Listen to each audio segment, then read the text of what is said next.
Born in the coal city of Enugu on the 12th of June 1974, Chika Unigwe is the sixth of seven children from a staunch Catholic home.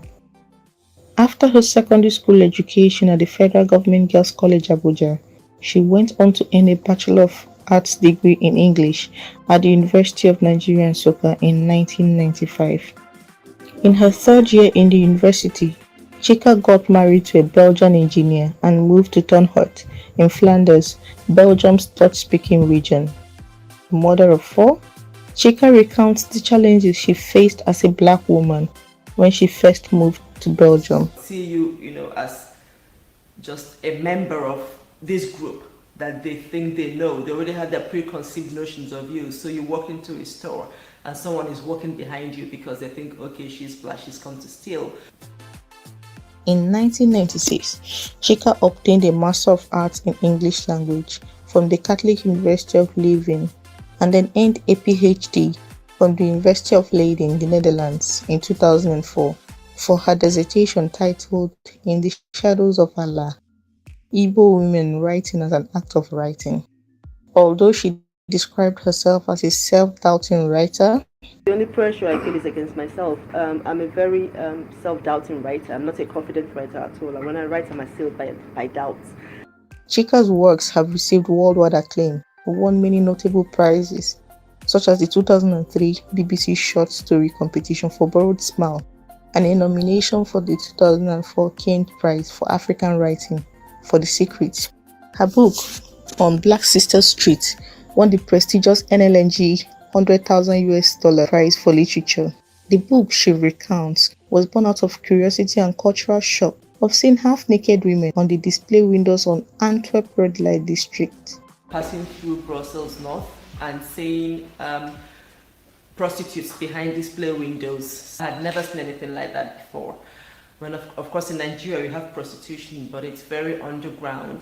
Chika is a multilingual author with books published in English language, Dutch, French, but none in Igbo language. A situation she explains will see her works marginalized and no publisher would be willing to publish in Igbo. And anybody who can read Igbo can read English. And if I were to write in Igbo, I wouldn't find a publisher. And you just sort of marginalize me a lot. Chika constantly finds a way to infuse the Igbo culture and language in her books and speaks passionately about the decline of the Igbo language, identifying the problem of untranslatability and preferring solutions on how we can preserve the Igbo language. The work on preserving our language must go hand in hand with growing it. There has to be a structure and an intentionality to it. Igbo experts and schools and Southeast governments must work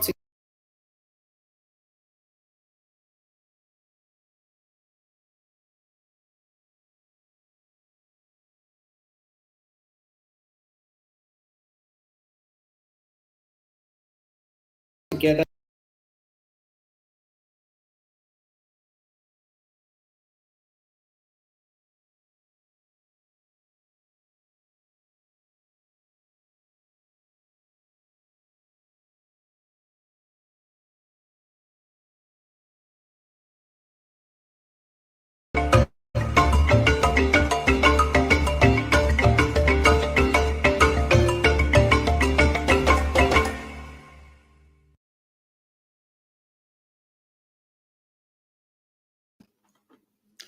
Hello, welcome. Sudan's capital, Khartoum, is witnessing airstrikes and heavy fighting as the ceasefire to get civilians to flee to safety has collapsed. The fight between two military factions that started on April 15th has only intensified. Millions of people remain trapped in the capital with food running out and hospitals closing down.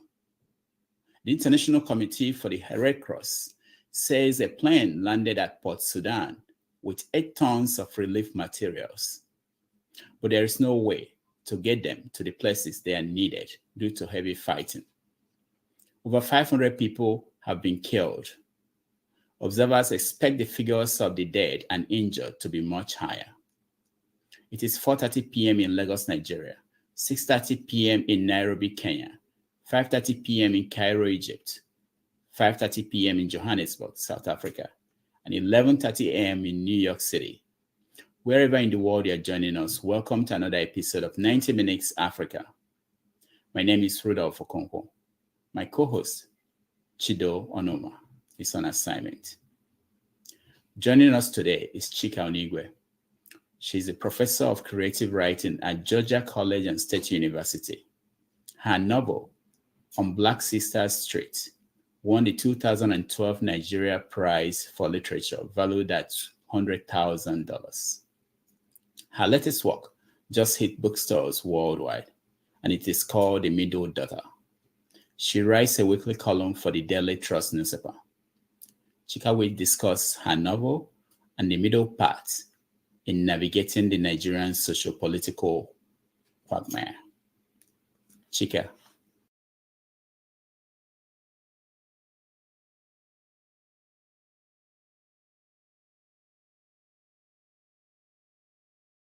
Chika, welcome to the show.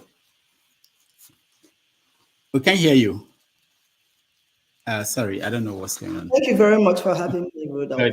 Good. We have technical issues today, but it's nice to see you. Welcome to the show, and I hope we're going to have a wonderful conversation on literature, your writing, and what's going on in Nigeria. As we normally start, let me start with the issue around Africa. The situation in Sudan. What do you make of what's going on there? Geez, there's an Igbo proverb that says that, when a finger gets stained with oil, it stains all the other fingers, right? So something is happening in Sudan. We know the crisis is going on there, but this is a crisis that is affecting all of us. It is affecting the world because we're going to have refugee crisis, right? I don't see this crisis ending anytime soon. I read something recently that said that there were only three ways in which this crisis could develop, right?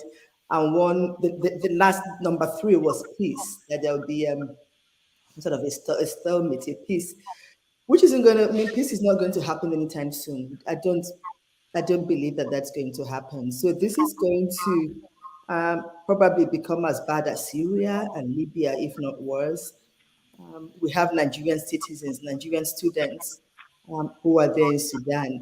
Only yesterday, Adama Abubakar, the Nigerian writer, who is also a very good friend of mine, wrote on Twitter that his cousin was still stranded in Sudan. So these are our brothers and sisters who are caught up in the crisis. Yeah. Let me ask you, what do you think about the way the federal government has operated or tried to rescue Nigerian citizens in Yeah, there was a WhatsApp video I saw a few days ago that was terribly heartbreaking. There was a Nigerian student who said that they were stranded in the desert, or they had been stranded for like 5 hours because the buses that was carrying them, there was something wrong with logistics or with payment. I think it was payment that they hadn't been paid. And I know that Abike Dabiri came on afterwards to say that the situation had been sorted out and that the buses were on their way. And I'm aware that I think on Friday, 13 buses landed, but there are still many students stranded in Sudan. I think it is a terrible shame, that you would leave students stranded, you would leave, students stranded for 5 hours in the desert with no water, no food because of money. It sounds too ridiculous for words. I'm not satisfied with the way that the Nigerian government is handling it. I do know that people have made the argument that like even more developed countries, so Canada and the UK and the US, are having problems evacuating their citizens. But I haven't heard that any of them left students stranded in the desert for lack of money. And I read somewhere that the students also said that they were contributing money. I don't know how true that is. And I remember years ago when I was doing research for on Black Sister Street, and these Nigerian sex workers were talking about being stranded in the desert, and being forced to drink their urine, right? So I don't even want to imagine what these students, the trauma that they must have gone through for the how many hours they were left there, not knowing whether or not they were going to make it to Nigeria. And I cannot imagine the trauma that those who are left behind are going through. And I listened to Abike a few days ago, and she talked about how some of the students hadn't registered at the embassy when they got in, and so they couldn't tell who was Nigerian and who wasn't. But I think these are just excuses, right? These are really, really weak excuses. I think that the government needs to do better. All right. We also know that when Ukraine happened, it was the same story. So it's a long history of Nigeria not being prepared to deal with emergencies like this. You talked about trauma, and I want to move quickly to the state of the country in Nigeria. The election, people are saying people are experiencing trauma. How do you see the election itself that happened? Yeah, so Rudolph, I experienced the elections from a distance. I mean, I live in the United States. I'm not registered to vote in Nigeria. It is something I feel very passionately about, diaspora voting. I think that people in the diaspora should be allowed to vote because we contribute to the economy, of the country, and we're still very much invested in the country. There is no reason why we shouldn't be allowed to vote. I know that before the elections and talking to family and friends in Nigeria, there was a lot of optimism. People who were tired of the status quo and who saw in the Labour Party candidate, Peter Obi, hope for a new Nigeria, and who were terribly disappointed with the election results. And I also know that despite all the money that was pumped into INEC and despite all the promises that INEC made, there was a lot of incompetence. And from anecdotal evidence, there was also a lot of rigging. So no, I'm not satisfied with the elections. I feel that Nigeria missed an opportunity to to get it right. But there are also some, I mean, you know, P2B and Atiku are in court. And I'm hoping that the Supreme Court toes the line of Malawi and Cote d'Ivoire and Kenya. Kenya. Kenya. Kenya, I know about three countries recently. So I think Cote d'Ivoire, Malawi, and Kenya, where the courts did the right thing, right? So I'm hoping that, um, yeah, that Nigeria does not happen to the Supreme Court, right? Now, during the election or after the election, there were reactions, and one of them were from writers got involved in this, including someone like Chimamanda Adichie, who wrote an opinion piece for the Atlantic, and I think she also was in DC recently to talk about it. Are you involved in any way on any side of the divide? No, I'm not. No, I'm sorry. Can you repeat that? I'm not involved. Are you involved in anywhere in the events or whatever is going on after the election?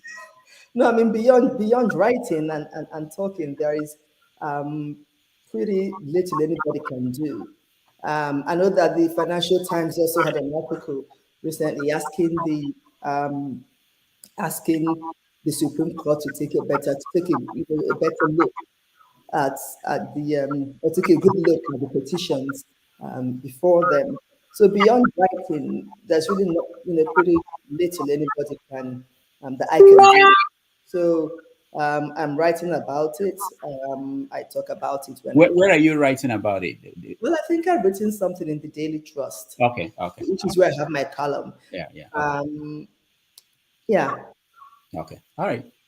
But do you think there's a role for writers to play in this in political engagements Yeah, I mean, absolutely. I think that In many societies, writers have taken up the role as the conscience of of the nation. And I think that by training, writers are observant and writers are passionate because you cannot write if you're not passionate. Um, your writing, at least my writing, comes from a place of passion. But Ngugi wa Thiong'o said something, this must have been 10 years ago in a BBC interview, when he said that writers are like Cassandra, doomed to prophesy but never to be believed. So Okay. All right. That's cool. Now let me go into writing, and you've been on it for a while. for a long Um, time. well, I mean, you have four novels to your credit, I believe, or more than that even. Um, is it satisfactory kind of a career path for you? Um, so I don't think of writing in terms of satisfactory or not. It's just something that I feel compelled to do. It's like a vocation, it's like a calling, right? If we lived in traditional pre-colonial Igbo times, I would say that this is my agu, and that I would have to do it. Otherwise, I haven't fulfilled the role that I have been put on earth to do. And so that is how I think of writing. And the moment I stop thinking of writing that way, I will stop writing, right? So I'm haunted by a lot of things. I'm haunted by things I hear and things I see and things I feel, things that make me angry. And it is all of those things that push me to write. And so writing is also for me a form of exorcism. I'm not looking for, I don't think of it as a career. It is a career, but I think there's also something spiritual about the writing for me. And I'm not being pretentious when I say that. I really do mean it. I feel like it's a calling, right? And that I must do it. It's something that I must do. And I think that if you think of something as a calling, then you're not really thinking of it in terms of whether or not it gives you satisfaction, right? Sometimes it doesn't. Very often it doesn't. Very often it's uncomfortable. Very often it's difficult, you know.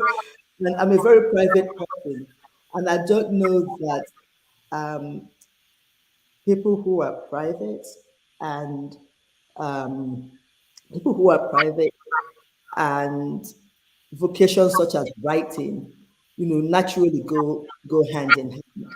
I don't know that it's something that I would have consciously chosen for myself, but it's something that has chosen me. Does Mm. that make sense? Yeah, yeah, that makes sense. All right. So, looking at African writing from the very beginning to now, how do you assess the progress? Oh my God.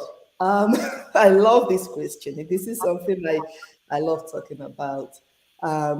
You see, in 1958, with Achebe's Things Fall Apart. Actually, before Achebe's Things Fall Apart, there was Uh, Mosituola's first point book, one. Palm Wine Drink Card. Yeah, Palm Wine Drink Card.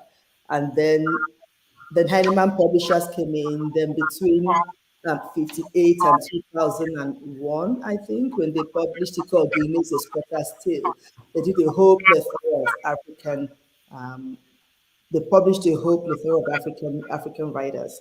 And so we had that, and then we had Pistolite. But Heinemann was really the one known for publishing African writers.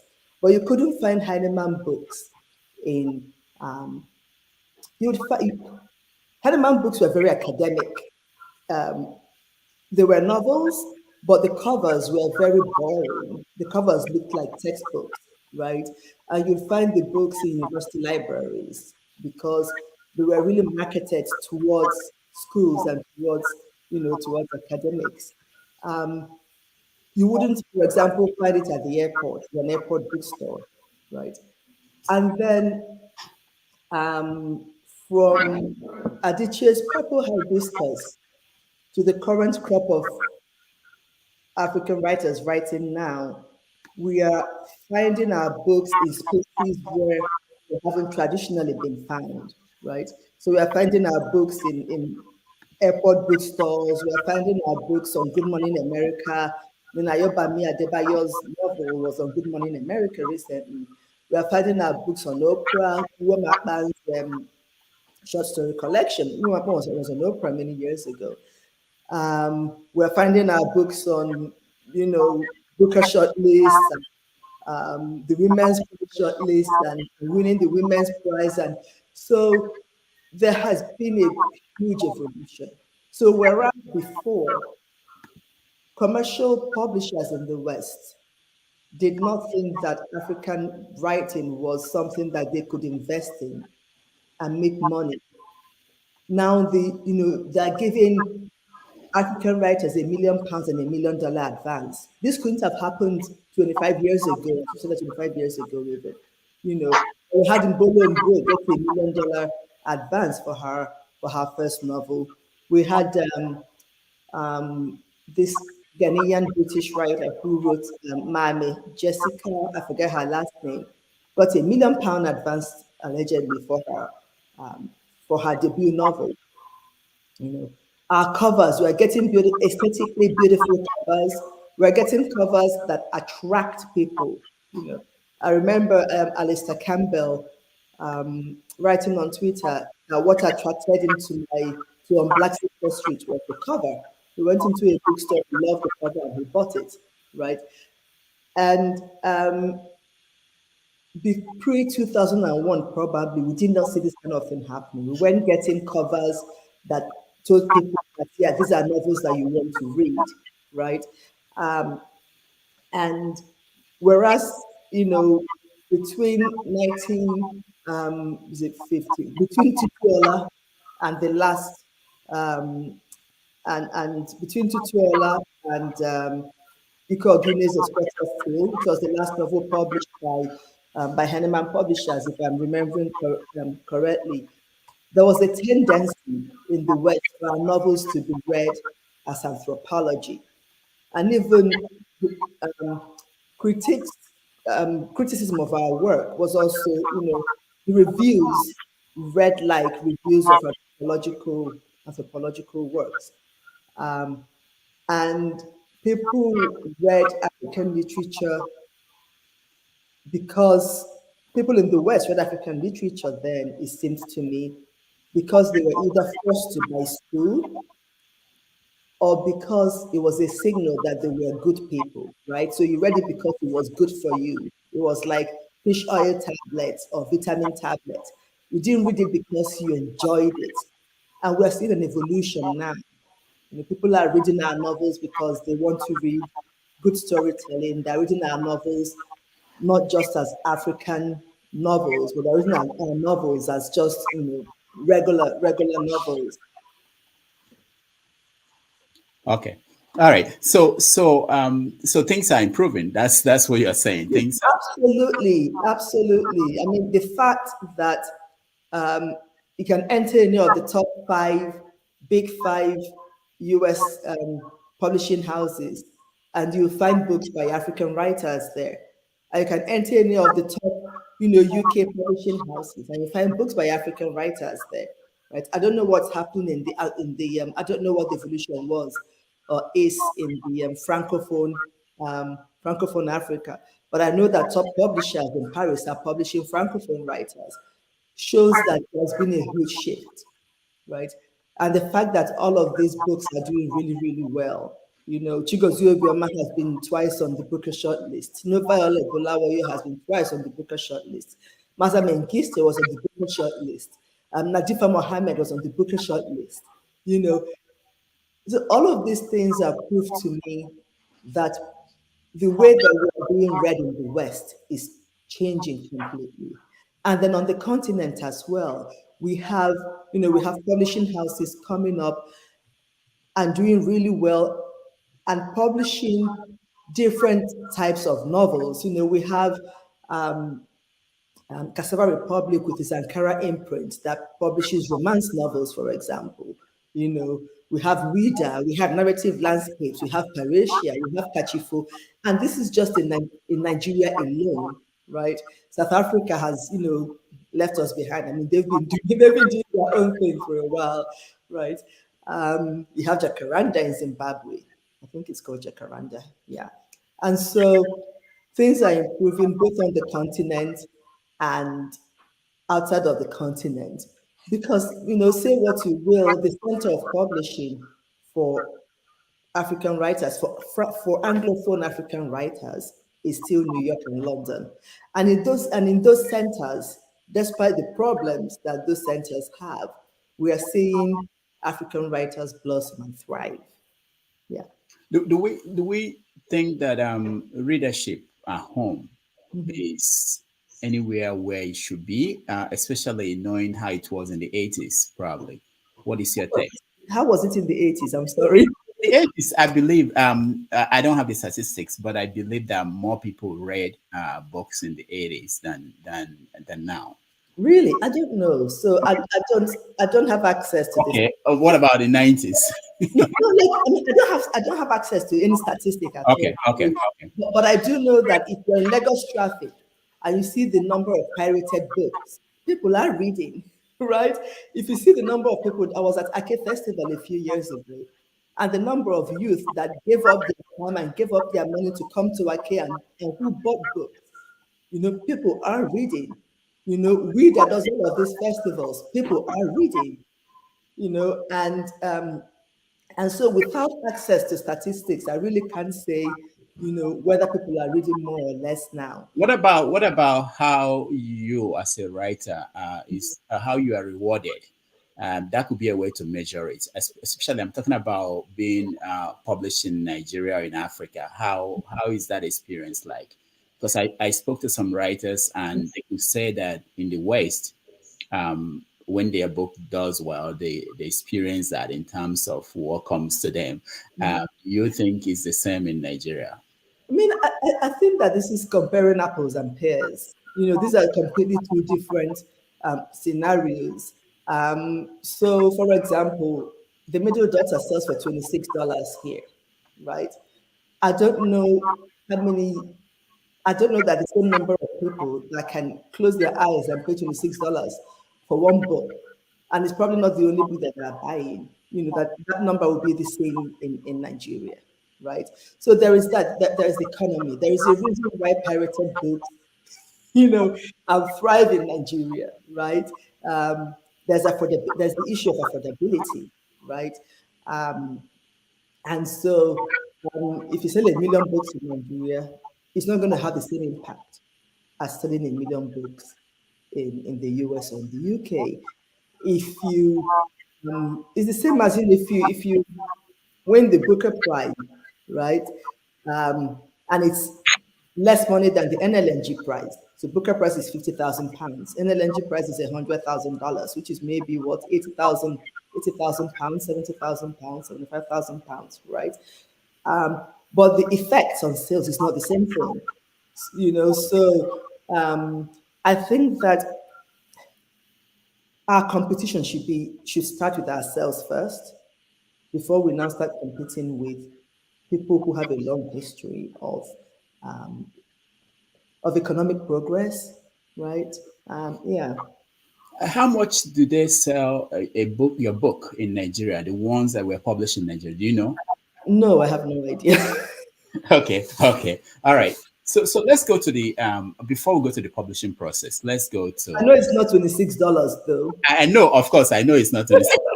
Yeah, but thinking about the young writers, up and coming writers, who do you read and who do you think the new generation of African writers? You can start with Nigeria and then go to the African countries. Yeah, please. So Exciting.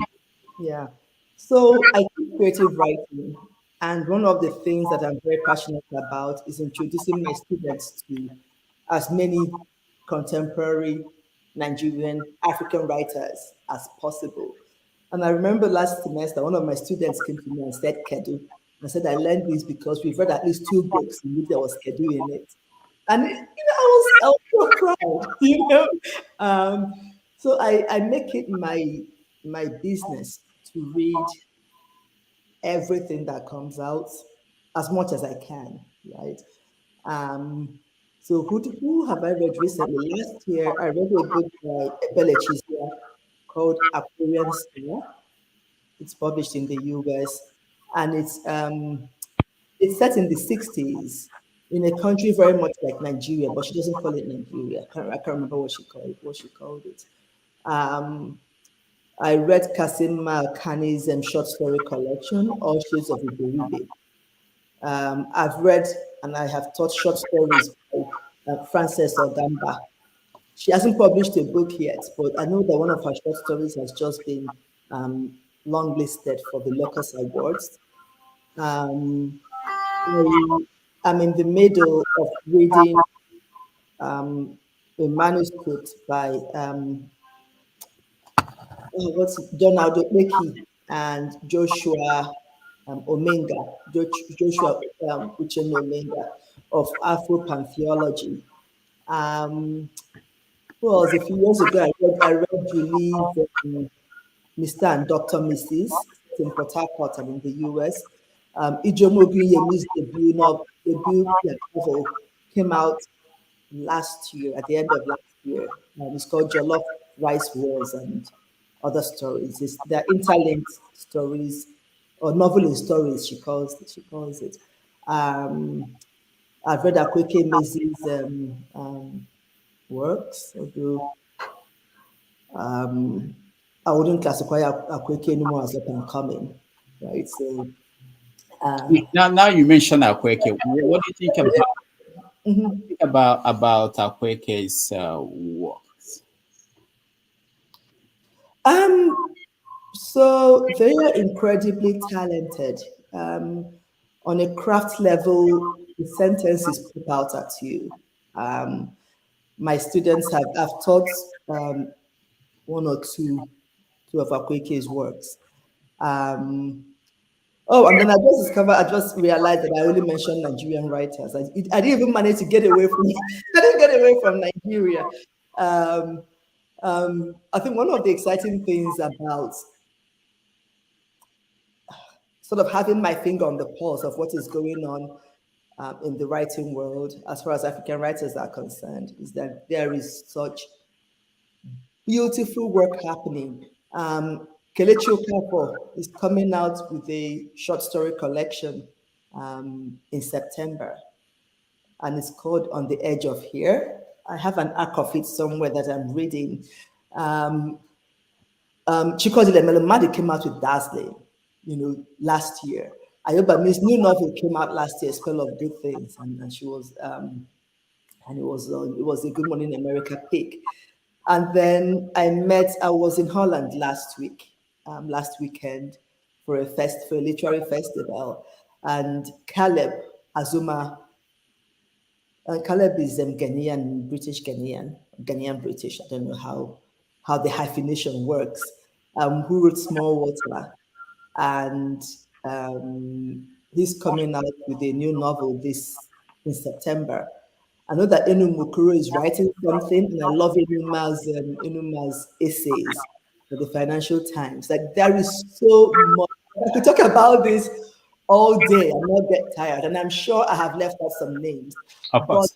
But I have a whole backlog of books that I still have to read, but I try to buy every single one of them that I can, because I think that in the community of writers, it is important to support each other. And the way that you support each other is to buy each other's works, to read each other's works, to talk about each other's works.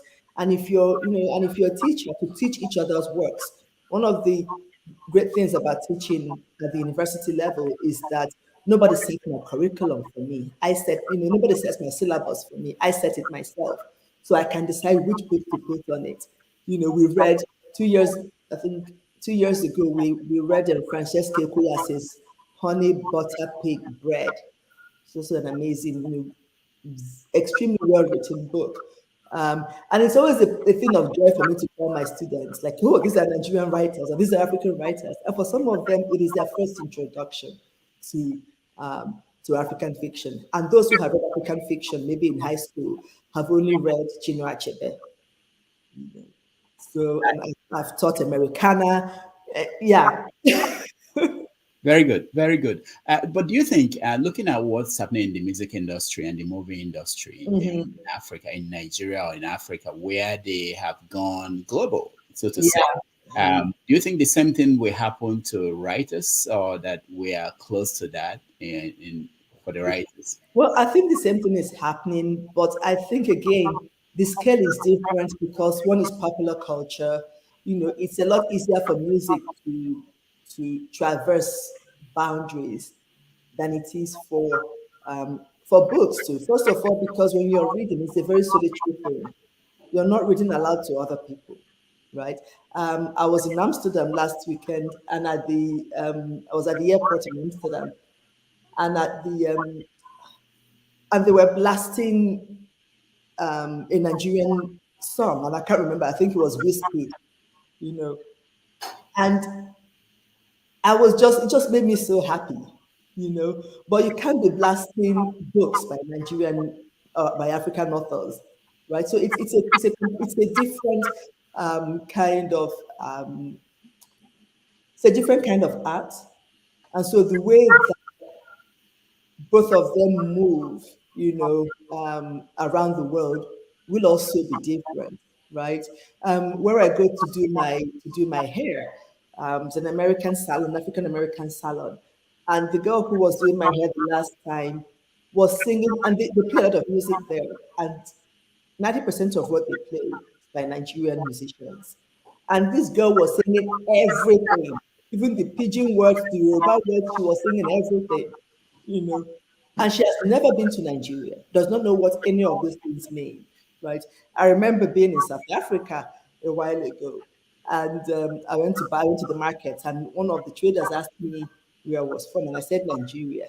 I started singing for like give me love or something along those lines. Um, where again, I think it was um, I can't remember where else, but like I've had so many of these kind of meetings, with people who don't know anything about Nigeria, will not be able to put Nigeria on a map, but they are singing and dancing to Nigerian music. I was in I think it was Punta Cana in the summer, and there was this small bar in Punta Cana, and they were playing what's that song where you have to go down? Buga, Buga, Buga. Buga. It was like wow, it's like it's incredible. But music moves in a different ways, like football. These are things that so many people can tune into at the same time, and you can't do that with books. But if you see that Chibundonuzo's Sankofa was Reese Witherspoon's book of the month sometime last year. If you see that Ayoba Adebayo's book was on Good Morning America in February. Akweke Mezi was on Trevor Noah's show. Chimamanda was on Trevor Noah's show. These are also the ways that we can go, global, right? So it is happening. Just the scale is different because the art is completely different. All right. For our viewers, in another 20 minutes, I'll get you in and you can ask questions if you have any for Chika Unigwe. Let's go to your recent book, your most recent, the middle dollar. That was something else. I have read your work, but this one, you went to a deep place to illustrate so many things. Let me start by, while I was reading it, I was thinking of so many things. This is a wealthy Nigerian family, and everything was going well until everything collapsed. That's the nature of things, right? Things go well and then they collapse. Yeah, exactly. So first of all, you painted the difference between the rich and the poor, and you always go to Enugu, as I know you grew up in Enugu and you're very. Enugu is my place. 042 forever. You always go to Enugu. Yeah. So I have a lot of questions. Your main character, is it Nani? How do you call it? Nani Chimdum. Nani. Okay, Nani. Okay, I was thinking it's a short form of something. Yeah, Nani. Okay. She was concerned about. I don't want to give spoil it for people who are yet to read it, but she was concerned about the mom and the little sister moving on after a tragedy in Mm-hmm. in um, in their life, Mm-hmm. and I wanted you to talk about that concept of dealing with trauma because that was at the center of the whole thing, how Africans deal with trauma, whichever kind of trauma. There are so many forms. Mm. Um, how did you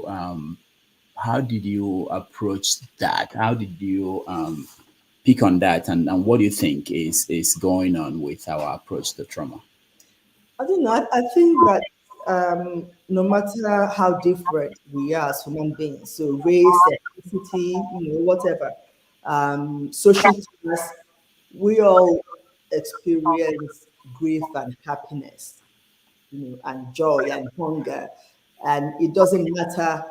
Um, it's a common denominator, right? So I don't know that Africans experience trauma any different than other people. Perhaps the difference might be our reaction to that experience of trauma, right?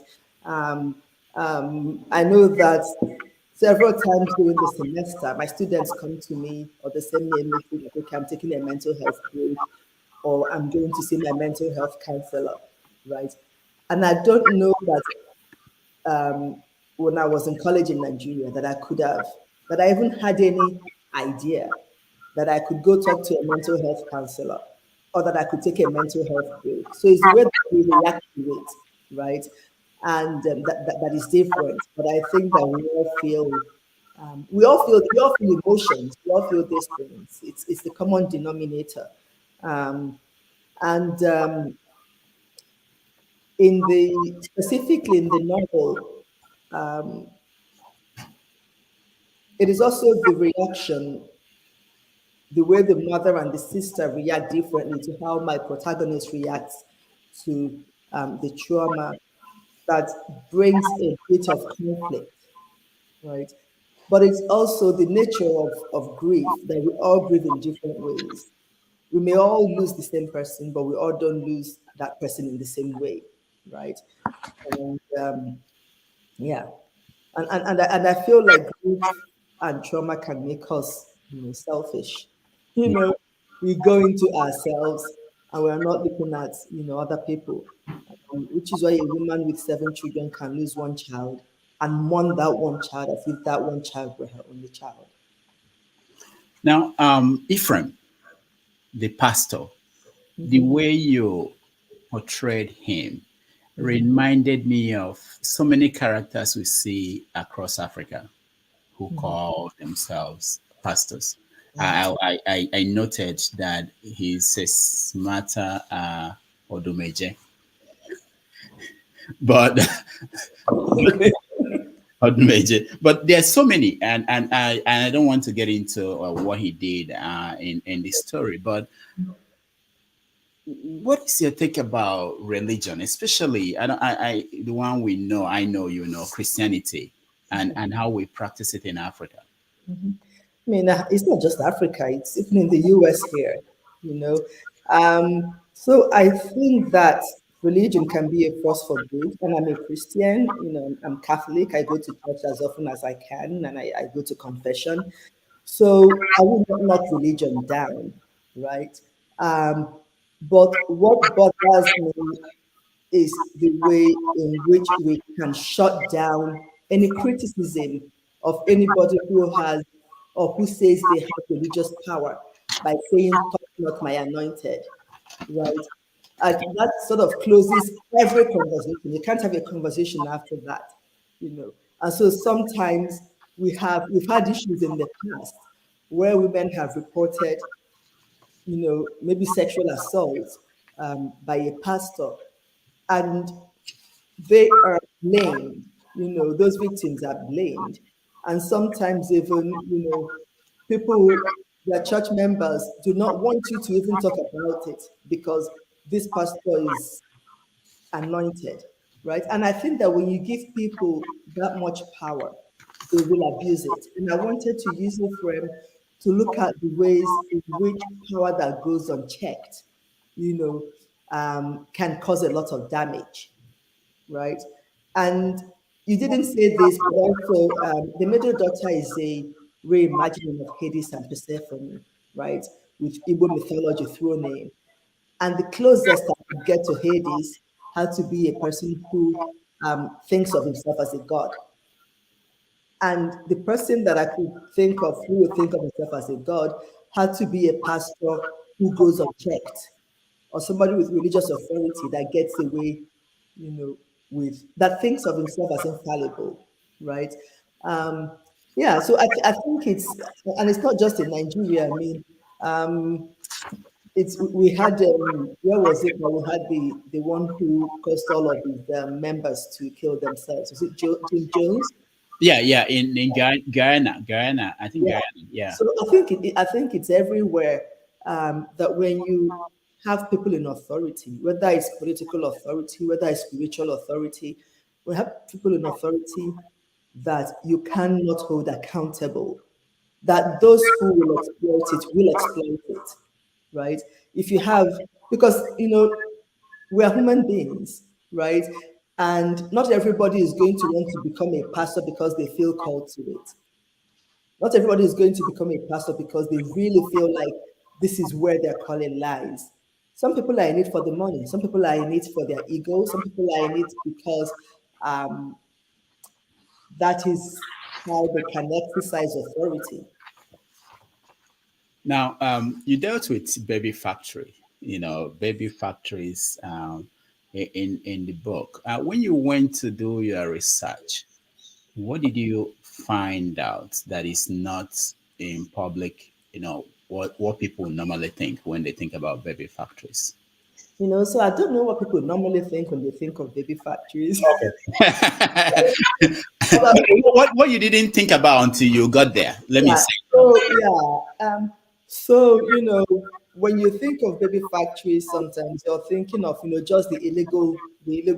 Well, it's all illegal, right? So you're thinking of bachas and the ones where they are abducting women and forcing them to get pregnant and having them raped, and snatching their babies from them.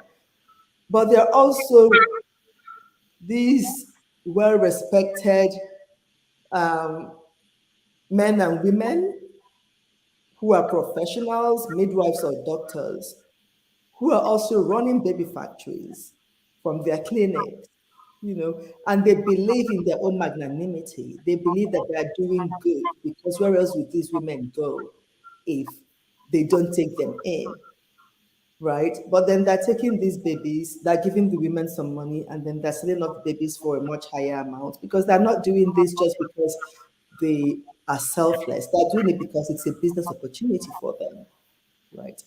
Um, so, and these are people that believe in their own generosity. They believe in their own goodness, right? And I like that.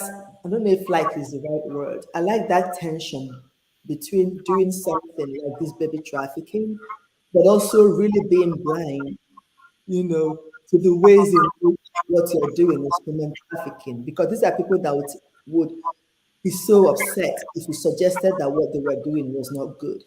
If you suggested that what they were doing was trafficking in human beings, because they really do believe in the goodness of their works. They believe, like Mother Superstar says in the novel, that she's providing a service, right? But is that different from what the pastors, like someone like Ephraim, Mhm. believe that they are providing a service? They are bringing people the good news. Um, Mm. Yeah, no, I don't know that it's any different. But with Ephraim, I I'm not sure how much Ephraim believes in what he says and in what he does, and how much of it is just him, you know, um, just wanting to get away with as much as he can get away with just because he can. I'm not even sure why Ephraim gets into the pastoring business. I have my doubts. you know, he didn't tell you. he didn't tell me no.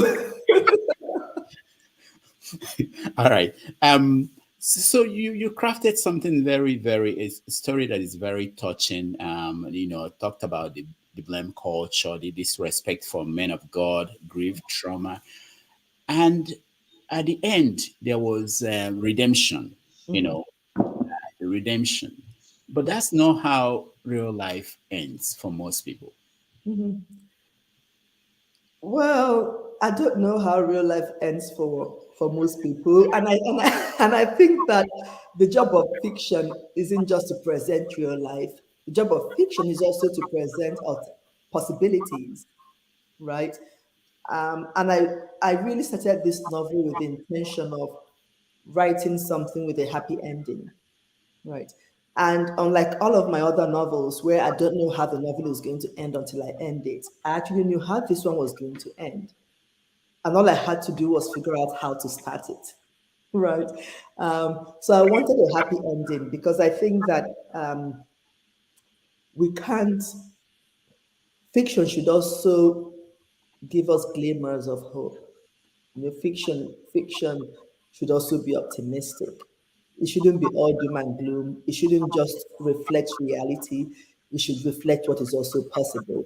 And I think that that ending, while it may not be the ending for many people, allegedly, is also an ending that is possible, especially within that community where you can get justice without recourse to courts.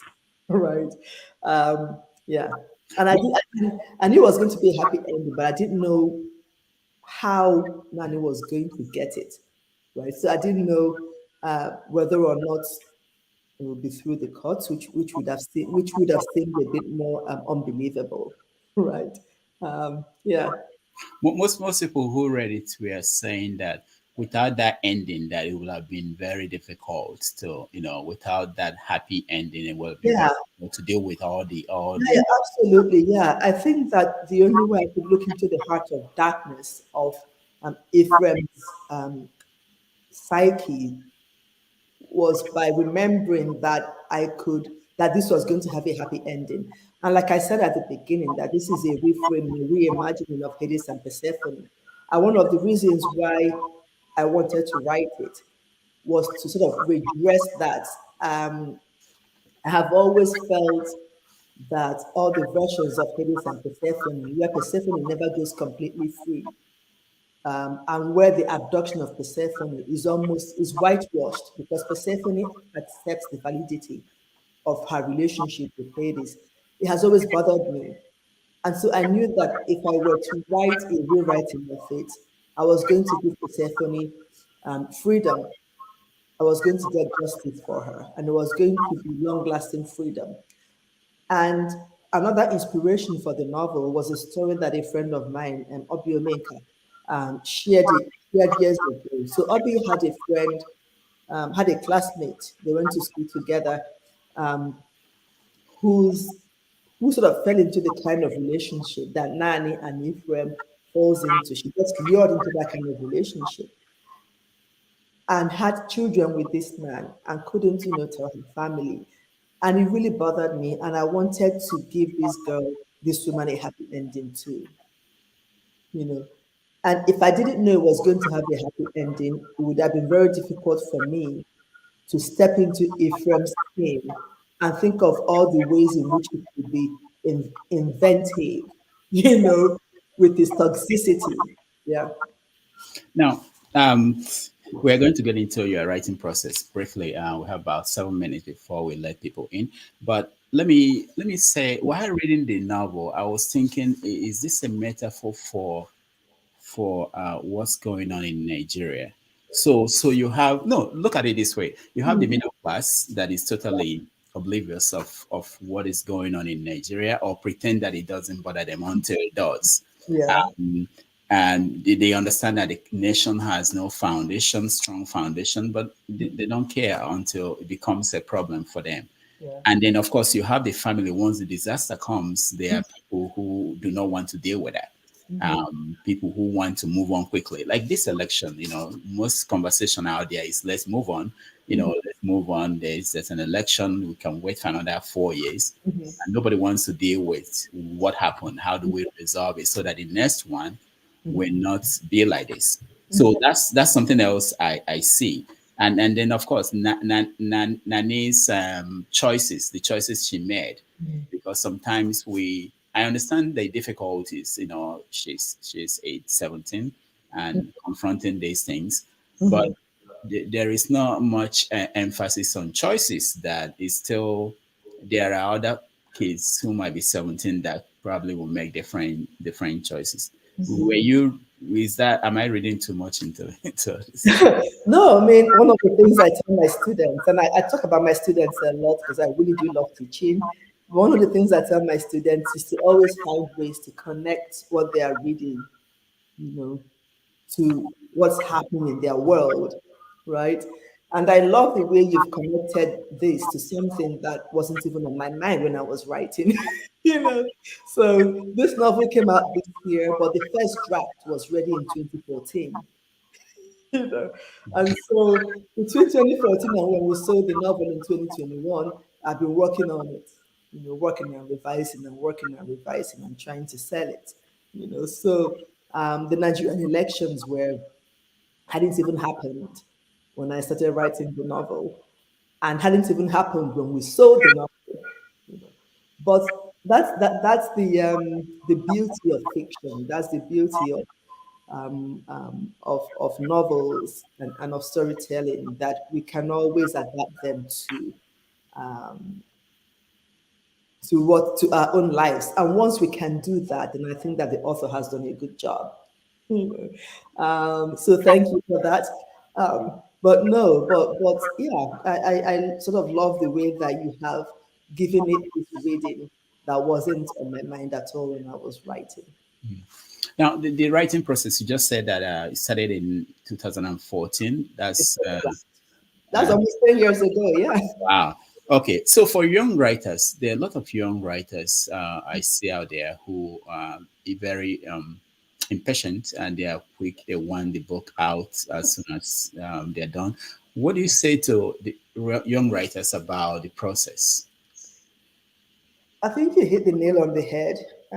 So patience is very important, because I mean, once a book is out, it's out, right? You're not going to start telling people, "Oh, I wrote this in a hurry. I wrote this, whatever." So patience is very important, and it's better to take the time to do a good job than to just rush it and have, just a jaga jaga thing out there, because no matter what else you write, that first one you're putting out there might be people's only impression of you. And you want that whoever picks up your work, whichever one they pick up first, right, that they're getting a good impression of you. And then they'll be more likely to go look for your other works. Right? So patience is very important. Um, and it's something that maybe comes with age. I don't know, but I'm a very patient writer. I'd rather wait for 15 years to sell a work to the right publisher and to work with the right editor, than just have it out just because I want a book out. I'm not interested in just having a book out. I'm not interested in sort of counting the stack of books that I have published. For me, the quality is more important than The numbers. yeah, the Now, quality is important than the numbers. I mean, there are people who have just the one book or two books out, and those books make it for whatever else that they haven't written. I mean, look at Mariam Abba. Mariam Abba's So Long a Letter. That's the only book that she ever wrote. But that is such a beautiful, powerful, small book that it doesn't matter that she never wrote another book, right? Um, It's a novel I've forgotten, this Liberian writer, but I forget her name now. Dayo Foster's novel, published by Simon and Schuster some years ago. Reading the Ceiling, I really love that novel, and it's the only novel that she's ever published. But that's enough. now, there are young people also who feel that there is a lot of money in writing. I know you are not the right person to ask this question because you've won a major award. But for most writers, what do you think? For most writers that do you get is financial reward a major should that be a major drive for a writer? And what is the realistic thing to tell a young writer who is thinking that once I publish this, I'll become Mm. I mean, you probably won't become rich once you publish, unless you get $1 million advance, or you get, you sell 500,000 copies, 100,000 copies. Um, but there is nothing wrong with wanting to make money from writing, right? I remember, I think it was 2004, 2005, when I was on the Kim Price shortlist, and we had an interview, and Bichia Mecheta was there. And it was myself, Brian Chikava, Doreen Bengana, Monica Rachdenyeko, and I think Pasilelo Kantai. Five of us were there. And this British journalist asked us, well, why do you write? And we all sort of gave the same kind of response. Oh, we write because we want to write, and because we are passionate, and because blah, blah, blah. And when he left, Bichia Mecheta told us, listen, you need to want to make money from your writing. There is nothing shameful about wanting to make money from your writing. There is nothing sexy about being a press-having writer. And then she told us about how, she had, I don't know, a couple of houses, homes in the UK that she bought just from proceeds of her writing. And then she said, the way you keep your writing is the way other people are going to treat it, right? And so if you treat it like, oh, it's just something I'm doing by the side, I don't need to make money. People are going to be inviting you to 1,001 events, to do 1,001 events for no money, right? And people will be telling you, oh, we're just giving you exposure. You don't tell musicians, so I'm giving you exposure. So just come and perform for free. This is a service that the writer is doing. And in Igbo, we say that now, so you need to pay. You need to. There is nothing wrong with wanting to make money from your writing, but you should also be patient, and you should also know that um, that money is not going to come easy, and it might not even come from the number of books you've sold. It may come from the events that you're doing. It may come from other things that are offshoots of that writing. But there is absolutely nothing wrong with wanting to make money from writing. Whether or not you make it is a different thing entirely. Okay, all right. We're out of time. Let me one more question before I let people in. You wrote an article on Peter Doce, and I didn't know who Peter. Not that I didn't know who he was, but I wrote a rejoinder, kind of supporting what you said, and I got hit from everywhere. I didn't know that there were people you don't touch. At the center of what you were writing about was how women are being treated in Nigeria. How people talk about women. I know you're a feminist, and I wanted to know what have you learned in terms of the way men talk about women, treat women in our society. Is it changing, or is it still where it was years ago? So I'm going to start by saying that I really love Peter Doce's acting. I love him as an actor, and I can't remember what I wrote, but I think it had to do with something he'd said about women that I found really misogynistic. Um, and I think that if you have a public platform, if you are if lots of people are looking up to you, that you really shouldn't be talking about women a certain ways. Now, something happened, I think it was last week or 2 weeks ago, when this fake news spread that Hakimi, the footballer, Oh which is yes, yes, yes. Hakimi had given his mother all of his money so that his wife of 3 years would not be able to touch it. And I was shocked at the number of men, even people, young Nigerian men, even people that I had a lot of respect for, or people I expected better from, um, all hailing him for being smart and for not letting his gold digger of a wife get anywhere near his money. First of all, if you're in a relationship as sacred and as committed as marriage, you know, and you think that the way to treat your mother is by inviting your mother in, then maybe you shouldn't be getting married at all. Stay home, let your mother cook for you and clean for you, and because you're still a baby, right? And feed you. Let your mother feed you and cook and clean and do all of those things because you're not ready at all for adult relationship.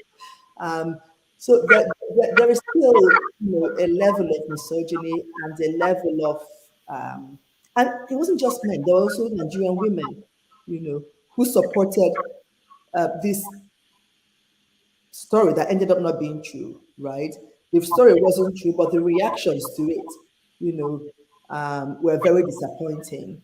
Um, if we're still thinking of women in marriages as gold diggers, if you're thinking that a woman who's been married to a man for 3 years shouldn't have any access at all to the money that the man has made, while she herself is contributing something to the relationship, then you really shouldn't be in a marriage at all. All right. Let's give chance and opportunity to our viewers to weigh in. Please, when you join us, when I give you call your name, please just ask a question, just one question, so that we give other people chance to do so. She's not staying for long. So Yeah. let me start with. Sorry, just to remind you that I have to go to my parents. Okay, I know. So Okay. yeah, we just take people who are in the studio now. Osi, you are first. Go ahead. Okay. Chika, thank you so much for coming on, and Dr. Damages for hosting her.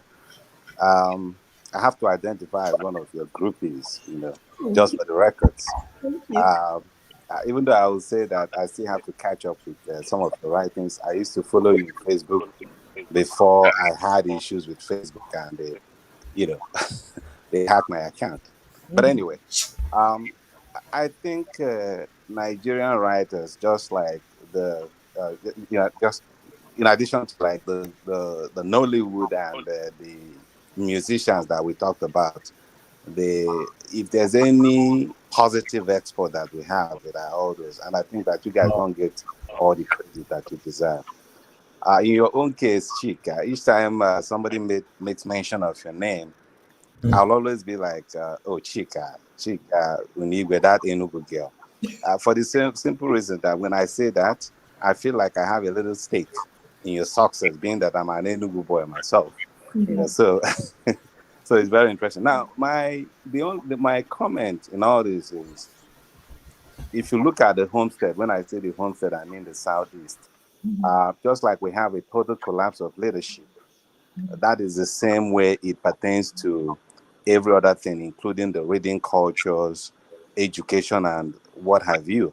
Um, Recently, somebody was talking about how to get access to the book, and somebody asked, how do I get the book in the southeast? And there was no place in the southeast where they can get books. They mentioned Lagos, they mentioned Abuja, they even mentioned Port Harcourt, but nowhere in the southeast that they could have access to a book. So, that tells me that the same problem we're talking about, that everything has gone down at home. And then, so when I see people like you, one of the things I'm interested in knowing is, what are the things that we're doing to change this culture, the place we all grew up. And I know somebody like Chimamanda has a writing workshop and stuff like that, where she tends to encourage the upcoming writers and stuff like that. Now, do you have anything like that in some, of course, not precisely the way Chimamanda is doing her own, but like maybe a writing workshop or a mentorship program, stuff like that, so that we start to bridge this, what I call a knowledge gap between people like you who are high up there and the up and coming ones who, don't even have a direction of how to go. Thank you. Thank you very much, Osi, my fellow Enugu person. I'm always excited when I see fellow Enugu people. Um, so in 2013, I set up the Awele Creative Trust, which runs a competition every year for Nigerian youth between 16 and 26. And so we run a competition, and every year we give out 50,000 naira to the winner of the competition. And we are one of the few competitions, literary competitions in Nigeria that has been consistent with running it and consistent um, with paying the winners. And the reason why I started it was also in the spirit of giving back. I believe very much in giving back. But when I started it, part of what I had wanted to do was to also provide mentorship to the winners. And we tried it the first year, and it was close to impossible to do that. And so now, because it's a very, I say we, it's mostly myself that runs it. And the prize money, apart from twice, have come out of my own pockets, which is why it's set at 50,000. So that I wanted something that I did not have to depend on anybody um, to continue running, right? So twice we've had sponsorship from Chikere Eze, and from um, another friend of mine here in the States. And we are announcing our winner tomorrow for this year's contest. And one of the things that I've also tried to do, because um, I have gained a lot from the kindness of other people. So I try to be kind to the writers who also get in touch with me. There are times when I have read for free. I mean, I'm not going to ask for money. There are times when I have set out time to read for younger writers, to provide some sort of guidance, and to provide some sort of help in whichever way that I can. So yes, I am trying to do that. Thank you. Thank you, OC. Mr. Scribe, you're next. Hi, Chika. I'm not an Enugu person, so I hope you you don't mind me.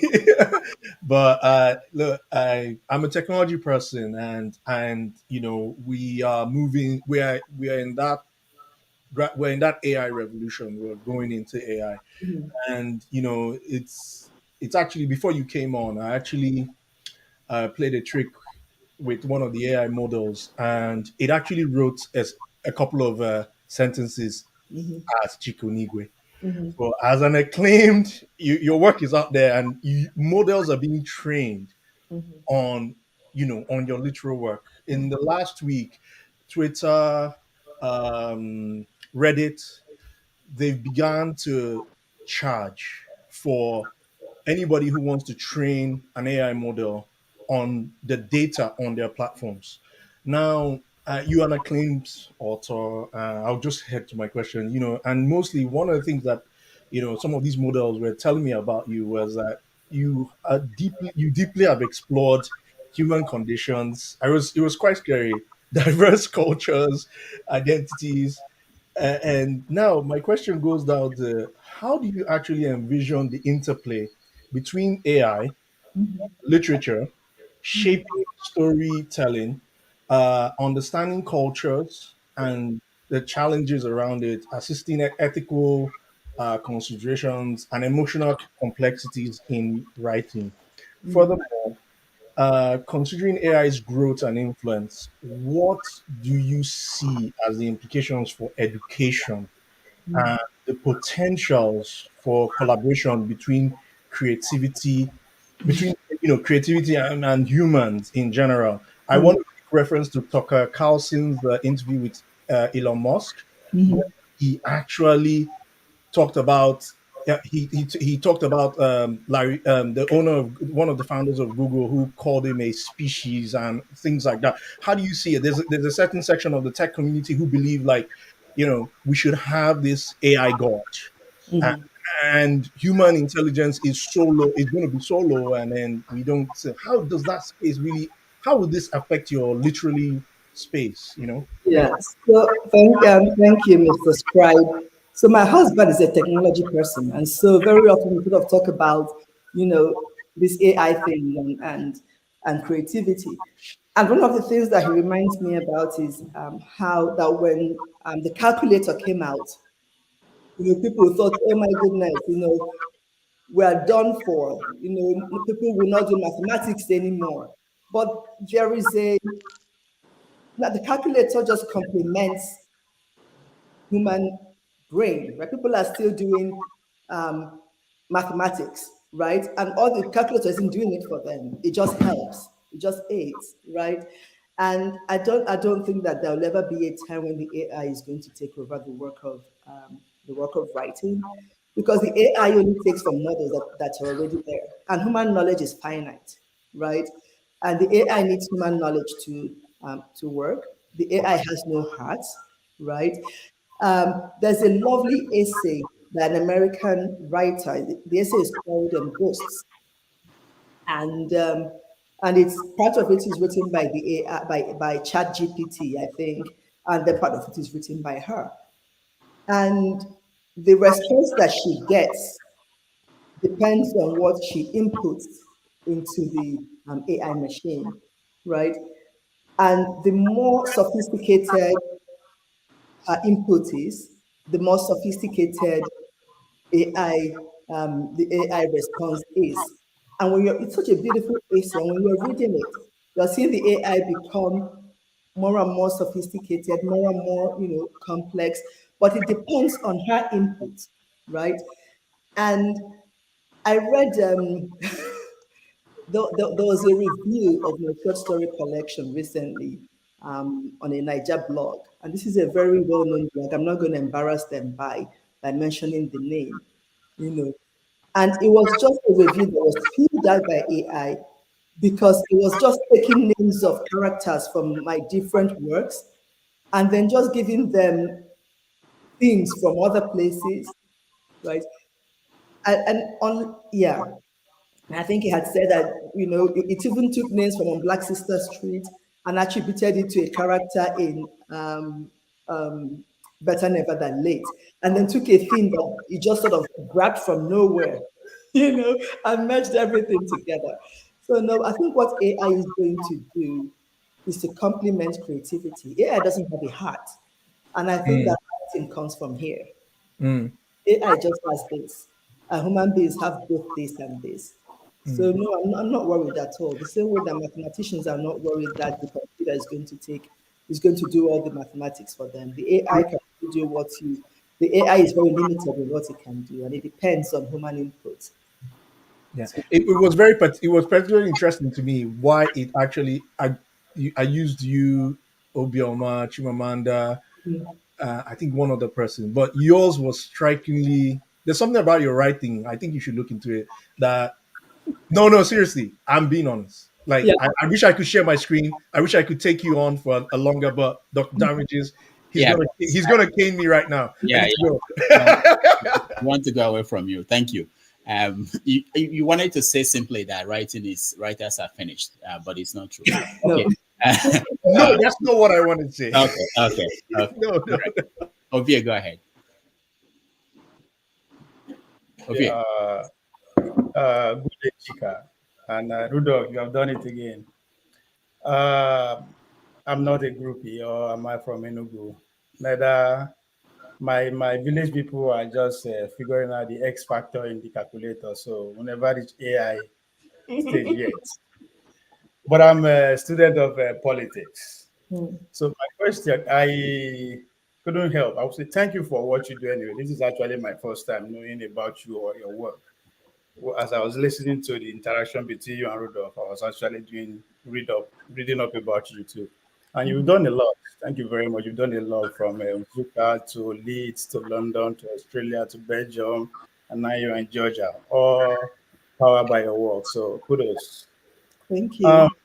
yes, but again, I couldn't help than to listen to the voice behind the voice that we are all listening to, and I could see how proud and happy you are, the way you and your colleagues from Nigeria and other part of Africa has been to New York bestseller and other great awards in the world, including the example of Chimamanda being a daily show with Trevor now. And those are all great. And you said something earlier in that interview. You said that writers are the conscience of the society. That got me worried a bit because as I earlier said, people from my village, let's say, also comprehensive high school, so Agokwe, the local government in Edo State, or a mad polytechnic student in Maiduguri, Borno State. or Faith and Hope Secondary School in Warri, Delta State, don't know about your work. So who is speaking to their conscience?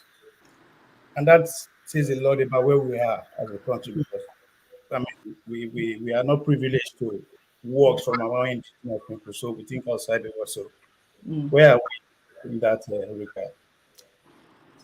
Well, thank you. And, they may not know about my work, but they know the work of other writers, right? Tracy Nwabwan is writing from Nigeria. Her books are accessible, you know. Adama Abubakar's books are, so I'm not the only writer. Dike Chukwumerije is there. There's spoken word, right? So what they're not reading, they're seeing on WhatsApp. I know that Dike's poem for the elections went viral, right? And so I think that there's one way to there isn't just one way to skin a cat. There are so many different ways. And the problems of book accessibility in Nigeria I think is really a logistical problem. Transportation is difficult. I remember talking to Mokhtar Bakare many years ago about Farafina books being found in different parts of Nigeria. And he talked about just the logistical nightmare of shifting books from one part of Nigeria to the other, right? So there are so many things that are out of the hand of the writer. As a writer, you're not a marketer of your own works. All I do is just write and my agent sells. The only thing that we can try to do, especially those of us writing in the West, is to make sure that we are removing the Nigerian rights when our agent sells the works, so that our works are published in Nigeria by a local publisher. So with the middle daughter, Masobe bought the Nigerian rights. And so Masobe is publishing it in Nigeria, and Masobe should have it in Nigeria, I think, by the 2nd of May. What we can do is to come to Nigeria and give readings in Nigeria. What we can do is to come for literary festivals in Nigeria. The publishers have to worry about how to get the books to the bookstores, right? But then the bookstores also have to order the books. So that there are so many things out of your hands as a writer, as a publisher. These are things that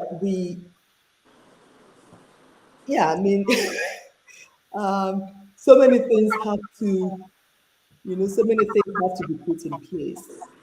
So many things have to be put in place, and so many of those things are completely out of the writer's hands.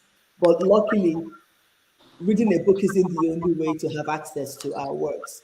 And I've used the example of Dike Chukwumerije, for example. There's Wano Dobang, who does a lot of spoken word in Nigeria too, and you can find her works on YouTube.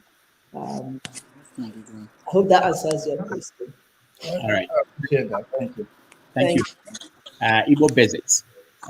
Please, she has to go, so let's make the question. Yes, I have a date with my parents. So She has a date with her parents, so let's make it straight to the question so that we can. Yeah. Well, your parents, Chika, good morning, Dr. Damages. Good morning, Chika. Good morning. Panelists here. I'm an old soldier. I looked a little bit at your origin. I'm not an Enugu boy, but 1974, I actually had a gold medal at Enugu Stadium, riding a bicycle from Enugu to Ogu and back to Enugu. Yeah, oh wow. And that was your year. And having said that, I have a household full of readers. And I mean, my house, they read. Came across a saying that a house without books is a house without a soul. And when you began your presentation, you started with an Igbo adage, a proverb. Appreciate that. I look at your presentation in my write-up at the chat. I said that the outfit you're wearing, first of all, is like categorized alongside the Akumpuraka. That range of the classic that our mothers, that's something very unique. So keep it up, because that's who you are. Thank you. Having said that, before I get to my question, there is this book called Igbo Basics. for Beginners of America. That book was written in 1995 without an ISBN number. And that book also, I believe, led to Michael J. Echeruo's Igbo English Dictionary, which was published in 2001. Like I said, I don't read much, but when I read one, this one is called Ofia Became Home by N.D. Uche. And that was a novel based on the true story of displaced Ibere people during the war. Why I gave this little brief is that my question is to you, as an English major, which you are. By the way, I have a daughter who was an English major. She ended up as a lawyer. She's now an assistant prosecutor at Hudson County in New Jersey. The mother read journalism in school and works in a law firm. The question I'm asking is this: being an English major, was that the basic influence to your becoming a writer? What books, pre-birth, influenced your journey into writing? Thank you. So I went into English because I liked reading. I wanted an excuse to read in college. So I think that my wanting to write came before my becoming an English major. So what influenced me was being introduced to Flora Nwapa pretty early on. So I went to school with one of Flora Nwapa's daughters, and I remember her coming to my class one day with books, because Flora Nwapa eventually had a publishing house that published only children's books. Hatana Press published children's books as well. And then I used to go to the Opus Day as a kid. And at Opus Day, Usamiri Study Center in Enugu, we were introduced to Bikile Mecheta. And so being introduced to these two women, two Nigerian writers, made me also want to become a writer. Oh, so the pricing, Dr. Damages, you talked about the price of the book in Nigeria and the price of the book here, $26, which was one of the questions I asked my family before I came online to try to figure out, because in Nigeria, books sell like 10,000, 15,000, 20,000, I don't know, 20,000 naira. No, it's about 2005. If it's a novel, 2005. Yeah, 3,000 at road, yeah. Okay, so around that. A long distance from $26. Yeah, because they print in Nigeria and other things, they're different. Yeah. Anyway, we have to go. Sorry, Igbo Basics. Let's get to. She has to leave. Let's get to everybody here. Thank you so very much. Check us out at igbobasics.com. You might find your book up front there. Okay, thank you very much. Lexis. I salute everyone, and especially Dr. Damages and our guest speaker today, Chika Unigwe. Well, I've heard about you much earlier than seeing you today on this program, and I thank Dr. Damages for bringing you on.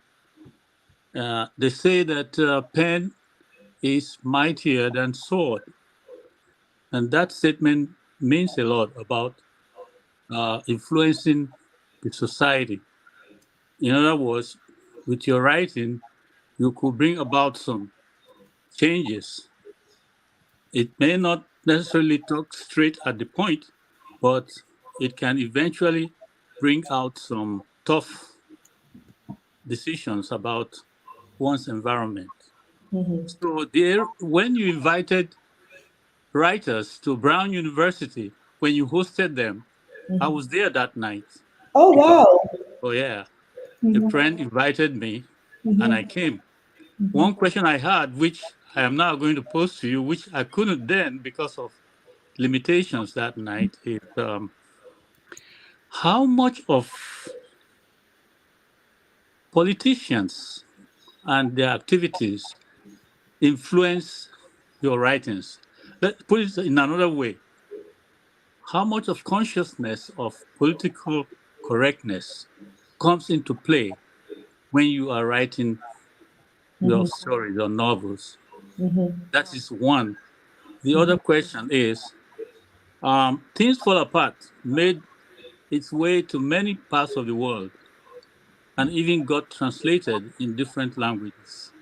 Why do you think that book did so much in today's contemporary society? Thank you.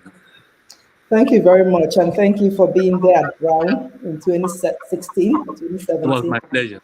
Yeah. So the second question, why Things Fall Apart did really well. I think that Things Fall Apart, to me, when I read Things Fall Apart as a kid, and I remember being really moved by it because for the first time, the colonial project was presented as a disorientating project, right? Because everything we learned in social studies class, in the history of Nigeria really started from 1914 with the amalgamation, right? And so it gave us the impression that colonization was a unifying positive project, but Things Fall Apart shattered that myth. And I Thank think you. that because Things Fall Apart did that, it was very revolutionary, right? And that is part of its enduring power, right?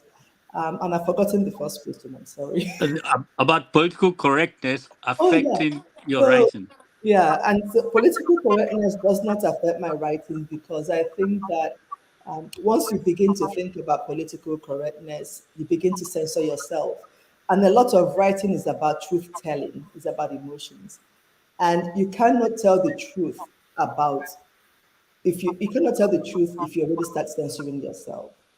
It is also something that I tell my students that if you're writing, if you were to imagine an audience that you don't have to explain or excuse anything to, because that is the only way that you can write truthfully. That's the only way you can write a work with heart. You can't begin to think about whether or not you're offending somebody, whether or not you are writing the right things. Then it becomes propaganda, right? A lot of writing, I've said this before, a lot of writing comes from the heart because it's your passion that rules the writing. And if you start censoring yourself, you already start putting barriers between you and the writing that you're doing, and you cannot write truthfully. Thank Okay. you. Finally, I was born in Enugu. Oh, okay. Thank you. Uzo, you're next. I'll meet yourself, Uzo, please.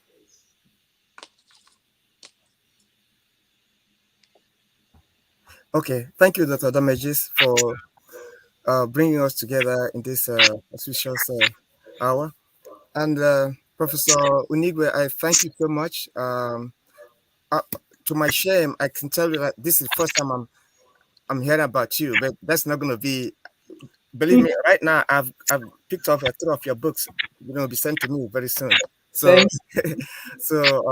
while from the beginning, while I was listening to your conversation with Dr. Damages, I have a question. The African writing or writers have come a long way from the time of in the 60s, negritude and all that. You mentioned the Things Fall Apart, and they had a role to share who we are. I mean, they had a role. Now, people like you are contemporary writers you have your own generation. They did their own work then. It's like to let them know that we are people and we're not just, you mentioned something about people read them as anthropological novels. In a way, they were, in a way, because anthropology is about human beings, telling us we are people. We're not just, people in the bush. And now, what would be the role of your generation, apart from entertaining? When a writer writes, you want to appeal to people. It's just like music. When people today's African music, like everybody's now going for African music, and should a writer have a role as an agent of change? And if that is the case, where do your generation fit in that role today? Thank you. Well, something I told Dr. Damages earlier on when he said that the ending of the middle daughter is not many people's experience. And I said that the role of fiction isn't just to reflect reality, but also to reflect possibilities, And it is in reflecting that possibilities that um, you show a different reality, that you show different possibilities, that you show how things can be different, how things can change, right? But I also think that our role is to tell a good story first and foremost. And it is in telling that good story. The role of fiction is to entertain, right? And that entertainment comes on, how you're telling the story. People have to find some pleasure in the reading. And I said before that they shouldn't come to our works like vitamin tablets or fish oil supplements, something that you take because or you read because it's good for you. But you read it because you enjoy it. And it's in enjoyment that you now begin to um, take whatever lessons that the book has to give. But those lessons are human lessons. They're not particularly African lessons or Nigerian lessons or Igbo lessons. They're human lessons, right? Um, One of the reasons I'm so um, interested in rewriting classics, in rewriting, myths, is because they show at the end of the day, we're all human beings dealing with the same kind of things. I said elsewhere that in secondary school, we had a university troupe come to perform Olaruti The Gods Are Not to Blame. And I remember being so shocked that this play that seemed very Yoruba, right, was an adaptation, of Oedipus Rex, you know, and but I shouldn't have been because the emotions and the emotional truth of that play is a very human, truth. The emotions are very human, right? And so I think that whatever um, changes that our books bring about should come about organically. And our first role, first and foremost, is to delight people with the writing. And then people can take whatever lessons that they want to take. One of my biggest flexes so far is that in 20 some years ago, I can't remember what year exactly, after On Black Sister Street came out. And On Black Sister Street is a novel about Nigerian sex workers who end up in Antwerp. So I was asked, after it came out in Europe, I was asked by an Austrian NGO to join them on a trip to Nigeria, sensibilization trip. And we went to Lagos and we went to Benin City and we spoke to girls in schools and we gave out novels. And part of the people that came, or part of the group that were also there were the police from all the core countries where Nigerian women tend to end up working as sex workers in, and people from the judiciary. And the UK police spokesman, or whatever they call them, told me that they were actually reading my novel to better understand their work. And so that sort of interconnection between fiction and reality was just so, when I was writing the novel, I wasn't even thinking of that. But it was just so incredible, right? And a film company bought the rights to the novel in Belgium. And the director told me that they wanted to do their own research. And so they went to the police in Belgium, um, to the police in charge of sex trafficking and human trafficking and whatever else, and told the guy in charge that they were doing a movie. Didn't tell him what movie they were doing, but that they wanted to do some research, on Nigerian sex workers, and wanted to talk to the police there. And the police whatever, told them that, oh, there's a book you need to read, and that book does a really good job. And it was my book, you know. And so, sort of seeing those connections when fiction seems as true as life, that makes me think that fiction does a very good job in interpreting life. Does that make sense? Yes, it Yeah. does. All right, CM. Yeah, Madam. good afternoon, everybody. One and one, welcome to our roundtable today, talking with Hello. Chika, our Mhm. guest. Okay, yeah, thank you. It is often said that a writer may advertently or inadvertently describe himself or herself in one or many of her works. If that applies to you, in which of your works are we likely to see all those Enugu characteristic of yours and what makes Chika Chika? Please, I'm the last person. so one of the reasons why I don't write poetry is that poetry demands a whole lot of yourself in it. You know, it doesn't have that distance that fiction does. And I'm a very private person. Well, having said that, I don't think that we write in a vacuum. I think that a writer always puts in bits of themselves, but I couldn't tell you which bits of myself are in any of the novels because I don't know. But I know that I do not write in a vacuum. But I also don't write autobiographies, so so I don't know. But almost all of my works are set in Enugu, and so you will find places that I like in Enugu popping up. You'll find the areas I grew up in popping up. So, like in the Middle Daughter, you see mentions of Genesis Enugu. You see mentions of Danik Hotels. You see mention of Brown and Brown Center. You see mentions of DJ Blocks. Yeah. All right, thank you. So which means I have to read all of them. Okay, well, All it's of okay. them, yes, absolutely. Means I have to explore. Yeah, I thought CM, But I the way haven't you got should money have to come with buy. that question, CM, the way you should have come is to say, are you like this character? Are you like this character in this novel? Then, she'll be kind of to explain how different. I wanted her to send. I wanted autographed some autographed novel of her works from her, so that to encourage me. That's what. That's so.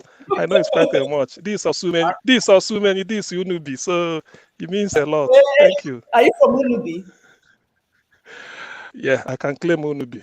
I can. Okay. My mother is from there, and I grew up from there. Okay, So so just assume that mmiri ojii kewara osumeni na Unubi, Yeah, we it got is there. so now. So anyway, Chika, before you go, one last question. Ephraim, when you were describing Ephraim's house or apartment, there was a picture, an image of Jesus there. And there's this issue that if that were to be the image of Amadioha or something, do you think he will have been afraid to do what he did in the novel? And knowing that, let me explain. Knowing that Jesus was not even an African, is most likely European Jesus, which is not how we believe Jesus should look like. Look like in real life. So, what do you think about him? So I think that because Christianity teaches, the scripture sort of teaches that God's mercy is not in God's punishment is not instant, right? And people are very short-sighted. So even if you believe in the punishment, you're thinking, okay, it's when I die, But Amadio has punishment is instant. It's I remember a government official saying once that people should maybe swear on Shango and Amadioha and all of these gods, that they'll be better behaved, because people tend to think of that they swear on the Bible and then they can go and do whatever they want to do, then they pray for forgiveness. Like our image of the Christian God is a very merciful, very forgiving God. But Amadioha and Shango, like, they will strike you immediately, right? And so that if government officials were to swear, like, oh, if I do this, may Shango strike me dead, they'll be less likely, no matter what they believe, they'll be less likely to break their promise, right? There's also a reason why the Nigerian sex workers, for example, who come into Europe, especially those who come in from Benin City, which is where a whole lot of them come in from, swear, they go to the shrines and they swear that they will never shop their traffickers, and that if they do so, something will befall them. They may run mad or something. And they believe that, even though they go to church.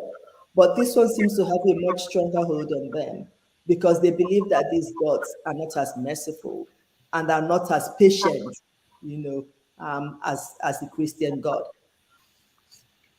All right.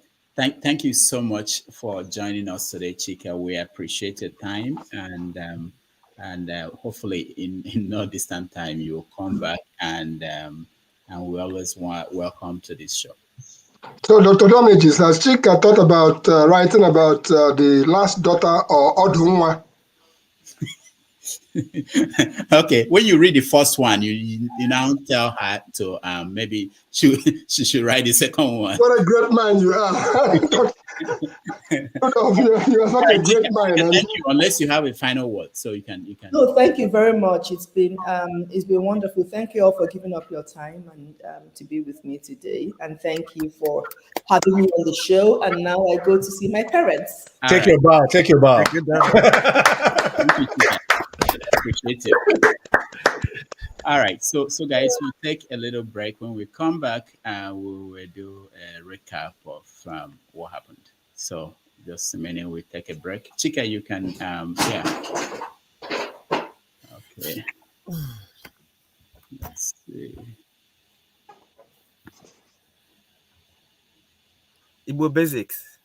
Yes, my brother. There, well, I'm so happy that you're here. You know, and a question came up earlier on. Somebody made a comment about our African writers not writing in like a Nigerian, like Igbo writer in their African languages because of. Chika Unigwe is the sixth of 7 children from a staunch Catholic home. After her secondary school education at the Federal Government Girls College Abuja, she went on to earn a Bachelor of Arts degree in English at the University of Nigeria Nsukka in 1995. In her third year in the university, Chika got married to a Belgian engineer and moved to Turnhout in Flanders, Belgium's Dutch-speaking region. Mother of 4, Chika recounts the challenges she faced as a black woman when she first moved to Belgium. See you, as just a member of this group that they think they know. They already have their preconceived notions of you. So you walk into a store and someone is walking behind you because they think, okay, she's black, she's come to steal. In 1996, Chika obtained a Master of Arts in English Language from the Catholic University of Leuven and then earned a PhD from the University of Leiden, the Netherlands, in 2004 for her dissertation titled In the Shadows of Allah, Igbo Women Writing as an Act of Writing. Although she described herself as a self-doubting writer, the only pressure I feel is against myself. I'm a very self-doubting writer. I'm not a confident writer at all. When I write, I'm assailed by doubts. Chika's works have received worldwide acclaim, won many notable prizes, such as the 2003 BBC Short Story Competition for Borrowed Smile and a nomination for the 2004 King Prize for African Writing for The Secret. Her book, On Black Sister Street, won the prestigious NLNG $100,000 prize for literature. The book, she recounts, was born out of curiosity and cultural shock of seeing half-naked women on the display windows on Antwerp red light district. Passing through Brussels North and seeing prostitutes behind display windows. I had never seen anything like that before. When of course in Nigeria we have prostitution, but it's very underground. Chika is a multilingual author with books published in English language, Dutch, French, but none in Igbo language. A situation she explains will see her works marginalized and no publisher would be willing to publish in Igbo. And anybody who can read Igbo can read English. And if I were to write in Igbo, I wouldn't find a publisher. And you just sort of marginalize me a lot.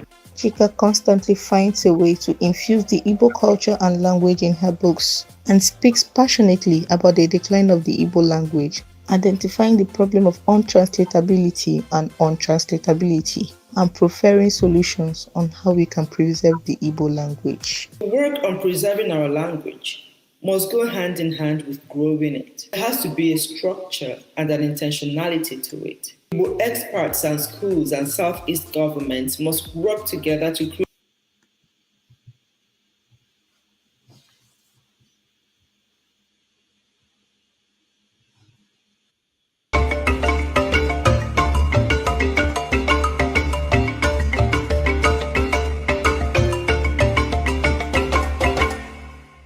All right, welcome back, everybody.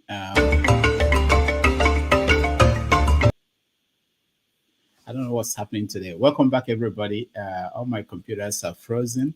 I hope you guys can hear me. Yeah.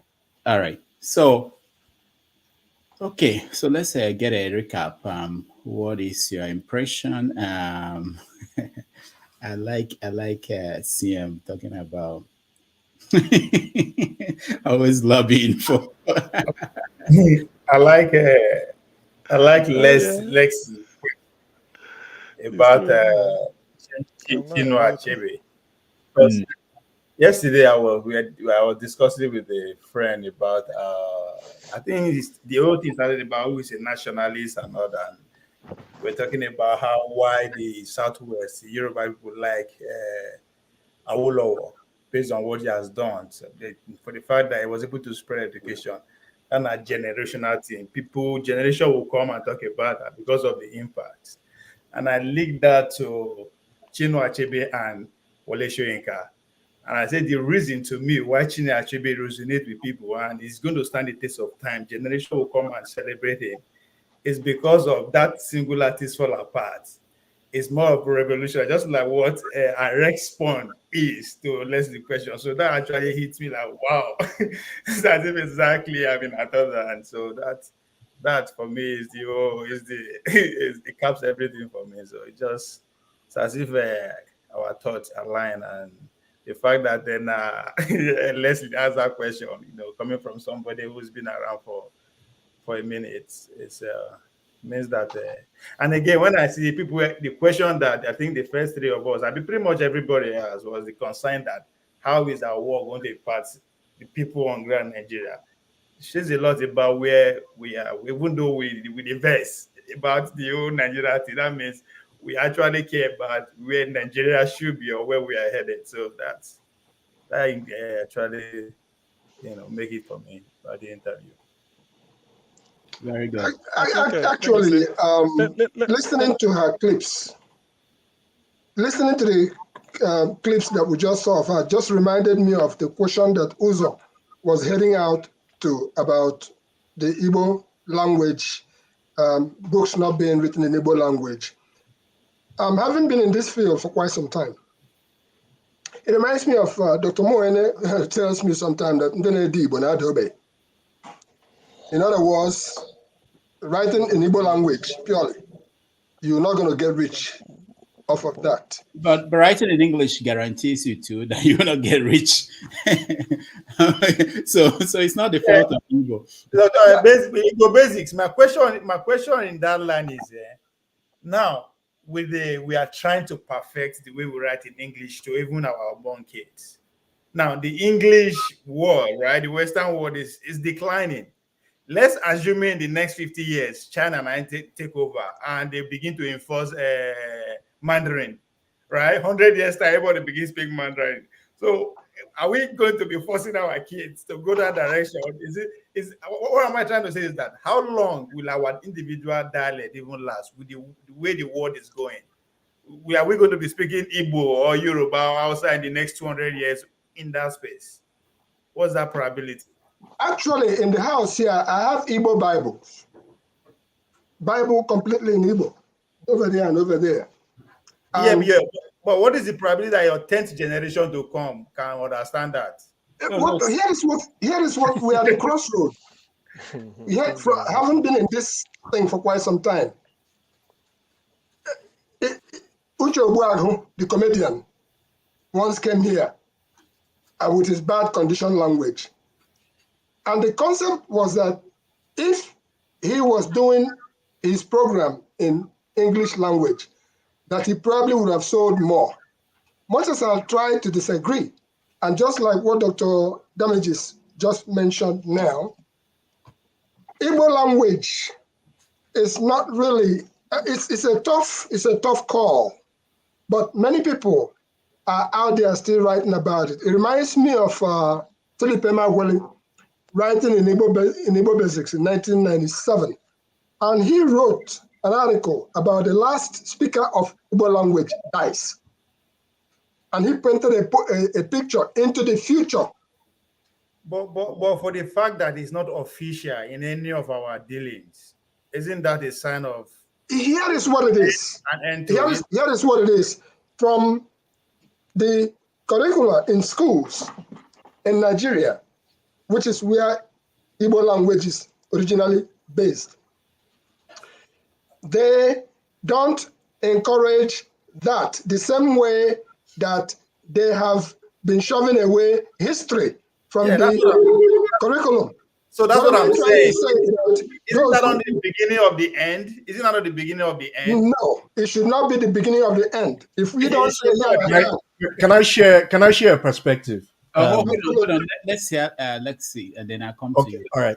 I'm glad this point has come up, because every time we talk about killing who we are, and killing who we are begins with the language. Oh, you shouldn't be speaking your language or your dialect or whatever. We should appreciate ourselves, no matter how different our tongues are. But that is the very thing that puts us apart.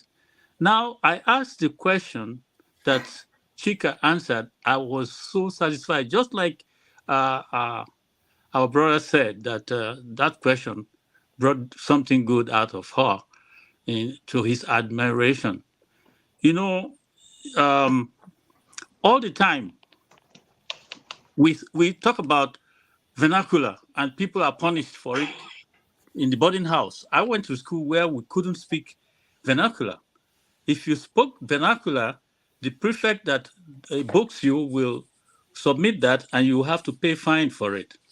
And we began to kill. Even up to my day in the 90s. Okay.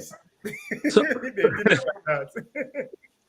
I respect a lot of what you say, because you told us here that everything is politics. We were killing ourselves here. Everything has come down to politics.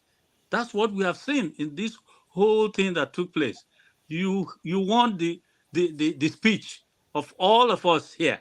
That's my impression, because you kept reminding us that this thing doesn't work the way we think, and it has come to be. Now, in terms of our language, or like speaking Igbo, I think that every language in Nigeria is important, because none of us living today can claim to have started the language. So why don't we respect it? Why don't we build it? Look at Israel. Israel went all over the world, lost from their roots. Only few people were left there. Hebrew was gone, but they came back and rewrote and rekindled Hebrew. And today's modern Hebrew, they are using it in their books. And everything in Israel is in Hebrew. So they have come to stay. If we look at Israel from the age that we know it's supposed to be as a nation, Israel should not be in existence today. But they have managed to sustain themselves, and they are right at the peak of anything you want to talk about today. Those are people who know who they are, who preserve who they are, who didn't mind that they have been killed, so many, and only few left. The few have done a great job of reenacting themselves into a great nation to be respected for anything you want to respect a nation for. But we are busy tearing ourselves apart into pieces. Oh, tribalistic, all these things. Look at Israel. They still have their enemies, but they have stood strong above, with their head above water, to the shame of their enemies. So that's something to think about in all this. Lexi, yeah, my own position, my own sorry. Lexi, don't forget that Israel you were talking about was birthed around the same time that the Nigerian Civil War, 1967, came about. Okay. That was when they got there free to go. That says Bible also, okay? Just like in referring to what Honor Politics was talking about, they came. And in school, you are talking about vernacular. They came. Hold on for a second. They came and they started making you eat fufu with cutleries, spoons, and fork. And it became a way forward. Come on now. They told us everything we were doing was wrong. It's unhygienic. Yet we were surviving before then. So what I'm trying to say is this. All our big men, if I use that word, big men, if they can give a little bit of whatever they have acquired in life for the preservation of the language. Go back to the schools and make sure that Igbo Bike is taught, or Igbo whatever, in your own area. If we can invest a little bit on that, we will not suffer like my friend in Lagos, who said that his children, all born in Lagos, none of them knew how to speak one Igbo language. It was painful to see. Okay, I just want to quickly say that I think there are two things at play. Mr. Scribe, hold on. I said I mentioned Uzo. Uzo should speak. So please, after Uzo, you No, can. but okay, I thought I was going to. I was talking when I dropped, so I thought I was going to take it. So, I didn't know. I'm sorry. No, that's fine. Uzo can go. I can. Okay, thank you, Dr. Demeji. So, Scribe, you see, the meeting that we have here, I see it in it's a conglomeration of a lot of things that are on my mind. You have technology that mentioned that AI that Mr. Scott alluded to, and the question the author was also asked questions about it, and what Igbo Basics is saying here. He raised a point. Somebody once said, I think it was Mo in it too, who said somewhere that if you call your plate or somebody will use it to take trash. You see, what the Lacey is saying about Israel, we should think of it as ourselves too. What's the population of Israel today? And what's the population of Igbo people? You know, when you think about the people who are more than 40 million people speaking a particular language, every language in the world is a gift of God to humanity. And you don't know where the next invention is going to come from. People speak very little, small languages of 10 million people, 5 million people, and they're still writing in those languages. But our people are the only people who think that because we have the privilege of speaking English, we should put our language on the side. We can have advantage. We have the advantage of having the two languages. We have our own language and we have English, so that when we have two things to get, we're better off rather than say, okay, we substitute English for, because everybody speaks English in Igbo land, we shouldn't care about our own language. If somebody makes an invention and says I must talk about it in Igbo, believe me, the world will come calling to know what it is. If it's something that the world wants. Igbo language is not. What I was going to talk about was transferability. That's why they say that people don't write in Igbo language. People say, "Oh, Igbo is not complete. It doesn't have this, doesn't have that." Igbo is one of the most gifted languages of the world. If you can give me a second to talk about it, just a second. In terms of the sounds of the language, Igbo has sounds that only a few languages in the world have. Igbo have expressions analytical, where other languages like English are synthetic. Like Igbo trying to do things in terms of conceptualizing things that they say, and our people don't think if there's no one word that matches in English exactly the same one word, then it doesn't make Igbo cannot say it. No, that's not true. So that's why I said Igbo basically we should talk somehow, because this is a gift that God has given to the world. AI is on the block now, and what does AI do? AI goes and mines data from all over, and language is at the root of it. The language they're using English, basically English, but English, Igbo has a lot to contribute. I'm talking to the technology guy, brother here now. Igbo has a lot to contribute, but only that we are the ones minimizing our language, and we shouldn't do it. Let me use my time. All right, thank you. Scribe, you can go. So, thank you very much, Uzo. I totally agree with you, and maybe sometimes when you put questions across, maybe you may not be very conscious of maybe an implicit idea that you may be giving. So Dr. Damages, we can have a conversation about that. I was just kidding. I wasn't saying. I was just amazed by like when you told me that Chika was coming, and I played some tricks on not I don't even play with ChatGPT. Honestly, there's some other better. There's LangChain and other things coming up. Open Assistant. large language models that are coming up. But that's maybe on a very good day we can discuss about that. But very interesting to the topic that we're talking about. I want to use myself as an example. I'm Igbo.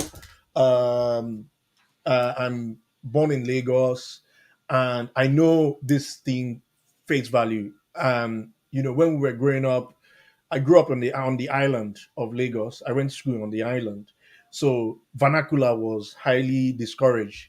And I very much recall, and I have this quarrel with my dad, and I was like, "You shouldn't have listened to them, because you should have listened to them because now I'm struggling in my. I started learning. I speak Igbo better now, but I started learning Igbo when I was 30. I took strong interest in it, very very persistent, strong interest. It was suffering, to kind of get my Igbo together, So, but what I want to say is that it's two things. Interests will begat emotions will begat those ideologies, will begat those embracing of those things. Then that interest, with the cohesion of an environment in the sense of you aligning with those who really want to achieve the same goals with you. And without those two things, I'm speaking to, maybe those out there who are now saying, oh, that Igbo is not important or anything. I'm sorry, but that is who I am. That is my DNA. When you start understanding that, you begin to a self-discovery, and then you become comfortable in who you are. I'm not questioning myself sometimes. I mean, I've done my research. I've even gone as far as doing family organotree to kind of understand, look, some things that are unconscious to me, how do they come to it? And I would say this from a personal perspective, that capturing the language was fundamental to it.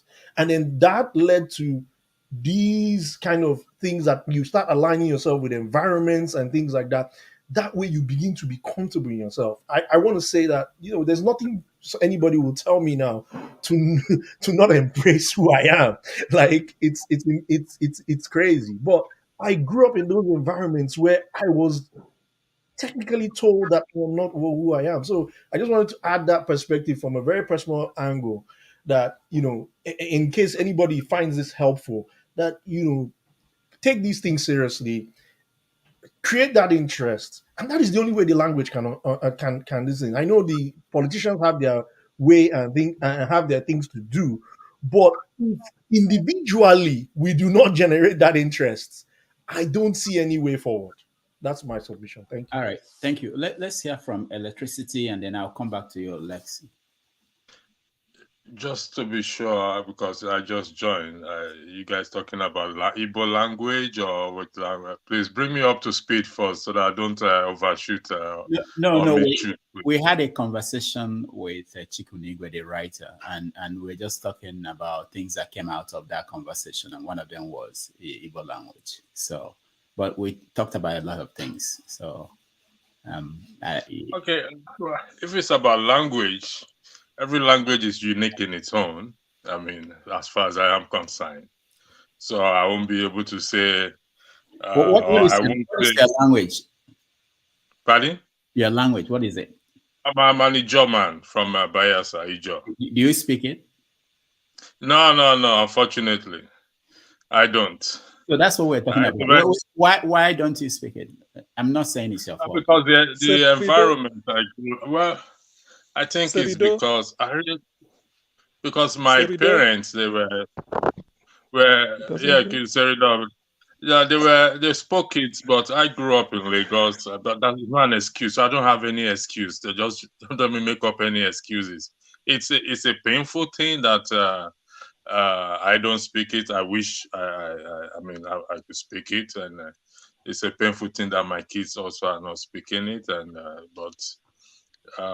in that regard, there's nothing I can do except I go for a special tutorial to learn it for them. But like I said, every language is unique in its own, and no language has a more superior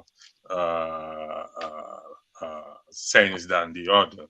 But language is interesting. I've always admired the Chinese. that wherever they are, when they have their kids, even in a foreign land, you find out that the children start to speak the language. It always amazes me how they manage to do that, to be honest. And I Even the commend Yoruba. them. Even the Yoruba. Yeah, the Yorubas as well too. No, well, I wouldn't. No, I won't give. No, no, no. I don't think so. But the Chinese are very, very disciplined in that area. Even they born the children in the desert itself. They will speak, and the children is No, going to a because normal school where they that's the speak. only, because that's the only Pardon? language they use. That's the only language they use officially in schools everywhere. That's the only language. Every Oh other no, I language mean is second. in foreign lands. In foreign lands. I mean in No, foreign that's what I'm lands. saying. So that thing is embedded in them. So anywhere they go, it comes natural. Okay, let's Because so every other thing is secondary to them. Every other thing language is secondary. Anywhere they are. let's hear from Lexi. Lexi, go ahead. Okay, So I we just need wanted to that too. point out a few things that could make us, have respect for the origins of even the language we speak. I'm not a linguist, nor am I an anthropologist, but look at these words like Anya, which is I in Igbo. How close is that to I, which is English? Anya. The way we spell it is our own bulk of it, but look at the English word I saying the same thing. What about arrow? The spear that we hold. The English word calls it arrow. We didn't get it from them. We have had our arrow for thousands of years. Look at si or she in Igbo, which means say. How did the English come so close? He's saying say for say, and you say, we said. Now look at those. Obo, which is the musical instrument that we play with our hands. In the end, we are hearing oboe for something similar to that from the English world or maybe the American world. We have been eating okra for a long time. Today, the same okra is being called okra. Maybe they are imitating us to mention it. And there are more.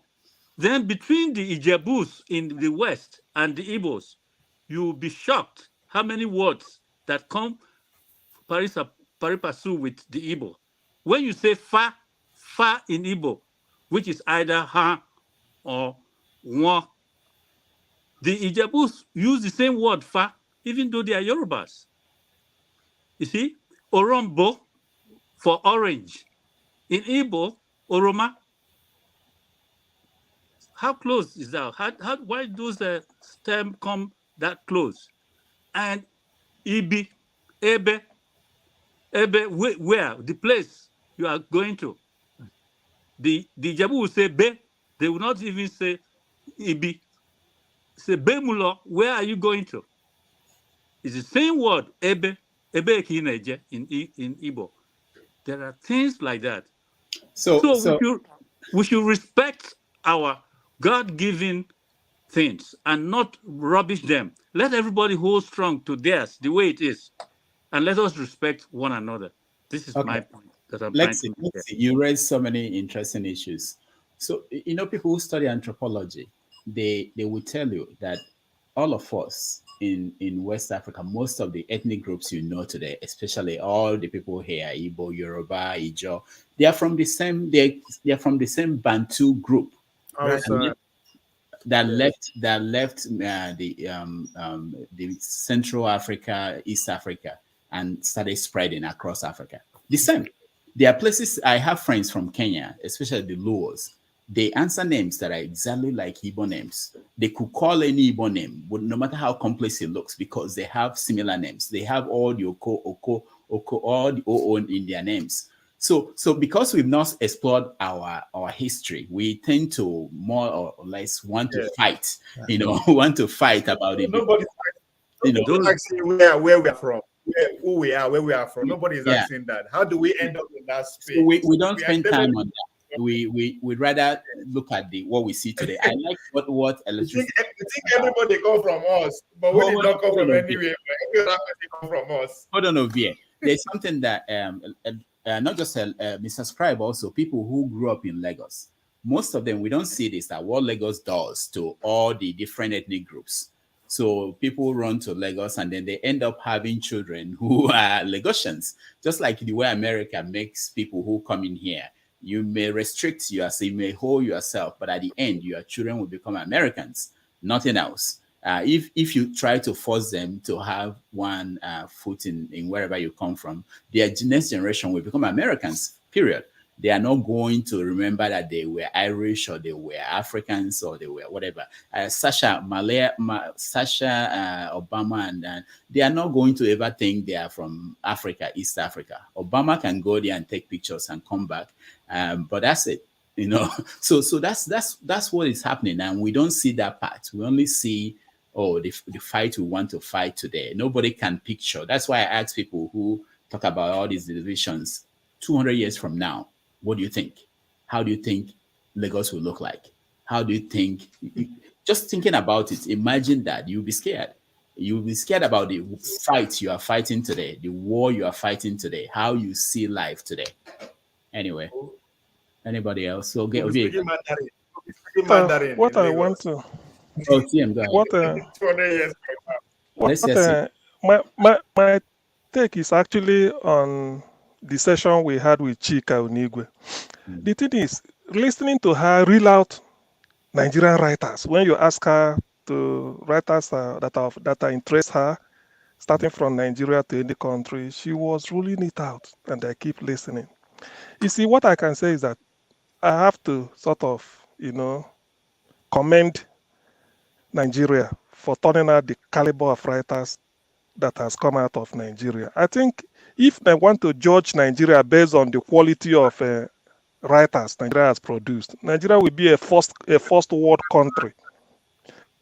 But when you consider our politics and every other thing that is associated with it, that's where we become a third world. Otherwise, given the quality of our writing and what we've exported to the world, Nigeria deserves to be a first world country. That's what so I wanted to use, because of time, because I don't want to beat about the bush with it. I just ask my direct question. So in a way, I will commend writers, Rudolph, people of that is your trade. So all those people, you people have really helped Nigeria in terms of when they mention in the literary world, you can easily mention Nigeria from Africa. That is confidently. There are many of them, upcoming ones and the older generation. So in that aspect, we are punching above our weight. As per se, we are from Africa. But apart from that, I don't know of any other. Maybe music these days, but music is part of art and all those things. So I think it's only politics, our politics, that is letting us down. Otherwise, the writers are really. Ovie said it. Ovie said it. All now politics, and he is right. That's what is destroying everything that we are doing. And it will continue. You can't stop it. Look at what few people in politics have done to 200 million. 200 million. Less than 10% have taken their place and telling you to keep quiet, that's the way it's going to be. I like what Alexi said about language, trying to see how languages are related. I think we can use that to bring about, like foster peace. Somebody had written a dictionary or some work. I come across on the internet from the life of me. I don't know how I lost him. He had written and showing how so many words in Igbo and Yoruba and expressions are related. And it blew my mind because, Dr. Demaji said, these are all languages that come from the same mother language, or the Bantu language, and then spread out. And when they spread out, politics about power grab and who gets to hold the power and determine what happens to everybody else. But when we come to use something like language and show that, look, if you knew that somebody, your great grandfather and his are related, the conversation will change. How you look at that person will change immediately. So when you look at language and see that, we're not even as different as we think we are from Yorubas. The differences we are seeing are just on the surface. deep down at the root, these languages are closer. The No, language is not enough. it's beyond It's that. not enough. It's Language beyond that. You see, Dr. Rudolph Okonkwo, some people will turn around and call him Konkwo. Eliminate the O. And if he accepts Konkwo, before you know it, it becomes Konkwo. Before you know it, they'll take away the No, W. that's not my point. I'm not saying that. Hold on for a second. I'm talking about where the damage has been done. The damage was done when Igbo, IGBO, Igbo National High School, Oyibo man came, he called it Igbo National High School, IBO. And they started eliminating everything to make it comfortable for them. It was the late Chika Unigwe, the writer of the Capitalist Nigger, the publisher of African Sun Times, that drew my attention. I said, Alex, at the beginning of we doing Igbo Basics, he says, we are Igbo, not Igbo. Therefore, make sure that you remain with it. So the issue we have is that even in families, my daughter, my last daughter, she speaks fluent Italian. Fluent Italian. Wow. Because that is taught in their school. And she'll be visiting Italy soon. But Igbo language, she will say, Kedu, Ekime, Bia, Nyemli, and there it goes. So it is within us to go with Lexi and Uzo. We have to insist that back to the schools, if nowhere else in the area where we came from, back to the schools to make sure that Igbo is institutionalized. And we have to task our so-called big men. Put your money where your language is. All right. Yeah, go ahead, Lexi. Yeah, I wanted to tell Igbo Basics that I have made his program. I have recommended a number of people who wanted to begin to learn Igbo by giving them, directing them to him. I don't know if they have started calling or writing or whatever. I don't know what they will get from you, but I thought if they get in touch with you, it may help them to have some kind of literature to begin to study at least the basic Igbo language. Yeah, so I wanted to make that known to you. Yeah, Now, that is pretty much open. As it stands, we are like an arcade or like a center where Mr. Scribe the other day raised a question to me on Igbo. And what that did was it benefited a child in Canada because the child's father called up, and as a result of Mr. Scribe's question, I had gone on to dig out a book, The Igbo Question by Juafulezi, brought it up, and I sent it right straight to the child. So in terms of what you are talking about now, we have an array of people and places who are actually doing the Igbo language as it stands right now. So we can readily assist anybody, help anybody to get to the answer. If we don't have the answer, we know somebody who has the answer to the question that they're asking. yeah, the relationship between the languages does not nullify the seriousness of what is happening in destroying people in Nigeria. The killings, the hatred, and things that you can't stop. Cain killed Abel, right? That's in the Bible. So even with that relationship in languages, it doesn't mean that we are safe to remain the way we are now. We can't say because we have common phrases or things that are related by what we speak, then we should just let everything flow and let the person that has become the president now give him a jolly time. We are not being careful in building our society. Lexi, you cannot run away from your shadow. This book says legal terminology in Igbo language, never been published. Over here, I have one that says Igbo, Hausa, Yoruba, all interpreted, not been published. I walked into Avington a couple of days ago in a store, and there were 3 Igbo men there at the shelf buying something. And I just said something to them. I said, no matter how trouble I see, they cannot stamp out all of us. What did I just say? If you walk around the street, you see somebody who looks Igbo. Like so you. we're the only ones to survive. The ones assumed should die and perish. No. It is the ones that are outside Maybe Nigeria did not know what they did when they scattered us all over the place. We become of third generations. People outside are the ones that are going to make that difference the same way that Israel made a difference for the survival of Israel. That is my sincere belief. I have a question for you. I have a question for you and Igbo Facebook and Lexi. Okay. The way Igbo is being speaking now, is this how it was spoken 200 years ago? Okay, hold on. Let me call my great grandfather to see if electricity. Before they answer, let me give you the chance. You want to say something? Well, I just want to know that as it goes. The truth is that it's not. No language. It will tell you how. It will tell you how it's going to be the next 200 years. Okay, no language is static. It continues to change.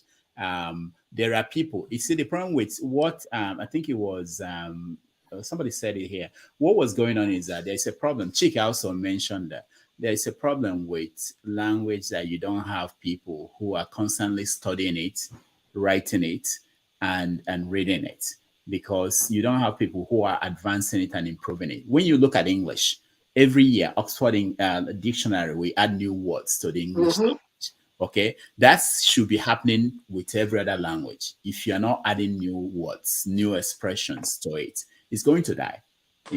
So it's not that any particular language is immune from being in that situation. In fact, many languages die every year, and that's what the UNESCO is worried about. That eventually, one guy died in India last year, and they said he was the last person to speak his own their language, and it's going to continue.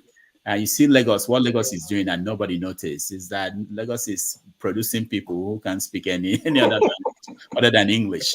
And there are millions. Just think about it. If you have many electricity now, if next generation, the next generation, there's no connection. So it will be interesting. Go ahead, your question or comment. I was saying sorry. Go ahead. I was talking about the political correctness. No, Lexi, hold on. I'll come to you. Let's hear electricity. Yeah, go ahead. When I came in, I observed Mr. Igbo Basic reading the Bible up. So I really want to know. You got scared? Huh? You got scared? Oh no, never. In my mind, I'm kind of thinking: what is it called? Is it talking about Israel and making comparison to? I don't know. Please. I want to. Could you shed light on what he was trying to say, please? Okay, let's get Lexi first, and then. Yes, I brought that up. I was saying that we should stop discounting ourselves. If you listen to Martin Luther King Jr., he says, when people say you are nothing, do not accept that. You are somebody. When they say you are nobody, don't accept it. We are doing everything now to destroy who we are. And none of us alive today made us who we are. We should respect what we have and let it come to be part of us today. And there's one young man from Los Angeles who came to marry one of my tenants here. And he happens to be from Delta, Asaba area. When you call him on the phone, his answer is in Igbo. So he went to work and they asked him, what is that thing on your phone? How come when we call your number? Because he's a sheriff in Los Angeles. He said, whatever you hear people say in English, when you call them on the phone, it's the same thing I have said in my own language. My language should have a place in this world. So I don't want it to die. If you call that number, just let it finish. What it has said is, who are you calling? Leave your number and I will call you back. The same thing, but I said it in my own language. And he maintains it till today. So sometimes we shy away from who we are. And some people even abuse us for who we are. And we get worried. We change our names. We change the way we look. We dress like other people. Not that there's anything wrong if you wear somebody else's baby traditional dress, but people run away from the one they think, oh, he's good. they're going to identify me as an Igbo man because of this or that or that. I am saying that should stop. And I'm also saying we should be who God made us without anybody stopping us from retaining the natural who we are, because it doesn't make sense at all to be changing and to be losing things, you know. Now, I brought out some words which I suspect originated from West Africa. It happens to be some Igbo words. I don't know other people's own languages, but those things are too close to English to be accidental. Look at animal. You know, in Igbo language, animal is anuman, and anuman is more definitive for what it is in terms of if you break it apart. How come in English they say animal? I don't know, but it strikes me as one of those things in languages, you know. So I'm just saying that in Israel, they came back and sat down and rewrote their Hebrew. Their modern Hebrew is what they use today in their radio, in their books, in their schools, and everything. And how many are Israelis in the world compared to some of us who come from sub-regions of even one country? But they have built themselves a great nation of science, technology, engineering, medicine, everything. And they are going. You can't stop them. You mess with them today, they will blow you off. Can you imagine how many doctors we lost in Nigeria when we said if they don't score 300 points to enter the medical school? When somebody who scores 10, 20 has graduated today and is being called a medical doctor. So which means the people who scored beyond those people who you disallowed to enter the medical school and they wasted into other professions have gone for nothing. Whereas they could have been in that same medical school, even having produced more points than the ones you allowed in to work in freely. And I'm not against those they allowed to get into the med school, but for stopping those they stopped because of a very deadly policy of leadership in a country. How many of such students did we lose who would have become medical doctors or even engineering or any other? How many scholarships, all this money they are carrying and storing away that got rotten and eaten by snakes and so on? If the government's policy and leadership had had the money for people to walk into the university with a loan and gotten their degrees, do you know how many more people would have been educated in Nigeria? And so on and so forth. And what am I saying in all this? Nigeria has not worked and is still not working. And I don't know when it will work. It doesn't seem to me that it will ever work in the way it is today, unless we sit down peacefully and decide what to do with ourselves. To your tents, O Israel, is still my policy. Thank you. All right, thank you, Lexi. Ndubisi, welcome to the show. Thank you. Can you hear me? Yes. Okay. Well, where do we start from? I came in late from church when the young lady was still our writer. Until you gave us the notice that she's coming on the program. I've never known about her. Let me ask you, hold on. Let me ask everyone here, how many of us are reading? Because it's really the issue. I know she was very diplomatic when I asked that question about people reading at home. But all of us here, I think we're all abroad. How many of us are reading African writers? I don't read African writers, to be honest. I mostly read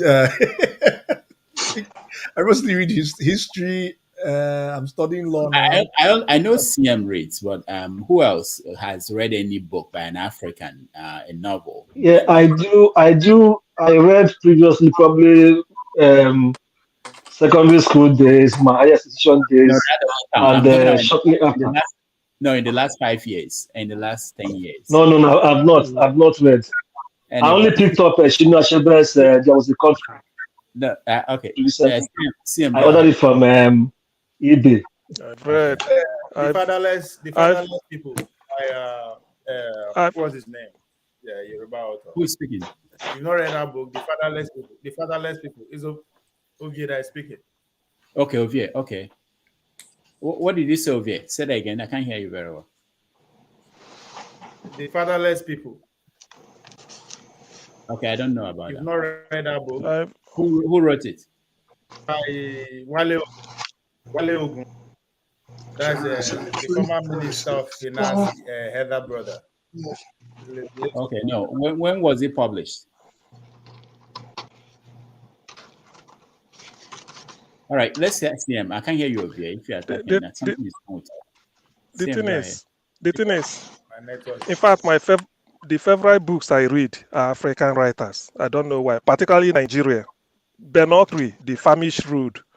I've read it up to 3 times. Anyone I like picking up any, if I can read it, this is my 3rd time. Then Rudolph, when I want to feel at ease, sometimes I take This American Life self and then use it to, any chapter I can open up, even if it's a paragraph or a page, I read it, I smile, I then put it. It's always somewhere here now.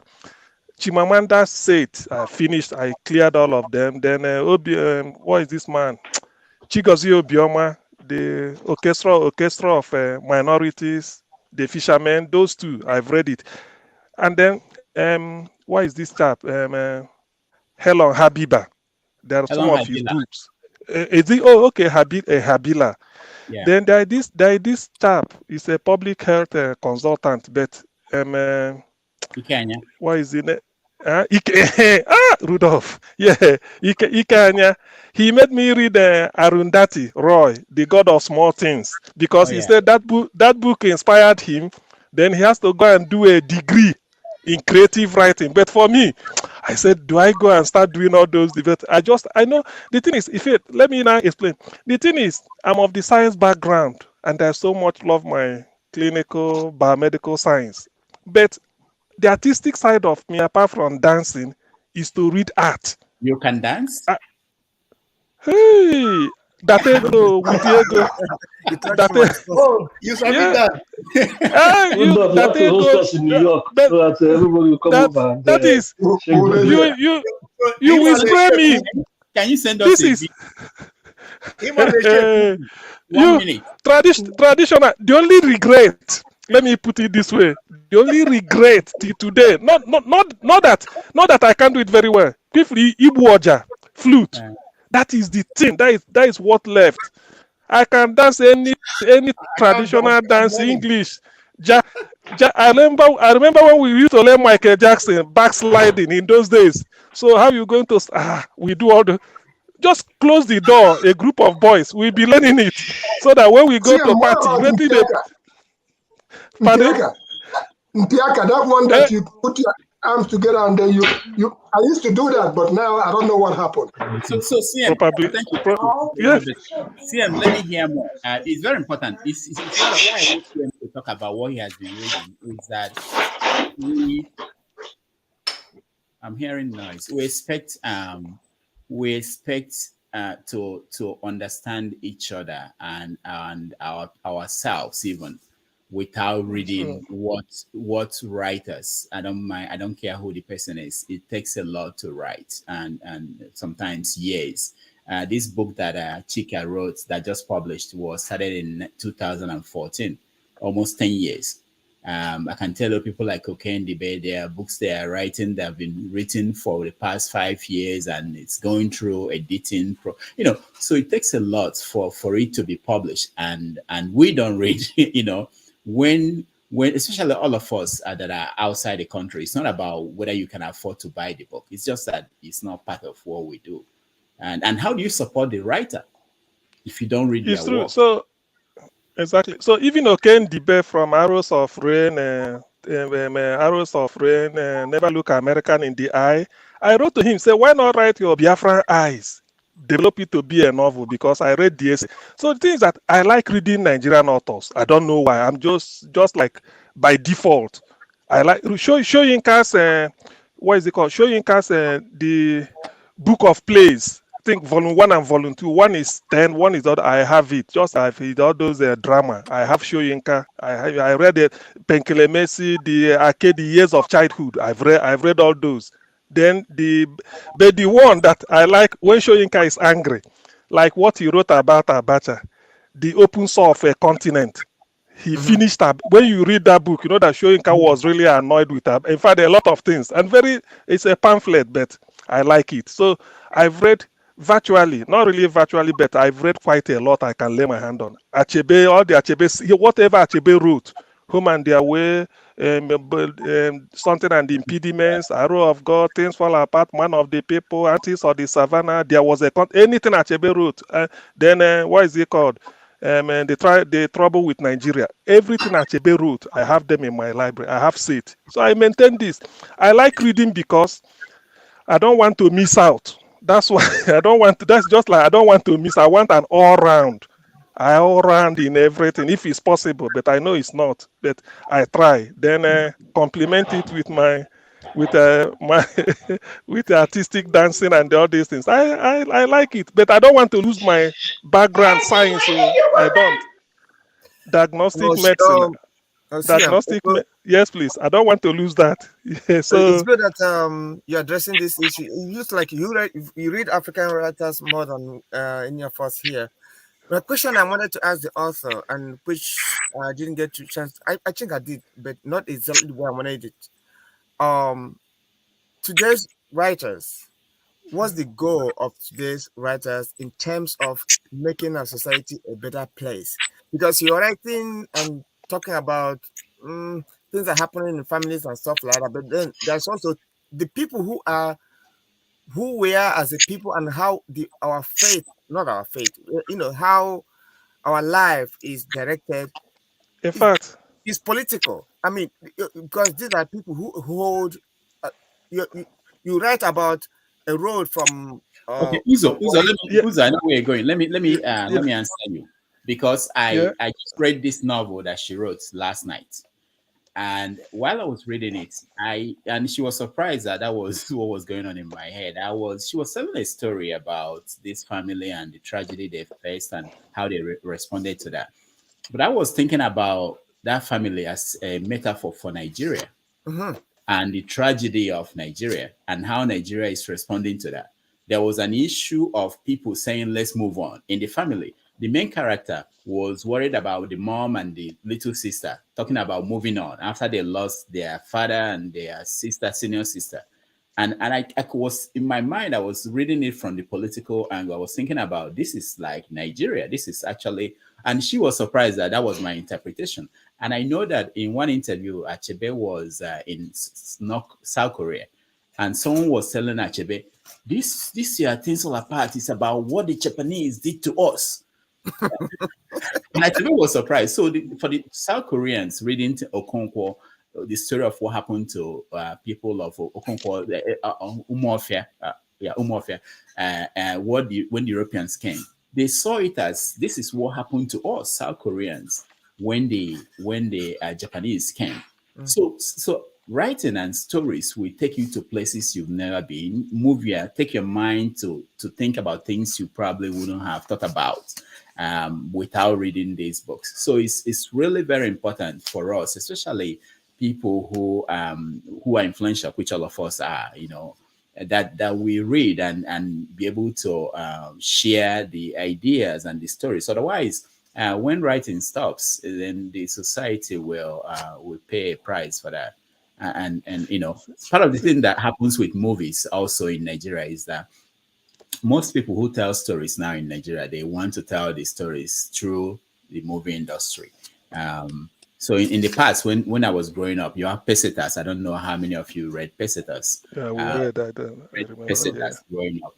And see, Rudolph, just like Uzo said, Uzo was asking what I know the early writers, when you say Achebe, Shoyinka, all those people, I know literature, really. They are talking about maybe humanity, art, telling of their story, maybe either one type of telling Africa to the world. But let me tell you, recently the books I read, particularly about Nigeria, one of them stand out, which is this, where the vultures feast. What you see here is oil flaring in the Niger Delta. Whoever reads this book, you must be weeping as you are reading it by Iko Konta. That's why sometimes when I'm commenting on Nigeria, I always say Ogoni, Niger Delta, this, because when you read this, you find out that I don't think any set of people, apart from wartime, can be treated the way these people are treated. When you read this, you find what is happening in the creeks of Niger Delta. And then when you read about the suffering, then you now sort of the contrast, you find out that the billions of dollars that Shell is making out of these people, and then you come and juxtapose it with the level of suffering in which somebody will throw away the water he used to maybe wash his clothes, all these things, and then from the other end, he fetch the one he's going to use for cooking and drinking. You can't believe it. So when I read this book, it changed my annoyance about Nigeria. Apart from being an Igbo, maybe you relate our civil war and then you be annoyed if your father tells you the story. But when you read about this book, I'm not a Ogoni, I'm not a Jaw. Thank God I've done read. I mean, electricity said so.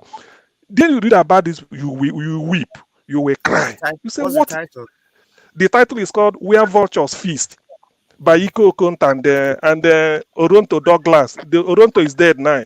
I think either they killed him or all those type of torturing. Yeah.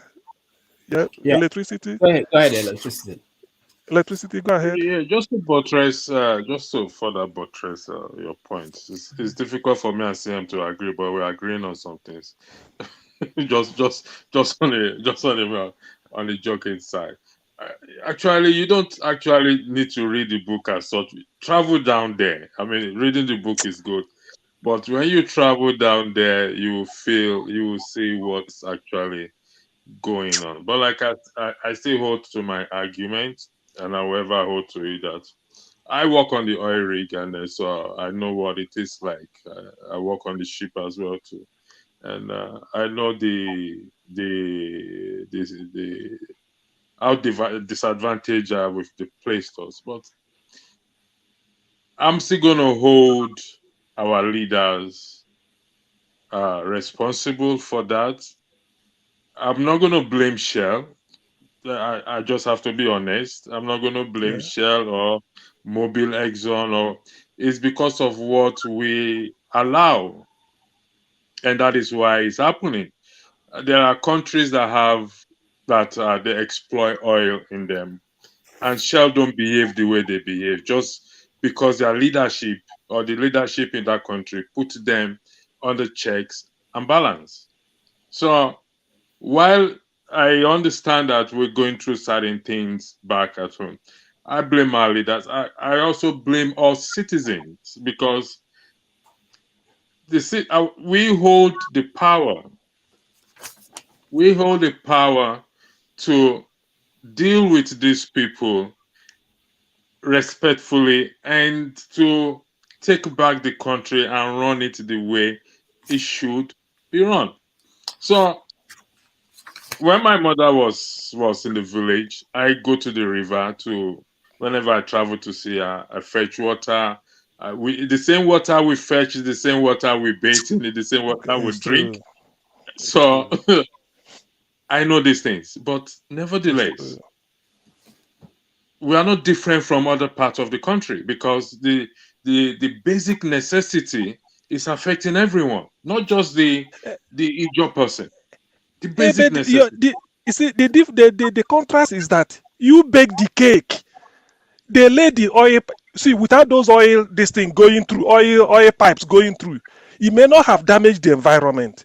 But then, in compensation, when you take something out, put something in, at least to help them. Do you know? Let me tell you one thing. Do you know that if somebody can conduct this research, say go to the Niger Delta, just screen them for cancer or predisposition to cancer, I think they will pretty be higher percentage. This is a hypothesis until it is proven.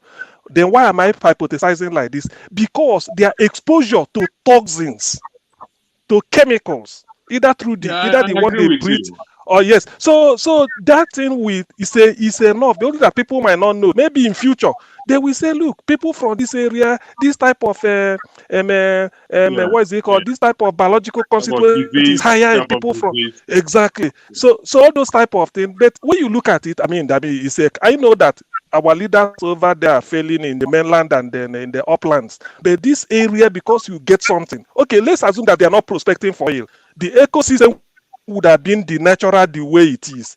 Maybe the poverty, if they can't fish or if they can't farm, good luck to them. But for you to come and displace, sort of, distort the ecosystem and then put in toxin. Ideally, this what is it called? Oil flaring. It shouldn't be. It's going into the atmosphere, and then if there is a condensation, if there is a orographic rain, like geographers will say, it will condense in the atmosphere and then fall back as rain. Do you see it on the soil?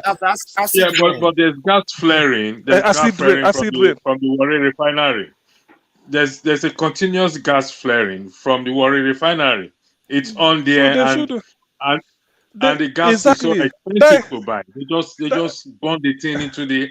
I really don't understand. Just to round up, that is what Professor Gigi Dara, Urobo writer, he said when he's coming from Lagos, anybody traveling, by the time you move past Ore, get to past Shagamu, get to Bini, then you take right. As you are going down Sapele, going to Warri, immediately after some distance, you now start the skyline will change to yellow. Not really because the weather want to rain or something. It's because of the gas flaring. Gigi Dara wrote this. So when you read after reading it, I felt that when they say environmental injustice, there is. So all these things made me a lot of books about Nigeria here.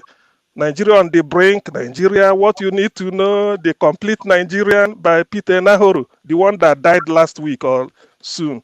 And then the greatest of them all, the biography of Chinua Achebe. So when you read all these things, sometimes you become annoyed with Nigeria. Otherwise, there is really nothing, there is nothing Nigerians are doing to justify the level of decadence, particularly what is happening in the Niger Delta. To be honest, I'm an advocate of it. Like you said, I've not really been there to have a thought, but after reading this book, I felt, and from what I've read, it's not supposed to be. Even if you don't want to develop them, but you are putting there, based on humanitarian reasons. You have to help them. The people there, they are exposed to different types of toxins coming out of their whatever it is, destroy the environment. Who knows why the lifespan could be what it is? Nobody can tell that. So there's a lot to do. To be honest, there's a lot. CM, thank you. Let me just say that this continuation of this conversation, because we can't travel to so many places, the fastest way, the easiest way is to read. Yeah. And you can't get into the hearts of people, everybody. I have never talked to certain people you read, you'll be invited into the environment. Also, I'll give an example. I just read this Chika Unigwe's book.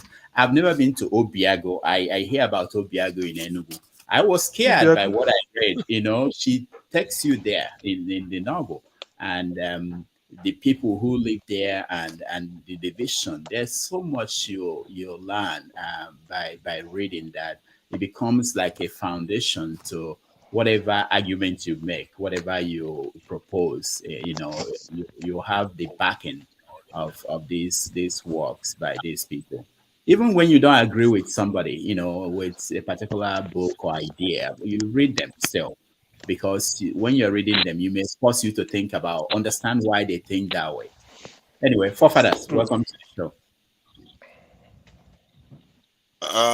Greetings, Rudolph, and to everyone on the panel and the chat. I was just looking at, somebody was talking about your book, so I was just trying to review what you wrote about. I can't believe you were writing all the way back in 2006. Wow.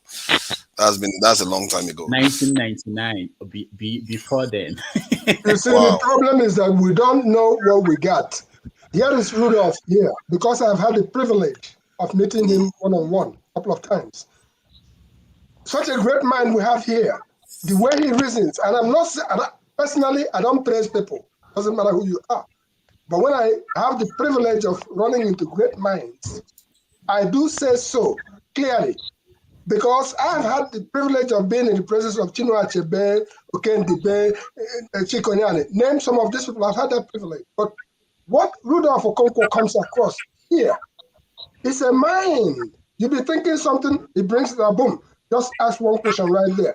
And it redirects you. Like he was redirecting us to how many of us read African writers here? That was one of the last things that we were talking about here. It takes me to say that when you're reading something and you find yourself in it, I read The Alchemist, for instance. But one of the books that I have read that I really read is 373 pages by Andy Uche, who is an engineer, actually worked Shell and all that. Ophia became home. I was about to ask Chika about the situation of the displaced people in Enugu State, because I could see us being displaced. I could see us living inside the bush, in the forest, for 3 straight years. And I could see a whole new village, law and order, everything else forming around there. So when you find yourself or any side of you in any particular book that you are reading, the tendency is that you read it all through, you can identify with it. I think it's quite great, and like you said, sometimes people the way Rudolph carries himself, and that's the way to do it really, because our people tend to be, they allow their ego to dictate the way they do things, because he's been around since 2000, It's a gift from God. 1999 till now. He's been around. It's a gift from God. And Yeah. it doesn't matter whose ox is God. Again, like I said, I don't praise anybody. But when I say it, that's the way I feel. That's the way I say it. Rudolph is an engineer. He never had a bachelor's degree in the arts. He's a bachelor's degree in engineering before he veered into journalism. So you can imagine. He's from, so he never started out as a writer, maybe the bachelor's degree literature or English or political science or all those things. No. Maybe just like Chika Unigwe started to study medicine and then found out that that's what's in him. Sometimes that's happened. There are people who are gifted that way. It could be an engineer, but in you, there's a writer. So he took it that way. My own is a reader. I may not be a writer. I like reading art. If they give me books free, that will be okay.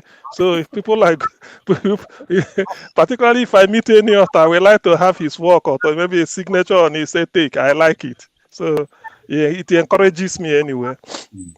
All right, so let's move on.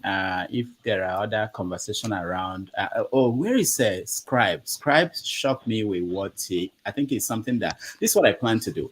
I plan to maybe once a month I'll bring a writer, but I have to get a commitment from you guys that if we announce that somebody is going to come, a writer, that people will read his work or her work, that it will be good to discuss it. Otherwise people will be more or less lost in the conversation. I didn't get to finish what I was saying though. Before we start bringing, one of the, I've read very, very few books I've read of Nigeria, and I don't even read much of books really, which is interesting. I do read a lot of stuff, but not necessarily books individually. But I did read this Varo Nubaisi's story by I think Olaro Timi or something, and that was, for me, I found it very, very interesting, the way the kind of languages he used, the proverbs and all kinds of stuff. I found it very rich, and obviously he also tilted my opinion towards some of the issues that occurred to our forefathers and all the stuff that happened and during that time. That said, how everybody was, that we have CM said something about if Nigeria, the world was rated based on writers, Nigeria would be a first world nation.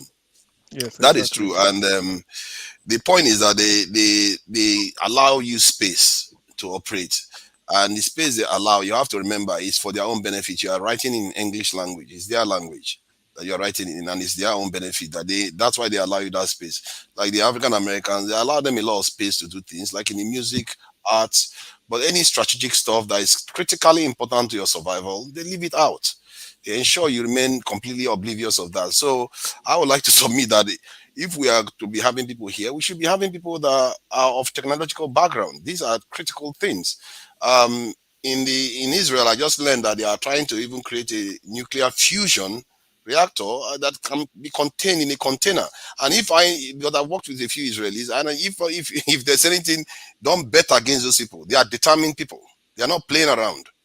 So this is something that we need to keep our eyes on the dial here, because while we are writing and dancing and praising all that thing, which is all good, those are cultural aspects. But we are in a state right now, for me anyway, that we need to be focusing on things that gives us real power in this world. There is soft power, it is true, there's soft power, but in the end, the determining factor is often hard, real power that is based on technology and your ability to secure yourself. So that is what we lack. That's what the deficit of Arowen Nubaisi lacked. And that's something we still haven't fixed to date. We have not even come close. So that's, for me, I think we should be bringing our best minds in technology so that we talk to them and some of the stuff they are doing. Who knows? We might be able to support some of them to actually make significant breakthroughs. Because we do have minds in Africa. I've been to labs where, like in Ghana, where they are researching malaria, anti-malaria medicine. That was well back in the early 2000s and late 90s. But we didn't bring it out until now. Europeans are bringing the vaccine for us. So we all need to be promoting our own technological experts, not only writers.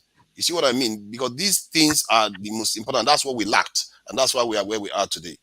Thank you. So, forefathers, the question I have here is that any of us, Dr. Konko and the rest of us, has the Nigerian government reopened the Department of Chemical Engineering at University of Nigeria, Nsukka?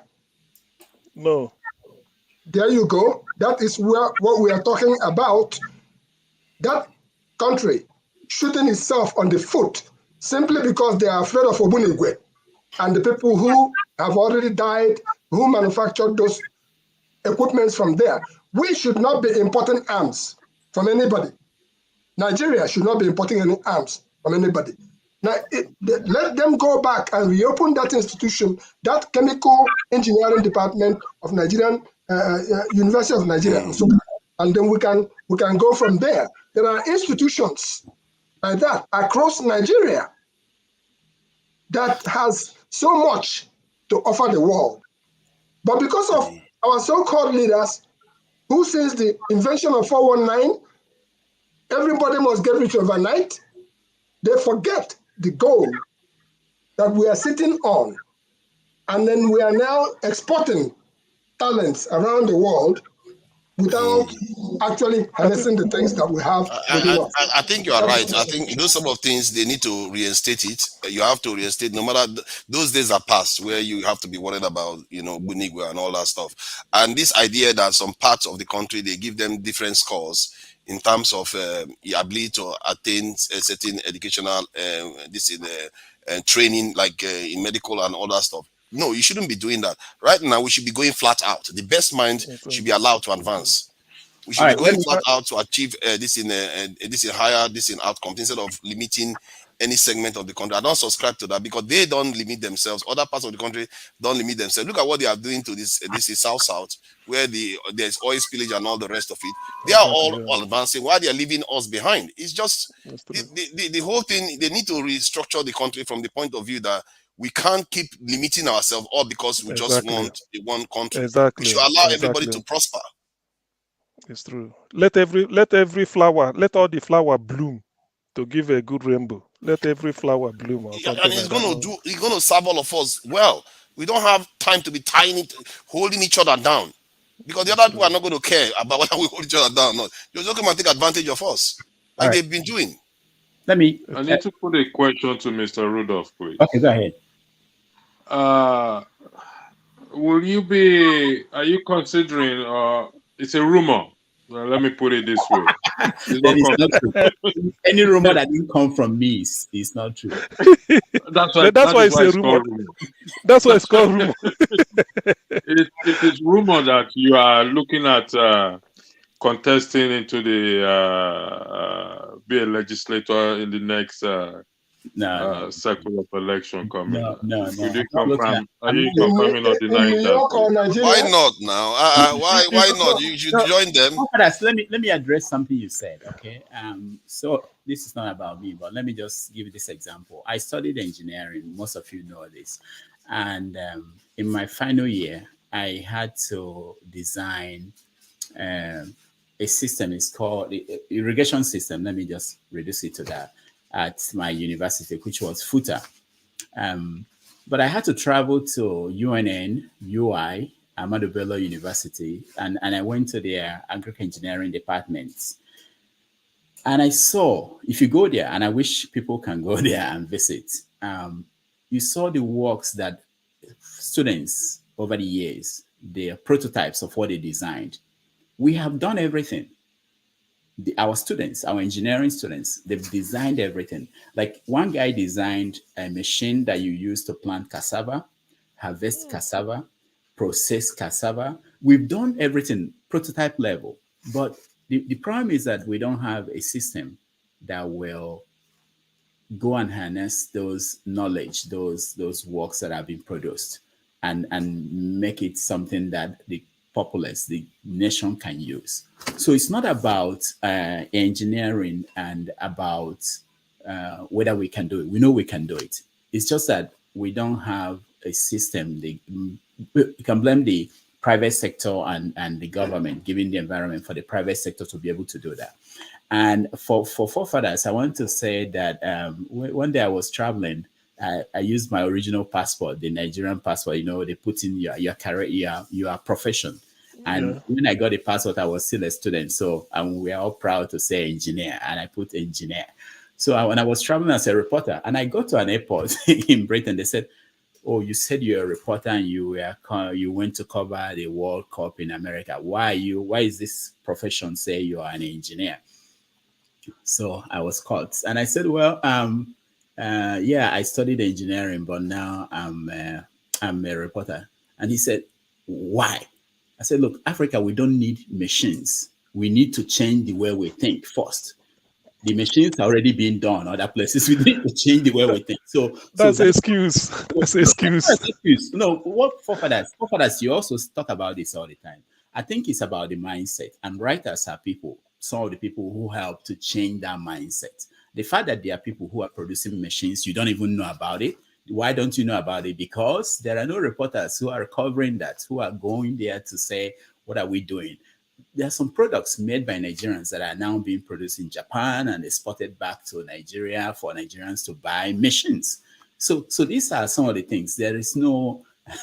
The first time I got a job as a reporter, I went there and the editor said, "Why are you here? You studied engineering." And I said the same thing, I want to write. And you know what he did? He said, "Okay, you studied agricultural engineering. Go and cover agriculture for us." There's no newspaper in Nigeria that has, they don't have a reporter covering agriculture. No newspaper in Nigeria. He said, "Go and cover agriculture for us." And to him, he felt that that's what that's what you can cover. But we don't even have science reporters bringing these stories for us to inspire people, to tell people it's possible. There are people doing great things. And I've tried to write a few articles about that. But it's difficult, for people who are more interested in politics and in stories and things like that. But I think like having this conversation, My maybe... experience on these things, from what I saw, from what you are describing, it's almost see. I don't know whether to call it a deliberate attempt, not just to make sure our people don't develop. Because one of them that I witnessed, just I think around 2020 or so, there was this competition that was organized in Nigeria for unmanned aerial vehicles, and the competition went ahead, very successful, and that was the end of it. They killed it. They just killed it, dead in its tracks.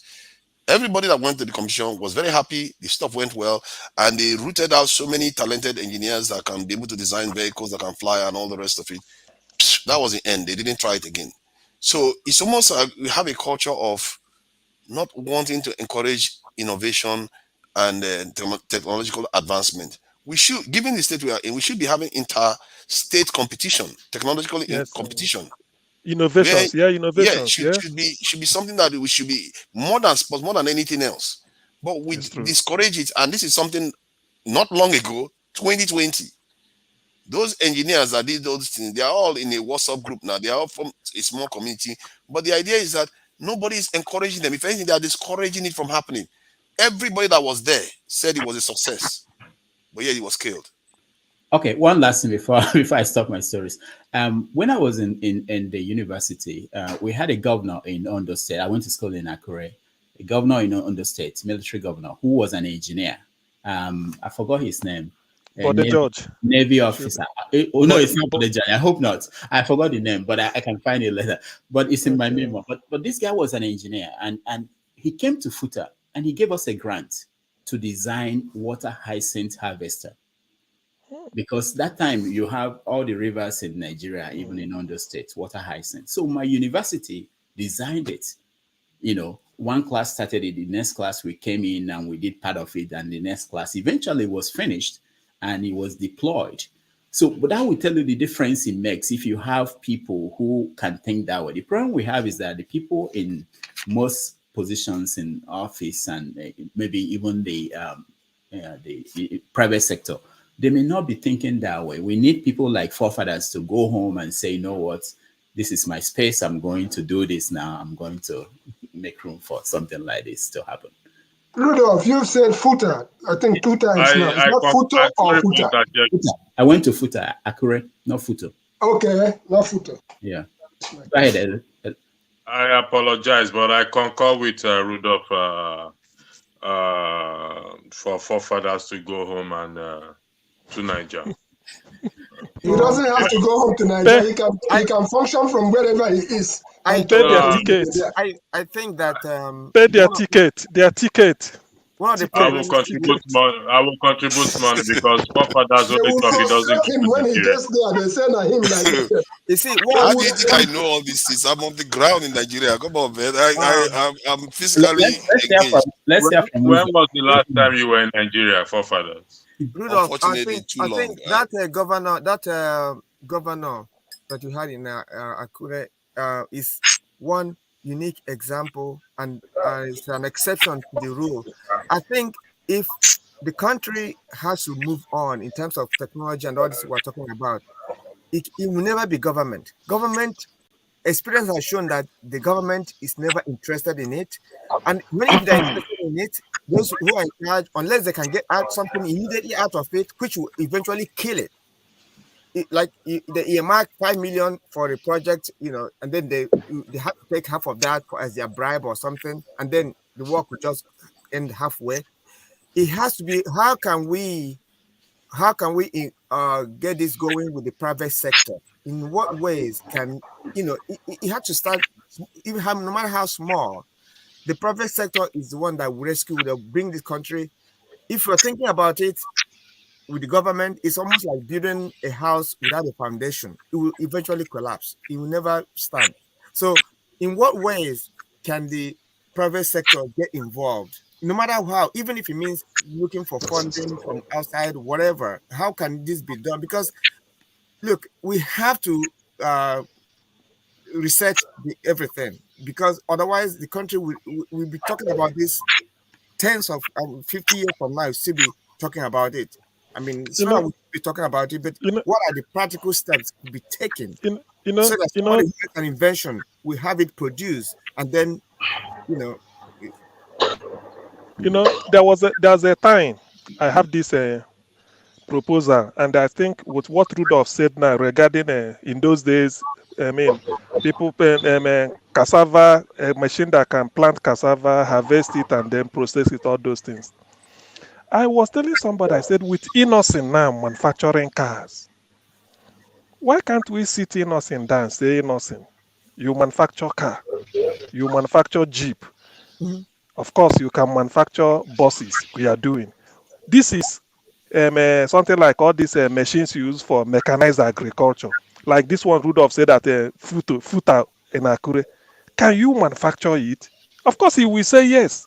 What will it take?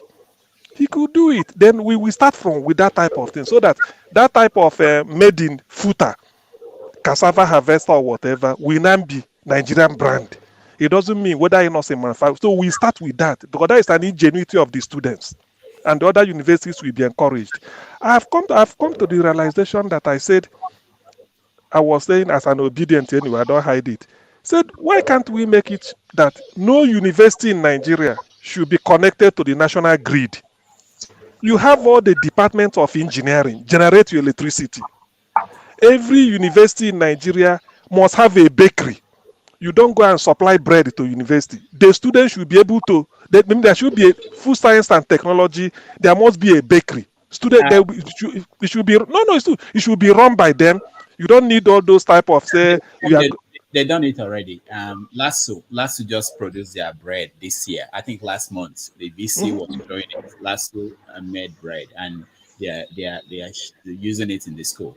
And Yeah. I think OAU or Buckingham University, they have a either they have a reactor, they produce their own electric in Yes.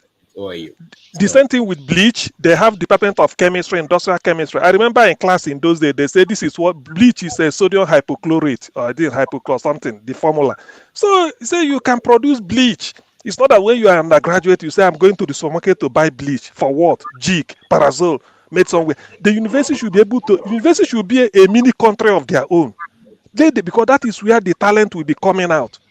You have your bakery, you have your mini department of chemistry produces bleach, agriculture. I mean, then the faculty of engineering is responsible for providing power for the whole university community. I mean, it's a challenge and it's possible. Let us really start from there.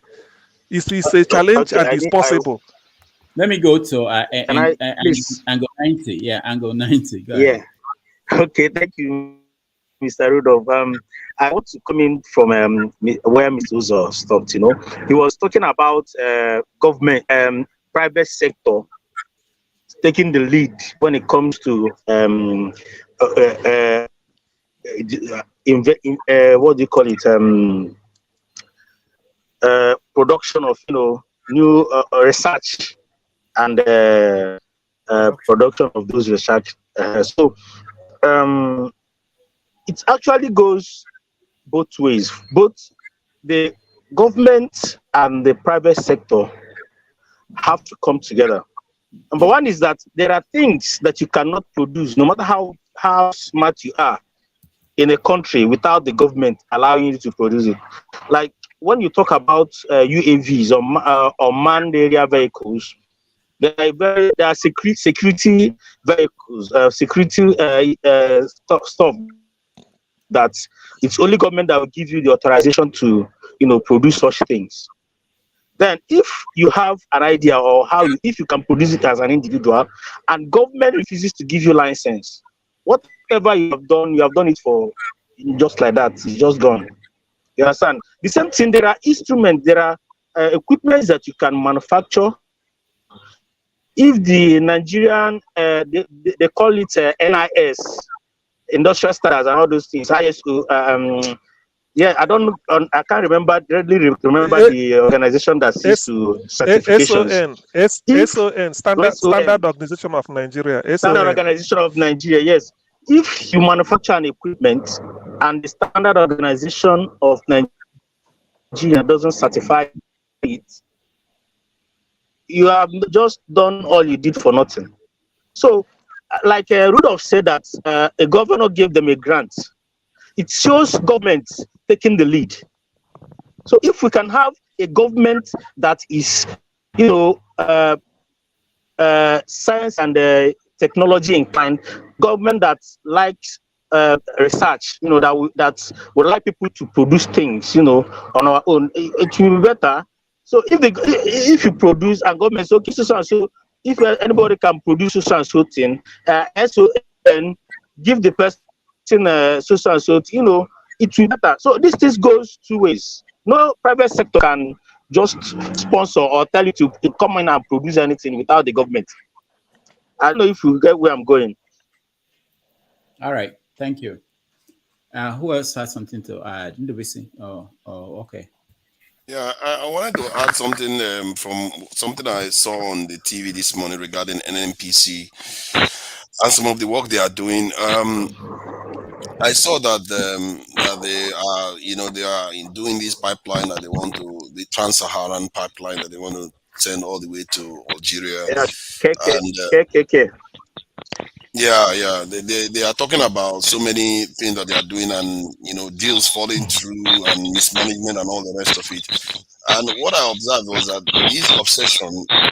Sorry, there's a bit of a reflexive sound. It's from the basin. Your line is not good.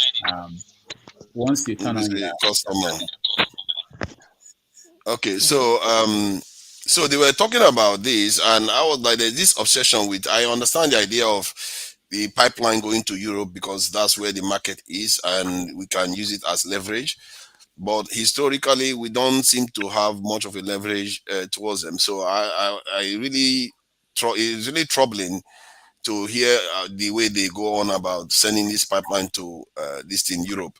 And you couple with the fact that most of these North Africans and Europeans, they don't care too much for our own this well-being. Why is the obsession? Why not send this pipeline to neighboring countries instead?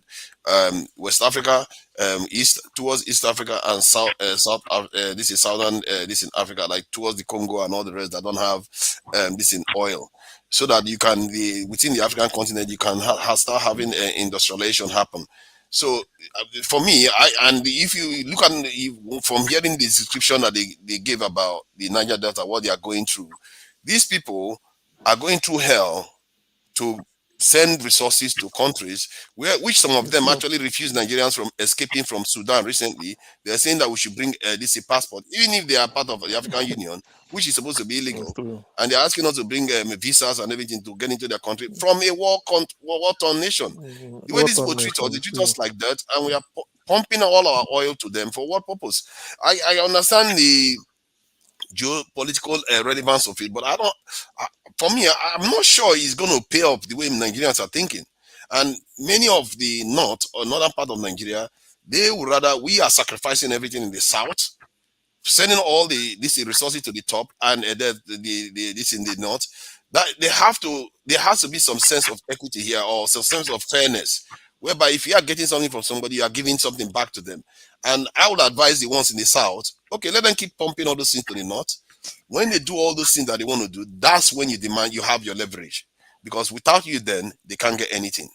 That's when you have your leverage and you make your demands, and they have to fix those neighborhoods and make sure. Because if you go to Bielsa today, it's ridiculous. It's really ridiculous. It's almost like the more you give to Nigeria, the less you do. You poorer you are for it. Yeah. It's just ridiculous. Prophetess, the conversation you were having yesterday, I remember it was you that was talking about Abacha importing oil, importing petroleum products. Yeah. Correct me if I'm wrong. Okay. Yeah. What is happening is that we are self-sabotaging consistently in Nigeria. Self-sabotaging by, first of all, our leaders, whoever find themselves in position. The oil pipeline that you were just having a conversation about that went to the north. It was during my own time as young man that pipeline came through Aba. It passed through Sisioma in Aba. My elder brother actually had a big piece of land where he was that the late King Charles, Uncle Heke. He had a piece of land where he was going to be fabricating suitcases from there to start manufacturing. He was to manufacture Fabergé products, including this brood for men and stuff like that. And this pipeline came right through that land up to the north. And that condemned that particular dream and that particular land. So what am I saying is this. Our leaders have to sincerely realize what we have. I remember Aba is the same place we call the Taiwan of Africa. Aba can manufacture anything. Aba can produce anything. That city called Aba, that's just the culture of the place.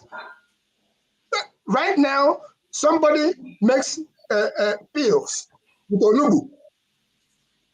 And the pills, yes. I think it was one of those former INEC chairman, Maurice Iwu, that had that done. Now we are going to be buying the pills because it's been brought in as a Igbo man. The earlier we start realizing what we have, which is why all those foreign countries are pouncing on us and trying to keep us down. So we have to start one by one. If any of the leaders is your relative or you know any of them, try to appeal to them. Just an appeal we are making. Let's make ourselves better so that those people, we can trade from a position of strength, not weakness. Yeah, that's all I'm going to say for now. Do we have a pipeline that is going to West Africa? So I learned that there was a pipeline that was meant to go through West Africa all the way to Morocco. Is that one going on now? Because it appears that this NNPC seems to be emphasizing the trans-Saharan one all the way from Nigeria to Niger and all the way to Algeria. Because the idea is that, for me anyway, I feel like the people that we really need to empower are the sub-region, the sub-Saharan African region. That's the area that really needs empowerment.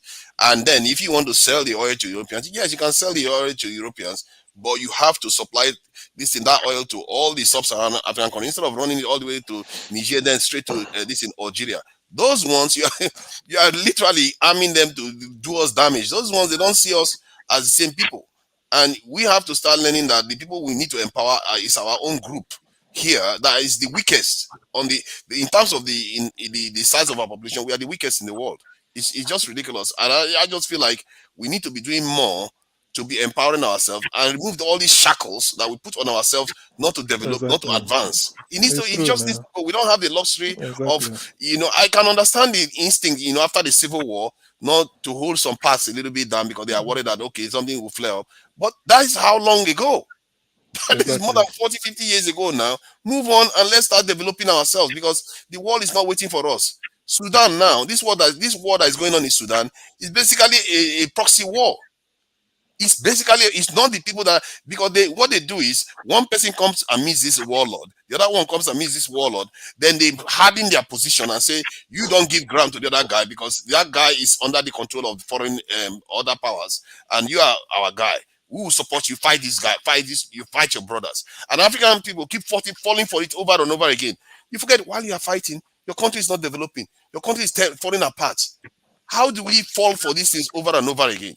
And they themselves are developing non-stop, day night. Continuously developing. Continuously develop. So you see, to that extent, I think what it takes a leader, it takes the leadership who we see through this. That's why I remember what George Bush said. He said they can never sign any agreement that will put the Americans out of job. I keep quoting that sentence.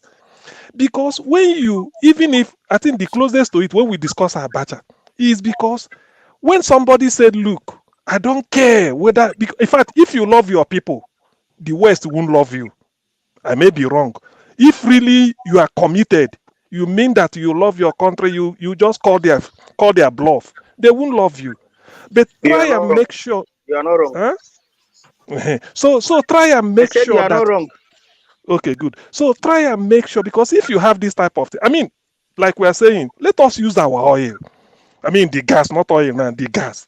You could be discussing with, say, let us empower like all these West African coast, everywhere, give them, leave the Europeans. Even if they want it, you give them terms. Even if there's a terms you will give them, they will know that you are favorable because it is your own. They won't like you anyway, but make sure that you place the interest of your people uppermost. And if they try it, you will be saying that this is what I need this because I want to develop our own. I remember after the why is it that a bunch of Americans love Mr. Trump with his "Make America Great Again"? So America first, right? Yeah. Why don't our people turn that around, say Nigeria first?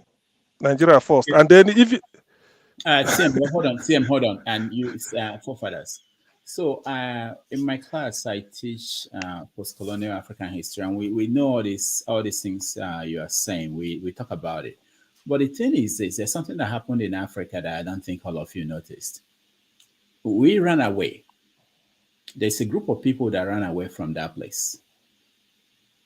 All of us ran away.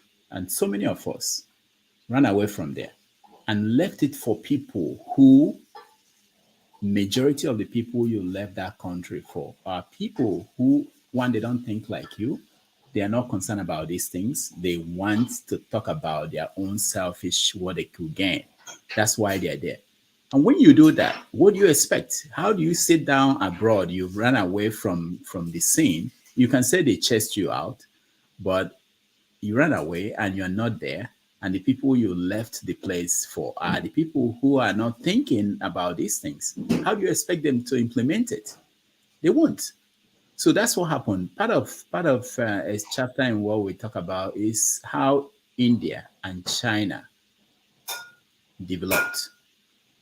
They tapped into their people abroad, including what I hear forefathers talk about sometimes, stealing technology, stealing knowledge, taking it back home. We have to begin to think about that. You can't leave people like Babangida to control Nigeria and expect that it's not people like him that will be hanging around him and will be governing the country, and that they will suddenly change and do wonders when you run away. You have to continue to engage. You have to physically go back at one point and change it. That's it. Yeah, but Dr. Rudolph, what about those of us who believed in the same principle you just talked about? We came here in the 70s, believed that in the golden fleece, go get it, come back and help develop.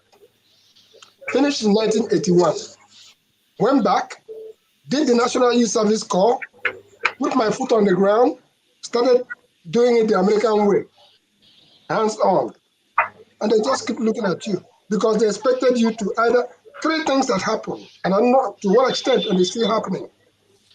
You come there with all these great ideas how to make us America the way we should be. Because of the corrupt and crooked culture in our place, they expect either of two things from you. One is either you join them. Two, either they see you as an obstacle to their daily way of doing things. Or three, you can get out and go and rearm yourself. The reason is this. I have been a witness to what I'm talking about. Went back to Aba, believed in doing it the right way, credibility. The country here is made of credit, right? If you are credible, you can buy $1 million house with minimum down payment, and then you live through it. It's a system, but in our own case, the system cheats itself.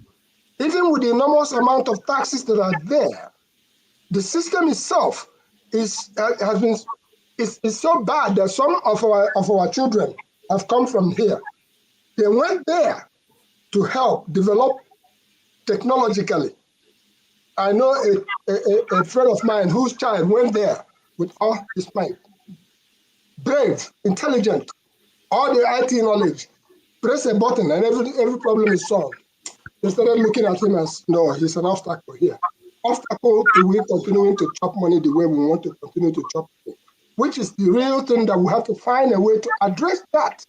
That's why I say if we have to appeal to them, one by one, it's for the good of everybody, for the good of our future. Can you please not look at us as enemies, because we are not enemies. I'm saying to you, me and you, that I went through it and they started looking at me. Man, over there, my shoe started carrying sand. My coat started tearing because I believe in doing it the right way. At the height of the introduction of 419, I had a choice. I could be like John Nebodisa. I could be like Fred Ajudwa. I could be like any of them who engaged in 419. But I saw that and I said, no, this is not me. That's not my character. I will live longer. I bailed out, only to come back again because we are going to be back. But we should be able to, from here, ask ourselves a question. How do we, as a group, honestly, not trying to see who is, because even among us, instead of agreeing to do things as a block and go there to make a change, we still believe in that in our individual way. It's my way or the highway. Until we're able to forge a formidable force to take at least one institution after the other. One institution after the other. I was reading about how Babangida allowed Tyson Lorraine to go and form a bank. He formed the bank, Babangida gave him free hand, and he gave loans to all the poor people, and the poor people never returned the money. With that said, that was the end of Tyson Lorraine, the great guy with a short knicker. We all know these stories. So what do we do so that we can go back and make a difference, especially in places like Abia State, where Alex Oti, I'm bringing that politics back again. Because when he doesn't went there, we gave him all the support. And he brought in people from places say Abba made shoes. Abba can make better shoes than Italy. But we would rather buy the one from Italy. Italy can get our shoes, rebrand it, bring it back to us. So in those places, let's find a way, we here, to make sure that we have we have a, let me say, we have a say in a place like Abia, for instance, and then we can take it up to maybe another place like Rivers or any other place. But let's make an example. All right. Igbo Basic, thank you so much. Rudolph, I have a question. Okay, For you.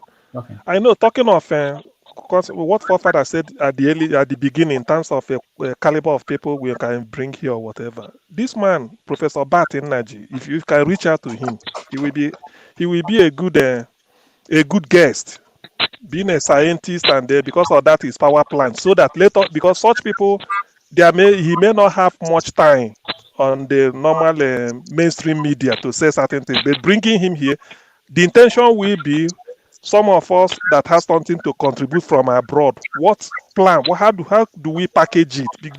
Giving him that somebody who has gone to develop something, because, like we are saying, people are. We can't continue being a third world country at this level. Even the most basic of scientists that we have, we can't do anything. So if you can, I don't know, maybe there may be other names like that, but I know of Professor Batin Naji. There may be other scientists. I support Batin Naji's story.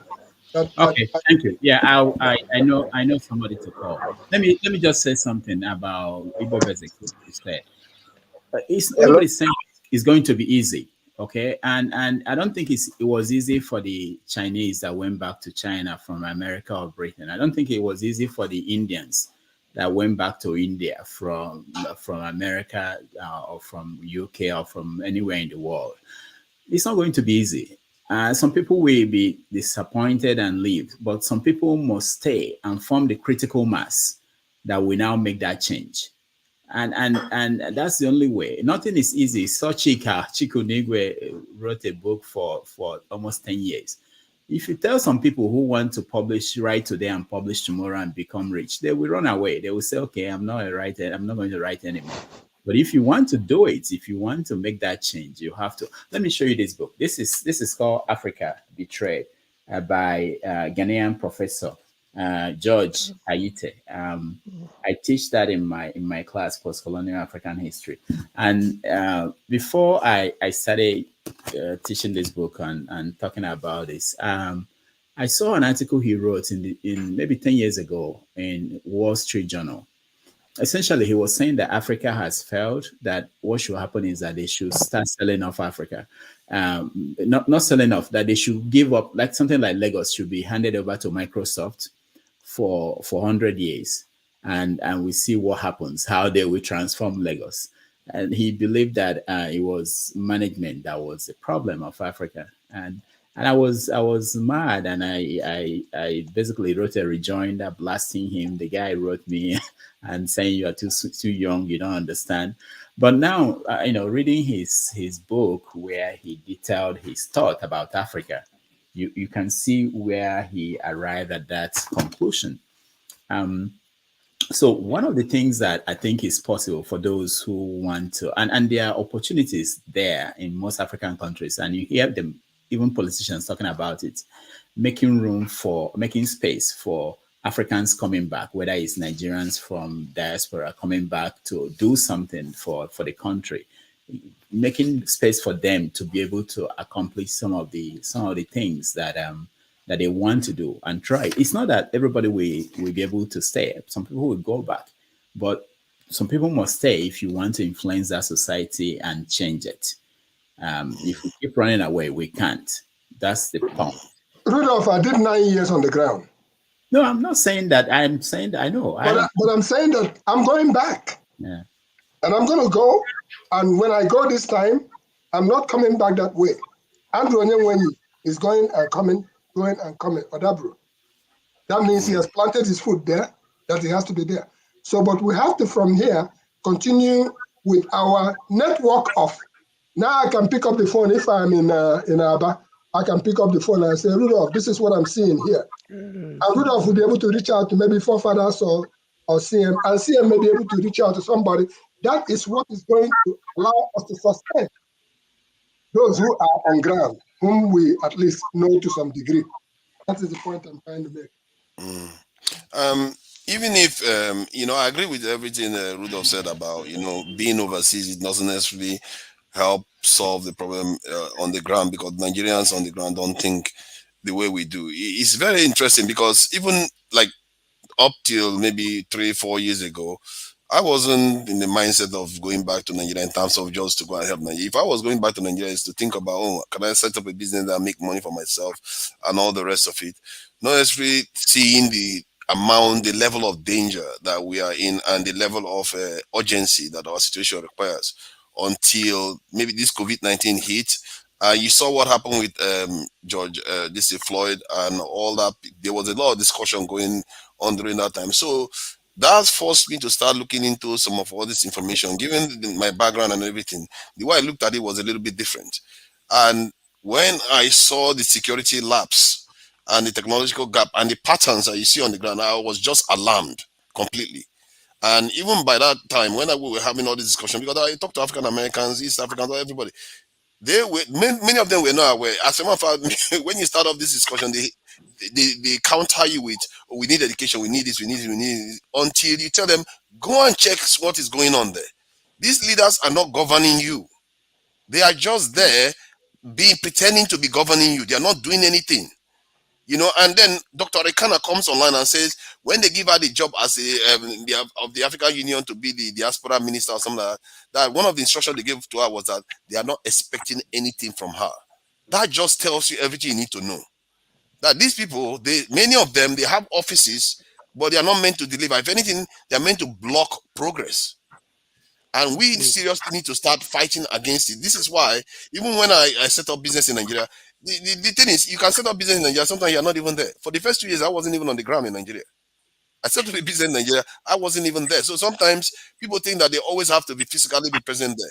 I think this struggle, if you want to win it, you don't have to always be physically on the ground. You have to also build alliances all over the world, because this problem is not only Nigeria is facing, it's all of us is facing. And Nigeria, most people, if you ask most people around the world, they'll tell you that Nigeria is at the heart of it. If you want to solve black people's problem, fix Nigeria, you'll see that the changes are going to completely be copied all around Africa, and you're going to see a massive change in Africa.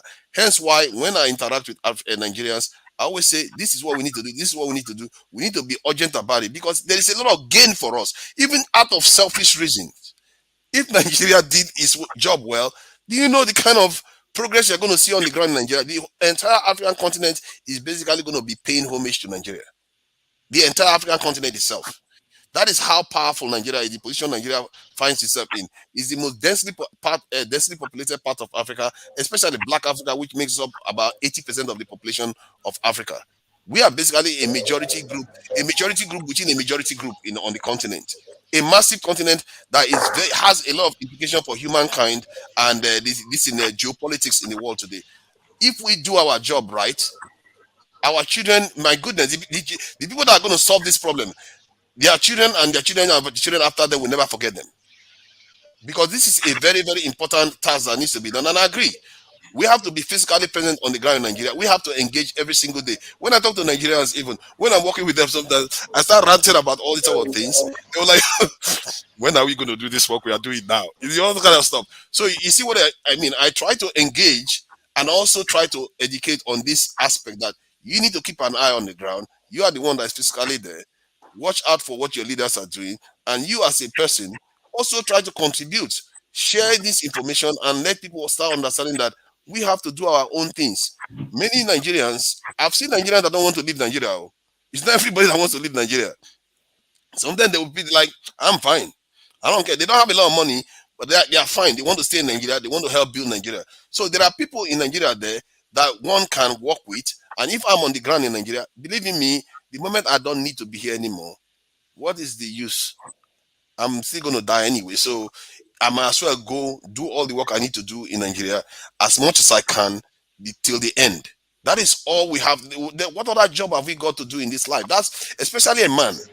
That is our job. So I would put all the energy that I have. And while I'm here, everything I'm doing here is to benefit my country, because it's not even rocket science. That is what they are doing. When Shell is in Nigeria, what do you think Shell is doing in Nigeria? To benefit us? Is that to benefit the UK? That's what I'm going to do while I'm here. as much as I can learn from here, as much as I can make from here, I'm going to transfer it down. Do you know that my original Okay, plan? please, can Not I really, come not in? okay. You can. Sorry, I give you a chance. Is All it right. angle You 90? see, my own perspective, yes, angle 90. Thank you very much, CM. My own perspective is this: if you just take a very good look at Nigeria, you will see that it is structured for failure.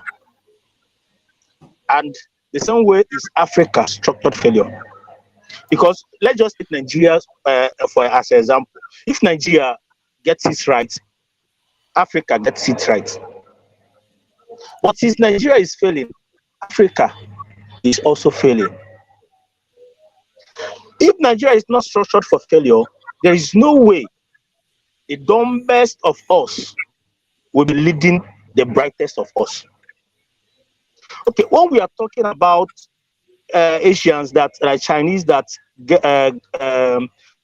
took technology back their places, like we are discussing here, how the aspirants will come back to Nigeria and help to build the place. They did it successfully because they had leaders who had a purpose. And the purpose is that they want their countries to be great. They want their country, they don't want to be taken for granted. Look at China, look at Japan, look at all these superpowers. They did it intentionally. Their leaders were very intentional in what they wanted to achieve. That is why they are where they are today. But when you look at Nigeria, you see that it is as if Nigeria is my mother saying as if Nigeria is running backwards instead of forward.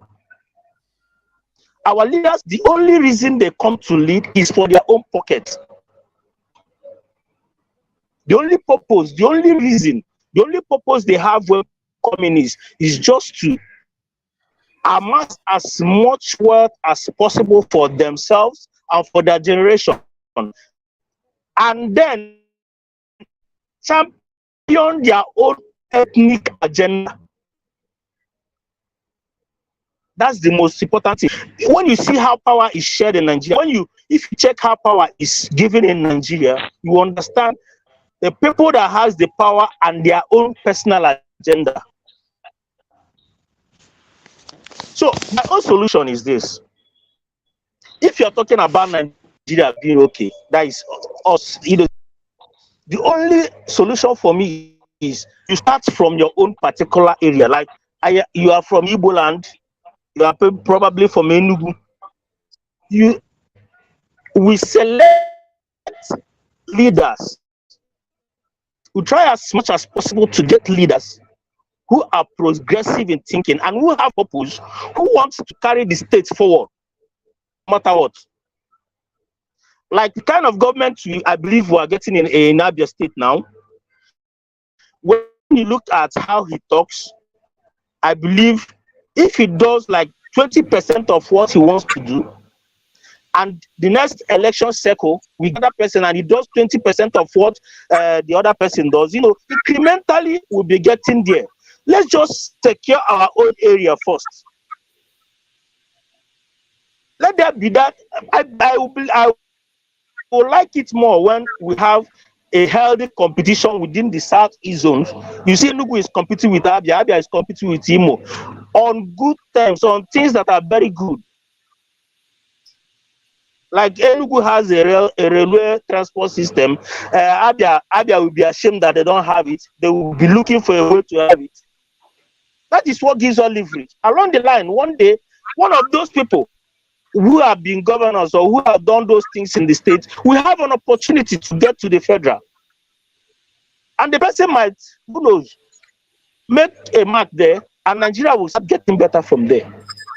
But considering how it is now in Nigeria, no leader, even the present leader that is now, that's just elected now, he's not coming to, his only intention is just to come, be the president because it is his lifetime ambition.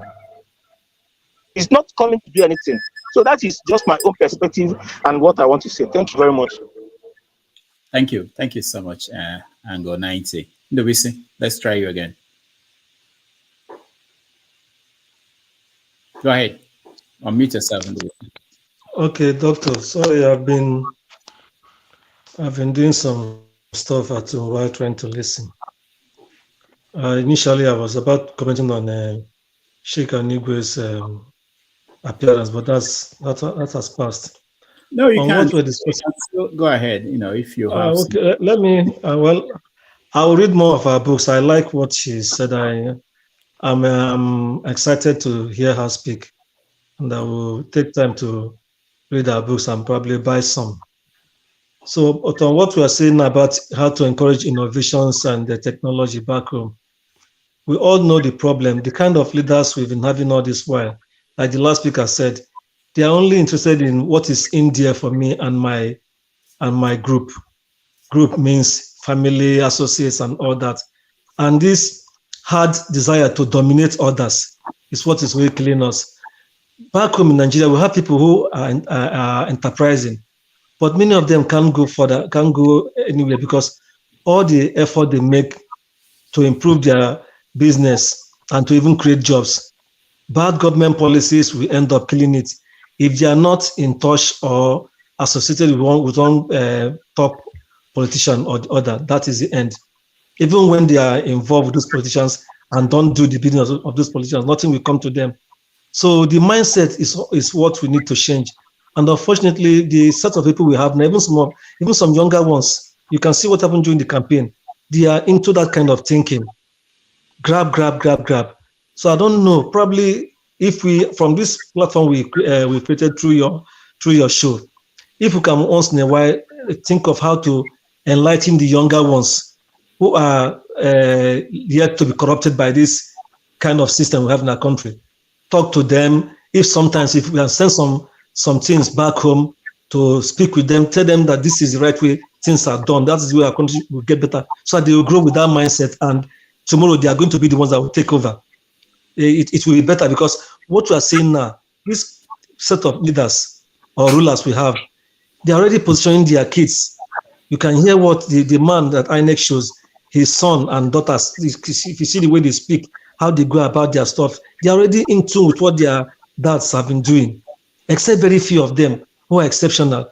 So it's going to take a whole lot of reorientation. That is why people talk about revolution, but revolution in what way? Is it going to be the bloody one, which will be disastrous for the country?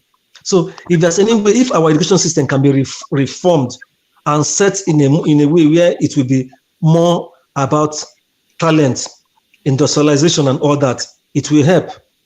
Even the education system is worse off in many ways. You see people go into schools, some don't even read. They depend on toward way to pass the exams. Lecturers are equally encouraging them. So there's a whole lot of problem. Everybody in their own little way wants to grab. The few who are trying to maintain sanity, they are being looked at as if they don't know what they are doing. Somebody said, I don't know what it was on your show, doctor. Somebody said already that if you are a politician and you start to do things the right way, you know you're not going to make money. Back home, people will be laughing at you when you are back. They will say you went there and you messed up and all that. But that is the right thing to do. But the problem is, if we can harness ourselves together and reorientate ourselves, we can now use our commonwealth for our good. But the people who are there now, they are so interested in what they will grab, and they don't think of the generation that is coming behind. So it's a really big problem. That's why some of us are hoping that with someone like P2B, who people know is antecedent, we can start to make some little progress. Probably if he makes only 10%, when he leaves, the good example he and his team set, others will follow. Okay, even in since we came back to democracy, some governors in some states in the past have tried to set a good precedent. But as soon as they leave, the person who took over from them, be it their former deputy or somebody in their party or somebody from another party, will start a new process again, just to say, this is my own. Now, that is not the way country moves. It's a real big problem we have in our hands. I wanted to mention something about one thing that has been bothering me. The NNPC, since I've become knowledgeable a little and know what goes on in the oil industry, I know that all those companies exploring oil for Nigeria are foreign countries. Do we have an indigenous company that equally does oil exploration, or the rights have been sold to those Shell, Chevron, and others to explore? Why, when they sell, they share the government get their own from it. So you can see we are equally, probably, if that is the case, we are losing so much. Our companies should be able to get involved in the exploration itself. So now that they have turned NNPC into a limited company, I don't even know, the whole thing is still vague. NNPC is still covered in so much secrecy that the Nigerians who are supposed to be the beneficiary of the God-given resources, particularly those living in those areas, they are not even cared for. The Niger Delta area is so devastated and it is so bad that you begin to wonder, why are we doing this to ourselves? I know here in the US, we have some areas in Texas, Arizona, where they explore oil. I don't think the oil companies there do not follow the standards set for them. But back home, because our people prefer kickback, they are ready to sell us out to those other people from other countries. It's a big problem. Let me stop here so far. Thank you. All right. Thank you. Sam. Don't we have? I thought we have some oil companies that are Nigerian owned, smaller ones anyway. But we do have some indigenous oil companies. It's just that the government doesn't either patronize them or they fear that they are not capable. It's part of the problem still.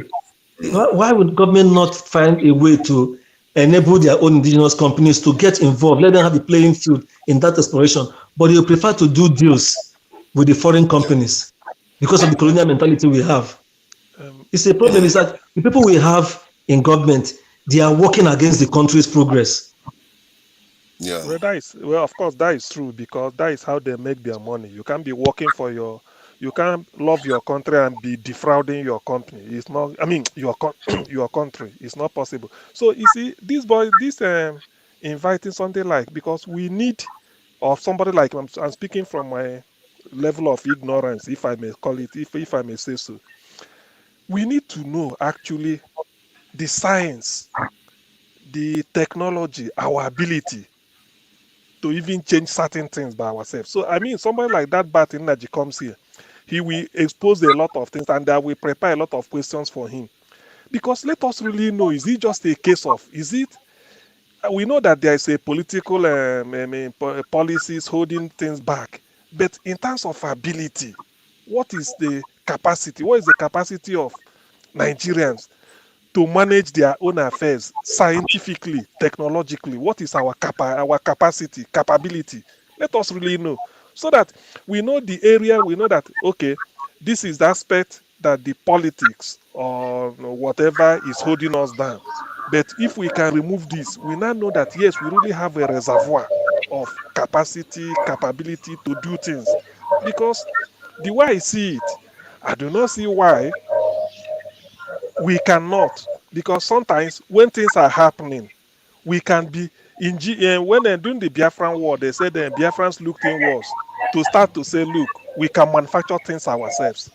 When I say Lee Kuan Yew went all over the world in terms of begging, but people are looking at him as a leprosy, that's somebody smelling. So he came back, called his people, said, look, we have to help ourselves. And they started doing it. So before you know it, people started coming to them. They go to conference, they listen. Anyway, that is a story for people can read up. So in our own case, it's just like an introspection, an evaluation of, even if all these things we are saying, do we really have the capacity to do certain things scientifically, scientific feat by ourselves? Thank God Rudolph said when they started producing a cassava machine and all, look at those and they abandoned. If we have this capacity, how are we going to utilize it? Because this should be action. Wherever I find myself, whoever I come in contact, this will not be the sort of the discourse. If, let's say, okay, go and do it. Let's say the Western world are not holding us back. Can we do it? Say, this is a power supply, we can't give ourselves power. Is it true? Can we not give ourselves electricity using hydro? Using, because do you know, let me just say this briefly. In 2014, Brazil hosted the World Cup. In 2016, they hosted the Olympics. Before then, when they got the hosting right for the World Cup, it was Pele that represented them in Switzerland. They presented, the whole of South America said they want Brazil, they supported Brazil. So there was nothing like competition, nobody. They just sold it. So Brazil now said they will host Olympics in 2014. I mean, World Cup 2014, and then Olympics in 2016. That it will demand a lot from their infrastructure for these 2 years. Though Rio 2016 Olympics is only in a city called Rio de Janeiro, so that's where all the other ones can be supporting. But World Cup is all over the country. You have to go everywhere. They said, they evaluated their energy demand to sustain most of those things. They found out that they need to sort of increase their power generation energy capacity. They said, okay, to host Olympics in Rio, some of the area they intend to develop to put a power up something or maybe generation should be in the favela. They said, okay, if we if we destroy this favela where the poor people are living and relocate them to somewhere else, how much will it cost us to demolish it, do everything and do all this? They said, no, let us leave the favela for now. All we need to do is to go somewhere instead of establishing maybe fossil source of power. Let them use hydro. That was when I started hydro. Hydro means because they're on the Atlantic. It's free water. There's a way they do the turbine that's to generate. So they said they can use hydro only for Rio de Janeiro area. They remove Rio from the national grid so that they can support other ones. So what I took out of it is that why can't we have a situation? Are you telling me that we don't have Nigerian engineers or scientists or with genius that can say this is the solar we want? They can do it in Nigeria. Go to the hottest place where you have the highest sunshine, maybe in Maiduguri or Sokoto or what, plant it there just to take care of as much as it could that surrounding, remove them from national grid. Places like Lagos, Bayelsa, all these things will be using hydro. They don't need they use hydro for that hydro water for them. We can have scientists that can say something like this. Enugu, maybe I don't know whether coal might be too laborious or if it's not counterproductive. You might say, okay, can we use the river, Niger River, Benue, or the Kainji will now be only for Niger State and then some other environs. The Mambila this. So when you analyze it like this, the United States, do we have the capacity? Can we be able to do it? Let's say we are not involving the white people. Can we be able to do it? That is the question. Because if we can, we don't have anything holding us. Let me just add something to it. I think we can be able to, we have the capacity to be able to do these things, but some of the technologies that are required are not on the ground. The other day, I looked into, let's say somebody wanted to manufacture something in Nigeria, like an electronic product that can move. First thing you have to think about, do you have the microchips in the country? We don't. Let's say a motor. Let's say we can order the microchip in bulk and just go to China and say, get us a million microchip and put it as a form of reserve for the nation to be able to supply itself in case there's a sanction that prevents you from accessing them in the future. I say, okay, how about the motors? Can we make them?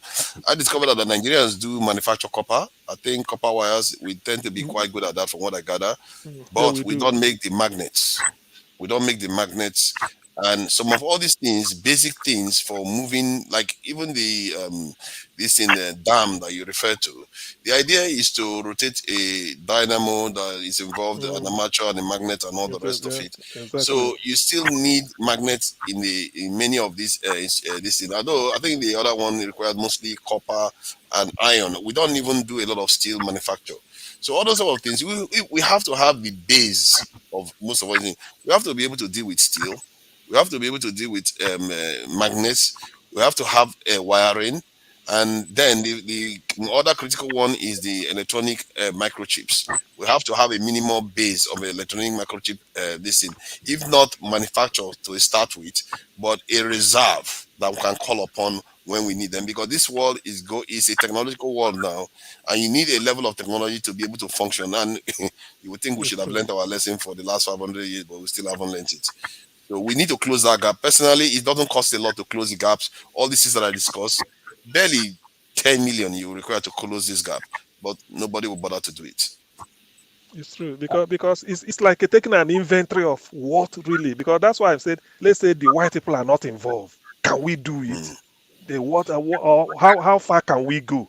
So that is, because when you see, if you're in the way, do you know that when I come into having come here, I realize the importance of engineering as people turning Yaba into Nigerian Silicon Valley. No, keep talking. I wanted to point out that there are a lot of good things that are happening. Sometimes it's underreported, especially in the tech sector. This is an article about tech sector in Yaba. And I think I did it for an Italian magazine, but later on it was published on Sahara Reporters. So there are so many, it's like a hub of tech, and there's so many innovation going on there. Ideas are being transformed into, because this doesn't require you to use big machines. So I pointed out that some of those new technologies and how. You know why this one concerns me too? Because I think this is what you see. Let me just go straight to it. The idea is that if you look at the technology that we are advancing in, it's mostly in areas where you need data centers that are not necessarily present in Africa, that is present in their countries. Strategically, you are still serving them. And this is the thing, we really need the Chinese government. One of the things they did recently is that they went after their technological companies, like this type of tech companies you're talking about. They send them overseas, and the ones that they are encouraging at home are the ones that are building hardware at homes. Because there's a difference you have to read between the lines. Whenever this will give you something, they give you something in a way they can control it. All the servers the servers that they are using to develop maybe all this AI and all the rest belongs to the West. Any technology, most of this payment system that we are using, where is the data center located? We don't even have data sovereignty, which is something that is a new area of technology development that most people don't talk about. I think in the last 10 or so years, it started coming on the international stage. There's so many things going on now that our people even haven't started talking about. There is the idea of quantum technology breaking the internet now, whereby what they are doing now is that, you know what people are doing now? They are copying all the data in the world, saving it, waiting for the day that when they have the quantum computer, they will just break into all the data and find out all your secrets. This is what we live in right now, and our people, the areas we are developing in. That's why it's very good for people in technology to be coming to talk about these things, because so that we can start knowing, projecting into the future. Just like the entire, if you want to catch up, you have to know where they are. Because you know where they are. Probably you steal it if it's possible. But I feel that because the way maybe I'm approaching it laymanly, but I want to see, because sometimes you challenge yourself. Just like create a scenario, no white people, just all us. Can't we do something to help ourselves? If Biafrans could, under the bombardment, they were able to sit down the day night. Ojukwu said he will be having a meeting there, call himself, come and see the rocket we want to launch. Come and see the beer we made out of cassava. Come and see this. All those type of things. So probably now is the time. Nigeria is the poverty capital, just like hopelessness. The world are trying to say that from nothing good can come. Yes. No, it's true. Konata said something for once. He's saying that I want to stock up microchips and magnet. I didn't say magnet for $10 million, so just don't go and start quoting me on that, Konata. Yes. Sorry. What you said. Okay, sorry, Ike. Good afternoon, Dr. Damages. Thank you, everybody. Thank you, everybody. Hey, let me put a one sense into this. If you look at, because in every society that in the last 25 years, last 3 decades, they made some changes. In Nigeria, educational system have gone backwards instead of forward. So, do you know how many engineers that we have in Nigeria? Like people that graduate in engineer. We have all these engineers, but guess what? To build a road, just 1 kilometer of road, we go and hire Chinese to come and build 1 kilometer of road. Can you guys check this? For 1 kilometer of road. Then you're talking about ITs. How are you gonna say that people in Nigeria can write codes, can do those things, but unfortunately they don't have electricity? How many people have recent computers? We have computers, but good computers to do those things. They talk about the infrastructure. Remember Niger Bridge? They opened it because of election or whatever. They opened it for Christmas and they close it. The bridge is not even ready. How many years have you built that road? The construction to go from Port Harcourt to north through Igbo land and go through across and go to the distance. They didn't build it because at the end they couldn't borrow more money to do that. But guess what? At the end of the day, who have the will? If the government does not have the will to do this, somebody alluded that when people come in, all they coming in is to take as much as they can take. Yes. You can't move. You can't go with people that doesn't have vision. Vision. Nigerian people that rule in Nigeria, they don't have vision. Because they don't have vision, we are not going anywhere. We cannot go anywhere. We have doctors, they are all Japa. Do you know that in America now, if you go to medical school outside the US, you can't get residency when you even taking all the exams. Unless if you're from India and you have done neuroscience, they will give you job. They will give you green card. They will give you everything because those are the things that are difficult to have in America. But for me, the problem Nigeria have is lack of leaders that have vision for tomorrow, 10 years, 20 years from now. Where do you want the country to be? India's changed that. Chinese changed that. But Nigeria, before we finish tribalism, religion, before we finish, he's from East, he's from West, he's from South, he's from this. Before we finish it, the time have passed. I don't think, my grandmother said, Nigeria is no mekwata. You cannot fix Nigeria until you have competent leaders that have vision. You can stay here and talk 20 till tomorrow if you don't have competent leaders. Do you know in IT, the black people in IT now is Nigeria and Cameroon all over the world. Nigerians and Cameroons are the IT gurus of black race in IT right now. They are all Nigerians and Cameroonians. But guess what? If you say, let me go and change Nigeria, somebody was talking about data center. AWS have data center in South Africa. Why can't they have data center in Nigeria? Do you know why? They don't have a zone in Nigeria because you know why? We have a corrupt system. We don't have people that have vision. Leaders, you have to have vision for people to say, we can actualize that vision. That is the fundamental problem. Until we hire competent leaders, people that will look at common election that we just did. Common election, $789 million. And this is what we did. We have idiots as outcomes. And how would we get there? We can never get there until we learn to have visionalists, people that think about the nation first before they think about their pocket. How can you bring an old man who is almost 80 years old to rule 220 million people? No, he barely know how to use computer.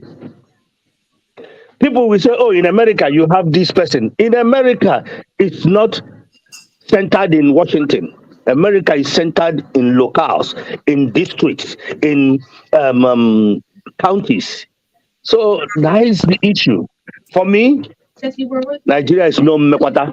I'm sorry to tell you guys. Where we heading? Blind leading blind. People that don't have competence are the people that are leading. The highest intelligent people in the world are Nigerians. But this is where we are. In every sector. All right. Thank you. Thank you, Ike. Ike na Santa. Mike, welcome to the show. Okay. I think first thing first, like, there's something called the law of attraction.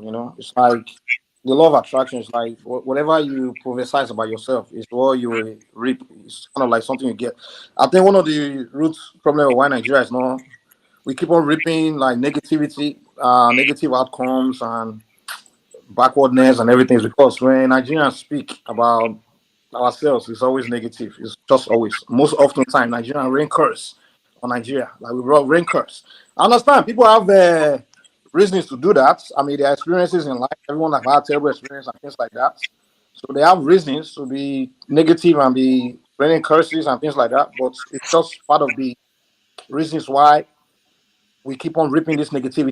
And despite looking at the potentials and everything, everything we have, and we just can't understand why bad luck is just keep coming our way. And to me, I always believe in those.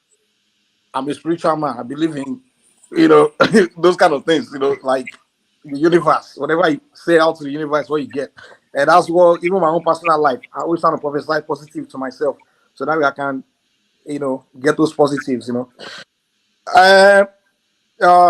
I want to touch on what me I learned about. So people were talking about Nigerian oil and things like that, and foreign companies, foreign countries. What me I learned was that Gowon and Ojukwu sold Nigeria during the Biafran War to these foreign countries and foreign companies.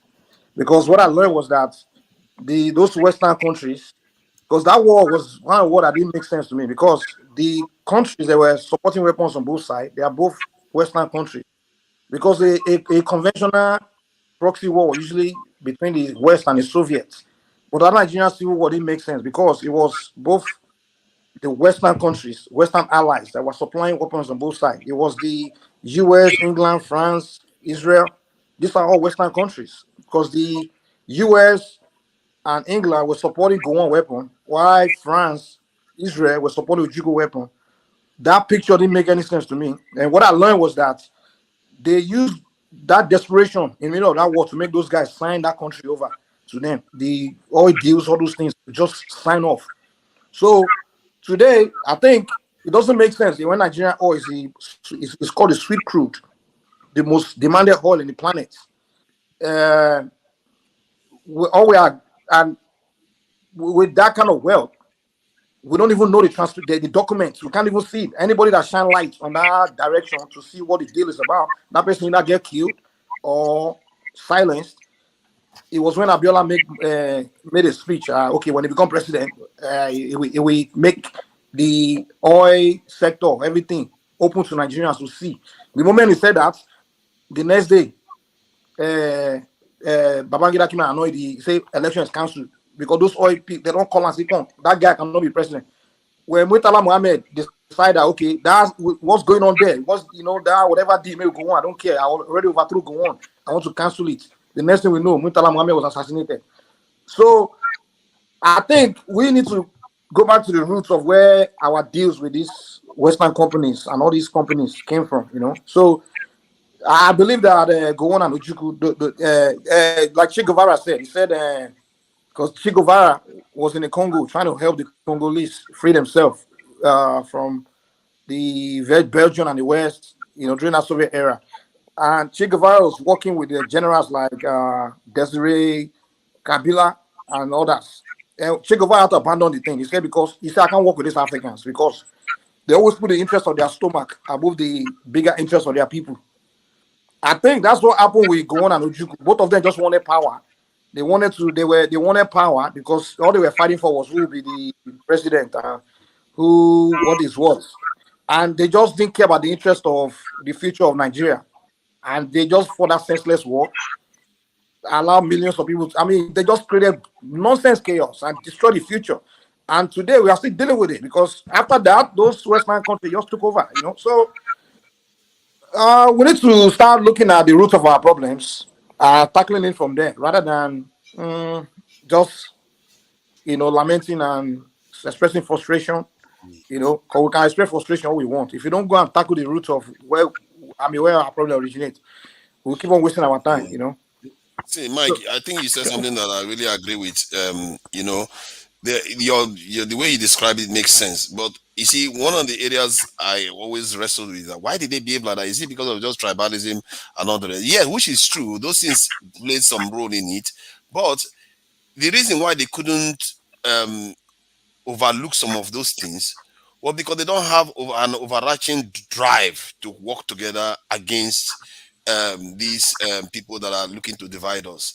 And if you look at many of the other countries, because I've always wondered how this tribalism is so unique among them, but it also is not so unique because Europeans hate each other too.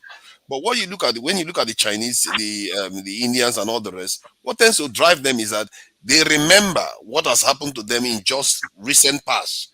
Like what the Japanese did to the Chinese, what the Americans did to North Koreans, all those, they reminds them, they remember. So they set their differences aside, at least, even if their difference still is, they will set it aside and focus on working together to make a great, a strong nation. And I think we as Africans then, we didn't have that. And I'm not even sure. I have a question, please. Hold on, let me say this real quick. Just for Well, let me say this real quick. See, let me tell you something. Those guys, they know the African. Those guys are not idiots. They know what you know. Trust me. War is about power and resources. That's what it is. They use ethnicity to further it. And let me tell you why they use ethnicity to further it. I know. I was in the U.S. military. I know about war. War is very expensive. You understand? The most expensive part of war is to pay your soldiers. You understand? And also to motivate your soldiers. So now, reason why warlords use ethnicity as a base to push their war is because they know that once you convince people that they are fighting for their tribe, they won't ask you to pay them to fight for you. You understand? You have free soldiers that will fight for you for free. But why wait. Let me tell you. That's what you should ask yourself. Hold on. Let me. I'm trying to explain to you why war in Africa or any war was never by ethnicity. It's just about power and resources. Well, and those warlords is all for themselves. The first campaign they will do is convince the people from the ethnic group, like, listen, that ethnic group is about to fight our ethnic group. You need to fight for your tribe, for your survivor. So come and fight for free. Because if otherwise, you're not going to go fight for somebody for free. You will tell him to pay you. It is like American soldier or Nigerian soldier. They don't pay their salary. They go and fight Boko Haram for free. Or Americans are going to fight. They won't fight because why am I fighting for you? So you have to convince people that they are fighting for their tribe. They are fighting for the ethnic group. So they will be motivated. They'll be willing. They'll be extra motivated to fight and even die because everyone is willing to die for their family or their clan. So that's what warlords do. They use ethnicity and religion to further their war. But the war is never about ethnicity or religion. It's about resources and power. That's it. Okay. Right. The question I want to raise. CM, hold on. I have to go, but I just want to say just one thing before. One day we're going to have a conversation about the past. Maybe we just pick a period after the inauguration. Hopefully things will calm down. We'll talk about the past. But I want an assurance from people that they will have to read books and be able to, when they say things, they will have references to support what they are saying. Otherwise, we are going to be in trouble because what Mike said now, a lot of people will disagree with so many things he said about his perception of what happened during the war. But that's why we have to, because people say it here every day. Oh, the truth, nobody's, we can't even agree on the truth. The only way we can do is to make sure we have references, so we can actually have something we can use to back up what we're saying. I just wanted to point out that Ojukwu and Gowon, they were in Ojukwu was, I think, 33 during the war. Gowon was 28. So we have to be aware of that. All of us here, I don't know who is under that age. And and they did all those things. I think we got to the point. Okay, yeah, I know. We've got to the point where I think if that nation must stand, we have to actually move forward and be able to say that we are of age, we can take care of this instead of, but we need to go back and look at it and agree on what is true and what is not true that happened. Mike is right about the team that came together during that war. The fact that the Soviet Union and United Kingdom were supporting the Nigerian side, which has never, during the 60s and during the Cold War, it never happened anywhere else. But that's something we discuss that when we get to that point. But I really want to stay, but I normally on Sundays, I put in 4 hours because otherwise things wouldn't go well. I really want to hear what Ngozika and Alex HQ wanted to say on this topic. I'll be listening outside while I go where I'm going to. But I thank everybody that joined us. I really appreciate your time. Next Sunday, we are going to bring another guest that will be very, very entertaining. Forefathers, I've been sending you messages. You didn't respond to me. I hope you can carry on with the conversation. All right. Thank you, guys. Okay. I'll be listening. Okay, thank you, Rudolph. The remark I want to bring up is when Mike was speaking, he said Ojukwu signed in all this oil deal, sweet crude. Maybe Ojukwu signed oil deal, Gowon signed. I want to know which year, because I know Gowon signed oil deal with Britain. That Ojukwu is gone. That of Ojukwu, I'm not aware. If you can enlighten us, the one Ojukwu signed. That's what I want to know. Well, during the war, both sides, obviously the people supplying their weapon, they have to make deals with them. So the French, the Israelis were the ones supplying Ojukwu. In fact, they play both of them. That's just the ultimate point I'm trying to make. And one of the things I know that Ojukwu did very in the beginning was immediately gave that Bakassi area to the French Cameroon, which after the war, I guess Nigeria was still disputing, this is our territory if we won the war. But they're saying, well, that region was. It wasn't Ojukwu that gave. No. It was Gowon. It was Gowon, so that the Biafrans will have aspect of. It was Ojukwu didn't give Bakassi. It was Gowon. The ultimate point I came to make today is that both the guys, they slept with the enemies, because there's no warlord in Africa that's not backed by foreign power. Listen, I know. Listen. If you just one moment. If you are fighting a war, you can. I'm coming. Listen, hold on, please. If you are fighting a war, you can always buy arms. Biafrans bought some arms. Listen. That's arms I'm saying now. Arms and weapons is the same thing. Biafrans bought. Listen, just hold on. Biafrans bought arms. That is not the issue. You can buy, even if you start a war to me and you today, you can buy arms, I can buy arms. What I'm saying is, did Ojukwu sign any oil deal? Which oil? And you've just mentioned something, man. Ojukwu gave Bakassi. Ojukwu didn't give Bakassi, it was Gowon. I'm talking of facts. Okay. Which oil deal? Because Ojukwu is not, which oil deal did Ojukwu sign? Well, with which country? I giving you, say, Gowon signed with UK. That's why they have their own. So that is oil, they have it. Which oil did Ojukwu sign and which country? That is the thing. It's a simple question. There's no evidence to be fair. I don't want to drag on. I don't want to get into this thing. But there's so much. Well, I don't want to get into. But that's what you said. That's why I'm taking you. Okay, let Ngozika add to this, please. Thank you for your patience, Ngozika. Thank you, forefathers. Good evening, everyone. Mr. CM.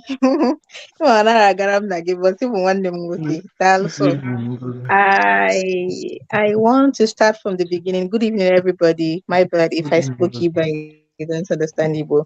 Today we are talking about preserving language and being Igbo. I want the Igbo language preserved. So I want to start from the top. The interview with Mwada Chika. Oh my God, it was mind-blowing.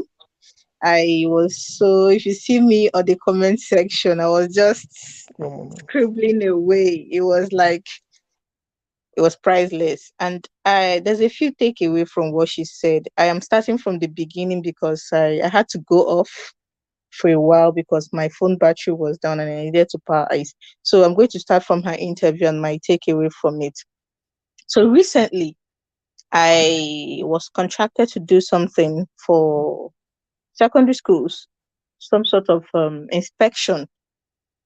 I was part of a team that was supposed to go around not selected, secondary schools and then make reports on what they lack and what in the areas needed attention. And one thing stood out for me. Their libraries, most of the schools we visited and I have reports on, their libraries are nothing to write home about. So when I heard that Chika is coming to the show today, I am a bit confused on whether to say Mrs. Chika or Miss Chika. So I'm playing it safe by saying Chika because I'm now ultra mother by no. So when I read that she was coming on the show today, I felt this would be a good opportunity. I'm going to take, in absentia, I'm going to take permission from Dr. Damages to do this. I went around the schools and I discovered that most of their libraries were in deplorable shape. Some of them do not even have a functioning library. And I'm talking about secondary schools inside Enugu town. We've not gone to the suburbs or village yet. We're still covering the township. A particular school, their library stood out for me because as a child growing up, my father gave me wings to fly. God rest his soul. He gave me wings to fly because whenever I found something to read, my dad cleared the road for me to read. I got away with not doing house chores because I was reading. I would be going to school and stop to read obituaries, and people would complain to my dad, and my dad would tell them, leave her, she is reading. So a reading culture was built up in me from a very young age. And what supported it, I made a post about this on Twitter, was the library in after, okay, just this is too much information, but I'm going to give it so that you understand the background where I'm coming from. I'm sorry if I'm rattling on, but I need to give this background. So we relocated from where we're living to the village at some point. And one of the things that kept me going was in that village, in my village, in the primary school we were transferred to, there was a library.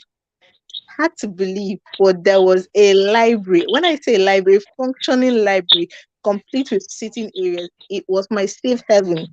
It further fostered the reading habits my late father had built in me. So imagine my shock when I went around schools in Enugu town and they had next to nothing as libraries. So I am making this appeal in the spirit of today's show and today's guest, who is an author. I'll provide whatever information anyone needs. This library, this particular school I'm making this appeal for, they are the good guys. The librarian is taking so much care of that library. You should see that library. It is so sparkling clean. I did not touch a single dust on the few books they had. The sitting areas were well arranged, and I was reliably informed it was all the doings of the lady in charge of the library. But they lack books. That library lacks books. And it's a secondary school in Enugu town. That's the crazy thing. They lack books. Most of the books they use are outdated,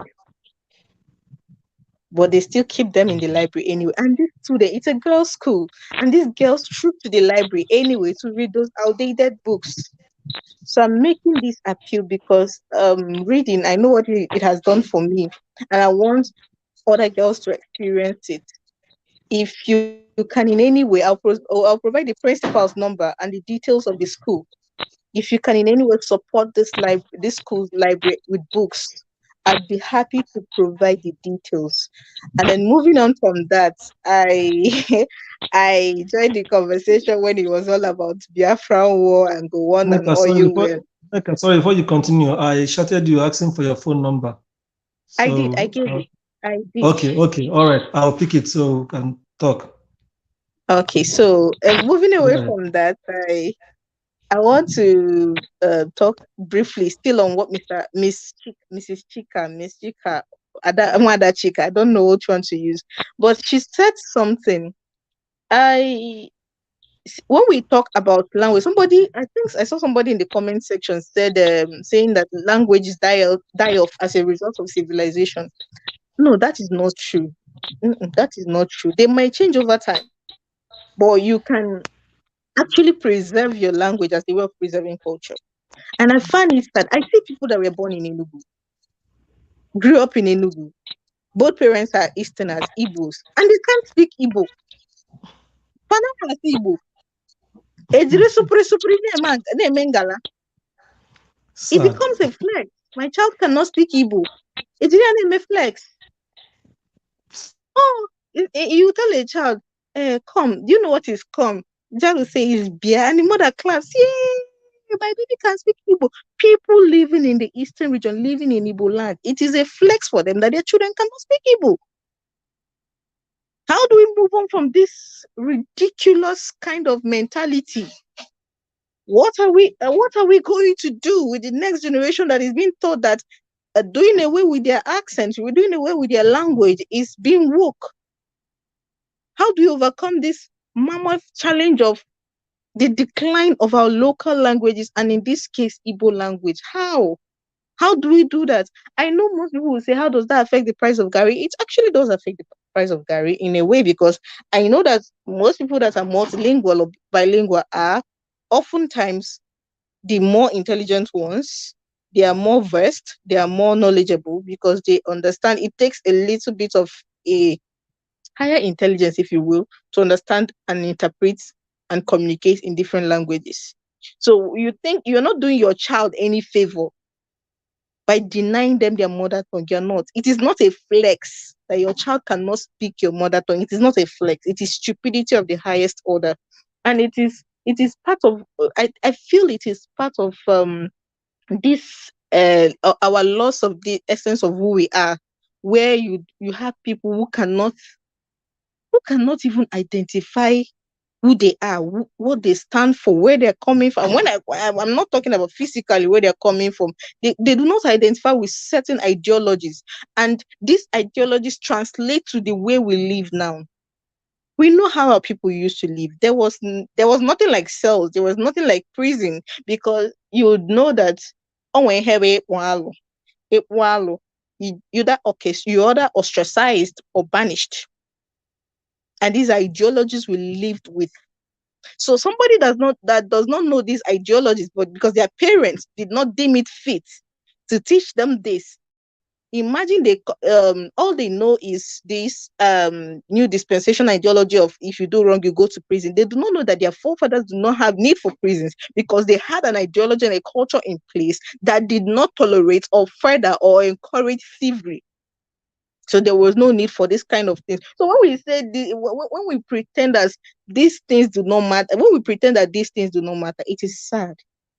It does matter. Language does matter.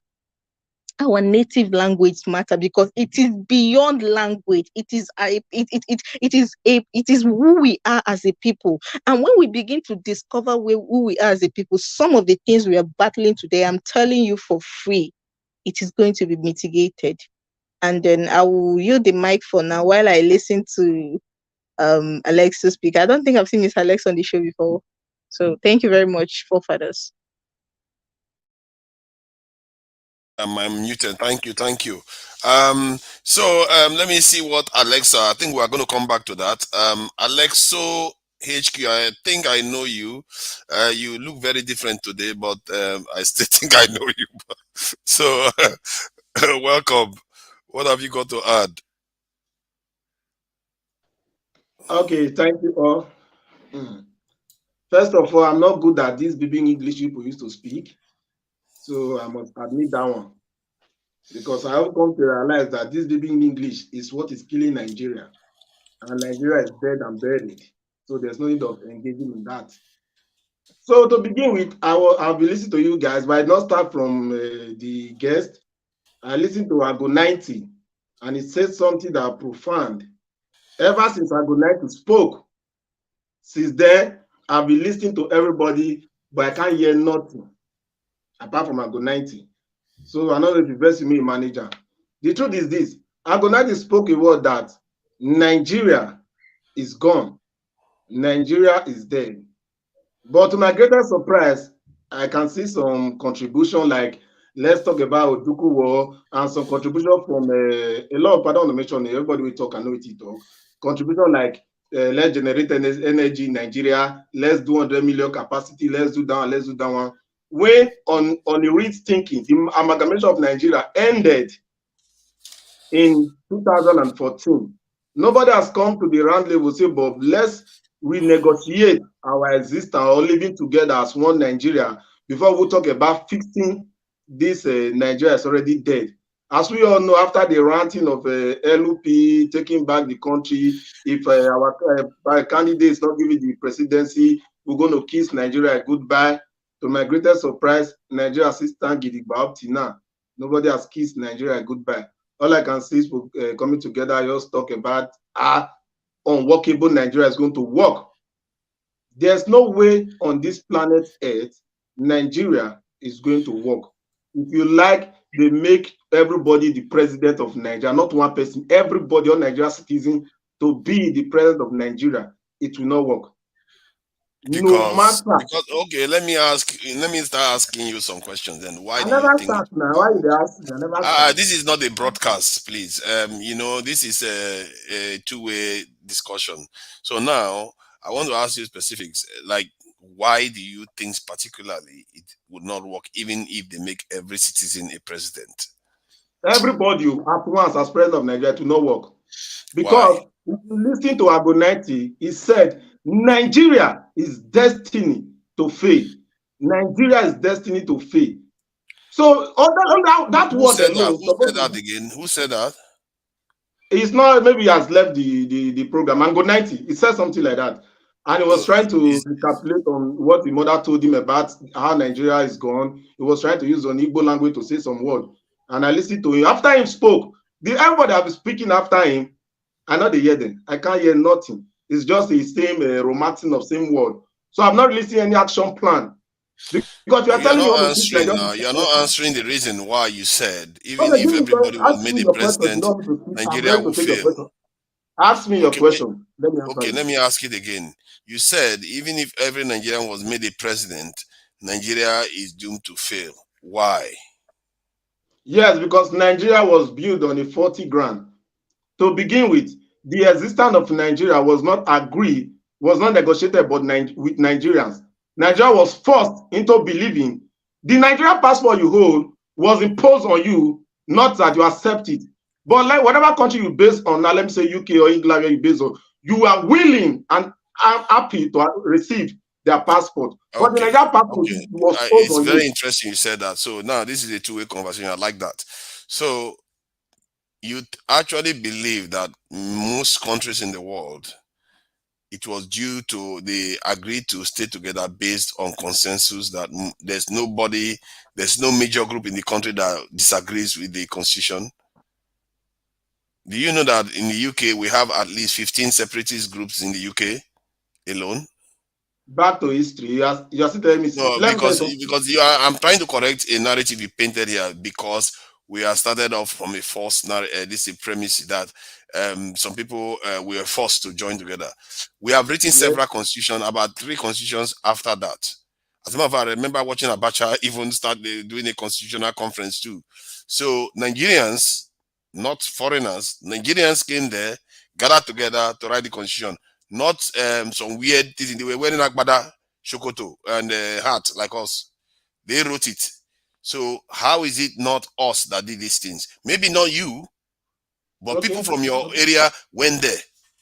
Okay, you said something that can we record that the fight of Biafra and Nigeria, the people that make that decision was young. Okay, it's not that on damage, that they were young, they made those decisions. Now, do you believe that every decision that was made by our forefathers, as your name implies, are correct up to now? No. You don't believe. So do you believe that there's a room for us to renegotiate and make some changes pertaining this Nigeria that's destiny to fail, that any incoming president the previous was always better than any incoming president. Can you prove me wrong on that one? There is always room for negotiation. There's always room for improvement, like they did recently with the power generation bill and ability to manufacture this in create your own rail tracks. There are things you can modify things, even in this Nigeria that you see today. You can modify the constitution. You know that, don't you? You can change the constitution. The Nigerian constitution as it is, you can change it. Okay, so to begin with, do you have any moral compass to talk about remodifying the constitution? Just talk about, so do you have it? It's not about moral compass, it's about what you are demanding. If you are saying that there are things you are not happy about, then they can change it. That's what I'm telling you. Okay, now, are you proud of being in Nigeria with the present Nigeria as it is now? Are you proud of being in Nigeria? Of course, I'm proud of being a Nigerian, but I'm not proud of the state of affairs. You are not proud. You know that you can be both. You know, you can have a poor parent. You can be proud of that parent, but you're not proud of the fact that they are poor. You see what I mean? Okay, now, sir, I don't want, you guys, one thing I don't really enjoy is that I don't believe in stories or history, because I'm not even interested in reading the failure of our past elders, fathers, mothers. I'm not interested. I'm interested in moving forward. As the way Nigeria ticks now, with the present constitution of INEC, to start with, the INEC that's going to give us an independent state. Do you believe that as it stands, INEC is not supposed to longer be existing right now? INEC is no longer supposed to be a functional body right now in Nigeria due to the failure. I think that the INEC chairman has a lot of questions to answer. He probably should have stepped down. This is the problem. INEC, who made him INEC chairman? Who made him to decide your future? Who made him? This conversation is not even. People have to be given positions to run the country. Just like if you want your country to be run properly, you go to a doctor. You don't say who made the doctor this thing a doctor. So there has to be rules. My point is that he had a lot of failings. If I was in charge, he should have stepped down by now, because if they admitted that they didn't do what they were supposed to do. Okay, Papa, sorry, let me just ask you this so we can move on. If Nigeria happens to be your company and you have INEC as the chairman, you have Bukwari as the president going out, and you have Jagaban as the president selected by the INEC that was supposed to make the right decision, what will be your decision to your company being in Nigeria? If Nigeria happens to be your company, what will be your decision? I didn't get that, please. If you can repeat the question quickly. Let me say Nigeria now. Let's take Nigeria as your own company. Your own company. You own Nigeria. And INEC is there. Bukwari that is just make Nigeria divided than before he came into power after the promises gave to Nigeria. And the INEC select president is coming in, which is Jagaban, which nobody can stop. And the INEC that make that kind of decision, what would be your action as the owner of Nigeria, as your company? What would be your action? I will fire the people that are responsible for the mess up. I will fire them faster than their head can spin. Thank you so much. So what is Nigeria waiting for? So what is all this reason of talking about without? But the Nigerians are the owner of the company. The Nigerians are not necessarily firing them. That is the problem. And that is why we are here. So Ngozika, please, if you go ahead if you wanted to add something. So sorry, I was going to respond to the question I saw in the comment section. Somebody was AB, I think. He's saying that he thinks or he thought that e-library is the way forward. What is the use? They should scan it and put it in tablets. And I'm like, it's like putting the cart before your horse, AB. It is very funny for you to think. I don't know how in touch you are with the realities of most schools in Nigeria. I don't even know if you're in Nigeria. But let me shock you. Most of the schools we visited, their ICT lab will have you rolling on the floor. ICT lab. So you are talking about people that you're talking about a school that probably offers ICT lessons once in a week, twice a week. You're talking about them scanning ebooks and having them in tablets for students to come and read when they do not even have a functioning ICT lab. No, now that is you're going like 10, 15 years ahead. And I know as much as everything is now on the internet and everything is now soft copy and soft life, it's a long way. These schools will have to come a long way to get there. And before they can get there, the only thing we can do for them now is provide them with the physical books they need. God being kind and faithful, if this country ever gets leadership right, somebody becomes serious about education and does the needful, then we can start having that conversation about ebooks and scanning and things like that. But for now, the ebook you're talking about is for the movies and for the Ajebota schools. It's not for the kind of public schools I'm talking about. Thank you. I sympathize with him to an extent, because one of the things I don't worry, you will come next and then Mike can go, because I know Mike, you can interject. This is free for all, kind of, as long as you don't overdo it. You can interject as you see fit. See, I sympathize with the library that's digitizing the books, because I was one of those people that criticize people here in the UK, like the libraries here in the UK, that they didn't digitize the books and they waited for Google to compile it, Amazon, and all of them, and now all those people are making millions upon millions out of it. So something can be said for all Nigerian written books being digitized, because that is something that whoever does it is going to make a lot of money from it. And right now it's the Europeans that are doing it for us most of the time. Doing it is not a problem, forefathers. It won't get to these schools. I don't know if you visited a public secondary school in the last few years. When was the last time you visited a public I understand secondary I understand what you mean, but you have to. Nigeria is leapfrogging. We have to leapfrog certain things, and I think that many people have smartphones now. Many people have. Most of these students do not. Their parents do not even have. I'm talking about. Alexo, please wait. Let Ngozi finish. Then Mike, listen. Mike Okay, can let me interject. paint Then a picture for you.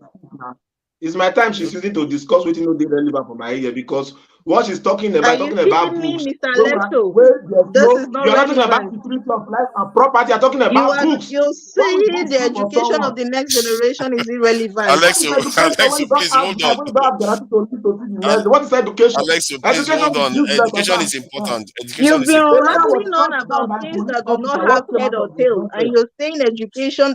Now that I think about it, you need more education, because if you had proper education, you will not be rattling on the way you would do it. You won't. For you to come on here and say that somebody advocating for a school to have a functioning library is inconsequential, that speaks a lot about your reasoning, sir. That speaks a lot about your reasoning. And I'm sorry to say it without any apology. You're completely beyond redemption. You're completely beyond redemption. Nobody's beyond redemption. Not with that shirt that he's wearing.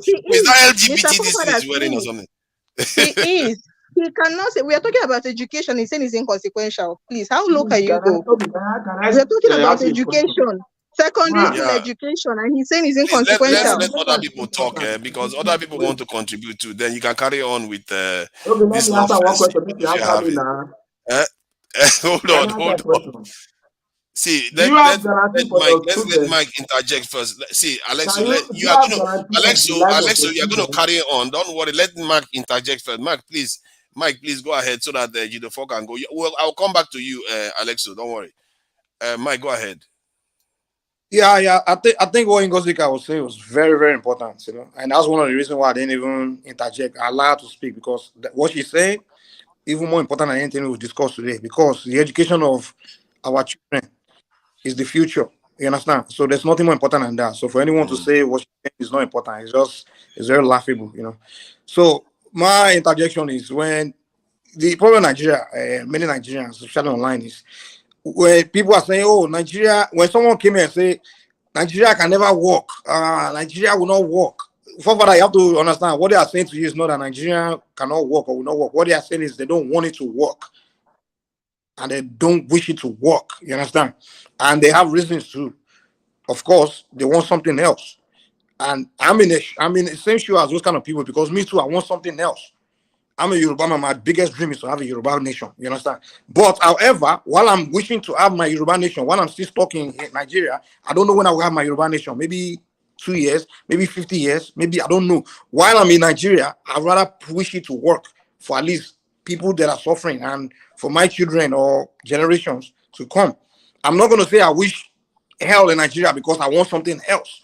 And those that are saying, "Oh, this constitution, that 1914, this and that and that. These things, yes, are they relevant to be discussed? Yes, but figure a way where we can get it to the Senate floor, where we can discuss our whoever we elect, our our regions, our people we elect to be senator. Take it to them to go and present on the Senate floor. Do some way we can address all these, take care of all these issues, not on the internet and throwing fight and going on platform and be shouting. Mr. Mike, sorry to interject. Sorry to interject. Just a second. Need I add that the school that I'm talking about, I'm not talking about the other schools that we visited. This particular school that I'm talking about, the last time they saw electricity was over 10 years ago. 10 years ago. So you're talking about ICT for a school that has not even seen electricity in the last 10 years, and somebody is telling me it is inconsequential. How do you people reason? How? Ngozika, my sister. Hold on, the gentleman, hold on. For those things they're talking about. Yeah, the gentleman, hold on for a second. About the return of the Chibok girl. Are they not students? Do they not went for education? The gentleman, hold on for a second. I don't know if it was you or the other person that says something you don't believe in history. If you don't know where rain start, they beat you. You will not know when the rain stopped. The case of Nigeria, I'm talking about e-library, which I saw on the chart. In fact, I was gone, but as a result of that, I came back briefly. Abia state government, under T.A. Oji, established what it called e-library. Ask me how many people have taken advantage of the e-library. When we're talking about practical, sorry, I'm an old soldier. I'm not sorry I'm an old soldier, let me put it that way, blunt. When I went to school, all that my father bought for me was a slate. I don't know whether you know what is called a slate, but there was a slate and a chalk. And he said, go to school. I went to school. Today, you can have your internet and all that. That's not what we're talking about, e-library. Earlier on, I made mention that a home without books is a home without a soul. That's a quote from somebody. So in terms of what Ngozika has said here, in my own village, there's no guarantee of electricity. When you talk about even the secondary schools, they don't even have electricity on a regular basis. And come on, have you seen what we call secondary schools in Nigeria, in some of the places, particularly in the eastern part? Dilapidated buildings with ceilings caving in, still with the blackboard on the wall. And you're talking about e-library. The physical book that they have there, some of them have been eaten by termites. So what we are saying is this: books have come to stay. Electronics or no electronics, books will always be there, whether we like it or not. And for the immediate time, I subscribe to what my sister Ngozika has said, which is, for now, give books to the kids. Listen, I went home the previous year, and I went and gave the kids an exercise book. It was called Igbo Basics Exercise Books. If I tell you how joyful those children were going home with that exercise book, because it reminded me of 3A exercise book and all those exercise books that from time. So my good friend. Wow. You are really coming up with things that I've not had in a long time. You use slate and you use 3A exercise books. Those words I've not had them for ages. Jesus Christ. You are really bringing back memories. You see this one? It's a 40-leaf exercise books. And the children went home. Behind it is mathematical table. Okay? And the children went home so joyful. So all I'm trying to say, young man, for heaven's sake, technology is good. Technology is not everything. Artificial intelligence is coming. Artificial intelligence equally participates in stolen dreams. And stolen dreams have no heart, because whoever steals the dream don't go far. So, JJ, chill out. Learn from the elders, because nobody starts from nowhere. You start from somewhere. If you have a village, make an effort, go to your village. You will see the reason why of your own personal being. You will find it in that village. If you like, be in America. If you like, be in Russia or anywhere. There is a reason why there was a place your parents came out from. And if you look at yourself very, very well, that gene is what you're carrying going forward, no matter where you are. So for heaven's sake, e-library, beautiful idea. No, for Nigeria, come on now, go to far part of northern Nigeria. There are places that have not seen a motorcycle, and they're just seeing it for the first time. There are people who have not seen borehole, and they are seeing it for the first time. If you happen to be privileged to be in a place where you have electricity, you have all this, you have cell phone. People in the village don't have cell phone, all of them. It is just now that some of them are having cell phone, even in the bushes. So for heaven's sake, let us advocate for what is right. And the only thing I can say, please, call people like us. By the time we talk to you privately, you will learn so much. If I need to, I can call Ngozika wherever she is. She will teach me what is going on the ground immediately. Learn from your elders. It doesn't mean everything that they say is what it is. I regret not asking my old grandpa when he told me that whenever they want to make a travel, that it is a particular tree that they will go and rub their body on and then they would go. But I personally do know that even in the bushes today, there are leaves that if you enter the bush, if you don't know about the bush and that leaf touches you, you will be disoriented. You may not be able to come out of the bush. That is a fact. I'm telling you from practical experience. So ask questions and you will be educated accordingly. There are roots that come from the bush that if you eat it, you will think you are Superman. Nobody will stop you. They are there. I know these things. I just wish that people like you can reach out to us, ask us for free. If I don't have anything else to give you, it is the experience or the knowledge that I have gone through. They say, if you put your hand for fire, it will burn you. And the talk say, the grasshopper, where no they listen. Now for inside pot of soup, where they listen. So my brother, all those things that you hear about, that is deep knowledge that is there for you. That deep knowledge Okay, requires somebody to be eating grasshopper. Forefather, I have to be careful about that. can I make a small comment? I'll answer you. If you have a question, I'll answer you. That will help everybody else. Forefather, can I make a comment? I want to. Who is that? Who My is name is that? Okej. Oh yeah, okay. Yeah.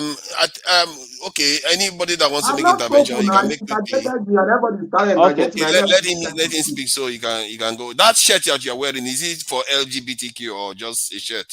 God forbid. As you see me, so what I go do? I like woman. I'm married. No, not you. I'm asking Okay. Alexo. Alexo Okay. is the one wearing the rainbow color. So is it No for way, LGBTQ or just a shirt? I don't know. It's a design I bought. Any problem? I'm just confirming because some people are curious. You have Okay, Zolando. You have Zolando. Okay. Money from Zolando, so they can contact Zolando and ask the make of the shirt. I've listened very keenly to what is going on, and don't worry. I'm Let okay just intervene. Alexo, do you have a question for me before I step out, please? I want to say something about the education. I'm not against education, but what I'm trying to say is that's what I want to comment on. That's what I want to comment on. Education is good, but what I'm against is that education in Nigeria, particularly at this present age at time, is of no use. Yes, it's of no use because if I say so, in Nigeria, you see a graduate begging to be your security man.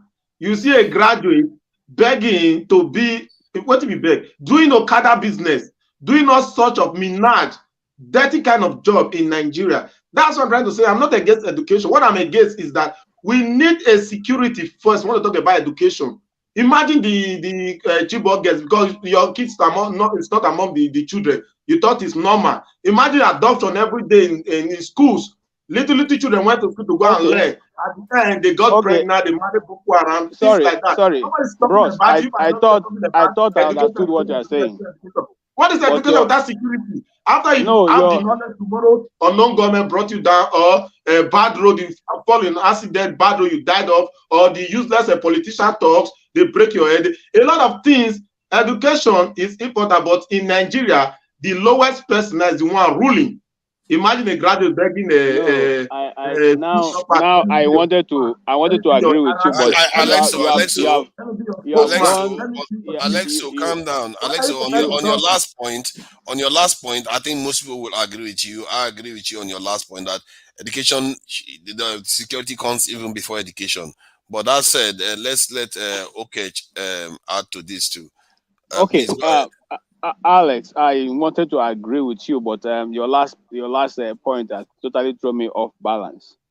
No matter how I'm coming, sir. We gave you a time to speak. Let us also give us time to speak also. Okay, go ahead, sir. No matter how bad a situation is, in fact, the Igbos have a proverb that not because somebody died, you pack the mortar and throw away, that there will no longer be food. People will still eat. Even though there's somebody dead, there's a dead body on the ground, people will see it. So even though the situation is bad, we cannot now say, okay, because of that, let us fold our hands and then forget our generation or our children. Because you see, there's a time for education. Once you go beyond certain age, it's no longer going to be useful for you to go to school, and get something out of that school. So we cannot throw away education and say because now if you go to school, a simple Boko Haram guy who has not gone to school will shoot you down. So means that you shouldn't no longer go to school. No, we can't stop. We continue to also emphasize on security and also emphasize on education. If those people who are Boko Haram were educated, they won't be carrying that, the activity they're carrying out right now against the nation, Nigerian nation. And if we had more educated people in places of government, our situation will not be as bad as it is today. And I'm sorry to say that after 60 years, after 62 years to be precise, there's no one issue that Nigeria has raised up as a nation that have been solved. You can fast check me on that. If you read the coup statements by those who struck first, they talked about corruption, they talked about ineptitude, they talked about lack of medicines in government hospitals, they talk about lack of medical care. And those things talk about bad road. Have they been solved? They talk about, they are not being solved. They've not been solved. So there's nothing that Nigeria have taken up that we have solved in total and say, okay, this one we have done and dusted. These have been dealt with, and now we can move on to something else. None, not one, not even education. Before now, Nigeria educational system was, top of the class. But right now we're ranking even behind Sudan and all the rest. So this is what we have found ourselves. And then I want to go a little bit before I hand to someone else. I want to say something. When we say Nigeria, Nigeria is irredeemable, that's not because we don't believe in the nation any longer, but because we have done. People like me, I never thought I would live outside Nigeria. I mean, if I wanted to, after I left the university, I would have, left. But several of my friends left. But we said, no, we believe in this nation. We are called to this nation. We're going to give our best. We stood the ground. We stood our ground. We did everything possible. Okay? Some of our friends even got into government. And when they get into government, all of a sudden they change. They change and begin to talk another story. The same people you and they have been sitting and strategizing and saying, these things are bad. We need to, make a change. We need to do this, we need to do that.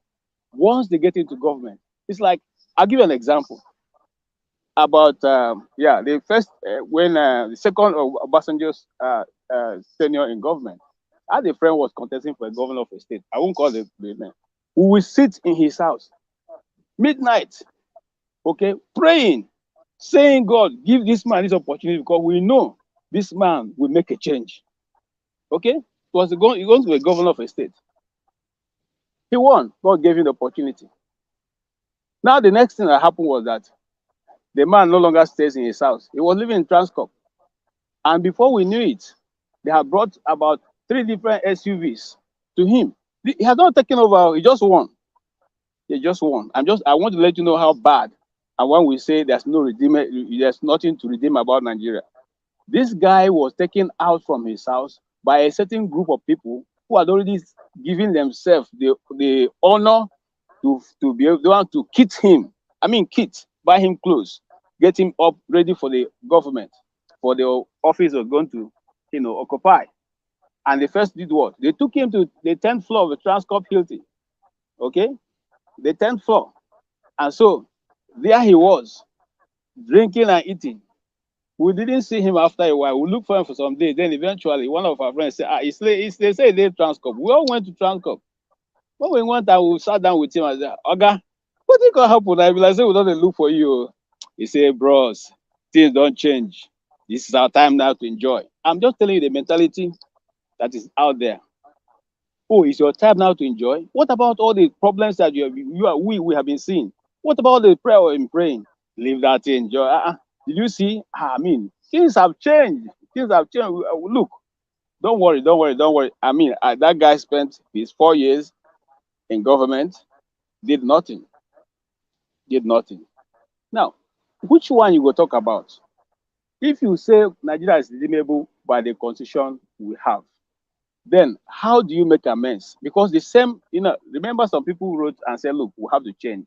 Let us push this agenda of changing some part of the constitution. The National Assembly, that someone was saying we should take those things to National Assembly, let them make the change. It's not this same National Assembly that the president of the Senate, the president of the Senate, Ahmed Lawal, did not contest an election, but yet is going to be back in the House. It's not the same National Assembly. So which law are they going to, such people going to make for you? They know the shortcomings. They know where it is. Let me shock you. You see, if the whole of the Southeast gather to push an agenda in the National Assembly, it can never pass because they don't have the votes. Now, let me even shock you further. If the whole of the South, that is the South, gather together and decide to say, okay, today we want to outlaw something, and so we're going to sit and pass a bill. Let me tell you, it will still fail because we don't have the number. The number is tilted to the north, and that's why they will always have their say. They have their way. You can make all the Hold noise. on. When you say are you saying if the entire South votes for something? Yes. And so by the percentages, how many? By the number what are of the representatives, percentages of the representative from the South versus those from the North? What are we talking about here? What are the proportions? The numbers in the North are, in fact, let me shock you. The revenue allocation that goes to Kano alone is almost equivalent of all that goes to the Southeast. I'm because not of sure the that is share accurate. number. No, I'm coming. I'm referring to the assembly members, the seats that they because you are talking about voting in the assembly house. Yes, So the what seats are are not the proportional. numbers? They are not proportional, and I'll come up with a figure, but it's tilting towards the north because Kano State alone has more representative than almost every other state. So, but I'll check it. I'll check it, and I'll get back to you as soon as I finish talking. I'll get back to you to the correct figures. I don't have it offhand now. But this is the situation we have faced, and that is why it is difficult to pass anything. The people who are there will not change it. They are the ones making $1 million. They are the ones making all the money. I mean, if you can walk home every month with about 16 million naira in your pocket, and somebody like Okechi coming to tell you, "Let us change the system," will you agree? If you don't like what you keep doing it because it's favoring you, it's favoring your children. Okay, any other person can, we keep talking about the same thing. We keep look. Let's even. Somebody was saying that INEC chairman, should have resigned. How is he going to resign? Is he doing it by himself? What is the difference between what the INEC chairman did and the one the guy in Adamawa did? It's not the same thing. They call the result before the result before the results came in. It's the same thing they did. But this man in Abuja, nothing happened to him. But the small man in Adamawa is the one they are looking for to kill. What's the difference? What's the difference? And by the way, some of our sources said it was the INEC chairman that told him to call the results. Okay? So now, if he did the same thing and he's not being punished, why will you punish the other guy who is now? And you told us that once INEC declares a result, it cannot be altered except by a law court. So how come now that same law that is applicable to the South and every other person is not applicable to the North when the result was called and INEC had declared results, but you didn't wait to go to court before you change the result? You insisted that the result will be changed. You called the result that you think was. But when you called your own and the whole Nigeria said, look, this is wrong. This has to be changed. You say, go to court. But brother, you see, I'm just pointing out this little, so we know the kind of people we're dealing with. Okay? The people don't want the system to change because they are benefiting from it. I'm telling you the truth. I think one can, you see, nothing is frozen from what I can see, because they changed the law, the rules regarding energy generation. They changed the rules regarding rail track, this in build from either state. So if they can do that, they can change other things too. I don't see, and this is what other nations do. So that is not exactly unusual. Let me tell you something. They changed those things because they felt that, well, I mean, how many state governors state governments are going to build rail tracks around their states? That's one. I'll give you an example. A friend of mine was the one who pushed the first bill for second Niger bridge. Okay, he's a northerner from Adamawa State. I mean, sorry, from Nasarawa State. Now, what was his purpose? Is it because it wasn't there? No, it has been lying there for long. So when he got his, in fact, by the way, I can give you his name. His name is John Damboy. Now, when he pushed that, it's not because it was not been in the master plan. It had been sitting there for long. But when he was in the assembly and brought up the bill, I want to tell you what happened. Some of his colleagues called him and said, oh boy, are you okay? Are you not the northerner? Why do you want these people to have secondary bridge that they come from Abuja before 2 hours they're in Enugu? What will happen to what's the name of this town now? Lafia and there's another town before Lafia. Who that said it? Sorry? Who was the guy that said it? Some other legislators. They said to him, "You are crazy." Let me add something to this. Let me just add something to what you were saying about the National Assembly. Okay. I just gathered the numbers. It says the total number of National Assembly members is 360 or 50 actually, and we have 167 from the southern states and 193 from the northern states, which gives them just over 54% of the National Assembly members. That said, personally, I don't subscribe to the way Nigerians describe North and South, because they put Benue in the North, they put many states that personally I would consider South, North. And that doesn't add up. Yes, most of those countries, those states are Christians, and they're basically Southerners, but they group them as North. So if you look at those, the people in the South have similar interests as those people. And if you have any agenda that you want to push, that group agrees, they will get a majority in the House of Assembly to get stuff done. But let me tell you, and I have no problem with any northerner. Like I said, I grew up in the North. I went to all my school in the North, primary, secondary, university, and I have a lot of friends who are, in fact, majority of my friends are northerners, and they all know my view. So sometimes when we speak this way, they think you are being tribalistic. No, what we are looking for is equity, fairness, justice. It doesn't matter. You see, if these things were on ground, I'm telling you the truth. Being an Igbo man, no Igbo man is concerned about who is the president. We are concerned about how do we do our business and succeed.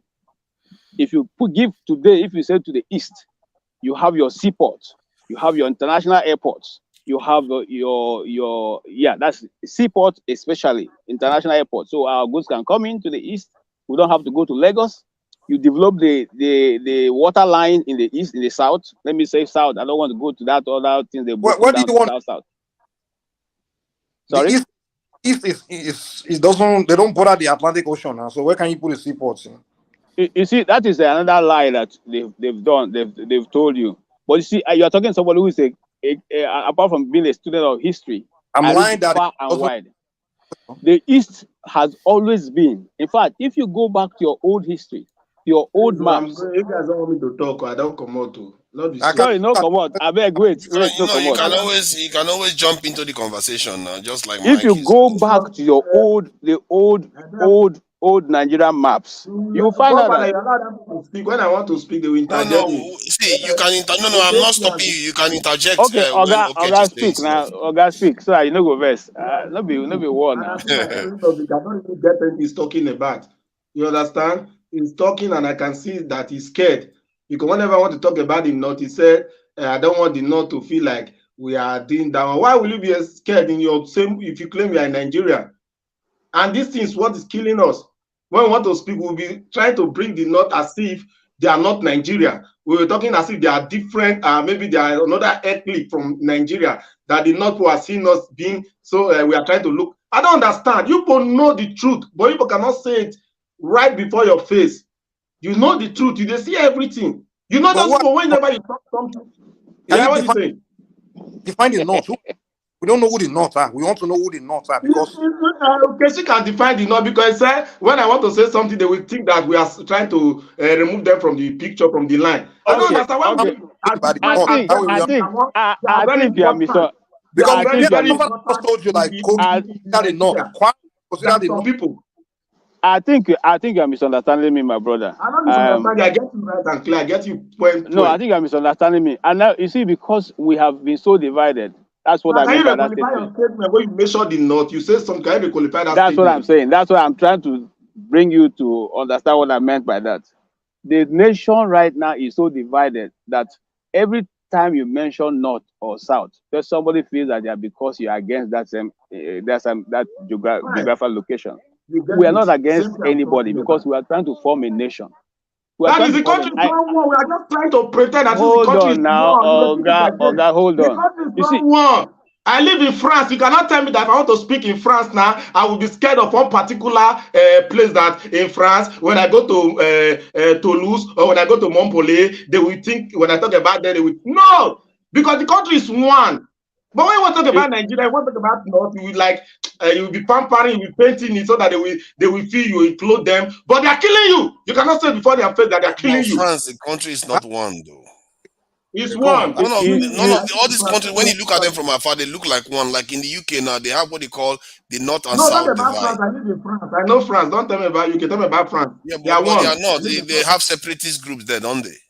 There is a separatist group, a black group in France. There's a separatist group in they are one. Yeah. You see, but listen, my brother. So we don't get we don't get it wrong. We don't get it wrong. Listen, what you are saying. Give me facts about France. My brother, listen to what I was saying. We are talking about Nigeria. All of us are talking about how to go forward. Nigeria is not a country. We are forced to be now, Oga. 9 years ago. Nigeria is not a country. We are just trying to rigmarole it. We are one. We are Nigeria. Have you ever heard in any place in this world that we say we are one France, we are one United Kingdom, we are one US? Tell me anywhere you have heard of something like we are one. Mr. Alento, for somebody that has so much disdain for grammar, you speak so well yourself. That means you're part of the go to school. I don't like it. You have so much disdain, but you're still spewing grammar here and there. I expected you to speak Igbo or French, but you're here spewing the same grammar you have so much disdain for. You see, let me tell you, sir, Mr. List. People with the language you understand. Let me tell you something. Let me tell you something. So you are admitting that this is the common language we can all understand and communicate in, but you were making derogatory remarks about those that are using the same language. What does that say about the kind of person you are?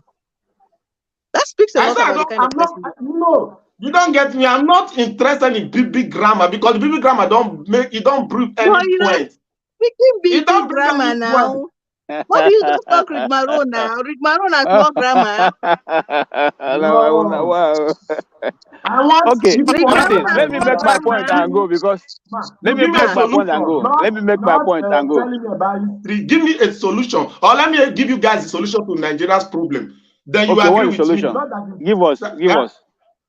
The solution of Nigeria's problem, Mr. Keshi, have you ever heard of the word protest for referendum? Have you heard of that word? Many times. I have joined protests many times.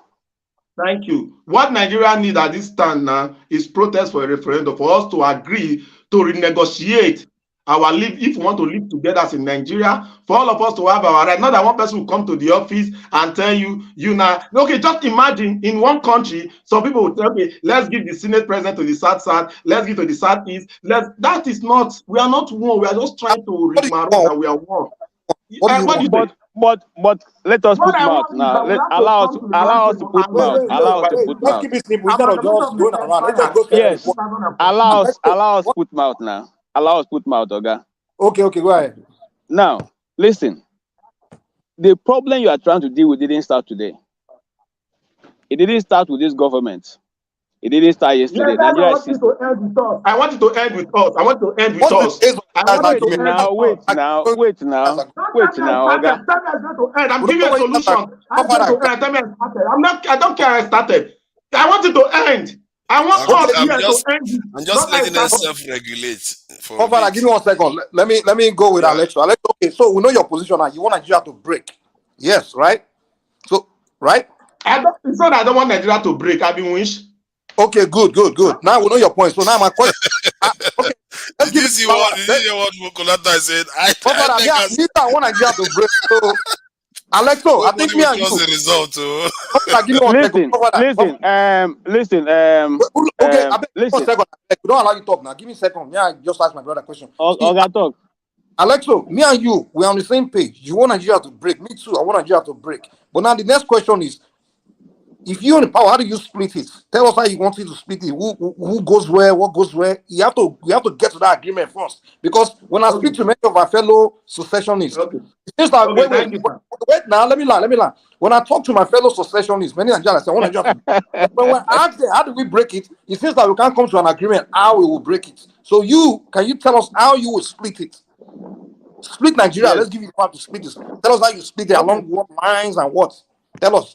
Okay, let's begin with this. If we want Nigeria to, I'm not saying Nigeria should break. Let us start with this one. Tell us how you split. Okay, Nigeria to break. Now, if we go into a referendum, now, wait now. Tell me how you will break. Okay, we'll give you power to break Nigeria today. Break it for us. Tell us how you break it. Tell us who goes where and who goes where. Tell us.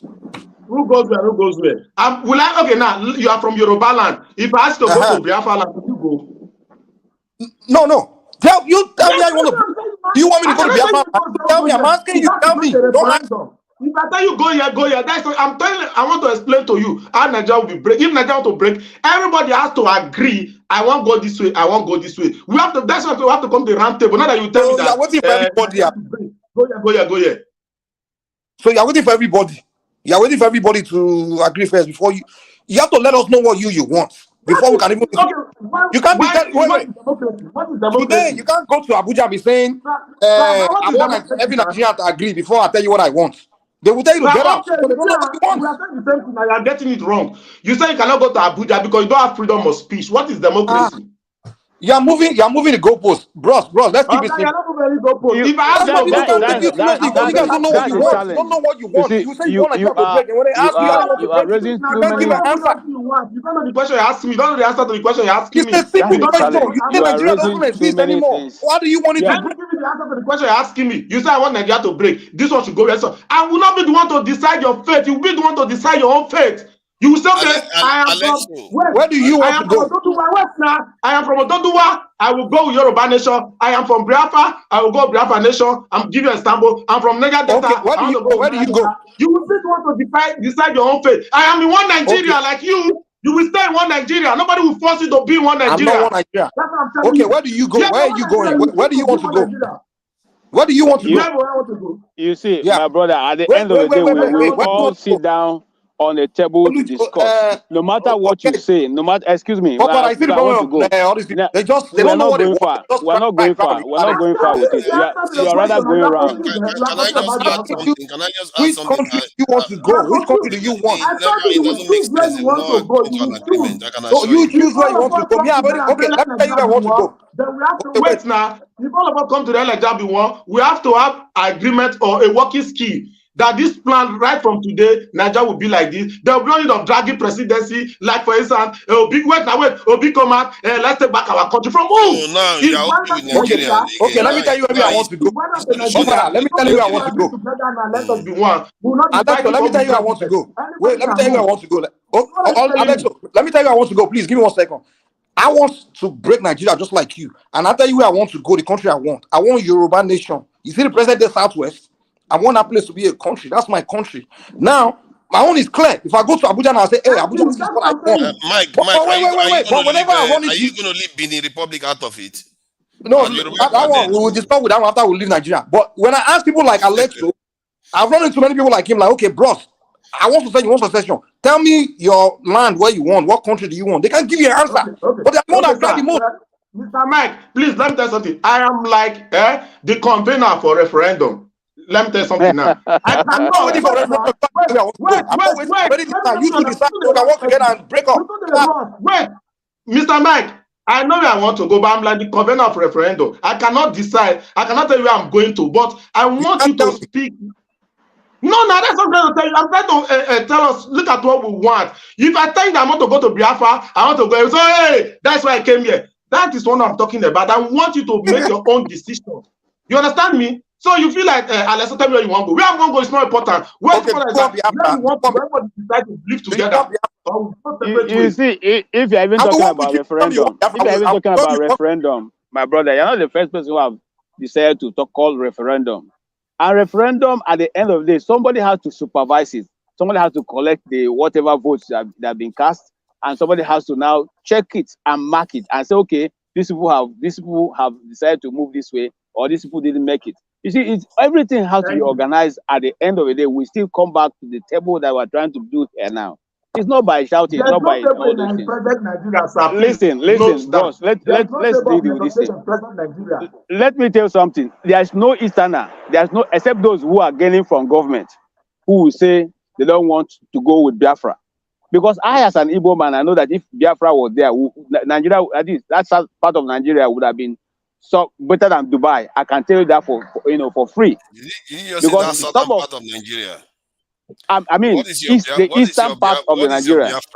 You see that kind of statement. That's kind of something problem. Listen, that's what I'm saying. You are making a mistake. Forefather, they are not even on the same page. You are making a mistake. You are making a mistake. Don't put words in my mouth. I'm talking about the southeast. That's why. I'm talking about southeast. Okay, good. The Igbo speaking southeast. You see, look, I am not one of those who say people should come and follow us. I'm not looking for territory. Okay, Israel is how big is Israel, and yet the whole world benefits from Israel. Okay, so what I'm saying is this: if the nations are allowed to develop on their own, that is when I say nations. I'm talking about the Yoruba nation, the Ijaw nation, this nation. All of them, they would fare better. They would fare better than whatever we are doing right now. Remember that when Nigeria got independence by 1960, the southeast, okay, and the southwest all had embassies. Okay, go read your history. They all had embassies. Those prime ministers, those premiers, prime ministers, or what they call it, they were dealing with the affairs of their state, of their regions. That is why Okpara was able to do what he did in the southeast. That is why the development came to the south. I'm coming. That is why development went. Sorry? But they were agitation within those regions now. They were agitation. They ended up breaking those regions. No, what is the use of having all these embassies anyway? I think we have to be careful about just saying stuff as if it's a good thing, but it doesn't make any difference to our lives. Breaking up the country will not change outcomes for us. It doesn't. We are not in Benin Republic. They are still going through it. Cameroon is going through it. All Central Africa. I mean, we can break it. We just have to agree. That's all. We keep thinking that breaking up is going to make any difference. When we finish talking now. Actually, let me list something that people don't seem to understand. When I asked this guy about separatist groups in France, he says he lives in France. Let me put the list. The list of separatist groups that they listed here in France includes 1, 2, 3, 4, 5, 6, 7, 8 separatist groups in one country. Nigeria has just about 6. If you go to Europe, they have them. The reason why is because they are still able to function. Even if they have differences of opinion, they are still able to function. And some of the reasons why they are able to function is based on history and events that have happened to them. But we are just, even what has happened to us. I want to ask you a question. Why are there separatist groups in Nigeria? Why? Because people don't share the same opinion. If you have family meeting, no, you're going to have no. difference of opinion. No, you see, that's the mistake you're making. And as I tell you that, me speaking to you, I was at that movement that brought about escalated, IPOB this thing. I was there to cover I was there to interview him and cover that in 2017. I want to tell you why there is this uprising in Nigeria. It's simply for three reasons: injustice that have stayed all through. Okay, the lack of, especially when it has to do with the Igbos, IGBO. Okay, give examples. I'll give you an example. All right. Do you know that? Let me just give you one. Mm-hmm. Up to this moment, the first private airport, that's state-owned airport, was built in Igbo land by Mbakwe. Okay, is it Mbakwe? Yeah, Sam Mbakwe, who was then the governor of Imo State. And why was it built? Because the federal government will not give airport to the east. That's a lie, man. Give airport. I'm telling you, which one that's a lie? Are built by state governors. So there's international airport. Like which one? Like which one? Sorry. Sam Mbakwe Airport was not built by Sam Mbakwe. You may have conceived an idea. I was one of those who contributed money in Lagos with which that airport is built. It was all right. Great. I didn't contribute. I was a small boy that time, but I'm telling you. No, because you said that Sam Mbakwe Airport was built by Sam Mbakwe. And I'm trying to say to you, I am saying that Igbo land is the first place where that's a state government had to build an airport. Because the federal government will not build one there. That's what I'm saying. State airports. Am I wrong with that, Oga? Okay, airport. Am I wrong? Can you name another airport that was built by state? Wait. Other state airports in the country, name which one was built by federal government. Oh boy, you know they understand what I say now. Whatever, when Nigeria, I'm coming. I'm telling you what happened, what generated to the Igbo people contributing money to build an airport for themselves. It's the same thing in other states. It's the states that put money to their governors. Okay. Hold on, Oga. Hold on, Kwao. Hold on now. You see, I know they like this guy. What if I say something that you think is not true? You go research. I don't need to research. Okay? The fact that it's states that build their own state airports. It's not federal government. When did the states start building airports? Federal government built most of them, to be fair. No. Let him tell me when the states started building airports. You see, the whole of the southeast, apart from Enugu Airport, which was not even functional, because then you wanted to fly, you hardly would get plane to Enugu. Okay? Then there was none, not one was, And up till now, do you know that it was, if you go back now and look at what I'm going to say. It was Ngozi Okonjo-Iweala that begged Obasanjo, on Obasanjo's this thing, to approve that Enugu Airport will be inaugurated and made international airport, for which they are still holding Obasanjo to tomorrow. He's still saying that they're not, still refuse. And how functional is those places? Have you ever tried buying ticket to go to Igbo land, and how much it costs you to land in Enugu vis-a-vis what it would cost you to land in Lagos or to land in Abuja? Okay, look at this now. Hear this. The first airport in Enugu, from what I can gather, it says was constructed in 1940. That is crazy.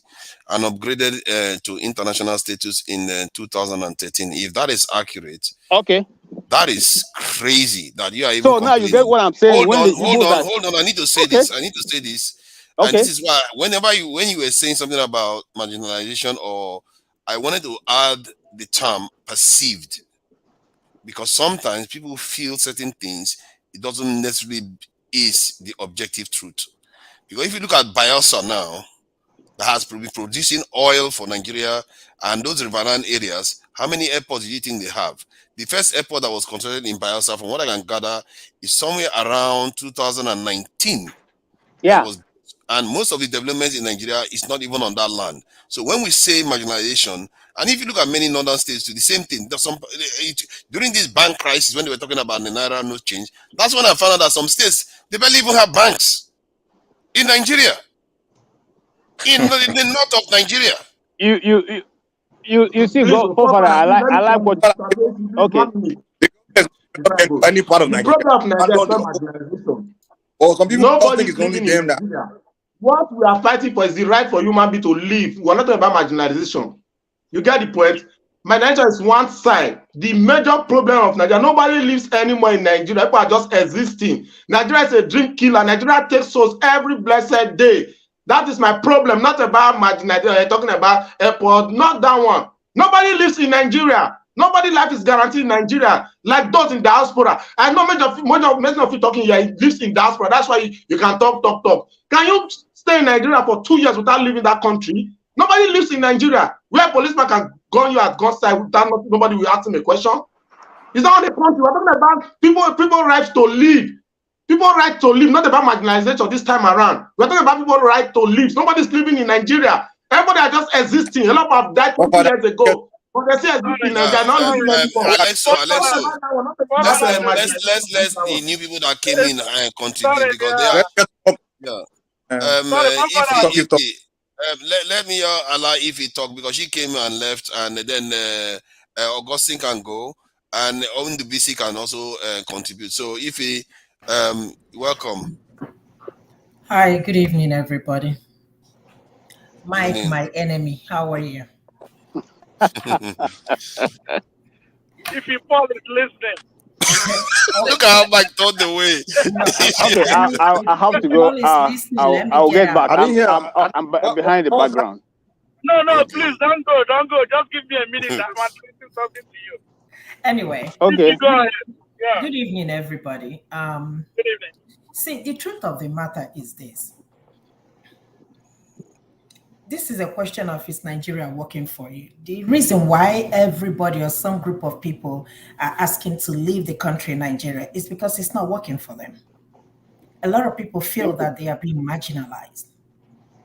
Yes. No, let us be honest with ourselves. If Nigeria is working and everybody is benefiting, nobody will be talking about this, leaving the country called Nigeria. We will argue from here till the Thy Kingdom come. Even prior, before this election, we know that Nigeria is not working for us. But the election exposed it in such a way that everybody's now, angrily talking about it on a daily basis. Nigeria is not working for me. Honestly speaking, I'm not going to lie about it, whether we like it or not. Talk about Igbos, talk about Yoruba, talk about Hausa, talk about North, East, West, North, and South. Nobody's happy in that country. Just like somebody is saying that we are not living, we are just existing. How can you say that somebody's existing and you call that life? That is not life. Let us be honest with ourselves. It's not a must for us to stay together in order for things to work. It's not a must. If it's not working, it's not working. If we have to leave, people have to go, let them go.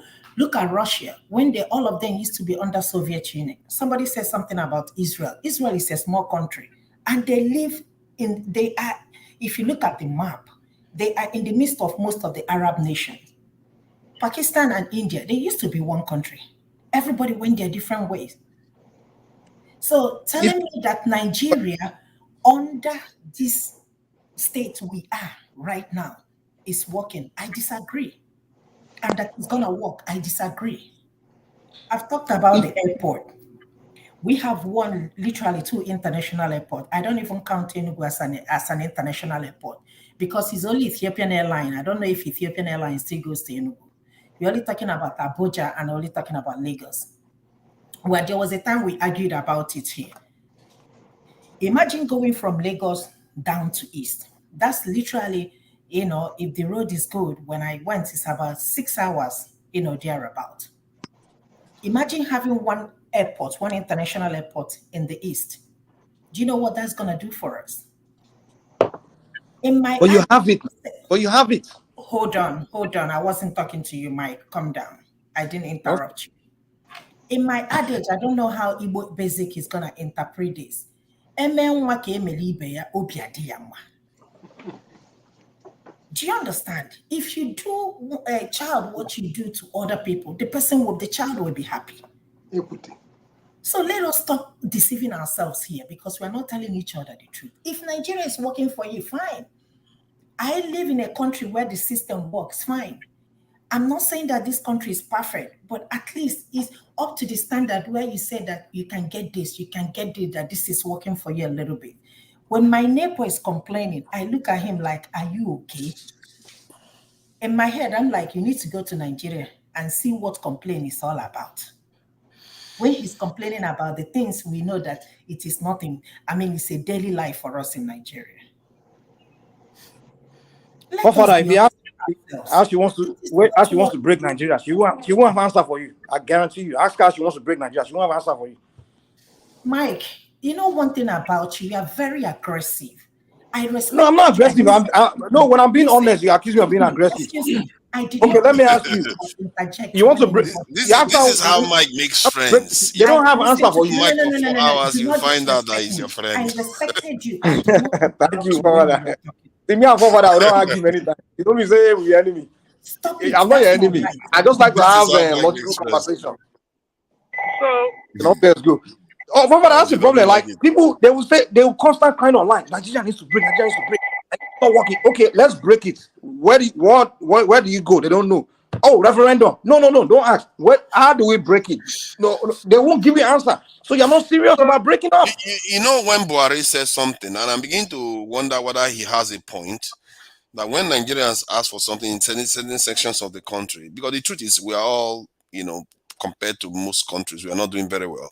But he said when people ask for things in certain sections of the country, what they are saying is that they want more.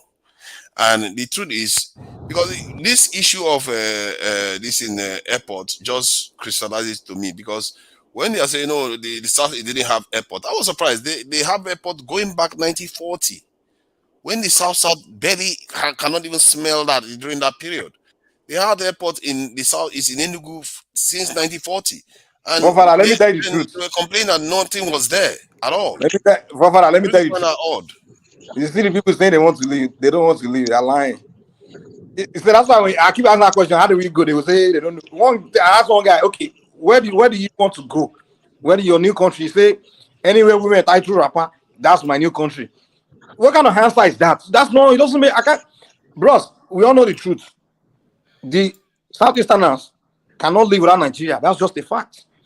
If everybody split today, say all tribes go to their territory, they can't function. Their territory is too small, for one. Two, their population is too big for that territory to be a country. Three, they will have to deal with other regions to access their seaports. Four, the list goes on and on. No. Southeasterners cannot have their own country. If there's a tribe, the only region they are ready to form a country and go is Southwest, and probably if the South come together or something like that. Because the Southwest, they have access to the sea, they have land that's big enough, they already have international airport, they have seaports, but the Igbos are not ready to leave Nigeria. That's just a fact. And if they actually benefit most of Nigeria, is them. They're everywhere. They're everywhere. And they know that they benefit. That's why when even Kanu said himself, he said in prison, they offered him the Southeast as a country. He said, no, he won't take it. He has to form a referendum with some other region and form them together. So you're not clear what you want. You're not ready to leave Nigeria. Where did you hear that Kanu actually rejected he that? Said it now. He said Buhari offered him Biafra in prison. He said he's only going to be the Southeastern states. He said, no, he doesn't want to. He said he must take the whole South. And I don't even mind. Wait, let me land. I don't even mind. If the Southeast, if the Southeast and the South can come together and form Biafra, I'll be good with that. But they will never come together to talk. The same Kanu, he will never approach the South people. He won't even get along with Asai Dokubo. He won't get along with the South people. He won't even respect them enough to discuss with the Biafra with them. What he wants is just do as I say. That's why the reason why that guy wants that question is because you're from the South and you're probably going to tell him you don't want Biafra. I didn't want to say anything. I didn't want to say anything, but right now you're forcing me to talk.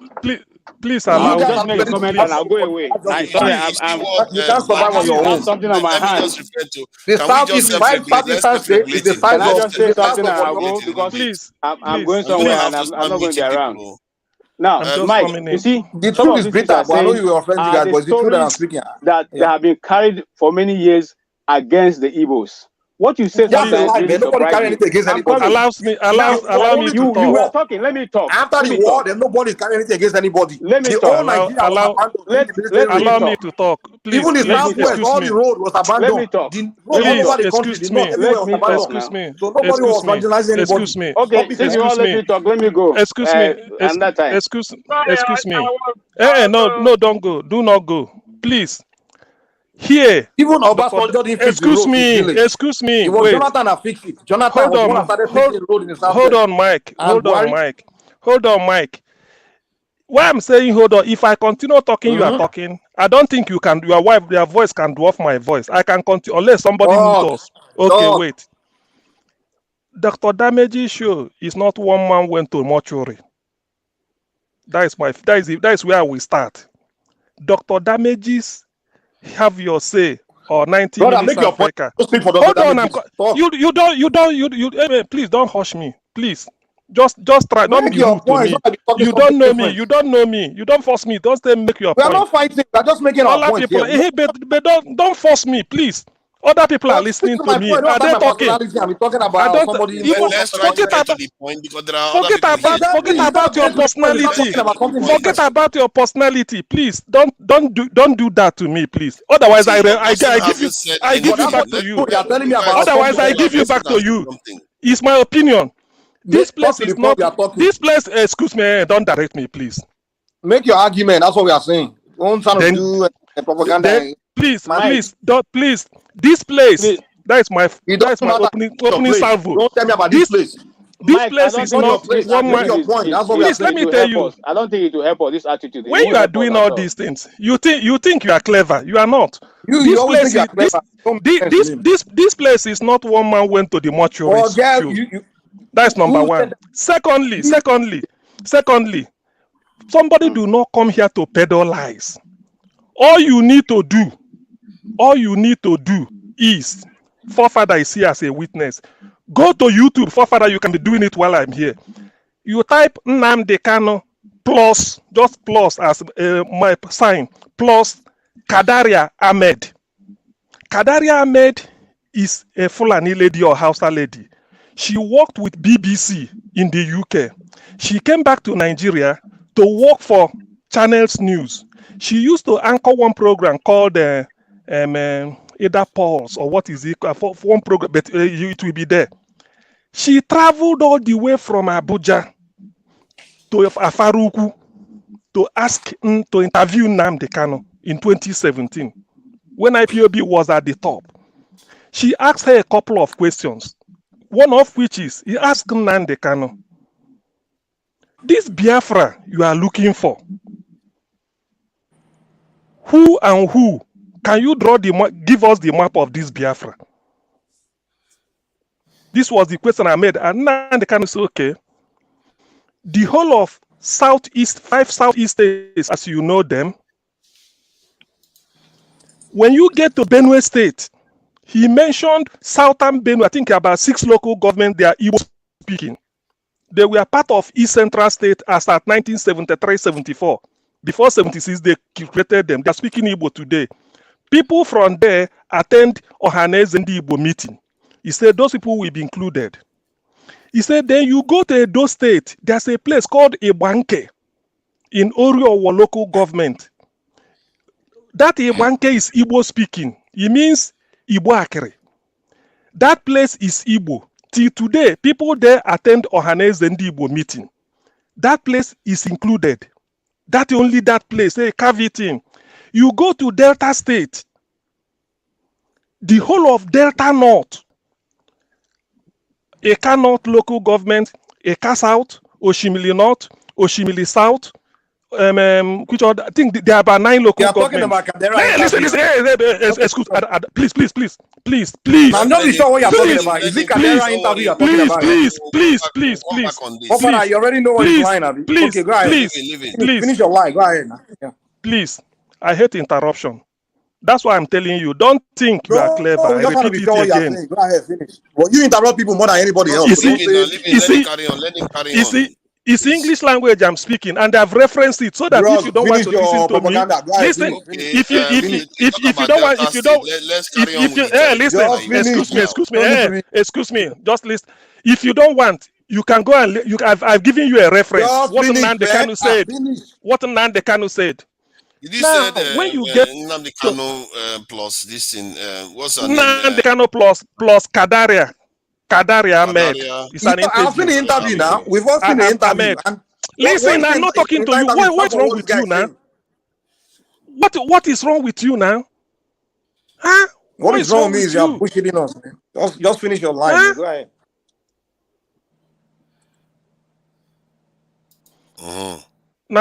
Now you leave it. I mean, I've told you the Delta because of talking geographical area that we make up Biafra. Because of somebody might tell you, oh, it's the whole of South. No. I'm just giving you, just let them. Then you get to Rivers State. All the Igbo speaking local government of Rivers State, I can name some of them for you. I don't have all of them at my but Nnamdi Kanu said it. So which means when we say, because Ogoni is not part of, Ijo is not part of it, Urobo Ichekiri is not part of it. I've not mentioned them. These are Igbo speaking. Then you get to Cross River State. There's a local government called Abi local government. That is where Lie Limoke, their former governor, is. They are Igbo speaking. They attend Ohaneze and Igbo meeting. The Ikwere is part of it because somebody might tell you this. Ikwere is Igbo. Ikwere is part of Ohaneze and Igbo. The Secretary General of Ohaneze and Igbo, who just handed over, is an Ikwere man called Barrister Uche Okuku. So if anybody can be Secretary General of Ohaneze and Igbo, that person must be Igbo. Do you see? Okay. Okay. Are you completed? No, I've not. Then you go to, I've forgotten the local government in Cross River. I can't. If you listen to the interview, so these are please don't please. What is the meaning of this now? Allow me to say something. So these are this. Please. If I pay you back in your own coin, you may not like it. Because so listen, these are the area. Please. These are the areas. Nnamdi Kanu. What is the problem with this chap now? If you think you are clever, you are not. If you think you are clever, you are not. It's only if you think you are clever, you are not. These are the area Nnamdi Kanu demarcated. Now the lady now asked again, how are you sure that all this like a Kanot in Delta, a Banke in Edo, and this one in Benue, and all those ones joining Southeast? He said, how are you sure they are going to follow you? Nnamdi Kanu said, referendum. That's what I've been asking. That if they do a referendum today, and they say, no, that ends it. You go your way. He said, so you are not going to fight? He said, no. We fought a war in which the world conspired and killed more than 5 million of us, 1 million by starvation, the children.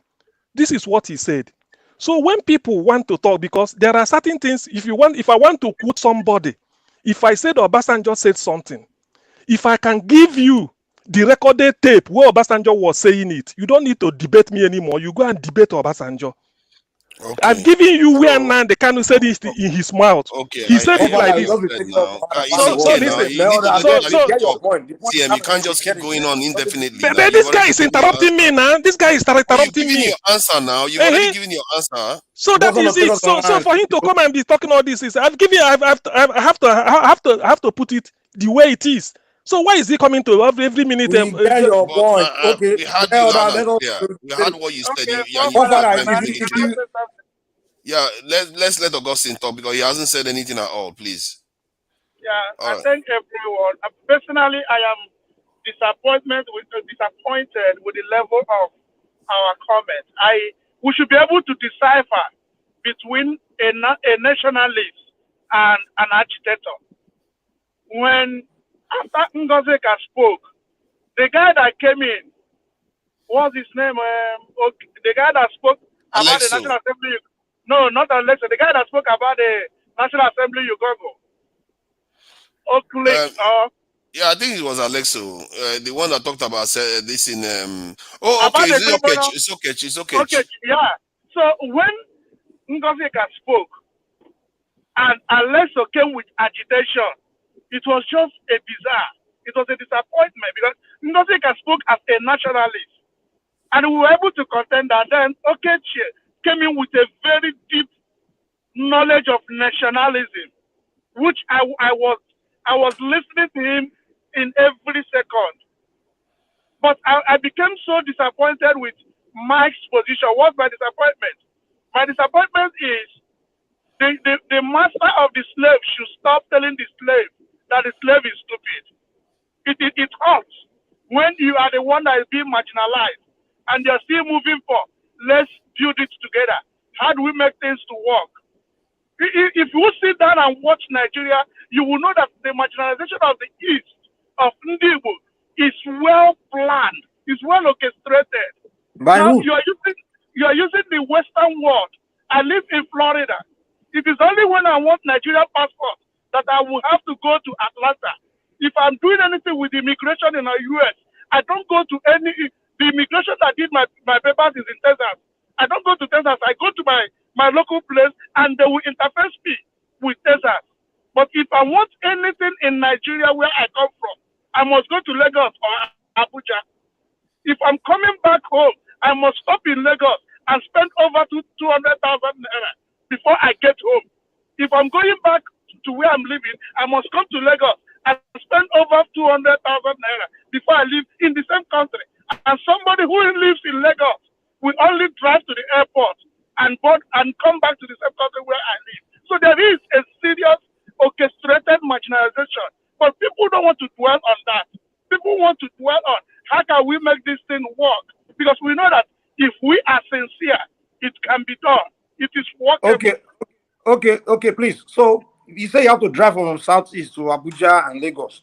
So those people that live in the northeast, right? And those that live in the south, other area, they don't have to drive to Lagos. And those that even live in Kogi, some Yoruba live in Kogi. So people don't. So they are marginalizing you because you have to drive from. The people that live in the northeastern part of Nigeria, their distance even far further than your own to Abuja or Lagos. Then they are not being marginalized, Abi. You guys will start picking all these. Now you see, now you begin to see. Now you begin to see that what Buhari said is correct. Because some people, when they say they are marginalized, they don't necessarily see from the other person's point of view. They are not being marginalized. They pick up nations generally. Let me just add this. Nations generally organize themselves in the way. In other words, it's like saying these people want it more, they get it. These people want that one more because it means survival for them. They get it. That's how nations organize themselves. In other words, nations self-regulate. If the thing tilts too much to one side, you're going to have a problem. If the stuff tilts too much to one side, you're going to have a problem. Because in the UK now, we have the North and South divide. So hold on now. TM, you know this full well. In the UK, we have what they call the North and South divide. We have all kinds of marginalization in the country. Very, very few people actually run the country. The classes that rule the country in the UK are the aristocratic class, and most of them are hereditary, and they become these leaders in the country. So let's not pretend that you don't have in Nigeria. In Nigeria, no, hold on. In Nigeria, you had your say. You had your say. But they were interrupting me now. People were interrupting me now. Hey, let me interrupt you. In Lagos, there's international airport. There is international airport built by federal government. In Abuja, there is international airport built by federal government. In Kano State, there's international airport built by federal government. Why can't Enugu have federal government international airport? Why? Why can't it have? That's what I'm saying, and that is the marginalization. Lagos airport was not built by the Yoruba; it was built by federal government. Lagos airport was federal government. Enugu was Abuja was federal government built. Kano was federal government built it. Then Enugu, what of Enugu? That's what we are talking. You see how it is? You see how it is? Here is not one man went to mow. Here is not one man went to mow. I know you now. Here is not one man went to mow. Do you even see me? I have my own issues with but this is not see, the issue we are talking see, about now. See, I've given this. Just This is personal, the issue. don't be personal. I've listed it. Why is it? Why is it it closed down? When You're asking somebody's me. argument is more superior than your own, you begin to place thematic. There's no superior. You have no superiority. All you talk is lies. All you've been doing is slip of lying. You said. Mike, can both of you stop? Can both of you stop? The first airport that was built in Enugu was built in 1940. I doubt many parts of Nigeria even had airports during that time. But Lagos has. Lagos has airport.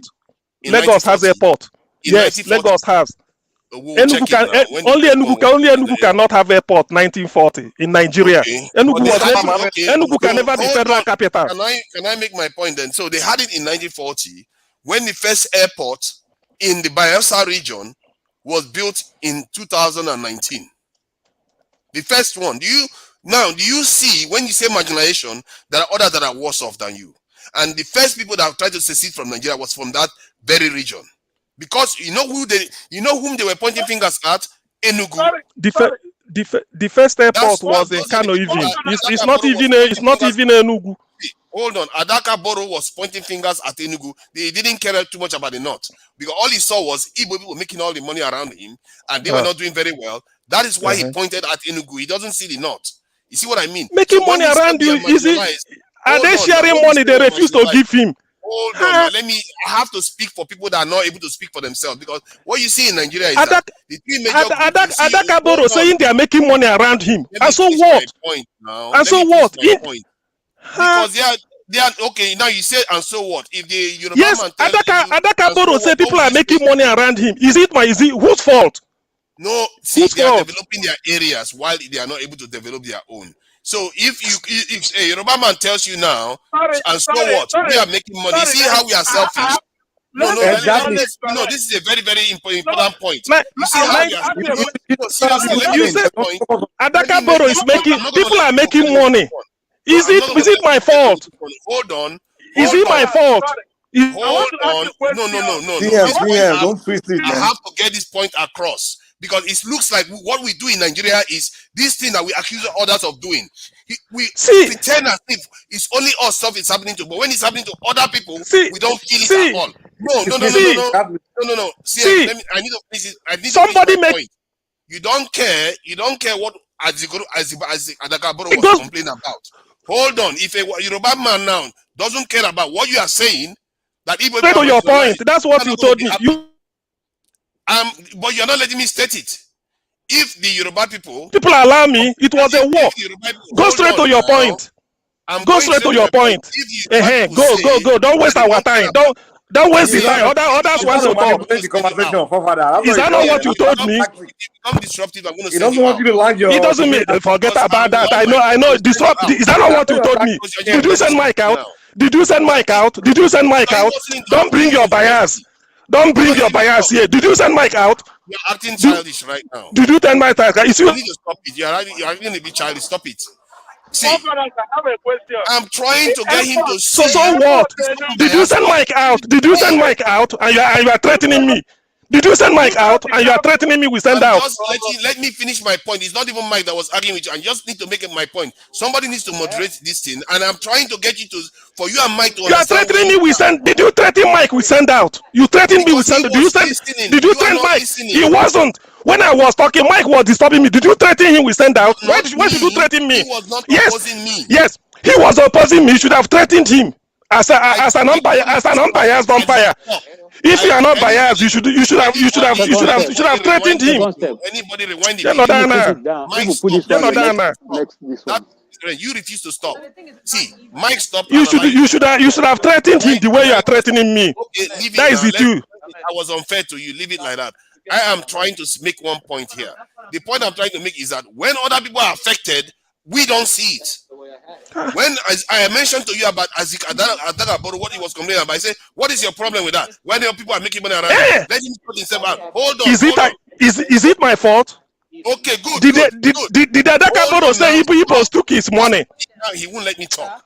That is good. It's all good. But the question you have to ask yourself again then is, when a Yoruba man tells you now that is this his problem, you mind your problem. You feel like you say you are marginalized, that is your problem. How would you like that? How would you like a Hausa man tell you, oh, you're complaining about marginalization? Not my problem. That's your problem. That is exactly what you just did just now to Isaac bro.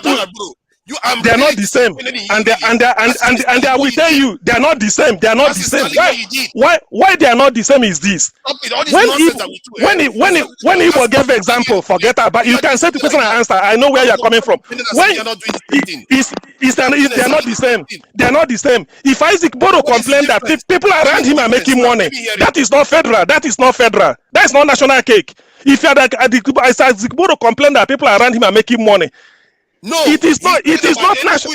I said he was pointing at Enugu that they are developing Enugu from the point of view of the nation. Why do you think you want to say for Nigeria? Stop pretending that you don't understand.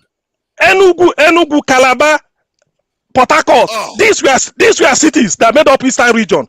They were developed equitably. I can tell you what the industries that were there. What are you really talking? What are you really talking?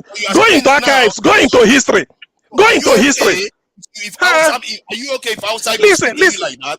Are you listen, okay listen. if your speak to you like that? See, listen. There's something you are not getting. No. There's something you are not getting. What is it? Eastern region. When develop Eastern region equitably.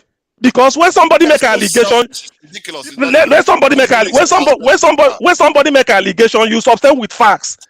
Calabar, Enugu, and Port Harcourt were the same thing. What are you really talking? What are you really talking, sir? And then you are threatening me. You send me out. While Mike was talking here, you never said anything. You are terribly biased. What are you saying? What are you talking about? How dare you? What are you talking about? You are calling me selfish in what way?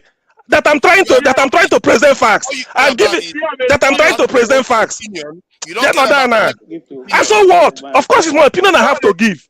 I have to give my own opinion. You don't say where your opinion aligns with other people. You just want to get your way.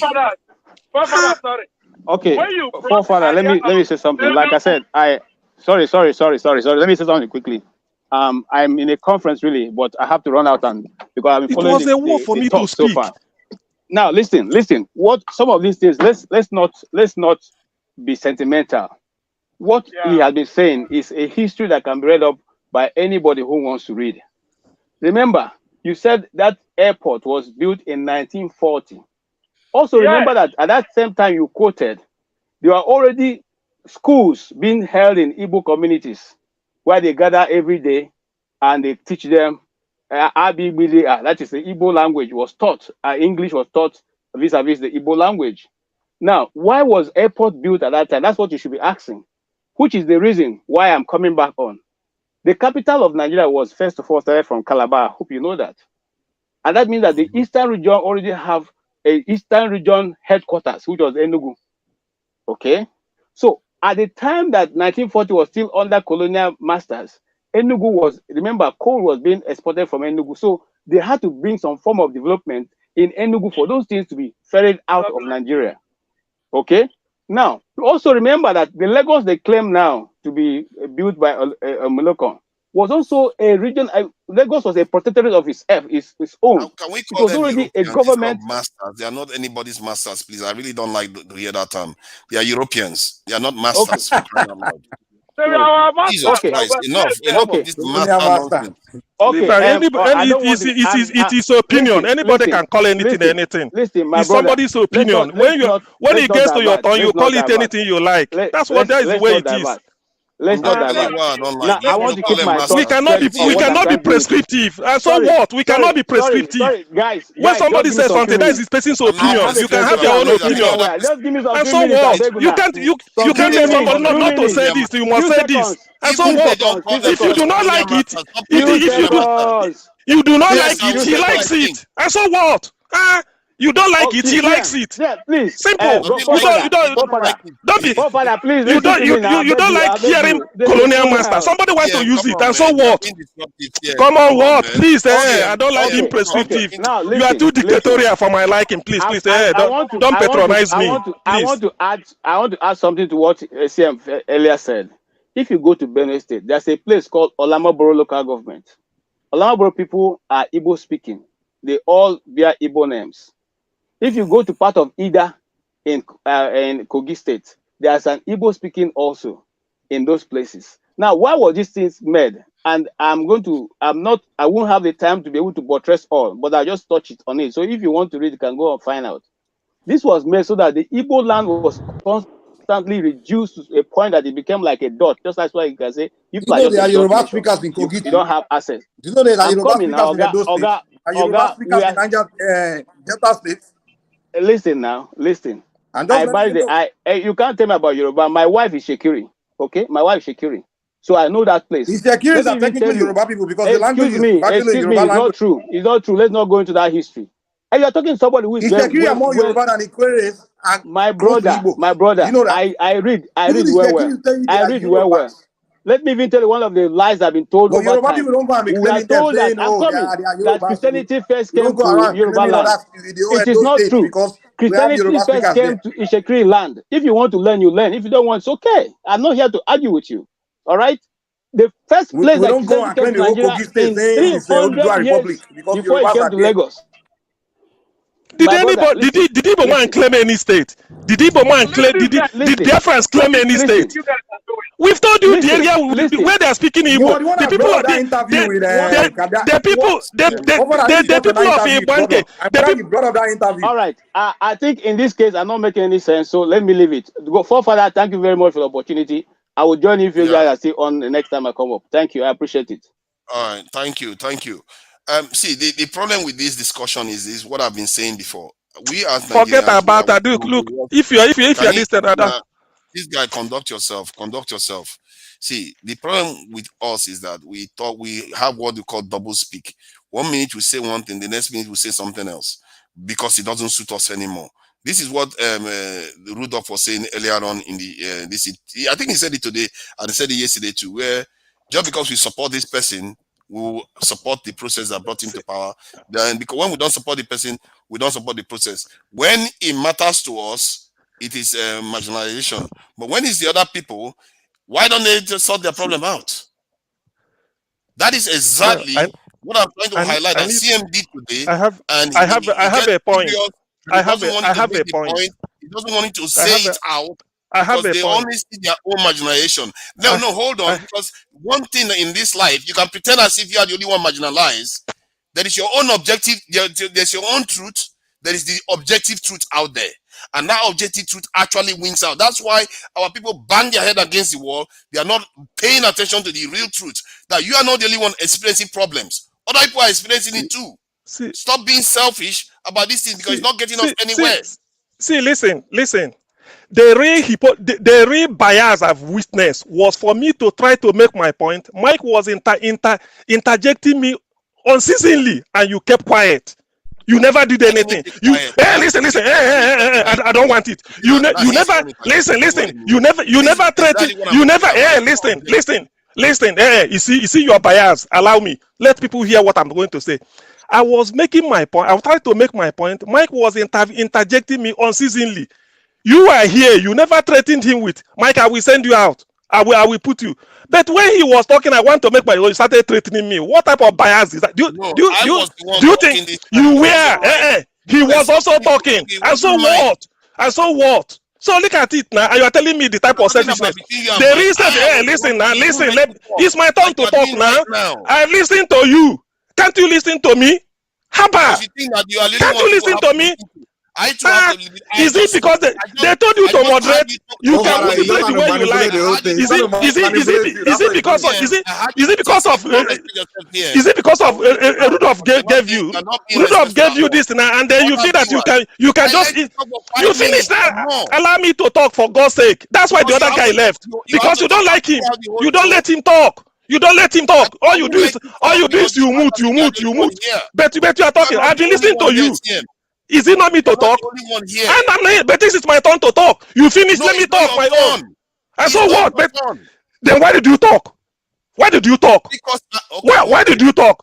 You see now, you see the selfie, you see the dictatorship. You are moderating somebody's else. So he said because you are moderating. So because you are moderating, only you will be talking. Because you are moderating, then you talk. Or that's why you say it's not your turn. And so what? I beg, get lost. What does that mean? You are down to self. You say I'm selfish. Fine. Of course you are selfish. So what? Can I do what? You called me selfish. So please allow me. Let me talk. No. I'm not going to put up. I can't put up with this rubbish of yours. I can never put up with this rubbish of yours. Allow me to say what I want to say. It's as simple as that. It's as simple as that. If you feel you can be dictatorial, start your own YouTube page. If you see me there, you kill me. And so what? Let me talk, but let me say something. Now, okay, I will meet you then. Then let me allow you to speak. Please, Mirage, you can go because this guy is not being coordinated at all. You're not coordinated. It's you. Let me say something. You finish something. Let me talk. Then you jumped in. Mirage, do you have anything to contribute, Mirage? I have to react to your lies. That's what I'm trying to do. I have to counter your lies. This is not what I was expecting. I'll come back later. Okay, you can come back later if you want to. So, see, I want to counter your falsehood.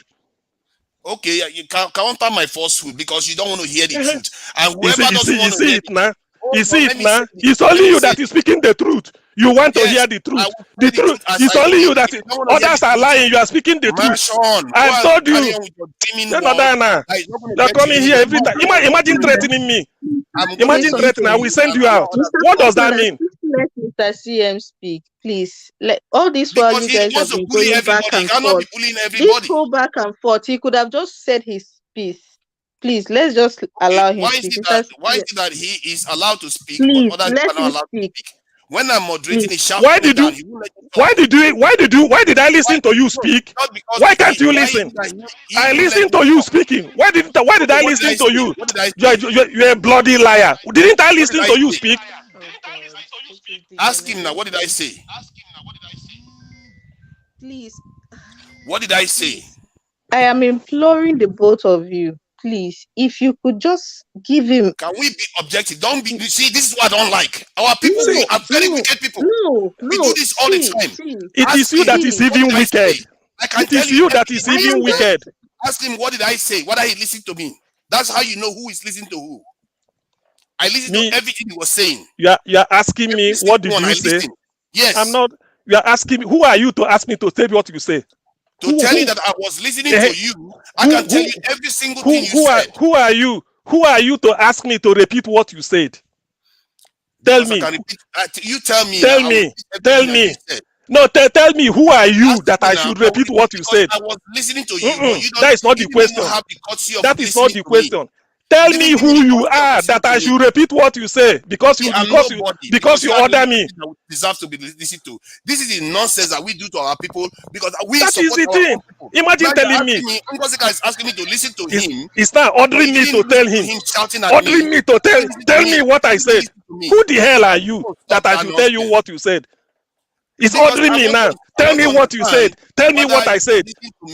Because I will tell you what you said, and because I was listening to you loud and clear. You were not listening to anybody, and this is what we do. You don't listen to other people, but you expect people to listen to you. See, I've been quiet. If you like, you can play this back. I've been quiet, listening, and you are lying here. Let me repeat what you said now, just to let you know that I was listening to every single word you said. Anybody can play this back. You are just lying. Kadiri Ahmed, you actually instructed me to go and search for it. Kanu plus Kadiri Ahmed, that let me check their interview. Then you went on to explain what Kanu told Kadiri Ahmed. No, hold on now. Let me tell you so that to know I wasn't talking over you and Mike wasn't talking over you. I was able to hear you. You're a liar. You're a liar because listen, because there's evidence. This can be played back. If you like, I will stop. Play it back after I said that thing. It was a battle for me to put in a word. You were here. You kept mute. You never threatened Mike that you will send him out. You never threatened. I beg, say, allow me. Weren't you here? Go and play it back. You are a bloody liar. Get other. I hear what you were saying. How can you hear what I'm saying? When you were here, all you do is when I started to reply to Mike, you say you forget about. Say, listen. You don't play this game with me. Don't play this game with me. Gentlemen, please see. I think the time you've both spent going back and forth, if you took 10 minutes each, you will have said your piece without interruption. But it's just honestly, I can't even understand how it degenerated to this.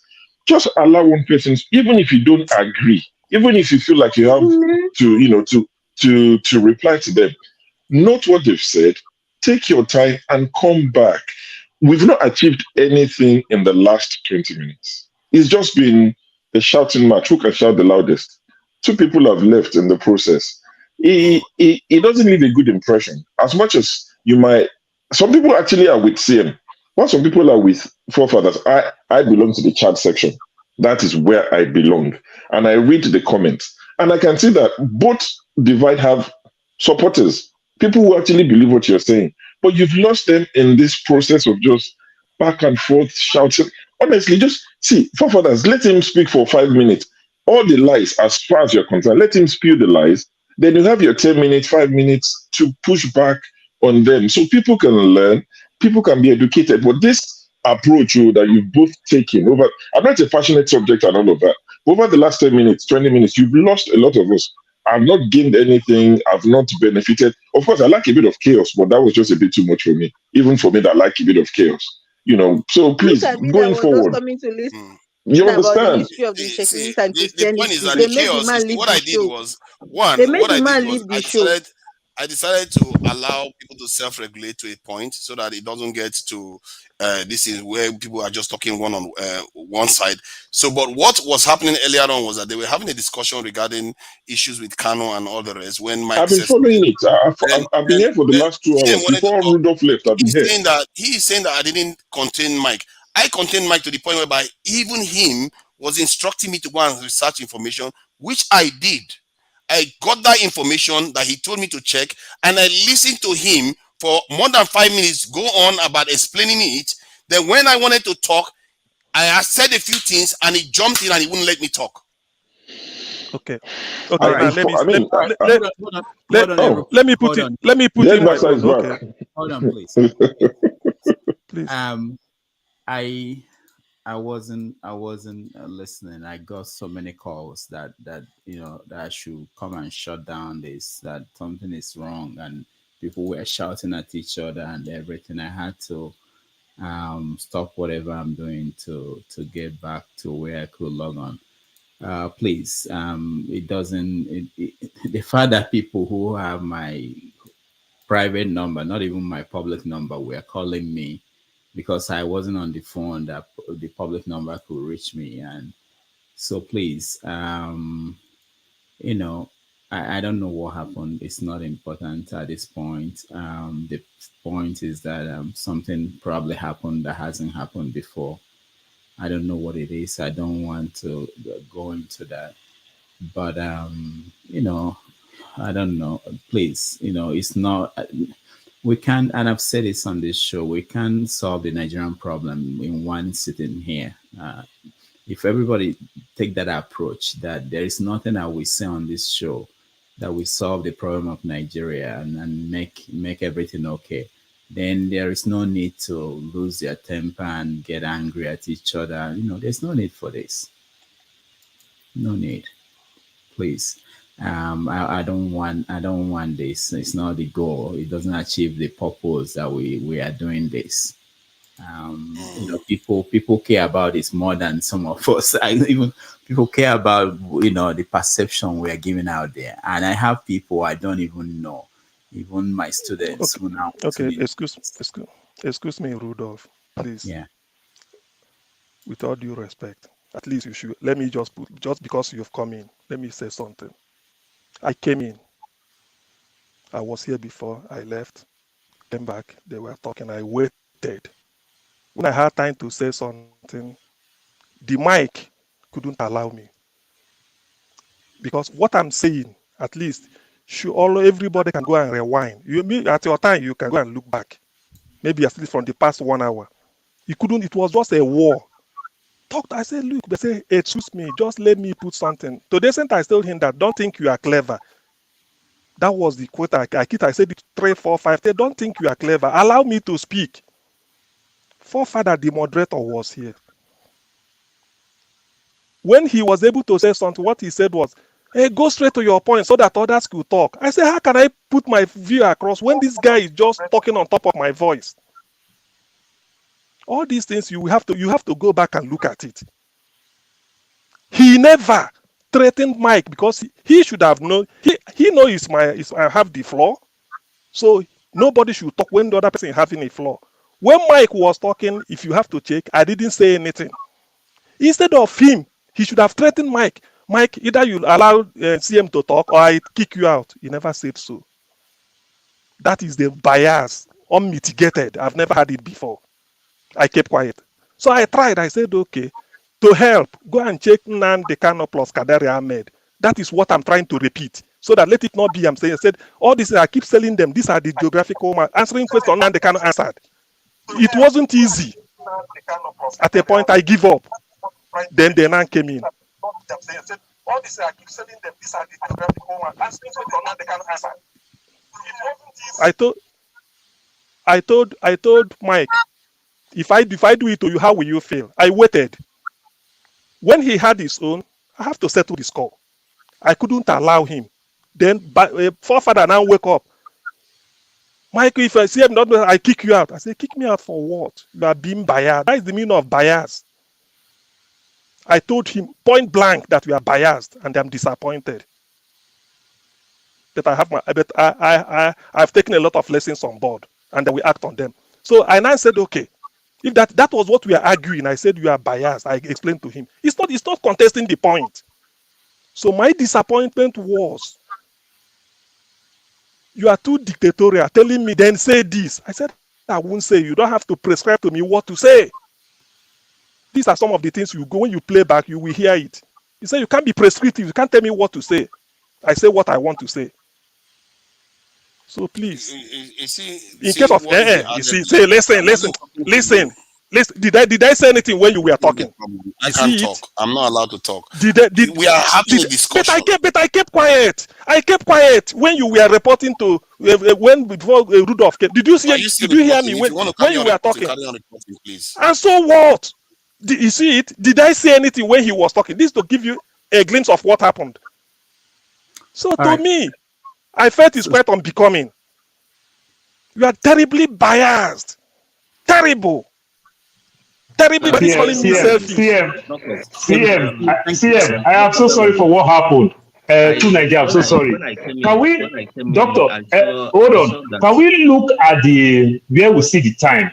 The time. Maybe we can use the time to say, okay, when it comes to your own turn, look what the time is saying. For example, now this is 6 hours, 30 minutes. If you give me 5 minutes, I myself will be saying the time that 6 hours, 35 minutes, I'm out. That way you will not say somebody kick you. Because sometimes when you're talking, you might think you just talk for 1 minute and you've already used 4 minutes. You know, and that also affects. Maybe we might be using that time that is popping up on the system to time ourselves. So if the moderator give you a time, then you work with the time that the moderator gives you. This is 6 hours, 30 minutes, you are out 6 hours, 35 minutes. So that you can have time to tell your lie complete or to talk your lie halfway, whichever way. Thank you. All right, thank you. Ngozika. Please, let me start by apologizing. I am so sorry because I know you're still recovering. This is very unfair to you and to everybody that follows this show. I don't really know who is at fault, and at this point, I don't care. Things got really out of hand. At a point, my head was spinning. I kept having to do like this to follow the back and forth, and I just kept saying one thing. All the whole back and forth could have been resolved if one person, be it the moderator, forefathers, or Mr. CM, had just kept quiet and allowed the other person to finish. Wouldn't have been here. It's so difficult now. Most of the times when I'm even trying to set somebody straight and they start talking, I use my hand, mute my mic. Most of you can attest to this. I use my hand to mute myself because I realize it's just going to be a fruitless back and forth, and it is not necessary. It is not at this point. I came on the show because I heard Mr. Kechi saying something. He was trying to explain the history of the missionaries and the Ishekiris. And we lost him there because of the back and forth in the studio. That is another lesson missed. And it's sad. We've lost a lot already. Mr. Kechi left the show. He couldn't. He said he can't do this. And I was really looking forward to it. I've never heard that angle before. And it was we were just yelling. Nobody wanted to hear the order out. And it's so unfair. It's unfair to Dr. Damages. It is unfair to the other panelists. It is unfair to the viewers. Please, we can do better. I promise you, it won't cost you anything. When the other person starts going off, just mute yourself. I promise you, it won't cost you anything. Dr. Damages, I'm so sorry. No, it's okay. I'm worried about people at home because if people were looking for me and calling me, I could imagine people who had no access to me and how they felt about what was going on. Mr. Shaw, let me hear from you. We are going to round up the show after this. I think another day we can continue. Let people just calm down. Can I add something to this, please? Because I'll come to you, forefathers. Okay. Let me hear Mr. Shaw. Well, there's not much to add because the conversation that was going on, because for me, when there's a conversation going on and it's not a particular subject I'm well versed in, I don't join the platform. I watch. I've been watching. I was there before you left. When you took your goodbyes, I was already here, and I've been listening since. So I was quite, it was quite interesting session until it got out of hand. And like I said earlier, the fact that you shout your opinion the loudest does not make it true. Even if it's true, you can't convince me if I decide not to be convinced. You understand? I think it's best. Okay, I'll give you an example. I follow a lot of football. I meet a lot of people and they ask me, who's the better player, Ronaldo or Messi? And I tell them, I said, before you start this nonsense, childish argument, I will tell you who I prefer. I prefer Messi. You're not going to change my mind, so don't let's engage. There are some things that you can't change people's mind on. It's good to engage sometimes, but shouting it, repeating it does not mean the next person would believe you. We could have left CM and forefathers for the next 2 days. CM won't convince forefathers, and forefathers wasn't going to convince CM. They will go home the same way they came. So sometimes, let's just exercise restraint. People might say things that you don't necessarily agree with, might annoy you. I mean, I've seen a comment in the comment section where someone said, oh, show has come with the Twitter updates. Twitter is free. You don't have to pay. If you're interested, go and open Twitter account. If you have the sort of time I have, invest it on Twitter. You understand? I can do Twitter and still live a decent life. Some of us have it like that. So we don't have to go out at 5 o'clock and come at 11 p.m. I spend time on Twitter. I see the comments. I laugh. I banter. People would, agree with me. They would disagree. Shouting at each other is not going to solve any problem. I joked on, in the comment section that this is where Bori took off his slippers, put a toothpick, crossed his legs, and was watching. You can imagine 3 people. It was like war, and Mike has disappeared cleverly. He's disappeared for some reason. Mike, he's gone now. He's not part of the equation anymore. But it was 3 people. We couldn't just manage it between the three of you. So please, let's do better going forward. I just thought, imagine managing 200 million people.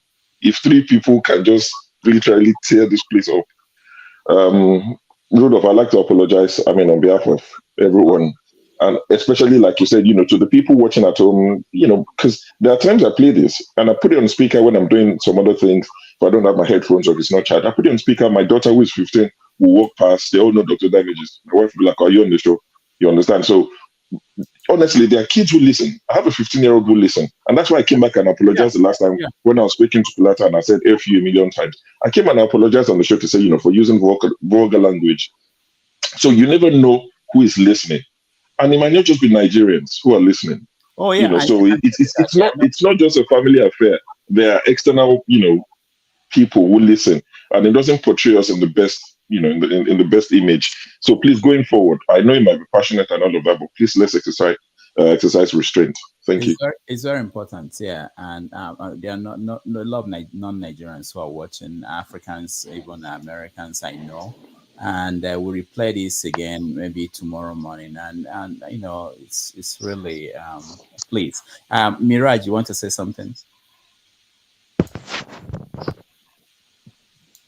Hello, Dr. Damages. I was here when you left before forefather took over, and it was quite orderly when you left. But I only observed that it wasn't even CM. Mike himself, he was virtually interjecting when anybody was speaking. He was loud and he was just interrupting people's comments. So at the time, I felt like, okay, no need to, I muted my distance since I'm in the office. I don't need to be hearing all the shouting. So When I came back again, it was still going on like that. So before I saw CM, also everybody was shouting. God, forefather was trying to bring things together, but all the same, I think forefather should be more stricter the way he moderates this, because if they see him as somebody who is actually being a little bit feeble when it comes to telling somebody keep quiet, and you don't, if somebody is making noise, mute the person. When you mute that person over and over again, he will learn his lesson. You see, I was watching all this while, and I saw that the so-called Mike, he put his camera up when he know that the place is on fire. You didn't hear from him again, because virtually he has achieved his aim of putting fire in this place now. And when you came back, he left, because there wasn't for him anybody who will back him up on the nonsense he did here today. So I just think it's forefather, please, next time anybody that does PM, if you can't PM them, tell me. I will just blanket the person, and the person will go out. You should be more stricter, because you know our head, our Nigerian heads and our African heads together, if you knock it, is fire. So Mike has put fire. He has gone out, probably drinking a glass of wine, and people were here breaking each other's head over one comment or two. So it's my first time of seeing it like this here today, and it's really disappointing. But all the same, I hope it's going to be better next time. Thank you. All right, forefathers. Yeah, first I have to render my apology for dragging you out because of all this drama that has been going on here. And that said, obviously it's not ideal for you to be pulled out, given that you entrusted me with the platform. The idea was that for me, I wanted to relax the conversation so that people can be able to talk. I didn't want to always. He's already calling me dictatorial for not even muting him, and if I put him on the backstage, I'm Hitler then. So I didn't want to be that stringent. I wanted him to have his say without necessarily having to be muting and putting people backstage constantly. And besides, I've been on conversations that are far worse than this. And what you tend to find with conversations like this is that, yeah, people get upset. People say a lot of hurtful things, but they will get it out of their system, and eventually they might actually get to know each other more. Like Mike, that people talk about. I've had 6 hours straight conversations with Mike several times. When we started our conversation, we are arguing, we are biting each other's head off. In the 6th hour, and I told him, by the 6th hour, suddenly we are gelling. We are all this stuff we are talking about, we understand each other then. There is something to be said for these truths to actually be aired. Because some of the times we close off, we don't want to hear it, and we think that just pretending as if we are getting along is how things are going to get along.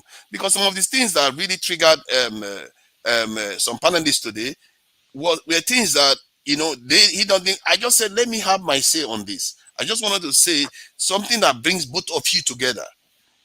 It led to a serious, and the truth is, we were not even insulting each other, just not letting each other talk. We're not like swearing at each other with names and stuff like that. There are places where they are swearing at each other, literally swearing at each other. They will just leave them to carry on arguing like that. So that was why I felt like, okay, I would leave CM to carry on. But CM was really crossed. He didn't want me to say anything any further. And I don't hold grudges, because most of the things he was saying, I can understand he's angry. But I also wanted to get my own across. And besides, Nigerians don't understand that kind of stuff. They've never seen it on this our channel before. Hence, you see the situation has occurred now. Does that mean that I dislike CM and all the rest of it? No, I obviously I respect CM for some of the other. I've had long conversations with CM. Hours on hours, privately, backstage with CM. So this kind of discussion is not going to make any difference, except he decides to hold it as this. I don't hold grudge against people because of their opinions. I just want people to be truthful about stuff, and let everybody hear the truth of each other, instead of us pretending as if we own the truth itself. And I was just trying to tell him, let this get to the point, and I allowed him to finish everything he was saying, and I heard every single word he said. I listened to everything, and I told him I can repeat it to him, and I can still repeat it now. Every single thing he said, and I said, let me have my say. He refused, even when I told him I listened to every word he said. And then that issue went away. Then the next person came on, and I said I didn't like the idea of calling Europeans colonial masters. Then I wasn't talking to him. Then he came in again at me. So it meant he was still upset from the previous encounter, which is fine for him to be upset. It's just Nigerians are not used to this. They are not used to this. This doesn't change my feelings for CM. I know that CM gets sometimes a little bit angry and he doesn't, give way. But he's also a very clever human being. So I see both sides of human beings. And if you look at people, the viewers were around 125 or so, or 103 or so. Now it's 170 because they see arguments happening and they have never seen anything like this before. That is my take on it. And for me, I know that I breached the protocol because I think this is not the way people argue on this channel. That's for sure. So I just thought I could have it a bit more, leave it. I even said it on the chat that I want to let the place self-regulate a bit to see how we go without people being regulated. And this is what you see. So I'm sorry I have to drag you out from your this thing. You had other businesses to attend to, and I should have given you a heads up if I was even doing anything like this. So I apologize for that. No problem, no problem. I really I appreciate everybody. I know that things like this could happen. I have been in platforms where things happen, but we're trying to be as much as possible, make sure that people who are watching at home don't freak out, especially when they are not used to this. I understand if our idea is to have this kind of platform where this kind of thing happens, then people will be familiar with that. But I don't think that's what we want, because it doesn't. At the end, you may let off steam, but it doesn't educate the people at home, which is the main thing we're trying to do. Share ideas. If people are shouting over each other, people will not learn anything from that, and that won't be of much importance. So the consensus is that we should just end it here for today. I don't you think so? Or you guys want to? What do you want? It's not anyway, because. Anyway, Rudolph, sorry. Go ahead, I'm happy to carry on with CM. CM is my brother now. Come on. CM, are you not happy? Come on. What I want to say is, well, Rudolph, at least in retrospect, I mean, they said anybody can steal, but if you remember that there are people that will be ashamed because you stole, then you shouldn't steal. Otherwise, if everything is just only for you, so I'm really sorry. It's not my finest hour. I like the fact that CM is whispering. Okay, are you not hearing me? Sorry. No, I can hear you, but it's almost like you're whispering, almost like going 180 degrees from where you were 20 minutes ago. Like, okay, I beg you, sure. See, you are making light of everything. Anyway, I don't need to. So it doesn't call for it anyway. So at least it's so bad. So like I'm saying, I thought you people had me. The thing is, normally, obviously, this is not your. We all look forward to weekend here because of intellectual discussion from every angle, the guests and everything. So, which even we've made a thing. Remember, we are making an arrangement for people that will come, and then the takeaway from today, what we proposed, how we are going to change it, everything. But it's just that sometimes I think, if I may, it's not that I'm trying to point out, but there are, let me say, I don't know whether I can say I fall for Mike's bait. Otherwise, I don't really need to debate it. I should have said, Mike, it's okay, you win, I go away, because there are yes, you win, you are right. I think that was what brought it. That is where I could locate it. So probably I fall for his bait. They said you are having your bet, and the madman comes and takes your clothes and run away, and you start pursuing the madman. Two of you are mad. So nobody, if you are telling people that this is the madman, he took my clothes, when you are naked, people won't believe. They may think it's you. So on that score, I'm really sorry. And then please let everything be bygone. Hopefully, I don't think this will repeat itself. So I think the best thing to do is you guys will prove them wrong, which is to say that you prove the audience or people who are worried that there's no, that you can discuss things at a level that would be serve the purpose of conversation for everybody. So instead of saying we just cut it short here and it make it look like if something, I think you guys can prove me wrong. I have to go back to where I was, and I trust that things will go well from now on. There were people I didn't even have my numbers. They called me, and I was surprised. They've never talked to me. They called me. Anyway, tomorrow is a public holiday here in the UK. Oh, so is it? It's not where we are. So okay. So I trust that things will go well, and my battery is dying here and everything. Let me just go back. Please just tell yourself at any point, this will not. I can't win the argument today. This will not change Nigeria today. And that's what I tell myself. And there's something I will write that will change Nigeria. So you write what you can write. And that's. But thank you guys. Please, just think about people at home, kids. I'm serious, kids. They have parents who are cooking, and they tell me this: they are cooking, they leave it on, and everybody in the house is listening to your voices. And think about that. Thank you. Thanks, Rodolfo. I'll log in on my laptop and I will co-moderate. Since I'm a dictator, can you give me the numbers of those people that call you so that I'll make sure they will never dial any number by again? By the way, forefathers, the biggest challenge I have is that I don't have your number, the one you answer, because you gave me a Nigerian number.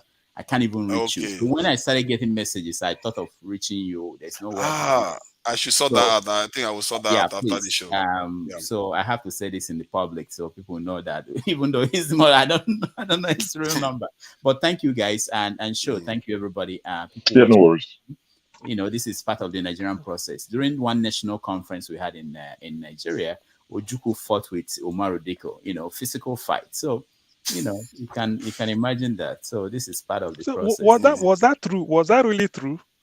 I believe it was true. Ojukwu said it. Okay, because I he said he had to fight anybody who, so but this is what it is. Sometimes it could happen, but I think we're trying to show example to people. I told you guys on this show that we are planning to have a portion of the show put out there in Nigeria on radio and TV in Nigeria, but we have to get to the point where we make it look professional, especially when we say these are Nigerians abroad. We don't want to make them stop coming abroad. They will say, all right, thank you, everybody. Thank you. All right. Thank you. All right. Who goes next now?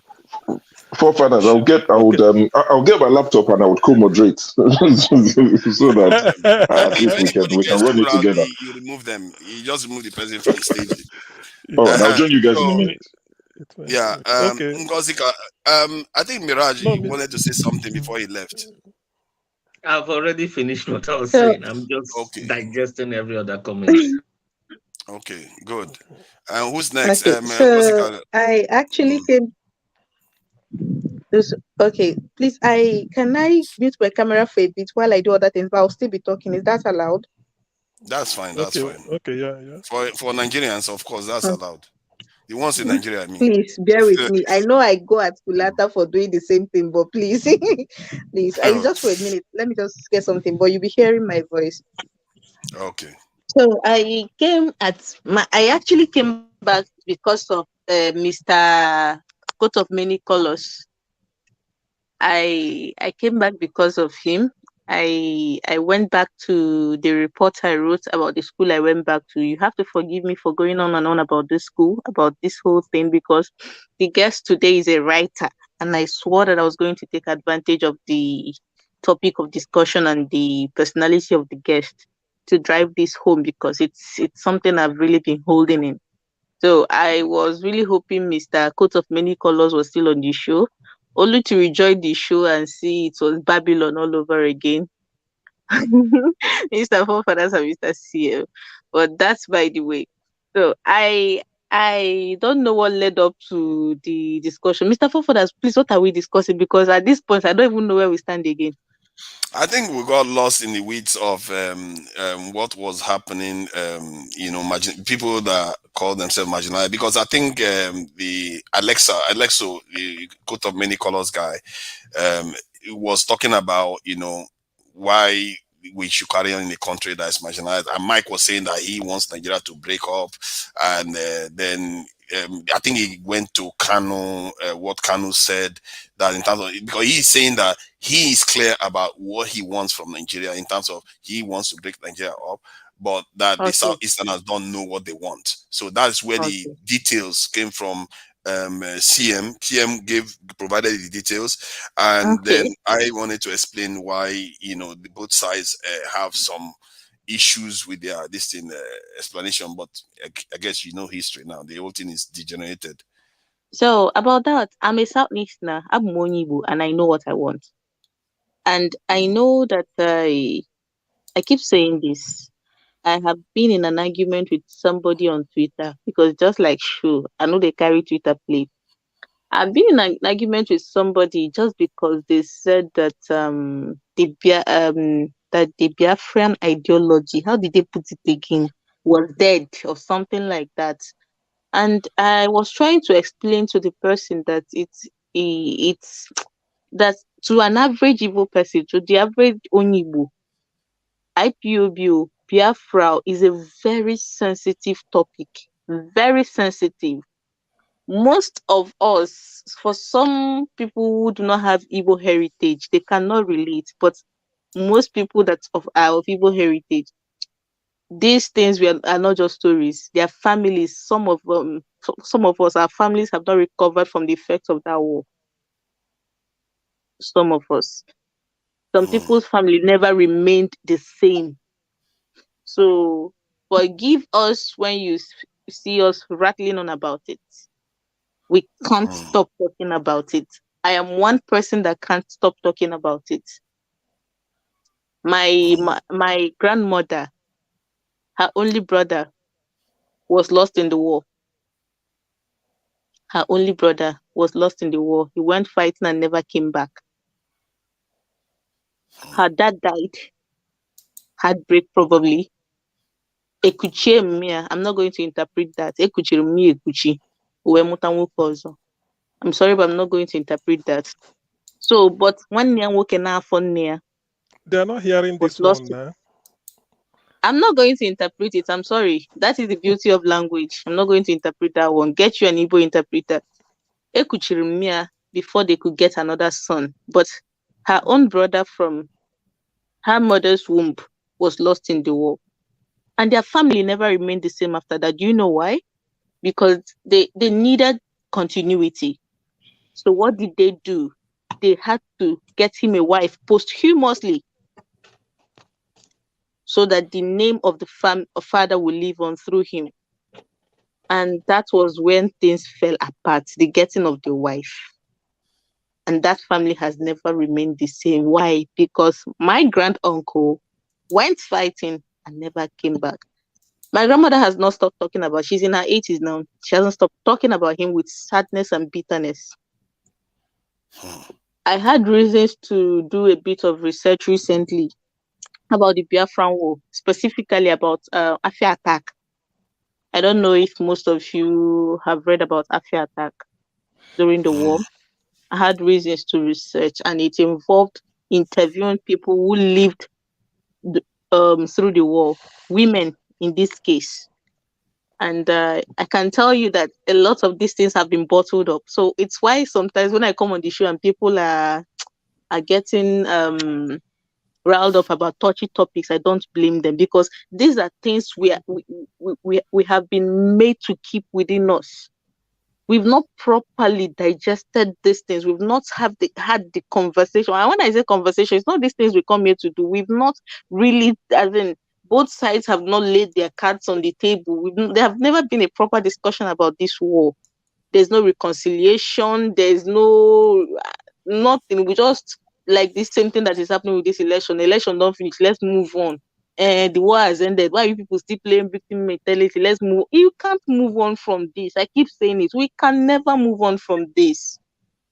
Families never remain the same. Communities never remain the same. I was talking to one woman. She was telling me how in that huge house, because they were one of the first people that built a huge house in those days, how her father-in-law was the only person that refused to run.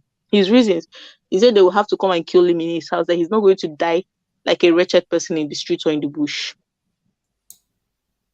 They would come, you will be cooking outside, and they will just drop a shell in, and you leave your pot of food on the fire, and you scramble to the nearest bush for protection. And then after the war, she was telling me about how they had to use, forgive my language, I'm going to get a big graphic. They had to use chamber pots. They didn't know it was chamber pots. Some of them didn't know it was chamber pot as plates. Imagine using somebody's chamber pot as plate. So I get that. So sorry, chamber pot as what? Po, what we call po here. Okay. Oh yeah. Yes. Basically toilet, isn't it? Mm-hmm. When they think clean So now, when You don't want say the word now, so that we know, because so that people really get the gravity of the situation. You know. So you can imagine they did not know better. She was telling me how some of them were using hemlets as plates. Wow. Hemlets as plates, and some of them recounted the stories to their children. Some of their children witnessed it. I spoke to a man in his 60s who he told me he was a bit younger, but his elder brothers and cousin brothers served in the war, and one of them never returned. It scarred him till date. So these are conversations we need to have. Yes, restraint, yes, in a controlled environment, yes, but we need to have these conversations, and we need to understand why people get riled up when we have these conversations, and we need to know that it is unfair to expect people or somebody who, for reasons more personal to them, always wants to talk about this, to not talk about it. Somebody like Mr. CM, I see he's passionate about it. He makes no secret of it. He's very passionate about it. So we have to understand that this is his touch point. You don't just come and tell him, Mr. CM is okay. I've seen people saying victim mentality all the time. It's not victim mentality. It's the same people that are screaming May 29th. May 29th. These are the same WhatsApp group. I don't know who is their admin. The same people screaming, if people are doing victim mentality, are the same people screaming, come May 29th, whether you like it or not. I don't know who is the admin between the two of them, but it's the same people. And that is why we can't move forward. So on whether or not it was what's their name again? The guys that you people were talking about that started this whole debacle. Please help me with their name again. Mike. That one, I don't. Whether it is Michael or no, I'm talking about the people in. Oh, Jesus, I've lost my train of thought. But yeah, we need to have these conversations, and Biafra or One Nigeria or I don't want to say it or Yoruba Nation, because whenever I say from now on I've been scared, just like Mr. One Man made me aghast. Whenever I hear aghast now, I just burst out laughing wherever I am. The man has scarred me for life. I can't listen to aghast the same way again. It's the same way I can't listen to it's the same way I can't listen to Yoruba Nation again, because Mr. Mike just left a very funny taste of Yoruba Nation in my mouth. So yeah, we need to have these conversations, but we need to be really careful how and when we do, so that it doesn't turn into something like we had a few minutes ago. So yeah, I hope Mr. Alexo will come back, and I'm desperately hoping Mr. Kechi, is it Kechi or Kechi, will come back. He was going to say something about the Westerners bringing Christianity to the Shekiris first, and I was really looking forward to that history lesson. And you people chased him away. Why? And how do we make him come back now? I really want to hear it. I'm really interested in it, because for the longest time we were made to believe that Christianity first came to Southwest Nigeria, that is the Yoruba people, and the man was bringing another perspective, and the whole riot in the studio chased him away. I'm really, if anybody can get in touch with him to come back, please, a lot of us, I just saw some comments and apparently I'm not the only one looking forward to it. If anybody can get in touch with him to come back and tell us how it all went down with the missionaries and the Shikiris, I'll be really grateful. Thank you. I'll be in the back. Yeah. Yeah, I think he will come back. Maybe not this week, but I think he does show up now and again. So he'll be back, and whenever he comes, I'll make sure to remind him about the Shekiri. I hope you'll be around that day anyway. And sometimes these things coincide. CM, is there anything you want to add? Anyway, well, the following on from what Ngosika was trying to say is that those, at least in my town, when I want to be just like, I know people are listening. In my town, we have a historian. The man think he's late now. He wrote a history book on my town, but he was former principal in one secondary school in Ubiaja in Edo State, Sacred Heart College. So when he came after the war, he came to he said in the town that every parent should assemble the children and hand down the Biafran history to them orally, because every village we all touched, every village, there's nowhere spared. So my dad told them, because my dad participated, all of them, they said it. Not that they are not that, but they told you the suffering they went through, why do you saw this thing the way it is, why this thing is like this, why this, and we're all growing up. So I think I've written it somewhere. When people now come up, and then you get into a discussion with somebody, and then probably the people who didn't, who maybe whose area we aren't touched, and then they will be saying all this. Then you tend to wonder, are you denying the fact? Or are you rubbing salt in my injury? Or are you trying to rub a balm to cool it? So, no, because in this world, like Achebe said, the history of the hunting expedition always favors the hunter, not the hunt, not the animal hunted. So you have to tell your story. So some of these things, because whenever Nigerian issue is mentioned and people say certain things, even something that are very, very apparent or what is written, and when people argue it, there's a way it touches me. It's not that I'm trying to be more something than everybody, but there's a way it touches. You don't start to say we are one country, men and women. Yet we don't have a feel. We don't. They fought civil war in Rwanda. There's a memorial. 25 years after Rwanda genocide, they invited Nigeria officially. Oshibajo went and then hold candle with them. Oshibajo represented Nigeria in another country, but we don't have it in our own. And there's not even a mention about it. How can that heal? It cannot heal. It cannot heal. Every opportunity is opportunity to bring the wound of the past. Every opportunity. Definitely it can't heal. It cannot. It can never heal. So when you're in a discussion and then you allow somebody to say, okay, let's put in a word, even things that are self-evident, things that are open. You ask somebody from Igwe, something like Igwe is the local government of Nsukka, or is it Igwe Titi? It's one Nsukka area. He will tell you that there's a community that is in Kogi State. They were East Central State. They were Eastern Region. 1961, 62, they were all Eastern Region. Even after the war, 1970, 1968, 69, 70, East Central State, they were.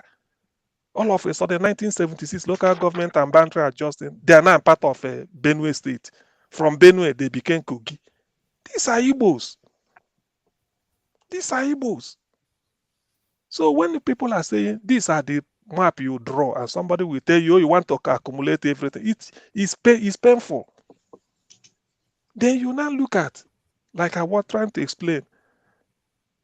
They will say, the example I always give is, I always use the man called Ayo Padoku. He's from Ofa. Ofa is in Kwara State. Kwara State is not central. But the man is as Yoruba as Ayo Adebanjo from Ijebu. There's nothing changes it. You can't change it. He is. Dino Melaye, no matter how he speaks, he's Yoruba.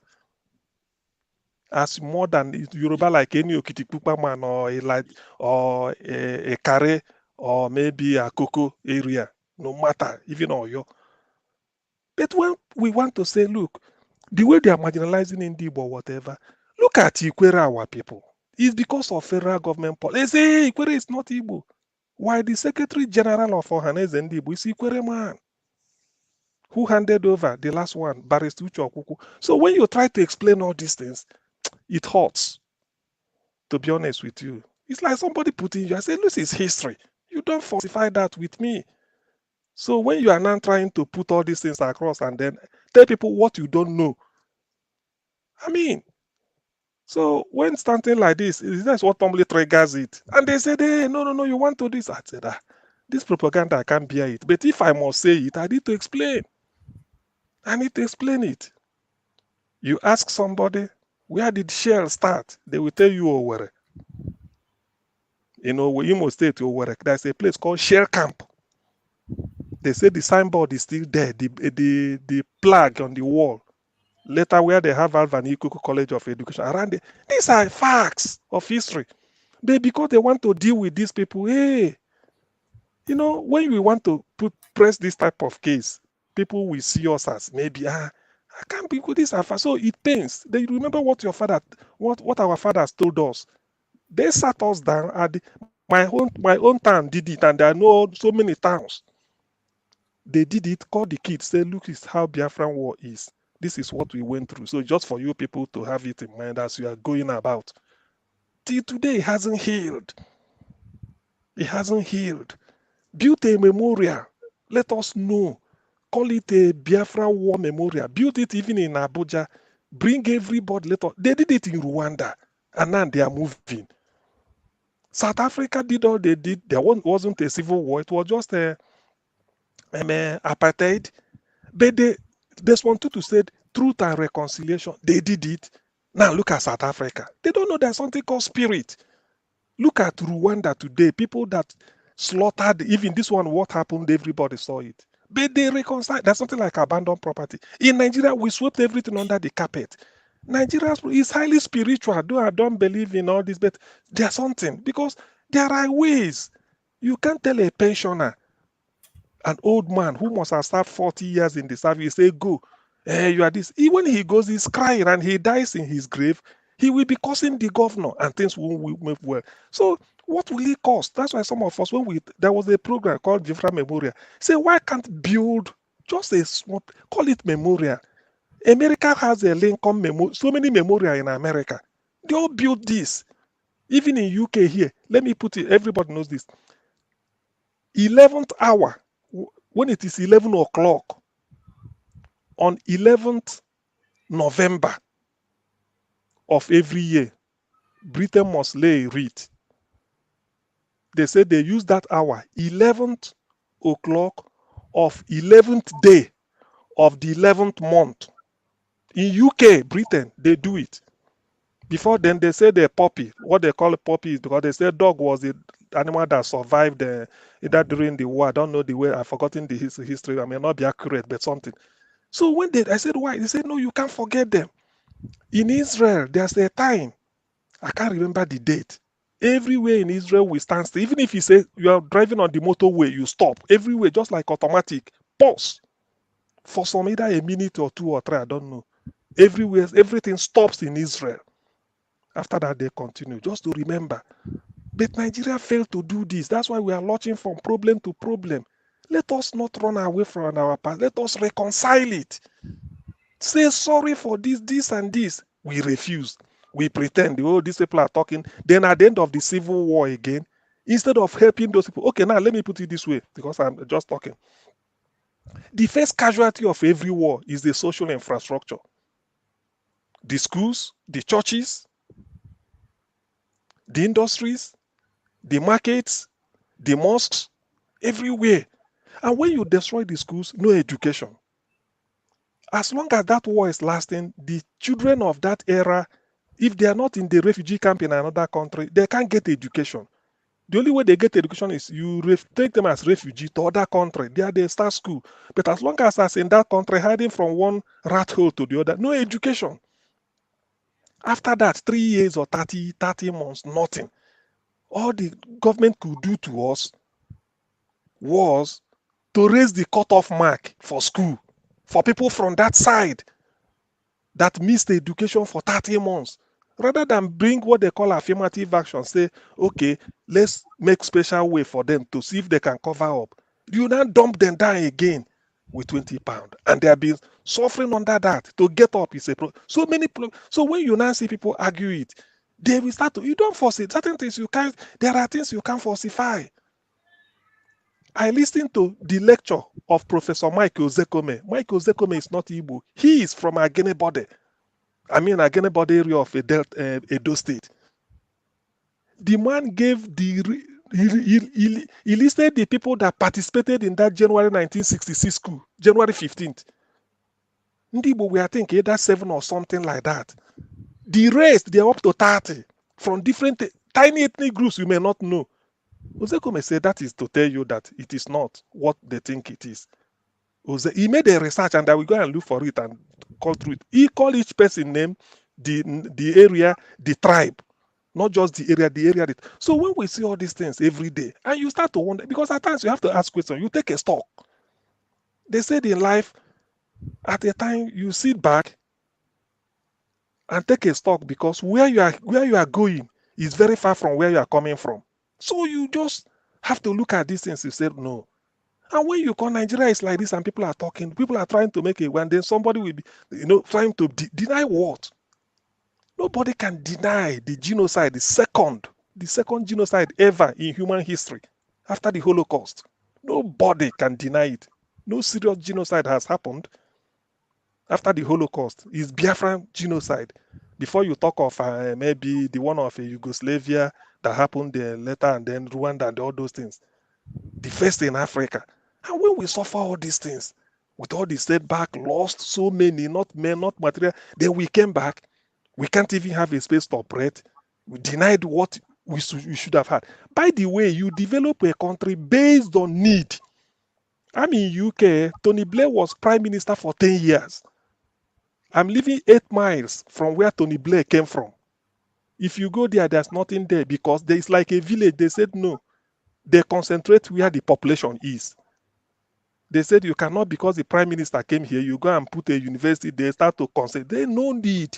He said because there's nobody living so much there. So you go to somewhere where there are millions of people. London has every amenity because there are millions. Manchester, Birmingham, this is what they do. Why can't we do it the way? Nothing, which people will just be suffering upon that. We under occupation. Every day they tell you police are still lined up. Nigerians are trapped in Sudan. Rather than our military to go and rescue them, like other countries are going. This is where you have military jet flying in, rescue their people. Nothing.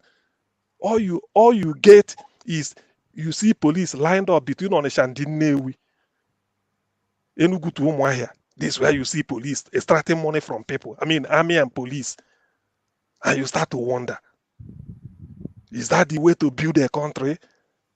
Sometimes when and then people are trapped in Sudan. And then to make it, to even underline the score, the people you are denying this are the one of them is the person that is volunteering his aircraft to go and rescue Nigerians.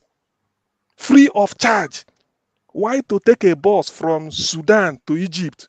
$1.2 million missing, or if they are using it. But somebody who will carry them from Egypt to Nigeria is free of charge.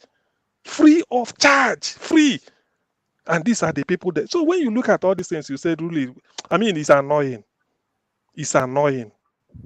That's why when we take stock, you start to you take a step back. You say, look, what really is this? And then some Nigerians, rather than appreciate it, some will like you to deny the history and then start to tell you that it doesn't, maybe you are, I mean, it's a propaganda. You are not marginalized. Imagine. What if Allen has charged double the price? They say he's a Shylock. He want to make money, but he's doing it free. He did it in South Africa. Did it during COVID, they said from India. Now he's doing it again. All these things, what does it point? Yet these are the people you held down. And it's voluntary. But there are so many private jets in Nigeria. So many presidential fleet lying there. So many governors. We have his own. Every governor has a presidential jet, his own private or something close to it. Daddy GOs, everybody. Then this guy is bringing his own. Then all these things, it will count for nothing. Then you now start to ask yourself, well, really, is this humanity worth a living? Are these sacrifices worth making? So when you look at all these things, it hurts, it pains, unless we are not human beings. Probably, my thesis may be wrong. I believe I'm wrong. But until Nigeria do restitution, Rwanda is moving from strength to strength. Why? Because they sat down, ran the table, shake hand at the hand of brotherhood, blame each other, right the wrongs, and they moved on. South Africa, the white left them. They did restitution by under Desmond Tutu, the way they did it, and they moved, and we started going there. These are people we help to. But when you contact, you don't even mention it. When you bring it up, people will just say anything. Why do we? Let me end on this. When you hold somebody down, you must be down with the person, because if you leave the person to go and attend to something, the person will get up and go. So invariably, if you hold me down, you won't accomplish anything. Me too, I won't accomplish anything. So is there any sense in that? There is none. Please, Blackstone, welcome. Let me give way. The Blackstone, yes, I think. Good evening, everybody. Can you hear me? Hello, can you hear me? Yes, yes. Okay, good evening. Thank you. Okay. Can you guys hear me?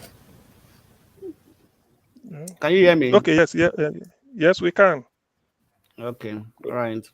I was gonna. Sorry, Blackstone. 1 second. I was gonna check if he's still there. I'm still here. Give me a minute. I'm coming. I'm listening. Yes. All right. Okay. So I think Ike came in. That's fine. I think I came in before the Blackstone. Yes, he did. So if we go in that order. Okay. Ike. Have you got anything to contribute before we go to the Blackstone? My brother, I just came in to say, how are you? It's been a very long time. I have not seen you. So I just saw you now and I said, wow, it's been a very long time. Even my sister, Ify, I have not seen Ify for a long time. Okay. Okay. Good evening, sir. It's life and work.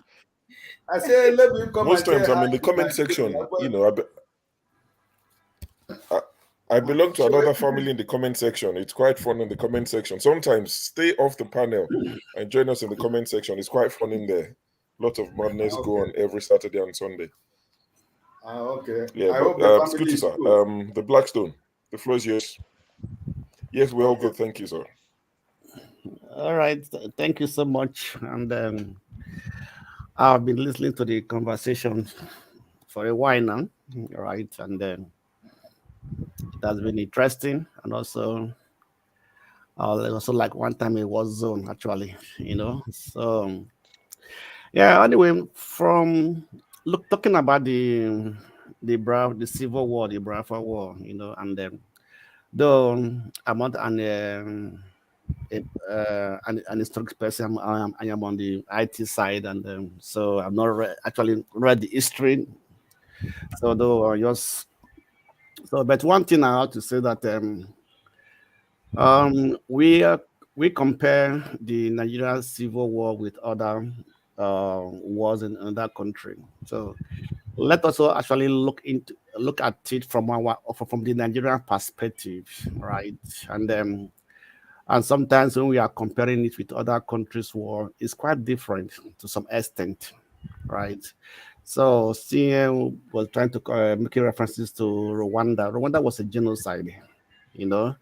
And if I have to, the Biafra War was a full-fledged war. I said that's a war against the state, against the country, which maybe the other they might take it as maybe a rebel group fighting against the country, something like that, you know. And so when we talk about restitution, coming to the round table to have some how to come to a table, have a handshake, try to resolve this issue.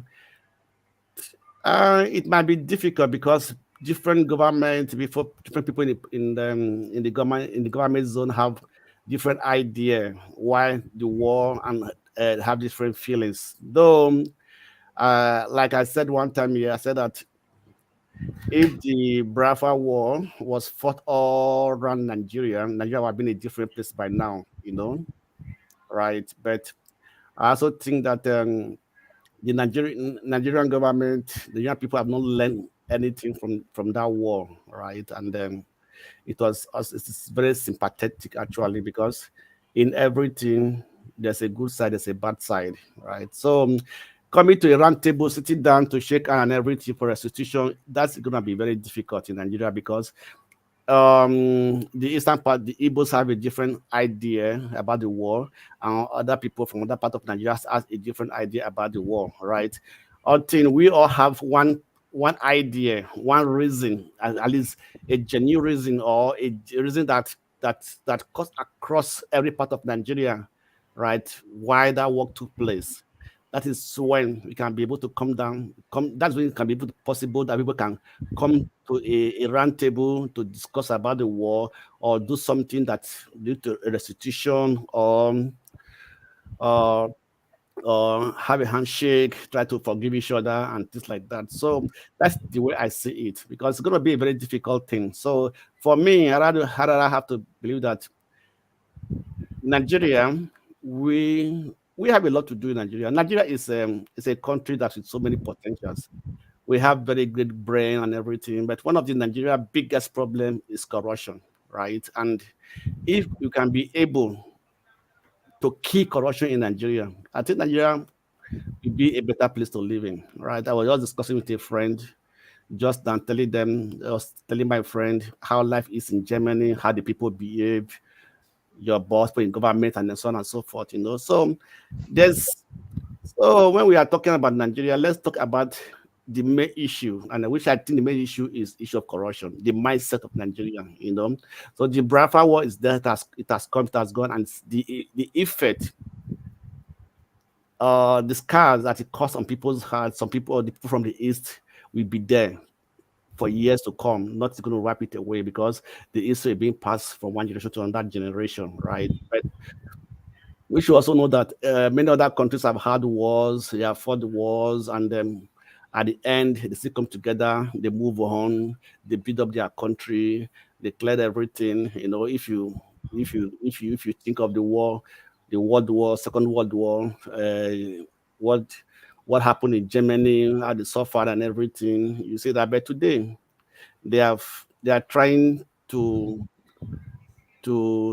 make the world feel that they weren't as bad as people think, you know, because by doing one thing or the other and things like that, you know. So we can also have that same attitude, you know, to this world. The Igbo people are intelligent, industrious, and everything. If Igbo people can change the whole Nigeria, if they really want to change the whole Nigeria, because they have the potential, they have the brain, they have the technological brain and everything, they can do something greater than what we are seeing today. Okay, right? So the Blackstone. So if I ask you now, why are they not changing it? And this is me just acting as a panelist. I believe you. I'm not arguing. I'm not saying they cannot, but I'm just saying, you know, you say the Igbo people can change Nigeria. How can that be done? Because Nigeria will benefit if Igbo or whoever can change it. Okay. Let me start. Okay, let me start from this level, right?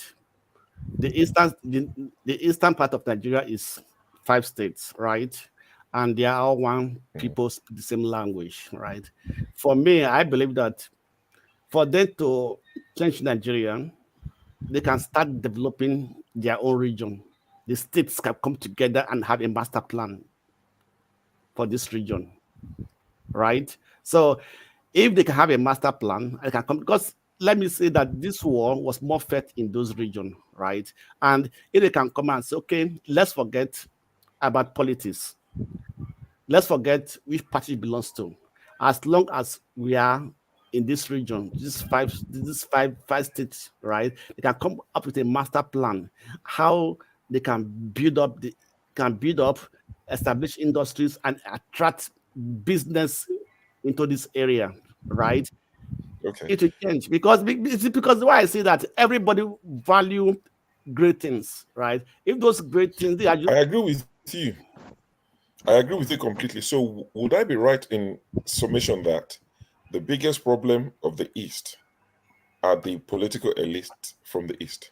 Because they're the ones who can make these changes you've talked about. So do you agree that the big, maybe not the biggest, but one of the major problems of the East, like with every other region, are their political elites? Because to develop the East, the governors, the 5 governors can come together and say, this is what we would like to do, and they can do it. Yes, of course.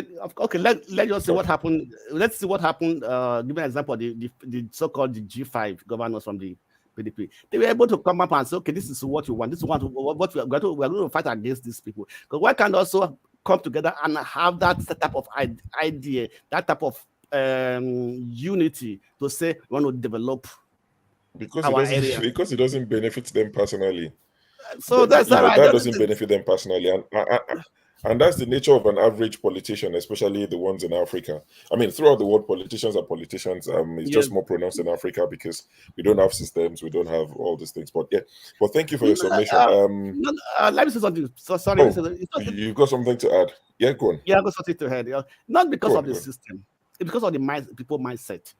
Right? I say one thing, that a country where the citizens do not love, if you don't love the country, you cannot sacrifice anything for the country, right? We all live in diaspora, we all live in foreign countries. We see the passion of each country we live in, the citizens, the passion they have for their country, right? But do we have that passion? Does Nigerians have that passion for Nigeria? Even the political elites, do they have that passion for Nigeria? So when that passion is not there, you cannot cherish what you don't love. So that passion has to be there. So what comes first? So the question is, what comes first? It's almost like catch-21. Is it the passion for the country, or does the passion come after you've benefited from your country? What do you think comes first? The passion has to come first. The passion has to come first, because if you benefit, so do you think it's easy to tell an average Nigerian to show passion or to have passion for Nigeria? I'm not saying yes or no. I'm just asking questions. To take it on face value. Do you think it's easy to tell a Nigerian who feels neglected, who's been denied quality education? Yes, not the average people. The passion must start from the average people. It has to start from those people in politics, the people in government. If you have a governor that have a passion from the state, so you've gone back to what I said. So you've answered my question now. So because the question I was asking is, what comes first? Is it having good governance that would lead to passion, or the people will be passionate and that will produce good governance? So I think you've answered my question by saying it starts from the leaders. Yes, and they have to have a passion for the state, for their state. Yeah. Right. Okay. I'm with you. That's fine. If he's still on the phone. Okay, she's on the phone to Niger. Forefathers, you're back. I'm back. Sorry, I was away. I was away for a bit since I saw you come in. Do you have access to the back end? Yes, Sure. Do you have access to the back end? Okay, good. So that you can be able to. Yes, I do. Yeah. I think from things that I've observed, when I said Nigerians, our favorite sin is hypocrisy. And I think I still stand by that. And I see that people shut people down when they want to talk. And I'm sure other people shut them down too when they want to talk. And there is no honesty in the discussion. There is just bluster. People just stand their own position. Nobody wants to talk. And I don't know who conditioned us to be like this, or who will clear it. Now I'm beginning to understand what happens in other nations where they had to resort to total cleansing of a whole set of populations, because some people will never change. They don't understand anything else. They will just keep hating and remaining in their position intransigently, no matter even reasons suggest that they should, but they won't. Now I begin to understand, because I've watched those documentaries when I was growing up. I was like, why are these people following the orders of this one man, killing their own people? Their own people, sometimes their own tribesmen. Watch the documentaries and ask yourself, what psychology does that? Ask yourself, how did they get to this point where somebody will pass orders and will just go and start killing thousands of people, almost on an industrial scale in nations? Now I'm beginning to understand how we got there. Because if somebody wants to solve the problem of Nigeria, fire will be on their eyes, in their eyes, and they will see blood everywhere. Because some people don't want to change; they just want to remain the same, and they will keep us like this until the people come again and instill a lot of punishment on us for being like this. And the Sudanese are going to pay the price for what they are doing now, because those two generals decided that their own interest is big enough interest, and the entire people are going to suffer for what they have done, and Africa is going to suffer for it too. And more of us are going to keep doing the same thing until somebody says enough is enough. We are going to either clean house, or we just resign ourselves to a slave race or extermination. There is no other path out of this, because if some people are not going to agree to change, it will be forced on them. It's either forced on them by internal forces or external forces, one way or the other. The way the world works is that when there is a trend for a change, there's globalization happening now. When there is a trend for a change, if that force is coming, no matter what you do, you can pretend as if you are not seeing it. It's going to come and it's going to wash past you. It's just how the world works. And when colonization was happening, there were chiefs that were fighting. Who separated the fight? The colonizers. Helped them separate the fight and took over the entire thing. That's how it's going to happen again. We can carry on with all this our nonsense, indulge ourselves, gorge ourselves on all this nonsense, pettiness, and not being honest with ourselves. Don't worry. When it's time, the people that will come and break us up, they will decide what happens with us then. That's all I'm going to say. Let's hope it doesn't get to that. But yeah, I hear you. Let's hope so. It's either our people will do the job, or foreigners will do the job for us. Mr. I got to say something. Say, okay, quickly.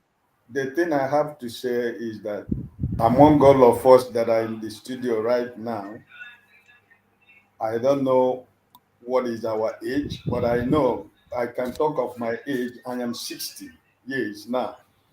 So politics is out of my style. So some of you who are below 60, 40, 45, 37, 35, 30, 25, 18, 20. The ball is in your court to go home and change the minds of the people. Go home. Start with your local government. Become a councillor. Become a local government chairman. Become a state house member. Become a house rep member. Become a senator. Become a governor. That's the way we change it. Because like you, forefather, what you are saying right now, there is nothing that any of us can do if we refuse to be part of that change back home. Why I say that I am 60, that I am no more playing politics, but I'm playing politics, but I'm not going to be a candidate of any politics. But it's my children now that will play politics. That's what I am saying. So, time has come for Nigeria, the time we say, oh no, leave politicians, it's for politics, it's no more for politics, for politicians, I'm not interested, I don't have time for it. When we don't have time for it, those people we are still talking about will continue to be at the helm of affairs. So I think that there are so many things all of us should see the emergence of P2B in the political scene of Nigeria in this time, there is a reason, there is a purpose for it. The Bible says in Ecclesiastes chapter 3, there is time for everything. Time to live, time to die, time to rejoice, and time to mourn. So when you read Ecclesiastes chapter 3 and you go down, you will discover that there is something deeper than what I and you are seeing that brought the emergence of P2B in this present time in Nigerian politics. So if you really care much about this country we call our country Nigeria, it is time some of you that are younger begin to relocate home to go and take part in politics. Because that is the new Nigeria we are talking about. Because you cannot be in London where you are sitting comfortably, where everything works well, where you follow the rules. Because some of us who are talking here right now, if you travel to Nigeria and you're driving on the road and there is a red light for you to wait, you will drive past that red light. But when you are in London or when you are in US or wherever you are, when there is red light, you stop. When the green light show, you go. But some of us who live in this Western world, where the things are working, when we go home, we join them to do the same thing. We break the same law with them. Oh, because this is Nigeria. Now this is Nigeria now. Oh boy, leave me. Oh, this is the time that younger men and women in Nigeria that are living outside that care much about this country should go home. Belong to a political party, register into a political party, be a card-carrying member of a political party, pay your dues, and become a card-carrying member of a political party. You cannot change anything, but even though we talk in this platform in the next 1,000 years, who is those people that are going to go and change it? Because already I and you, we have the answer. We know what the problem of Nigeria as a nation is today. My brother mentioned corruption. Everybody knows that it's leadership failure. Everybody knows that it is about only few people. If you count the people that are ruling Nigeria, maybe they are not up to 10 that are controlling the life of 250 million people. It's just few people. So, if we want to tell ourselves the truth and to be honest with what we are talking about, if somebody like forefather is a local government chairman and you have a governor who is corrupt in your state, you yourself can make that governor to do the right thing. And if he doesn't do the right thing, you can use your position as a local government chairman who is honest. You can influence the other local government chairman to remove the governor of that state. The same thing goes to CN. The same thing goes to Show. The same thing goes to my sister Ify. We have to start from somewhere. Don't say go and become a governor. We start from councillor. You start from local government chairman. That is from where we begin to change the system. Because the problem we are having today in Nigeria is that, for example, a governor of a state, there is no more local government in Nigeria. The governor is sitting on top of the weight of the state. The local government has nothing to run about. It is whatever the governor decides. And the commissioner of local government affairs, or whatever they call it. The government is no more in the hands of the people. It is community-based when you have the local government. Your town, your village, your kindred, everything that the government is doing is reaching to your people deep down into the village through the local government and the councillors. But those things is no more existing because the federal government money that is coming, the state governors want to control the fund. And that is why the governor of a state in Nigeria is more powerful than a prime minister in a developed country. Because the money that he's controlling, the first thing he does, he goes to the State House of Assembly. He will buy everybody. I give you an example of what is happening in Imo State right now. The same people that won election under PDP in this present election have become to APC. Federal House of Representative members in Imo State, they have become to APC. Following a governor who was not legitimately elected by the people, a mandate that was stolen and imposed on the people of Imo State.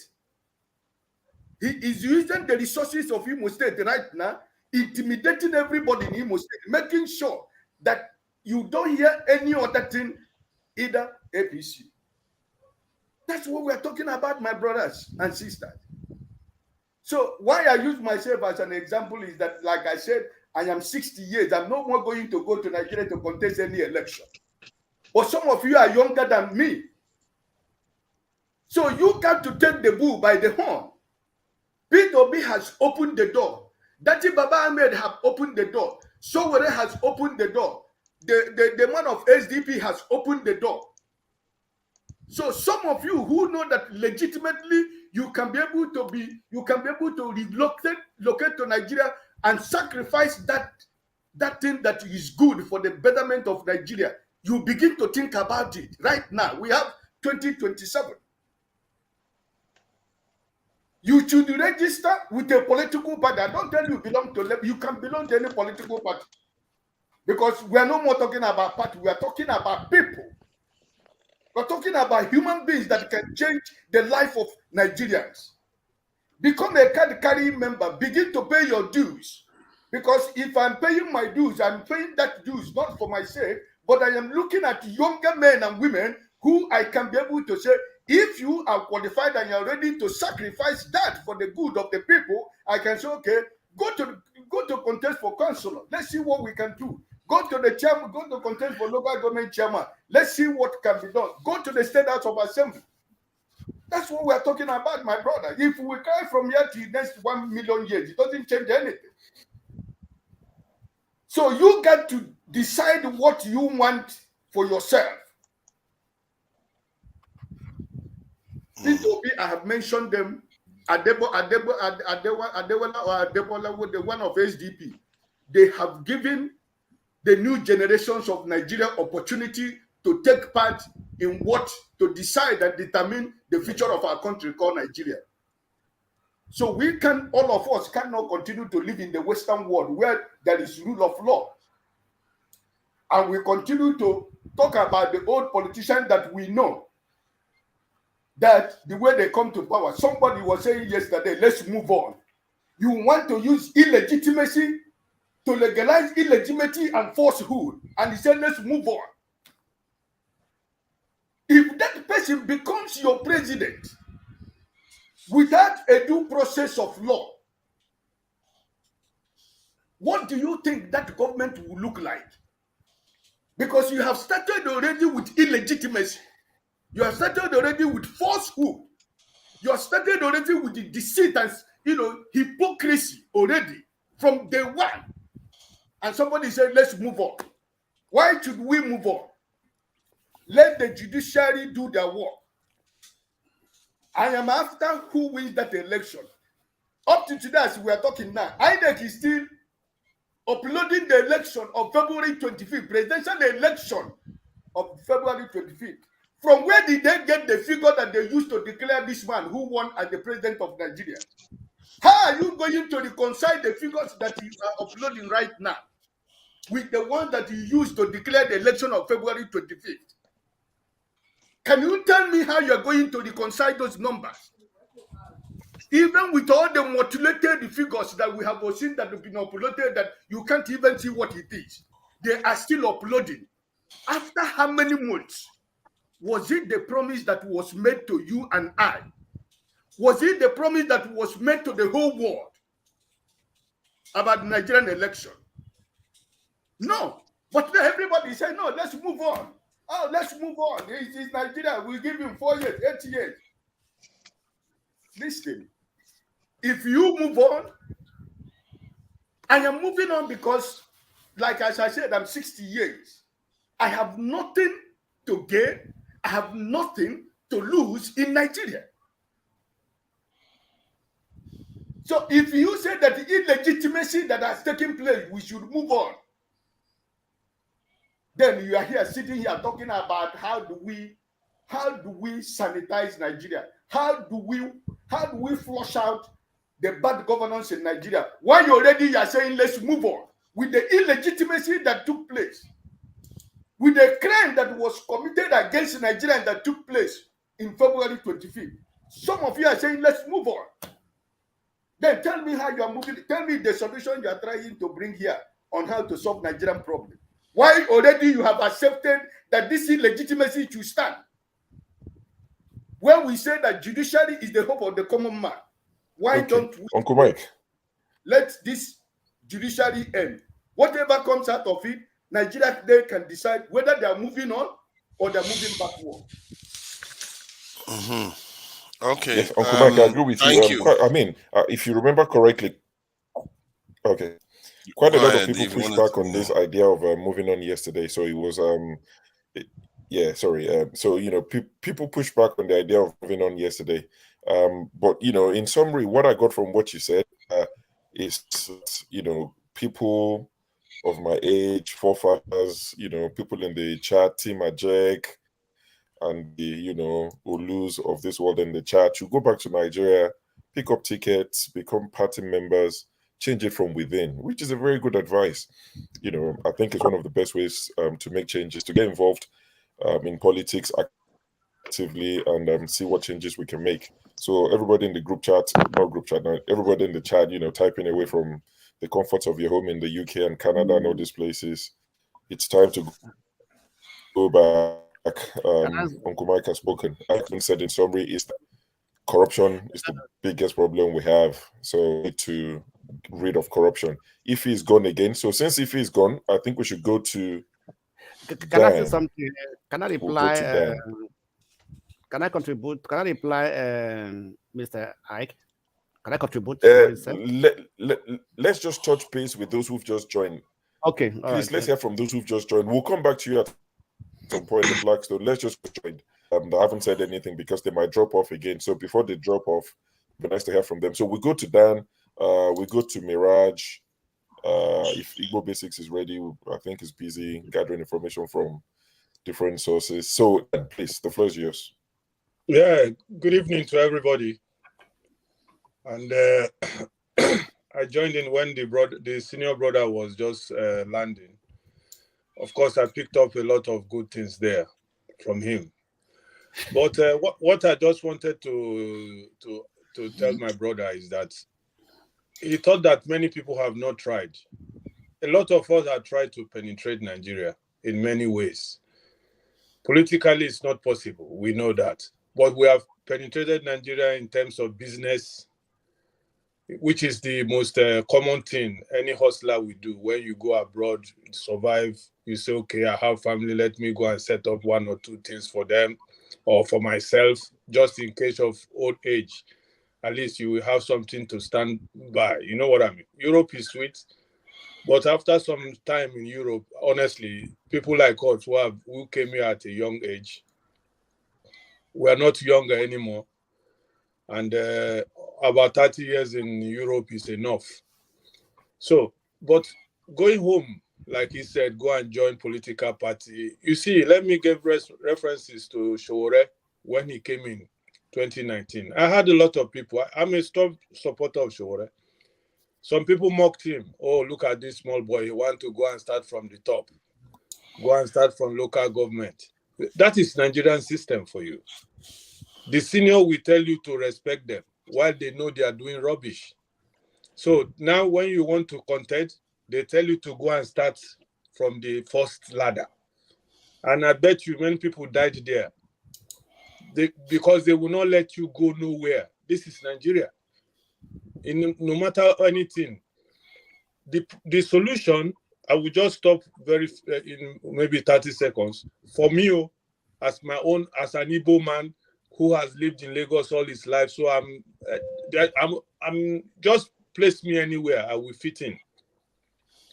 The solution to Nigeria is the same thing Showore said. We have to go to Nigeria. If he's fighting physically or spiritually or anyhow, because these guys there will not leave. They will never leave that country except we go on revolutionary level. Many of us will die, of course, but without that sacrifice, Nigeria, for me, maybe for you guys, there might be a system, but for me, as a Nigerian who has moved around this world, see Nigerians suffering all over. Sometimes I go to Africa hustling grounds, you see what Nigerians are suffering there. You see Nigerians in prison, places like Cape.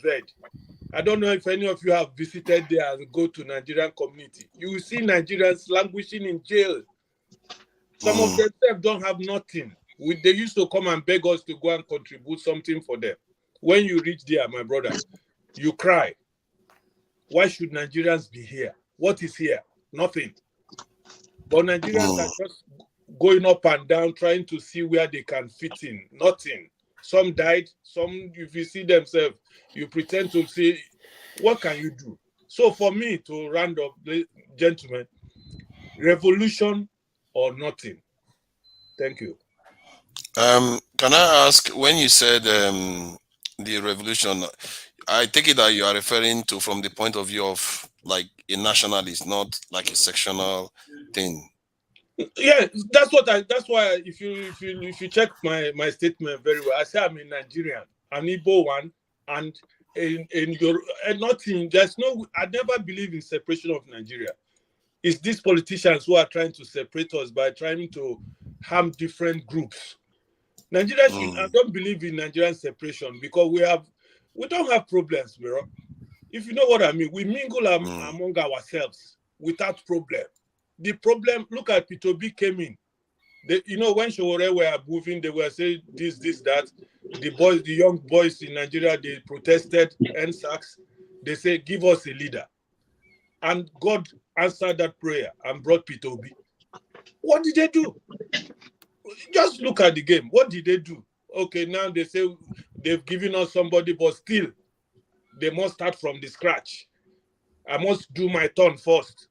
Like Tinubu said, even though he didn't win, but it's a game, and I don't blame him. They promised him something. He has started from the ladder. So Emilokon. So he must be his turn. Buhari clarified it. He showed secret ballot. Only Buhari showed who he voted for to complete the deal. So for me, it's not a separatist agenda. Nigeria has nothing to do with Abibo. We are all together. Bro, I've been abroad now. You will see many people, when you enter streets, you're not going to even know who be who.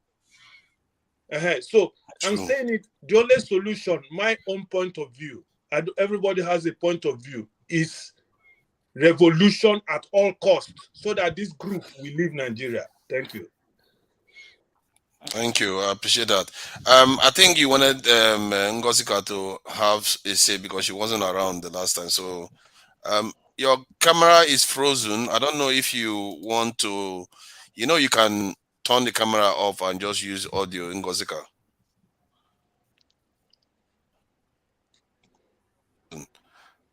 Yeah, you can go out and come in again.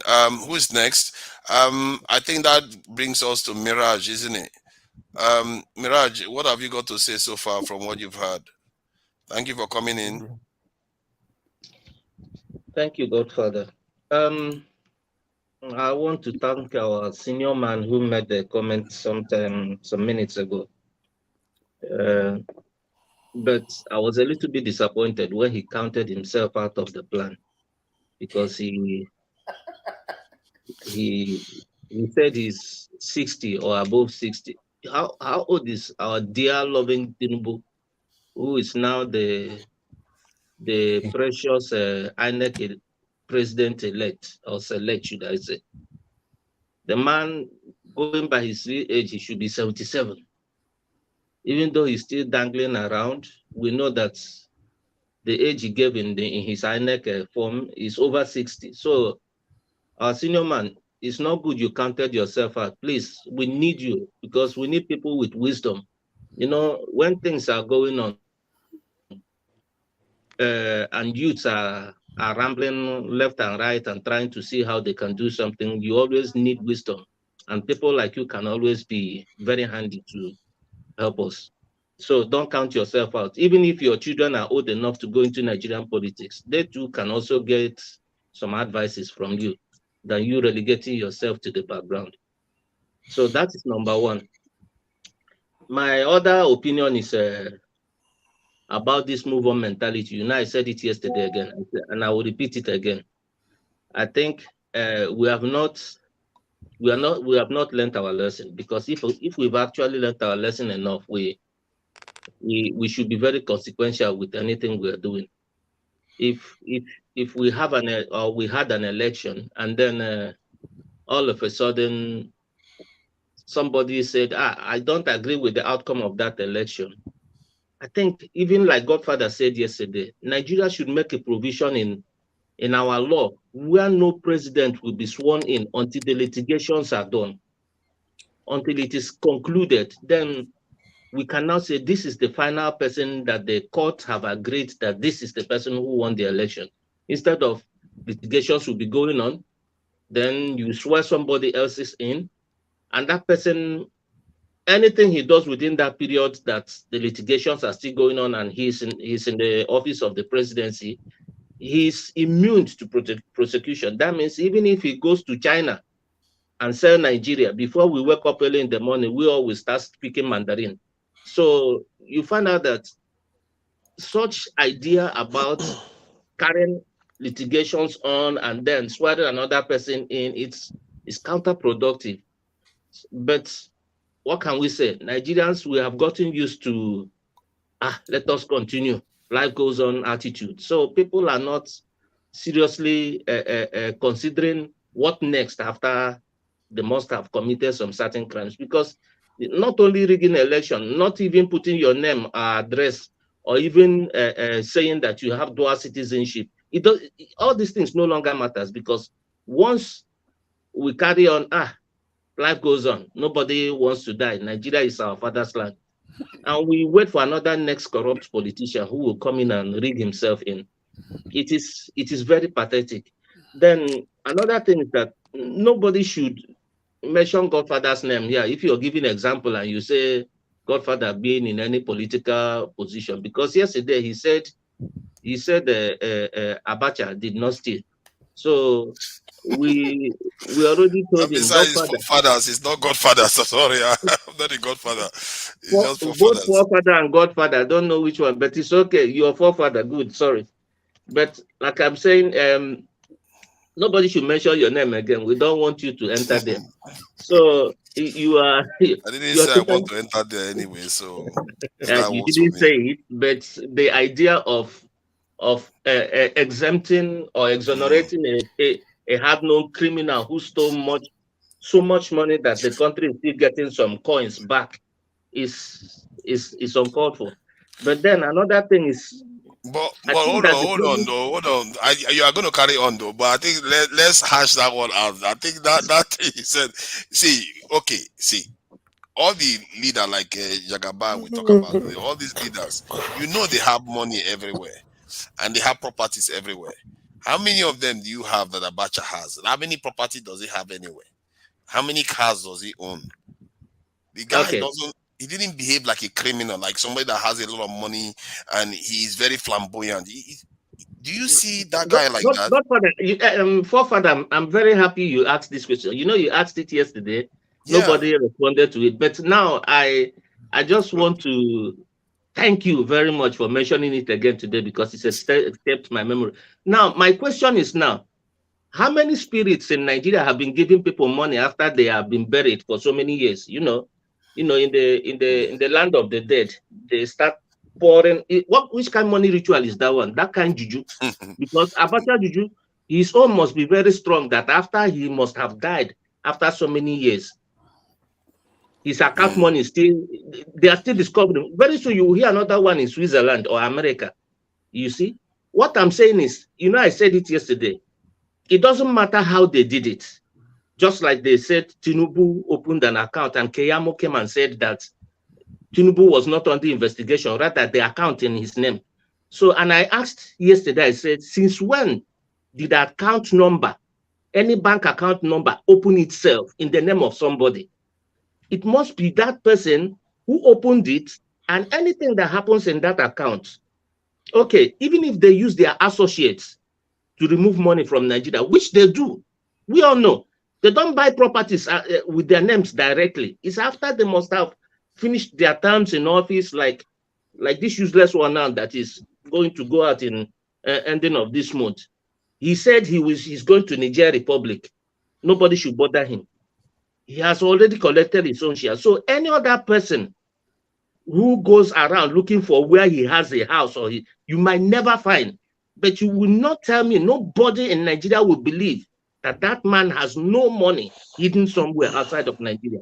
So we all know it. It's not something you come and write in black and white paper and say everybody should show, somebody should show me. I get what you are saying there, but it's different because you don't know the purpose of the money. The one, Abacha, they didn't find any property they tracked to Abacha's this thing that he bought, like this mansion for himself in London or in Paris or anywhere in the world. He didn't do that.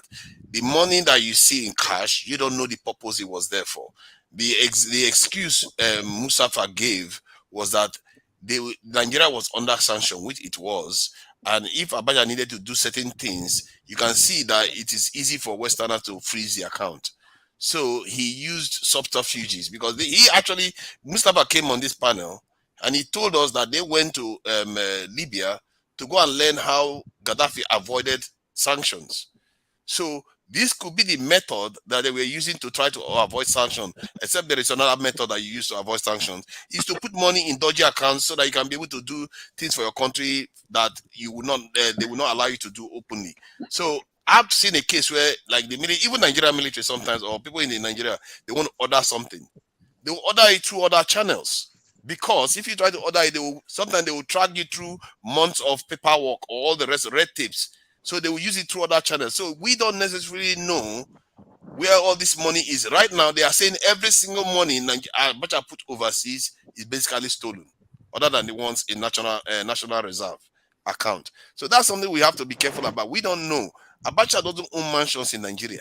He doesn't own them overseas. He didn't travel overseas. He didn't borrow money from IMF. He raised Nigeria's National Reserve from 200 million to 9 billion. Tell me, does that sound like somebody that is looking to enrich himself? I don't know. I don't know. Okay, let's take it that all those money they found his account was for naming ceremony. It's okay. But all I know is that Nigerians, we know that actually Abacha himself was corrupt. Like this man now, this useless one that will be going out at the end of this month. You will not find any thatch house in his village that is in his name. But when he leaves, you will still hear stories. That is one of the reasons I think that he is probably putting this so-called Jagaban here so that the man can clean up his messes or cover up his messes. So, but the thing is just that, like I said, Nigerians, we are very quick at saying, let us carry on, life goes on. After some certain things must happen. If we punish politicians, or if politicians have to face the consequences of their actions, others who will follow will learn. But the thing is that Nigerians, we're too quick to say life goes on. So another thing I think that may solve the problem of this regional hatreds and regional crisis that we're having is devolution of powers. You know, East, you do your thing. West, you do your thing. North, will do your thing. But, you know, if you mention it like that, story will start again. They want to separate. Oh, that is another trick. And argument will start off all over again. So that is just what I want to say for now. Can I ask a question, please? Ask him. Okay, go ahead. Please, does it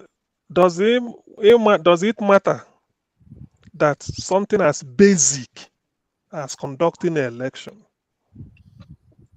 based on your own rules, you drafted the rule yourself? This is not the Oyibo people dictating to us, because we like to blame the white people for our problem.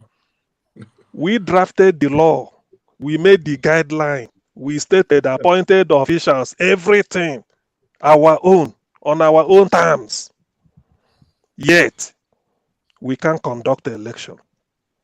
How long do we put up with that type of rubbish? These are what West African countries, Sierra Leone, Liberia, Guinea, Ghana, Senegal, Rwanda, they do it and go and get on with their life. Does it worry anybody at all that we can't conduct the election in 2023? Even with the technology we invented ourselves, it's not imported. It's not imported white man. We invented beavers. It's a Nigerian initiative. An Igbo scientist, engineer. Does it not? It's not a shame. Is there any future? Why? I want just to. Okay. So let me answer you. It depends on who you're talking to, because if you talk to the APC guys, they'll tell you the election was fine, it was free, it was fair. You've seen APC guys go on TV and say it was 0.001% of fracas here and there. It was mine. So it depends on who you're talking to. You can't talk to the APC guys and say the election wasn't fair. You can't talk to Yakubu Mahmoud and say the election. I'll tell you, was money well spent. So it depends on who you're talking Even to. Buhari If says you say the best it's not fair, they will say you are an obedient, you are crying. This exactly. Buhari said he's proud of the election. It's the best election we've ever had. So it depends on who you're talking to, my friend. Okay, let me say something. Let me say something. The last one. Okay. Thank you. First of all, let me respond to Mr. Hike. Thank you very much for your submission. Though I have to say that I disagree to some extent, and I think that the people in diaspora will not be the people that will change Nigeria, because most of us, we like to talk, but we don't have actions. There are so many Nigerians who from diasporas went to Nigeria, got involved in politics, and at the end of the day, they were more corrupt than the Nigerians they met in that place. That was one. We had one, as an example, was I think Bukola, who was once time the Speaker of the House, right? We also have some governors who came from abroad, who were governors, and at the end of the day, what did they do? They failed woefully. So anybody that want to try to bring a change in Nigeria, first of all, have to have a new mindset, right? Number two, like what I think Don said, they will frustrate you, definitely. I have a friend there. He's a doctor in nuclear physics from Plateau State. In 2019, all his friends, classmates, schoolmates invited him to come to Nigeria to come and contest and everything. I think he joined the PDP at that time and everything, did everything.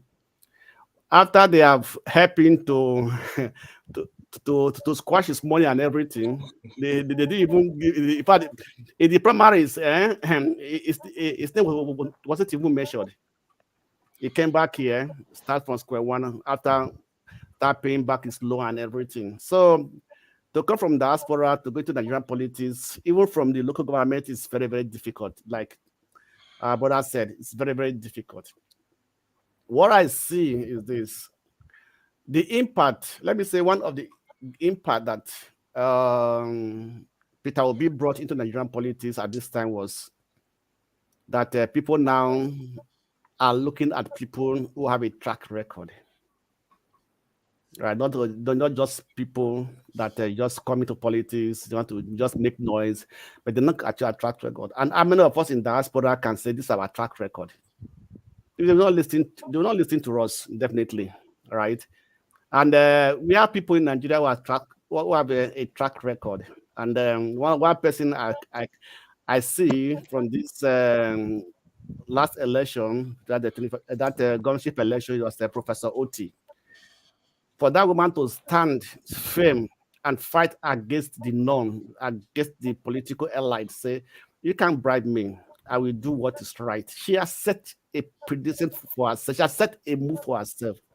If she comes out tomorrow, say, if you want to contest as a governor for her state, everybody will accept her, and that would also make Obi to be a candidate that everybody supported, because he has a track record. Is incorrupt. He can probably say, this is what I did. Go and verify. how many Nigerians can come out and say, this is what I did, go and verify. So, and Nigeria is changing. You said one word, said from the book of Proverbs, right?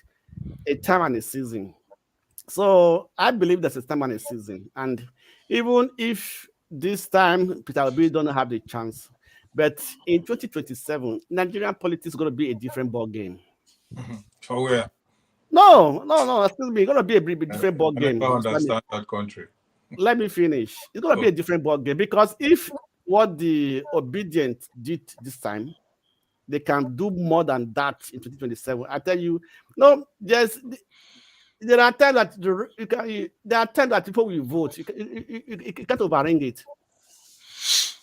The number will tell. You understand me, right? So it's going to, and people are now more wise. Out of difficulties, we learn a lot. Out of problems, we learn a lot. So Nigeria is learning their lesson little by little. I do tell my friend, I said, when Buhari said it's coming with a change. Buhari came with a change, and that change was a negative change that now woken up Nigeria and say we have to have a new page, a new agenda.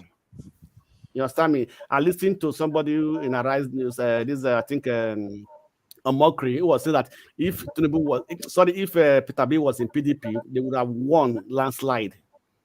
You understand me? So they recognize and the impact of Peter Obi in Nigeria election, and that impact will continue, and it's going to increase in 2027. And Labour Party, if they work very well, they are going to have more states in Nigeria, right? So that's what it is. So coming to CM question. So the question we ask you, INEC, they said, is independent. How many times did the INEC chairman visited Buhari and have a private meeting? Did anybody talk about it? Do you think what Yakub did was just by his own power? No. If you look at that coalition when it was ready to dissolve, you know that guy was under pressure. If you can have a private meeting with the president, who is a party leader, 3 times, what did they discuss? So, what did they discuss? Private meeting 3 times before the election. What did they discuss? Do you think it was working? It was just acting on its own. It wasn't acting on its own power. So there are forces, and it was under that pressure to deliver. That's why he called that the election result at 4 p.m. So at 4 a.m. I mean, when everybody was still sleeping. So I've called it. So then what happened? Then anything can happen. So I've declared my result. It's very, very important, the next election, because I see there is a good chance that the next election can be, that's the APC can be beaten in the next election. One, just because of exposure alone. And however, the big however is it depends on what Tinubu does in office.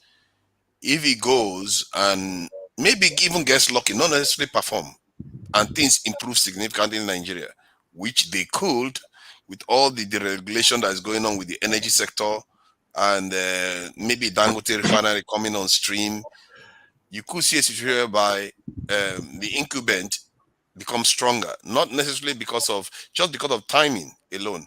But if it doesn't work out, let's say this subsidy thing goes bad and things really, really goes badly in Nigeria, there is a good chance that the next election they can beat him. And that is why sometimes, no matter what the court case says, let's say he lose on his behalf, the Labour Party and the Obi supporters, if they strategize well, they can beat him, and they can. I think PDP will not recover from the nonsense they are going through now. They can actually beat him. So I think there is a lot of hope either way for Nigeria. Because either he does well, good for Nigerians, or if he doesn't do well, there is somebody to replace him. That is the important aspect. That's the good thing. But however, in the middle of all this, we don't want to regress backward.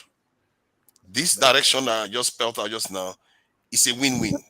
Either he performs well, good for Nigerians, or we get ready to remove him? Father, I can assure you that Tinubu is not going to perform very well. We get ready to remove him now. So let's. A governor is quite different from a president. As a governor, you have the power over everything in your state. You have the power over the House of Assembly. You have the power over the local government, and you can dictate everything. As a president, okay, let's be frank now. Who are the people who are Tinubu's main supporters? People are sitting around them. Which of them can you say will perform? Which of them is going to appoint that will bring us something different from what they have done with Buhari?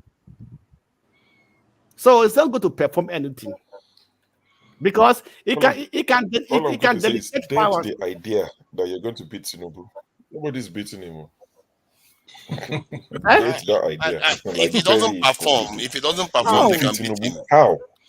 No, brother. See, Tinubu can go on holiday for the next 4 years. See, I'm not ready to discuss 2027 election because, of course, there's a petition going on. If Tinubu is sworn in 2023 and God preserves his life, he can go on holiday for 4 years. You're not defeating him. Have you seen Lagos? You can't defeat Tinubu. I'm not saying he would engage the right tactics or fair tactics. So that idea that you're doing. See, the promise or the braggadocio of PDP of will keep power for 60 years. APC are the ones that will actually show you that they will keep power for the next 10 cycles. How? I think it's easy to. I think it's assumed to. I disagree with that too. It's not. You can see no party has had that kind of power over Nigeria. The only thing that will make Tinubu maybe win performance. It's the performance. I think you are falling for. I think you can't say that you are falling for. What's his name? Obasanjo was very powerful too after this in Abacha and he took over, and even PDP fell after 15 years or so. Even PDP fell. I don't think we are as remember his health is not even exactly very sound. He can go to this thing as you said. It is by strategy. If for after how many months, 8 months, they can get 6 million votes. If they strategize from now, yes, they can. I can see a situation where they can bring him down if he doesn't perform well. No matter how powerful he is. Father, you're talking as somebody who is outside of Nigeria. You know, before the election, I told most of my friends, I said, Tinubu. I told most of my friends, I said, you see, Tinubu, they will rig him in. But most of them did not listen to me. I said they will rig him in. Now, listen to you. Now, when the time came, everybody was expecting Obi, LP. I was correct about many things too about this election. When I was saying that, even from the very first day, where a lot of people were saying PWB was rubbish and all, you're not going to even get 1,000 votes and all that. I was like, keep joking around. This guy, from what I see, he's going to do a lot better than people thought. And clearly, he's won 12 states that's on paper and one other this in territory. So I'm not entirely disconnected from the realities of the Nigerian politics. I am saying politically, if people are exposed, a party becomes exposed. In other words, people have seen what they can do.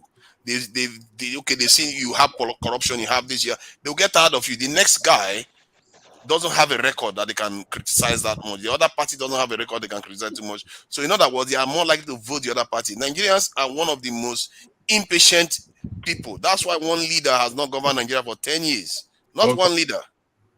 Oh, Father, make you give us some rest of mind. Which kind of Nigeria has been patient person? And Nigeria is still like this? Nothing. Nigerians are not, but is it a lie? Look at almost all African countries. One leader has governed. Father, please just give one leader has not run Nigeria for 10 years. That should tell you something. No, it's a circle. We still have a investigation going on. Somebody is shouting. Even military regime cannot survive 10 years in Nigeria. Other countries they survive 20, 30 years. Buhari came back after many years. Is it not the same faces we are seeing? Tinubu is back again. Okay.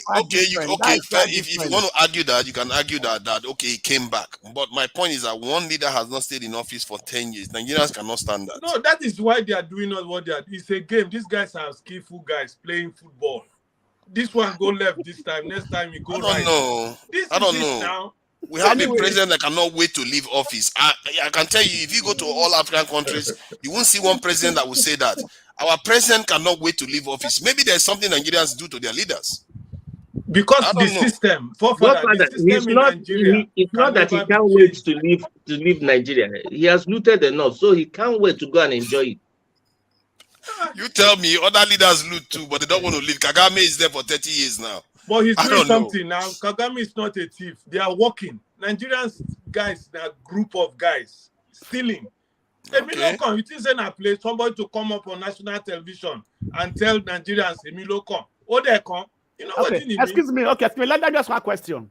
If Peter Obi can pull more than 6 million votes within, did he win? Months, well, excuse me. No, excuse me. Let me finish my question. My question. Okay. In waiting 8 months or so to change the Nigerian political landscape. Within 8 months. So if he used 2 years, so what we expect it to be. It will have a stronger impact. It will be under hurricane. I tell you, those northern parts are saying that they didn't have an influence. If he has the time to spend good there for 1 year visiting the northern part of Nigeria. My brother, let me tell you, Peter Obi performed beyond expectation. It was a hurricane, even more than a tsunami. That's what I'm saying. But what I'm telling you, you are not saying what we are hearing. What I'm telling you, Nigeria has a system. If you like, bring tsunami. Any system can be broken. Any system can be broken. Any system can be brought down. It can be broken. They remove Jonathan from office. But it has to be true. We always make it look like nothing. No presidents can be broken. The only thing that can break Nigeria's system is revolution. It's revolution. The system is there. And the kind of revolution is not. Let me tell you what happened with this Peter Obi thing. This Peter Obi election. Yeah, go on, Mirage. Go on. No, I'm done. Sure, you're talking now. Sure. You were saying something. We are listening. Yeah. Okay, so what I was saying is this Peter Obi election, you said they got 6 million votes, and I agree, got 6 million. But if you speak to the APC guys, you've seen a lot of them go on TV, and they said it was a tsunami. Some of the words you've used, tsunami, they didn't see it coming. Nobody expected Peter Obi to get 6 million votes. A lot of the places he won in the North Central, they overlooked those places. They didn't think it was possible. Are you telling me? I feel almost guilty discussing 2027 election because there's a court, there's a case in court. So discussing it seems like you're accepting defeat already. But let's just say, go ahead. Okay, let's say hypothetical. Are you telling me that the result that happened in Lagos, where even the PDP said Peter Obi scored about 900,000 votes, APC scored 150, and PDP scored 120,000. Are you telling me APC haven't seen that in 2023? Will let that happen in 2027? It must be a joker if you believe that. I have he might make up for it. He might make up for it with votes elsewhere, even if he cannot do that again. You know what? Let me tell you what I believe. Where is it going to come from? Well, let me tell you what I believe. Let me tell you what I believe. Wait. Let me give you a clear example of what will happen. You see the presidential election where Peter Obi won in Lagos. What happened at the gubernatorial? It was less than a month ago. Peter Obi was not on the ballot. You have to understand. Peter Obi was not on the ballot. The same thing happened in the southeast too. No, excuse me. Okay, let me say something. See, I believe. No, excuse me. In 2027, I believe the election will be more clean. I believe because let me tell you something. There's going to be a lot of changes. No, wait. Bro, you never know Nigeria, sir. Wait, you are saying. You know what? I believe. I think you are being too pessimistic. Actually, I think that the election is probably going to be cleaner next time. We are talking reality, not pessimistic. Okay, you listen now. Reality. Not what's on the ground. Let me tell you something. In from 1999. Every election has been worst. You understand me? Because APC was able to ring in some states does not mean it will happen in every state. Or able to do what they did in Lagos. You know, it's not it doesn't mean that will happen in 2027. Because the people are already waking up. Let me tell you something. It's like a person beat you today. Brother, Nigerians are not sleeping. No, Nigerians are not sleeping. If don't say waking up, we are not sleeping. No, let me finish. We're sleeping. We are not sleeping. We are telling you facts. We are not sleeping, man. No, wait. Let me tell you something. What happened in Lagos State? I don't think it happened to come to that extent. If you look at the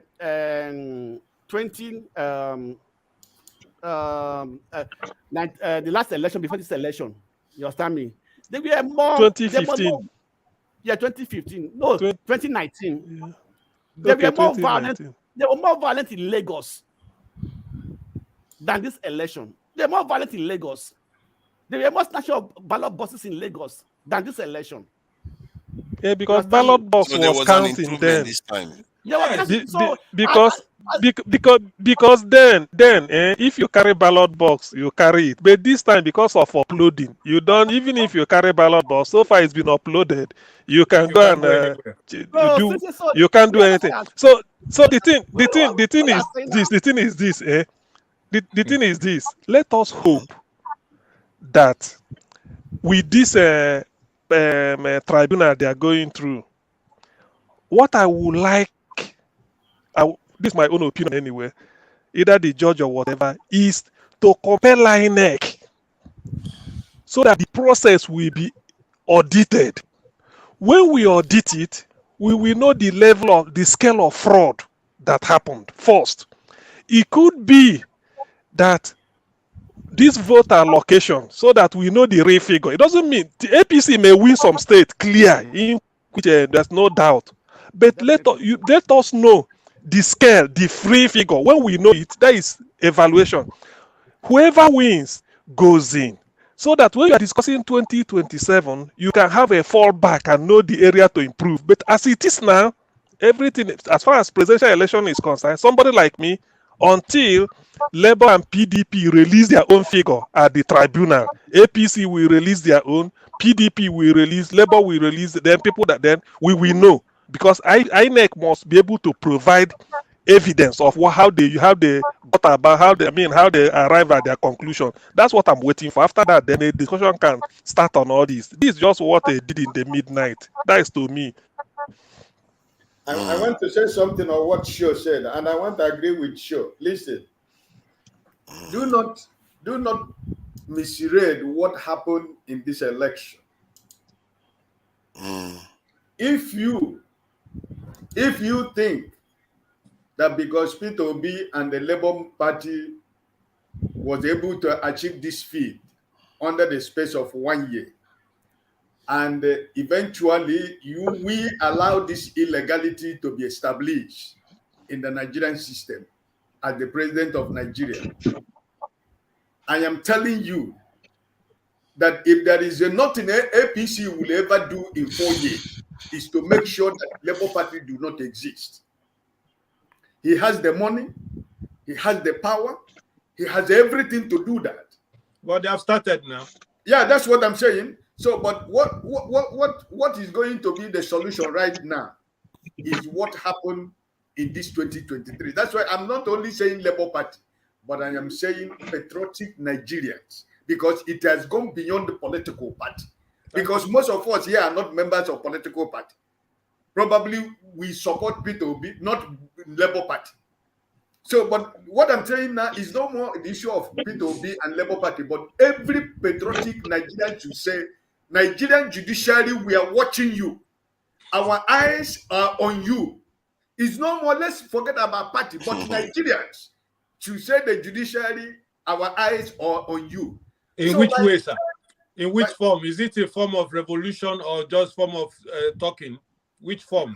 My brother, this is revolution. In front of the judges, they will run away. They might not even have the. But excuse me, sir. That is the only solution in Nigeria. For me, there's no other solution in Nigeria apart from revolution, concrete one. Because if we are telling those people, look at what happened to Peter Obi, for example, at least that one is what we know. They say, bring us a leader. They brought a leader. Everybody supported this man. Honestly, we know he won. What did they do? Clean eye. They just turn the paper. They tell us go to court. Now they go to court now. Do you know their problem in the court now? They are afraid that there can be 2 or 3 revolutionary judges there who could just do some kind of magic. That is what they are afraid of now. That somebody can, that day, one of these judges can just say anything, make it happen. He just judged through to the Nigerian people like us. Yes. This is their fear now. But the only ultimate fear that they will have is if there is evidence of serious rigging. All the rest is just more minor. They can always appeal and overcome There it. is an evidence of rigging. That is one of the fear, because I just said here that INEC is still uploading the presidential election. So the figures that they declare by 4 a.m. and upload that they are still doing, from where are they getting the figures? This is one of the problems that they have. And this is one of the problems INEC has. No, excuse me, Sam. I can assure you that no election that INEC has done that was fully uploaded into the IRF. Go back. None of them. Even Edo State. No, excuse me now. Let me finish. Edo State governorship election was not fully uploaded. Almost all these elections they did before this election with IRF and everything in service, none of them were fully uploaded. Okay, you said you are ICT. What of the Senate? What of the Senate? Tell us. What of the Senate? The one they did on 25th. I think the Senate, they're not all uploaded. No, brother, I have to check your facts very well, please. Check your facts. It was the House of Reps. Listen, the House of Reps and Senate were uploaded at a real time. Go and ask. No. I'm saying a different thing. I said they're not fully uploaded. Okay. They're not uploaded every result. You understand me? That's what I'm saying. So every election they don't upload every food. And why? Because most of all this INEC officials, the polling booth do not do it. Yeah, I for one don't subscribe to the idea that Tinubu is Thanos and they can do whatever they want to do in this universe. In 4 years' time, all bets are off. If I was the one in the opposition, he would not want me there because I'll make sure that I make his life a misery. The truth is, the way people just surrender to this inevitability is just ridiculous. The point is that he is going to get into office. If he doesn't do the right thing by the people, he's going to lose support. One of the reasons why people like him was because they think he can perform with all the narrative they constructed in the election. What if they go there? Yeah, they become very embittered. There's a bit of division, and he's never governed on a national level before. People just assume that you're just going to spectacularly perform. That's what I said before. I said ruling a state and being a president are two different things. And if he goes there and he becomes as sectional, even more sectional than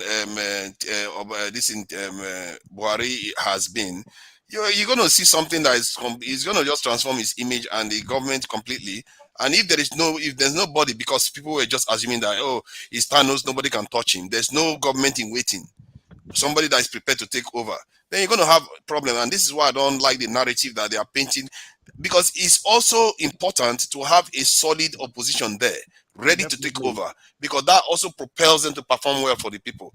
This is why here in the UK, the opposition party, they have what they call a shadow cabinet. That's, you have a replacement government ready to take over. Father, that one na UK, this na Nigeria. Come on, but I'm trying to paint the idea, the importance of having a solid, ready-made government ready to take over. You can't just say, "Oh, let me leave the guy. He's Thanos now. He takes over everything." Okay, You're going to get terrible governance. Okay, so let me ask a question. Forefathers, we're not saying there won't be opposition. Because you are saying that it's like he's going to win whatever happens, or nobody's going to disinfect him out. There will be opposition. No. That's not what I'm saying. I'm saying there will be opposition, and I'm happy that for the first time in a while there will be a very strong opposition. The obedient, Peter Obi and everybody. That is if they declare Tinubu as the winner at the Supreme Court. There will be strong opposition. But what I'm saying is the antecedent of Tinubu, what is done before. There's a way they brag and say Tinubu's never lost election. He's never lost this election. He's never lost that election. What is done in Lagos? Look at the tactics they employed in River State. Look at what they did in Lagos State. When they saw that they lost the presidential, look at what they did at the gubernatorial. Did you miss how that? many elections has and this is what is going to be replicated. And We can say talk now. We can say talk now. Everyone has been involved. Has been involved in 2 elections. What I'm saying to you is, how many elections has he been involved in? Wait, now what I'm saying, this is the third one. So he did the senatorial, he did the gubernatorial twice. So 3 elections. And he's done the presidential. So People always end up losing one, and he doesn't have a choice about the next one. He has to get involved. Like before, he chose not to run again before till now, because he knew he didn't stand a chance. So even if INEC works for him, he will lose. So you're saying even if INEC works for him, works for him in 2027, he will lose. How? If the referee is against INEC is working for Jonathan, and Jonathan lost. Yeah. So how do you plan? So how do you plan to win? Okay, Mr. How Show. do you plan to win by getting more votes than he does? Okay, Mr. Show. Number one, the INEC. I think you're playing devil's advocate at this point. I don't get energy. Thank God we're the same country. It's 1 o'clock. I don't see it as playing devil's advocate. I just think that starting from Thunderstone, you're going to go ahead. I just think that starting from a point of view that, he's inevitable, like Thanos. It's a terrible defeatist attitude, and it's not going to serve Nigerians very well.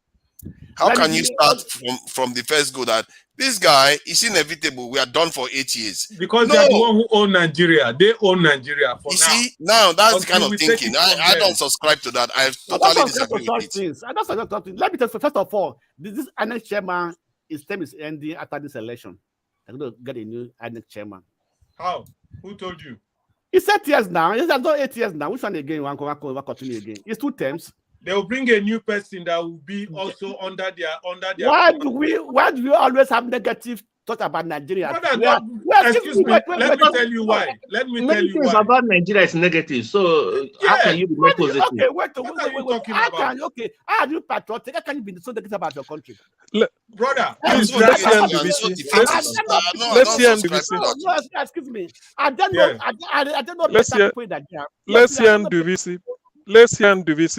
Let's hear Nduvisi for the first time, please. All right. I greet everybody, please. Okay. I've been listening.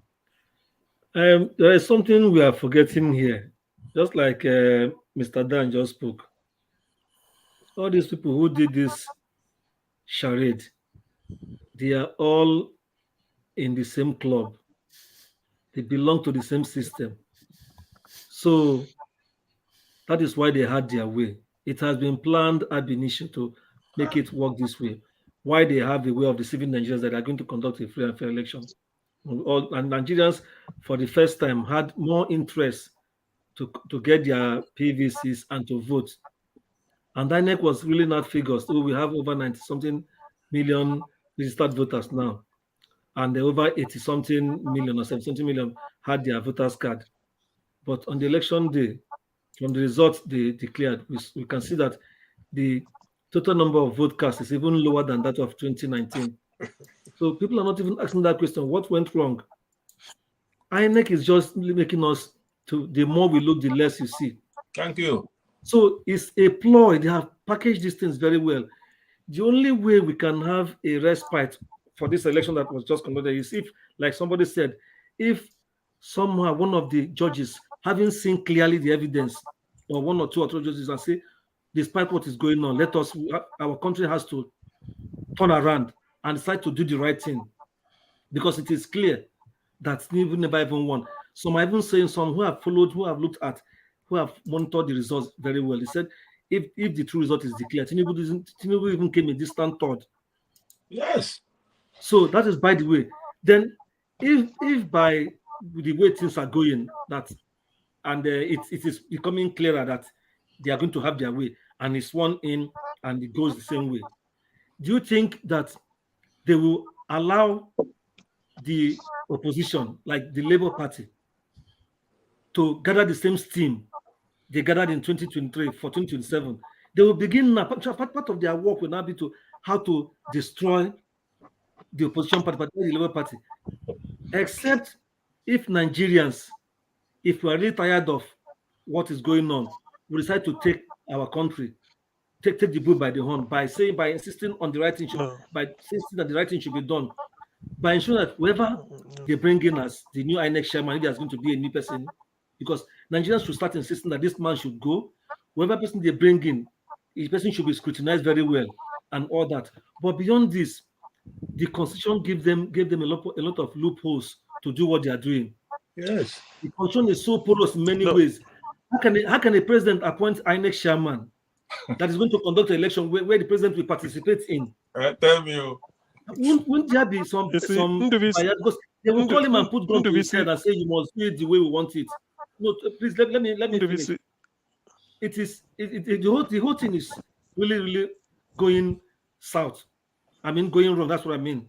Except if Nigerians come together and insist, and don't allow these politicians to divide them, because the way it is that they are dividing us using religion and ethnicity, the way they've been doing it. And you see some people who call themselves learned, they will come out in the open and be supporting evil. And this thing will continue. What they will do now, they will find a way to cage.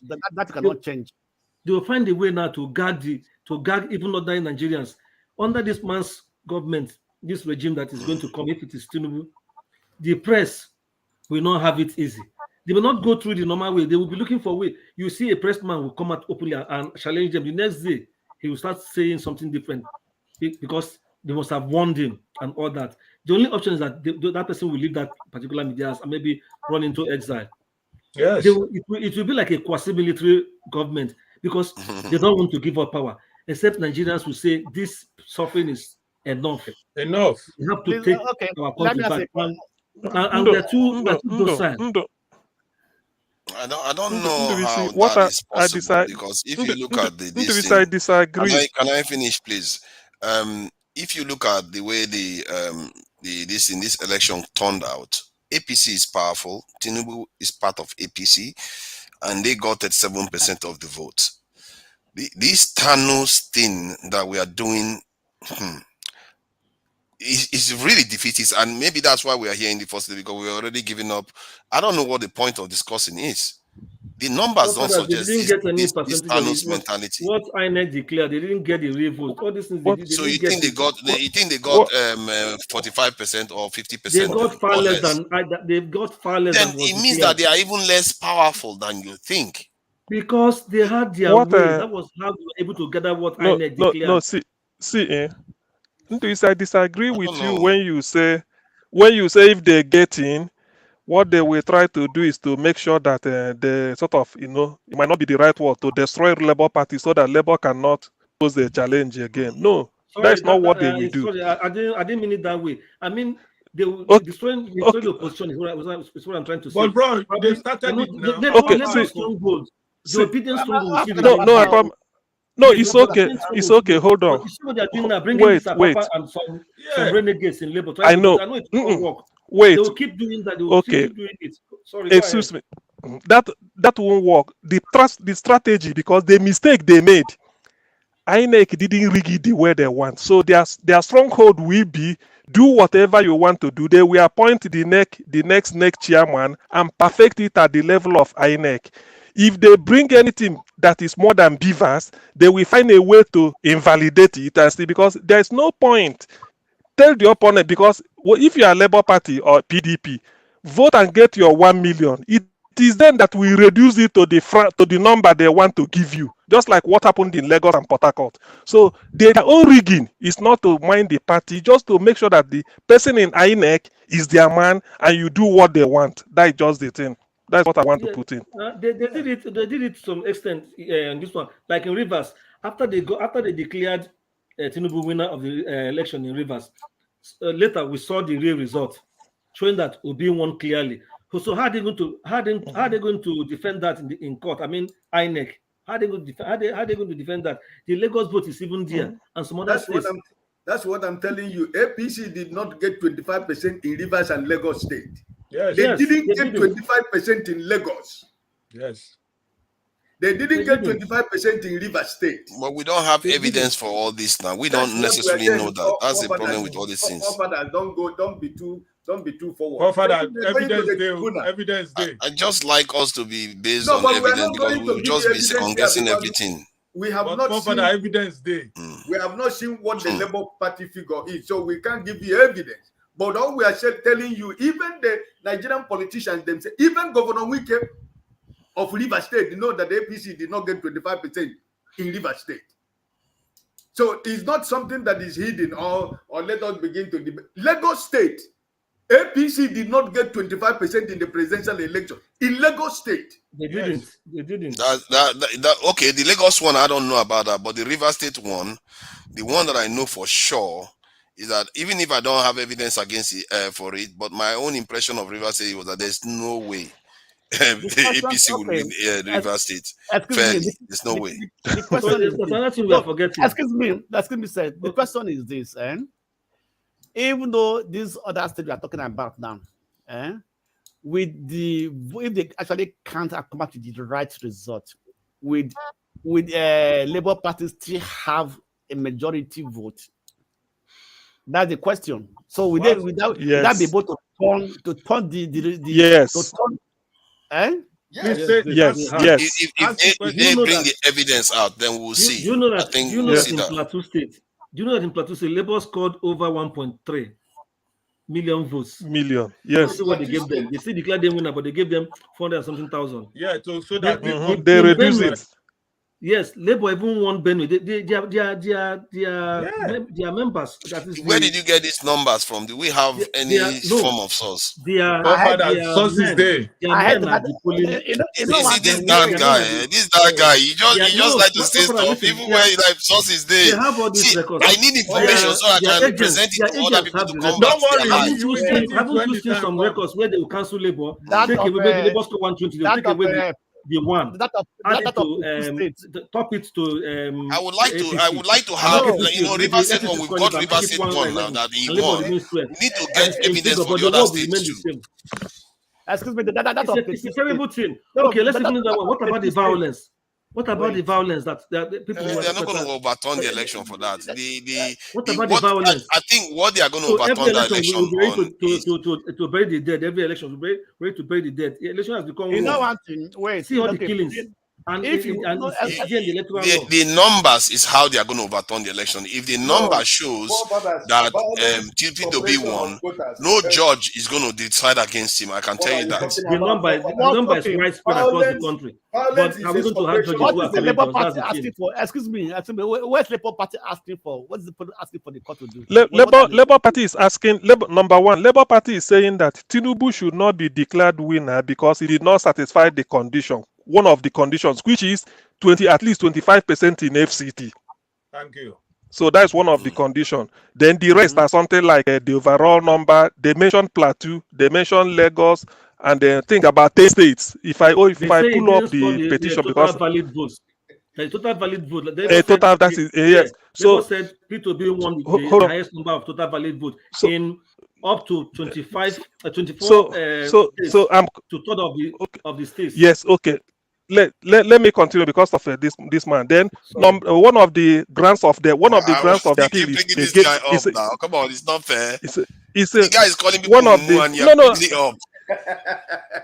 Is that what Mumu no, don't do? okay, who? He's calling us with presenting. Okay, who said? So who is saying who don't do? I don't know what is shown that is the. I don't know. Somebody's calling us Mumu. I don't know. Okay. The Blackstone, one of the things the Labour is presenting again is that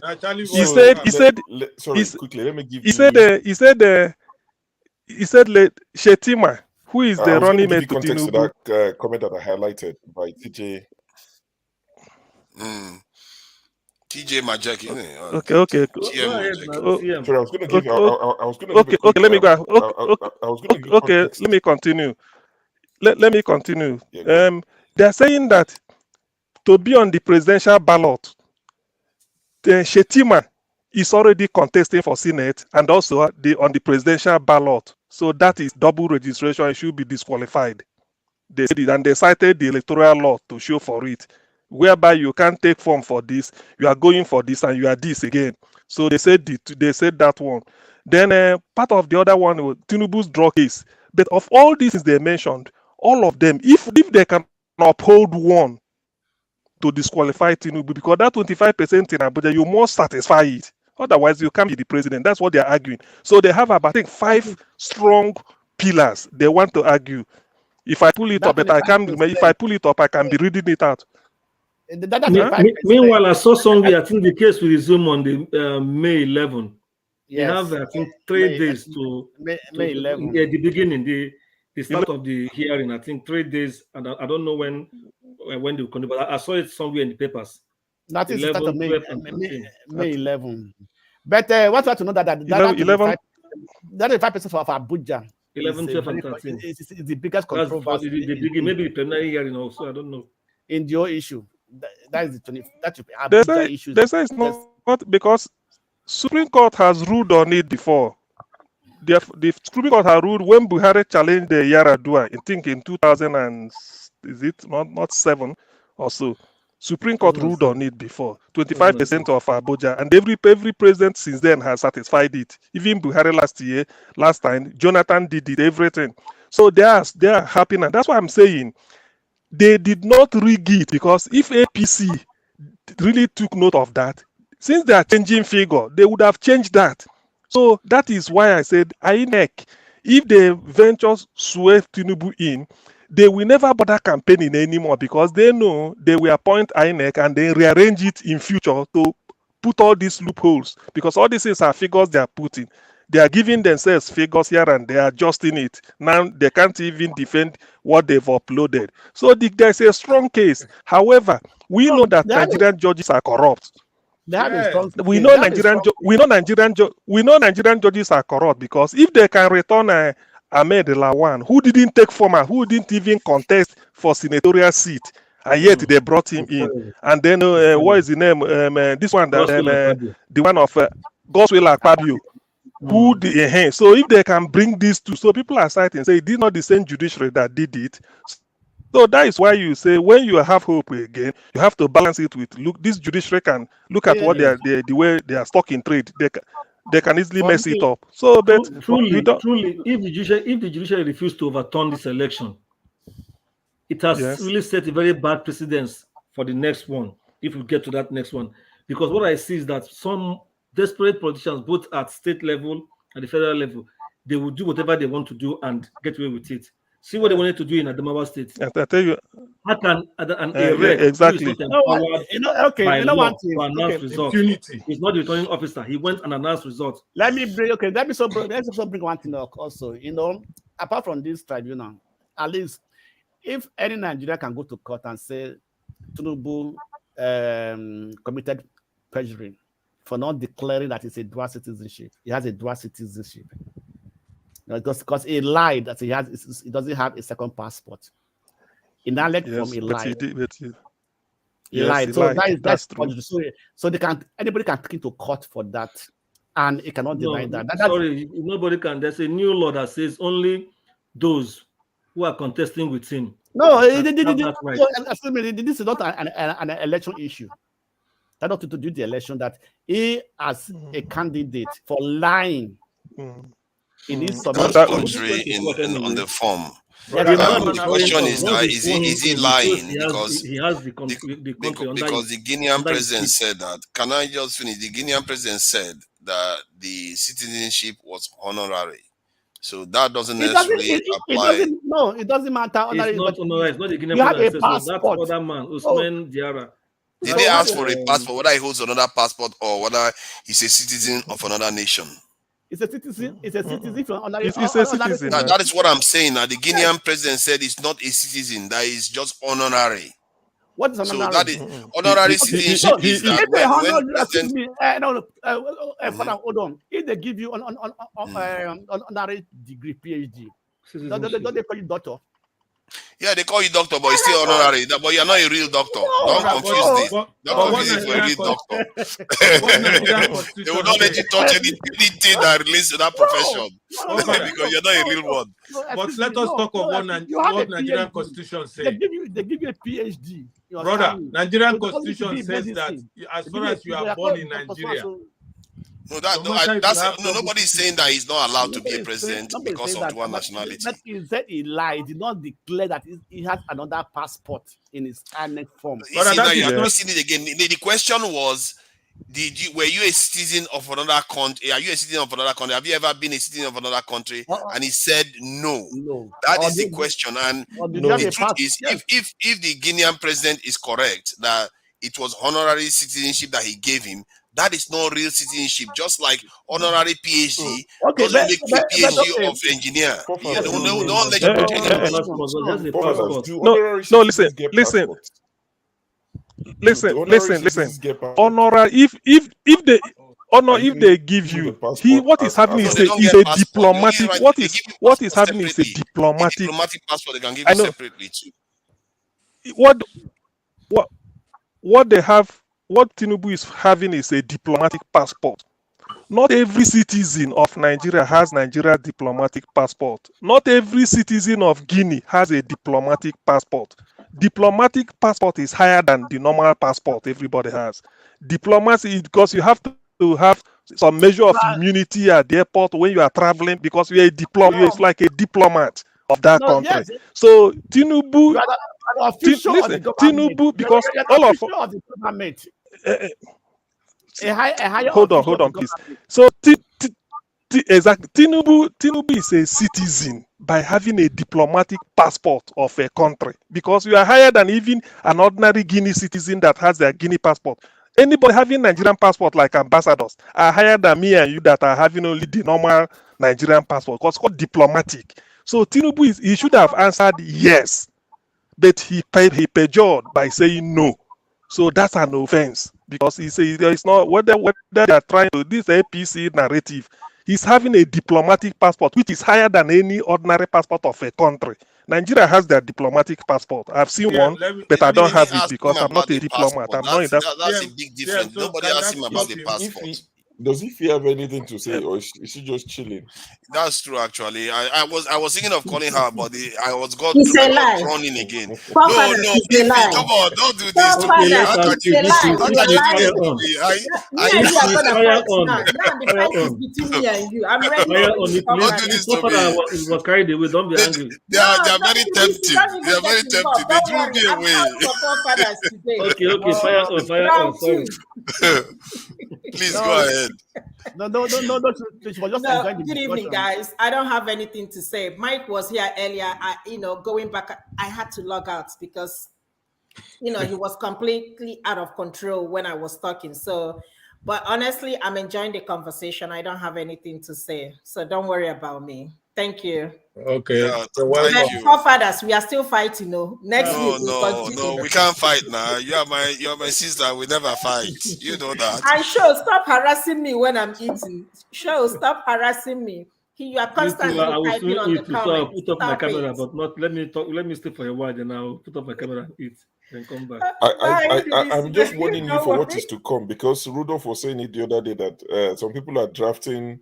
They are drafting the new SOP.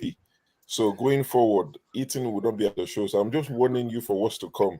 So start. Well, can we drink something anyway? Coffee, tea? No, you can't. But my HO was crossed about that yesterday. Like she thought they were gagging up on her. She didn't like that. Yeah, the food stuff. I'm talking about drinking. Can you drink it? No, you can't drink now. No food in. No, there's no food when you are on panel. Drink.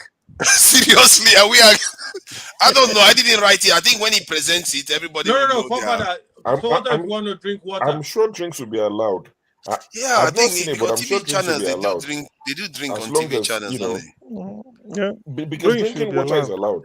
Drinking water is allowed, and some of us drink our water in mugs. You can't see the content, so our water will be in the mug. We don't know the content. Drink is drink. Drink should be allowed. I beg. Yeah, I think who knows what they will say, because I think they will try to compare it with what happens in main media. But drink, even on TV channels, they do drink water, don't they? We see them drinking water. They give you water now. They have to drink like even coffee. But of course, now you are free to drink. So all of us now are in cahoots that, in short, everybody so far seems to be thinking that nobody can stop Tinubu. But in terms of this, I disagree with you, forefather. I'm not in your line. Don't say that. In my line. Nobody's going to stop him. I thought you were saying nobody can stop him or something like that. I don't believe that. I don't believe that. It's like all of us agree that nobody's going to stop him. No, because Dan was saying so. Thunderstone was saying. No, you did not get me point. No, forefather, don't put words into my mouth. What I said was until we're ready to change Nigeria through revolution. Nobody can stop him. Nobody, yeah, because it's a system now. It's a system. Well, okay, Dan. But remember, PDP was in office too. PDP is part of the they were also removed. Please hold on first. Let me ask Dan a question. When is this revolution? When is it starting? You say what? This revolution. When will it start? Yes, when? That's what I'm telling you. Excuse me, 2019, when Showore ran. Let me answer you properly. When Showore ran 2019, and he saw what happened, he told us that time that they were just allocating numbers. They gave him 40-something thousand. He said, no, that one is not what he got, but that is what they gave him. People said he was joking. Then he got angry and put his hat, like this South African guy, and they say revolution now. Nigerians destroyed him. They told him, don't do that. I follow the story. I just ask you a question. When has it started or? Excuse me. I'm coming. I'm just giving you a background to where I'm going. So when he mentioned that, because he saw reality, which me and you know, you don't pretend you don't know what is happening in Nigeria, and the only way to get Nigeria out of where we are today is either by force of revolution or civil disobedience of people sitting at home, like the IPOB are saying. But I know when you mention that one, they will say no. But that is what Nigeria needs.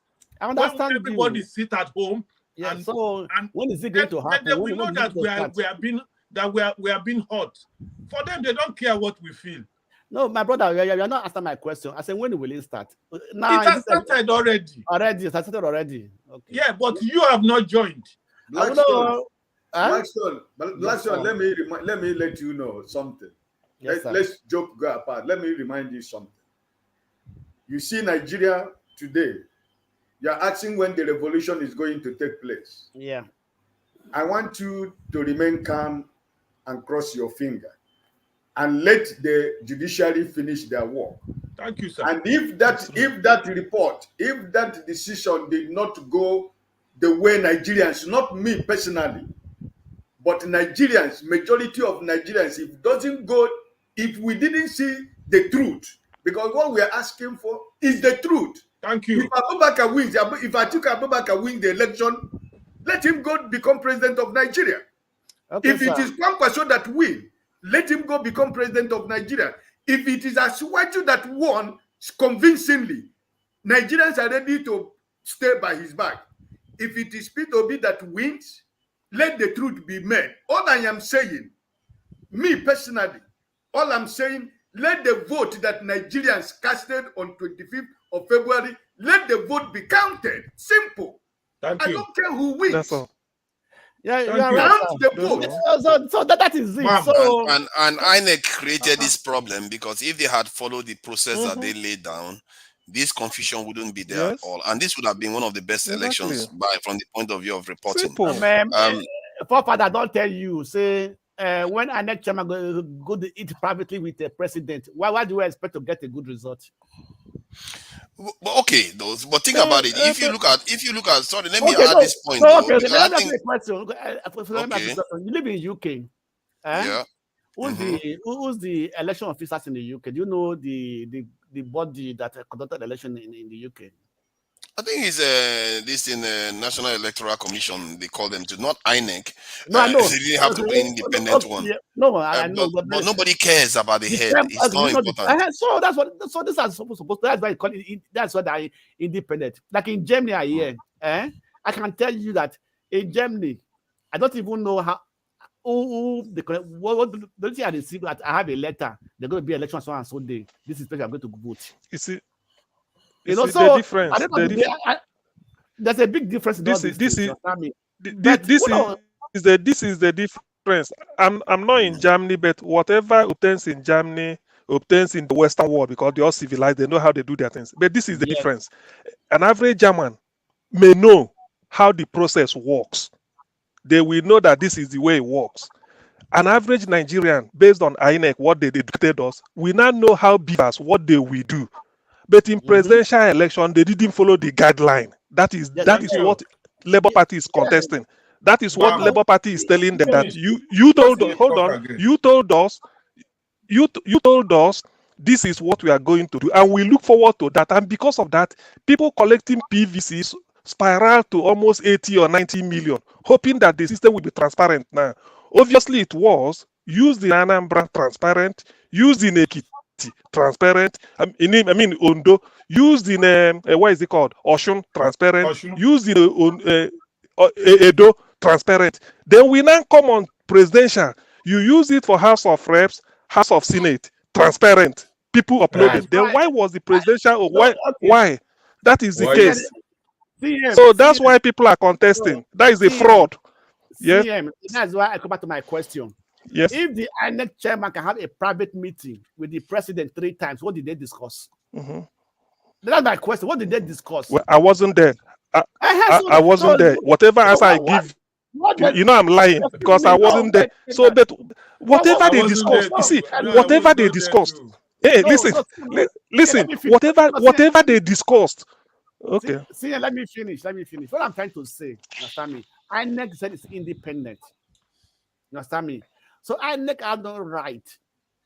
Chairman no right to discuss with any party member or any party leader. You understand me? So what I'm thinking myself, that was where all the instruction was given to INEC chairman what to do. But the president appointed him now.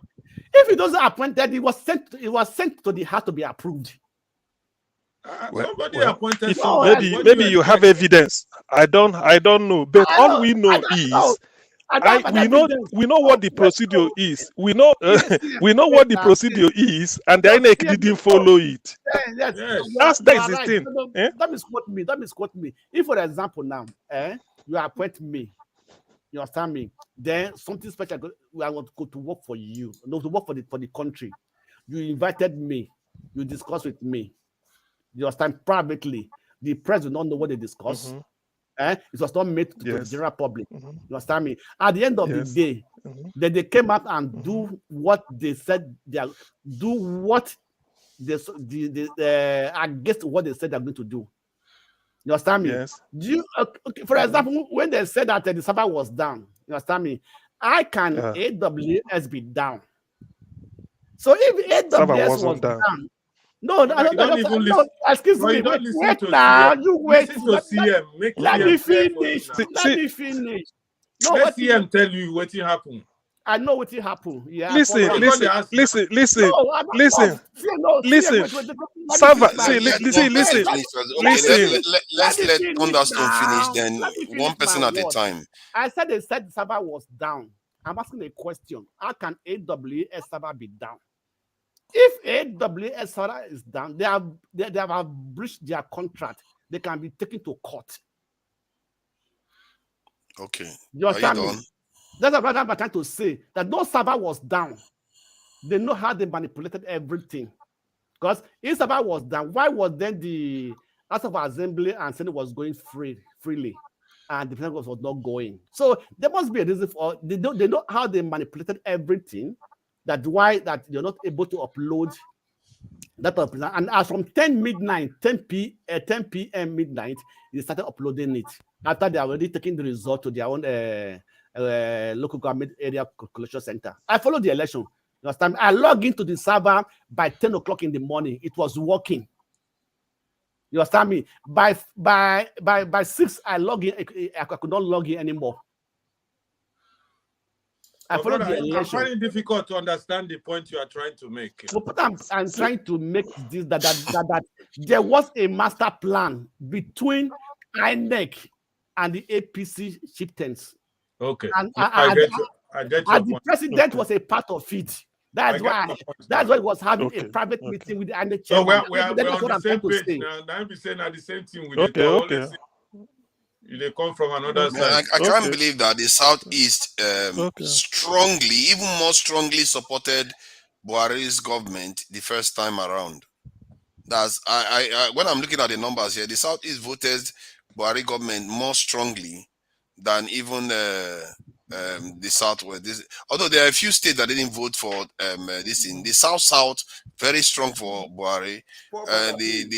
man, the Southwest was very light. Who voted Buhari in the Southeast? Which Southeast? Nobody. Hold on. No, because the map is only a few greens there. Okay, yeah, there's a few greens, but Rivers, listen. all the others, a few southeastern states.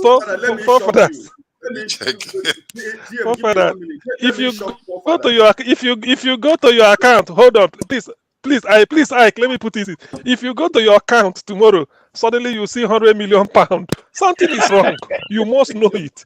It's not possible. Tomorrow, suddenly you see £100 million in your bank account. You will say no, it's not your own. You know it's not possible. Nobody voted Buhari. Nobody. Maybe got 5%. We don't. Let me tell you, in Imo, I'm from Imo State because you don't like to say where you come from. I am from Olu local government. I am from Olu senatorial zone. And I'm proud to be an Imo man. Listen, I want to shock you right now. During the presidential election in February 25, there was no election in the whole of Olu senatorial zone. But APC won Olu senatorial zone. Umuma Magic.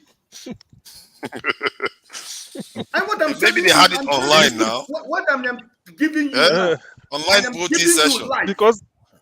Because the governor is from there. APC governor Hope Uzodinma is from that area. He want to do magic for his man. We know. This is what we call the Umuma Magic. There was no election in the whole of senatorial zone in the presidential election. But APC was awarded vote in only senatorial zone. From where did the vote came from? So when you say Southeast voted for APC, which APC? Which Southeast? Who? You see, that's the thing that confuses me. How is it that there's nobody cast vote in that town and somebody comes and announce, and that's not national news? Because these are delicate one. We all know about it too. Now be your citizens. Now be your citizens write the result. Now be officials write the result for the result sheet. Go give them. That is the thing. So at the end of the day, it's not only ANEC that is trying the election. It's also the citizens, the workers, the ad hoc staff, all of them. The map is showing Enugu and Anambra, they are culprits. They voted for Buhari. Which other one? Abia definitely voted for Buhari. I'm calling them out so people know the people that voted Buhari. I don't think Imo did actually. It's not showing Imo as a culprit there. Imo is one of them that didn't vote for Buhari. And which other one didn't vote for Buhari? That is Mboin didn't vote for Buhari. But the others did. That's a provocation. That's a provocation, please. The last election. I mean, in the 2015 election. Yes. That's a provocation. You know the thing. The thing there is this. One thing you must know is this. For instance, this last presidential election, why is it that election ended by, like we all know, 4 p.m. at least closure nationwide, unless some people may say they voted till 6 p.m. or whatever. Why, if INEC, after satisfying every result, all the party agents get their own copy and goes away, what is INEC TPEXing? That TPEX, because when you are TPEXing, it's like I brought this election sheet, give everybody one copy. They will all see it, then we all go home. Then I will take my own as INEC and go and be TPEXing it. Don't you know you are the person having the origin? That is the thing. So ordinarily, you the party agent, when you now go to INEC server, when they upload the TPEX one, you now say, but this is my own. This is my this thing. So where is the TPEX coming from? So that is the wayo openly. That is the thing. So that's what people are saying. Open one, and in the night, because you the agent said Blackstone, you are the agent. You are in your party pulling unit. After for your party, they satisfy you are there. You said, okay, I agree. This is what we score. Then you go home and be drinking. Only for you to say, let me check. You go there, you see TPEX. But the copy you took out original, there's no TPEX.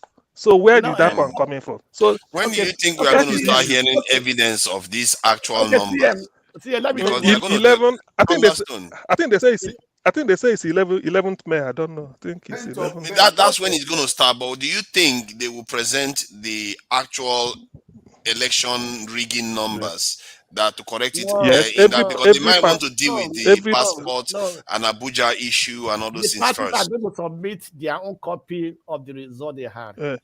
the parties Have they will already submit their own submitted or they are copy. going to submit on that Agent. when it starts? No, every party have No, their own. And they're going to use that. They have their own. They will submit it that day. They will submit it that day as evidence in court. You think the Nigerian people will see some of these numbers before Tinubu is Yes, sworn in? because that could affect the attitude of Nigerians towards But that's what they've this been swearing in. Yes, advocating because to make an because open camera judgment so that people can see. I was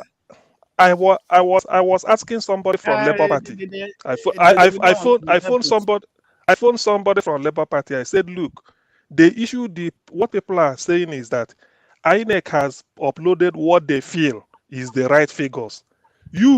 The one you have, how will the public know? They said they are keeping it, everything is intact. When they tender it at the tribunal, when the thing opens, then they will now go to their own website, that's as Labour, then put it there. Because putting it there before you go to INEC is not good. They say they don't want it. They will just put it before the tribunal or whatever, say this is evident, this is the real result. So having submitted it, they will now go to their website, which is Labour. PDP will do same, then put it there. So people will now be looking at it and say, so this is actually the real result, because they will say there's no TPEX. You will, because you see, because you will see.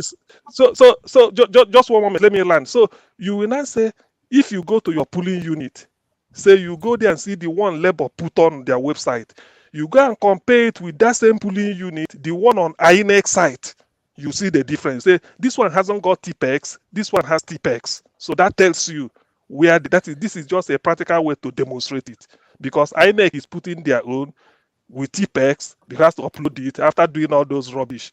Then the other one, at least if you go and use that of Labour, so that will show, or PDP or whatever, that will show you. So it's not really, it's going to embarrass the country first. Yes, it's an embarrassment. No, CM, we know one thing. Sometimes people think maybe they're intelligent, they behave foolishly. You understand me? Like you said, using TPEX to change the result. I know there are some results, They're changing the numbers. The figure, but the wording. But the wording, they forgot to change the wording. That's some place. They want to change the wording. Yes, it's true. I saw that to change the wording now. No chance to change the wording. There were some places in the northern part of Nigeria, they were uploading people's picture as a result. You see. You can change number, but you cannot rewrite the number when it's written now. Yes, you cannot rewrite. Anyway, I want to say good night. So thanks, guys, for the good conversation. Thank you, Dan. Thank you, Dan. Always welcome. Your friend is not here yet. Loco, he probably might show up later on. He tends to come a bit later. Okay, well, but I'm still watching you guys, so I want to do something while listening. All right, all good. Okay, good night. Okay, you wanna eat? So the day we have governorship election in Nigeria, the same day we have governorship election in Nigeria, we have election in the island where I live. Nobody, they send me my voter's card about 1 month before the election on my mailbox. I can't wait to see the evidence, though. Personally, I can't wait to see the evidence of the election rigging. I just came back from work because we voted from morning till 9 p.m. in the night. I came back from work around 5:30. I take my shower and I take my dinner, and me and my wife, we went to vote. It was like carnival. Nobody is fighting nobody. No, everybody, it was carnival everywhere. The whole political party they have their loudspeakers somewhere. Everybody is rejoicing. And we just walking. I was walking with her card. She went to vote the other side.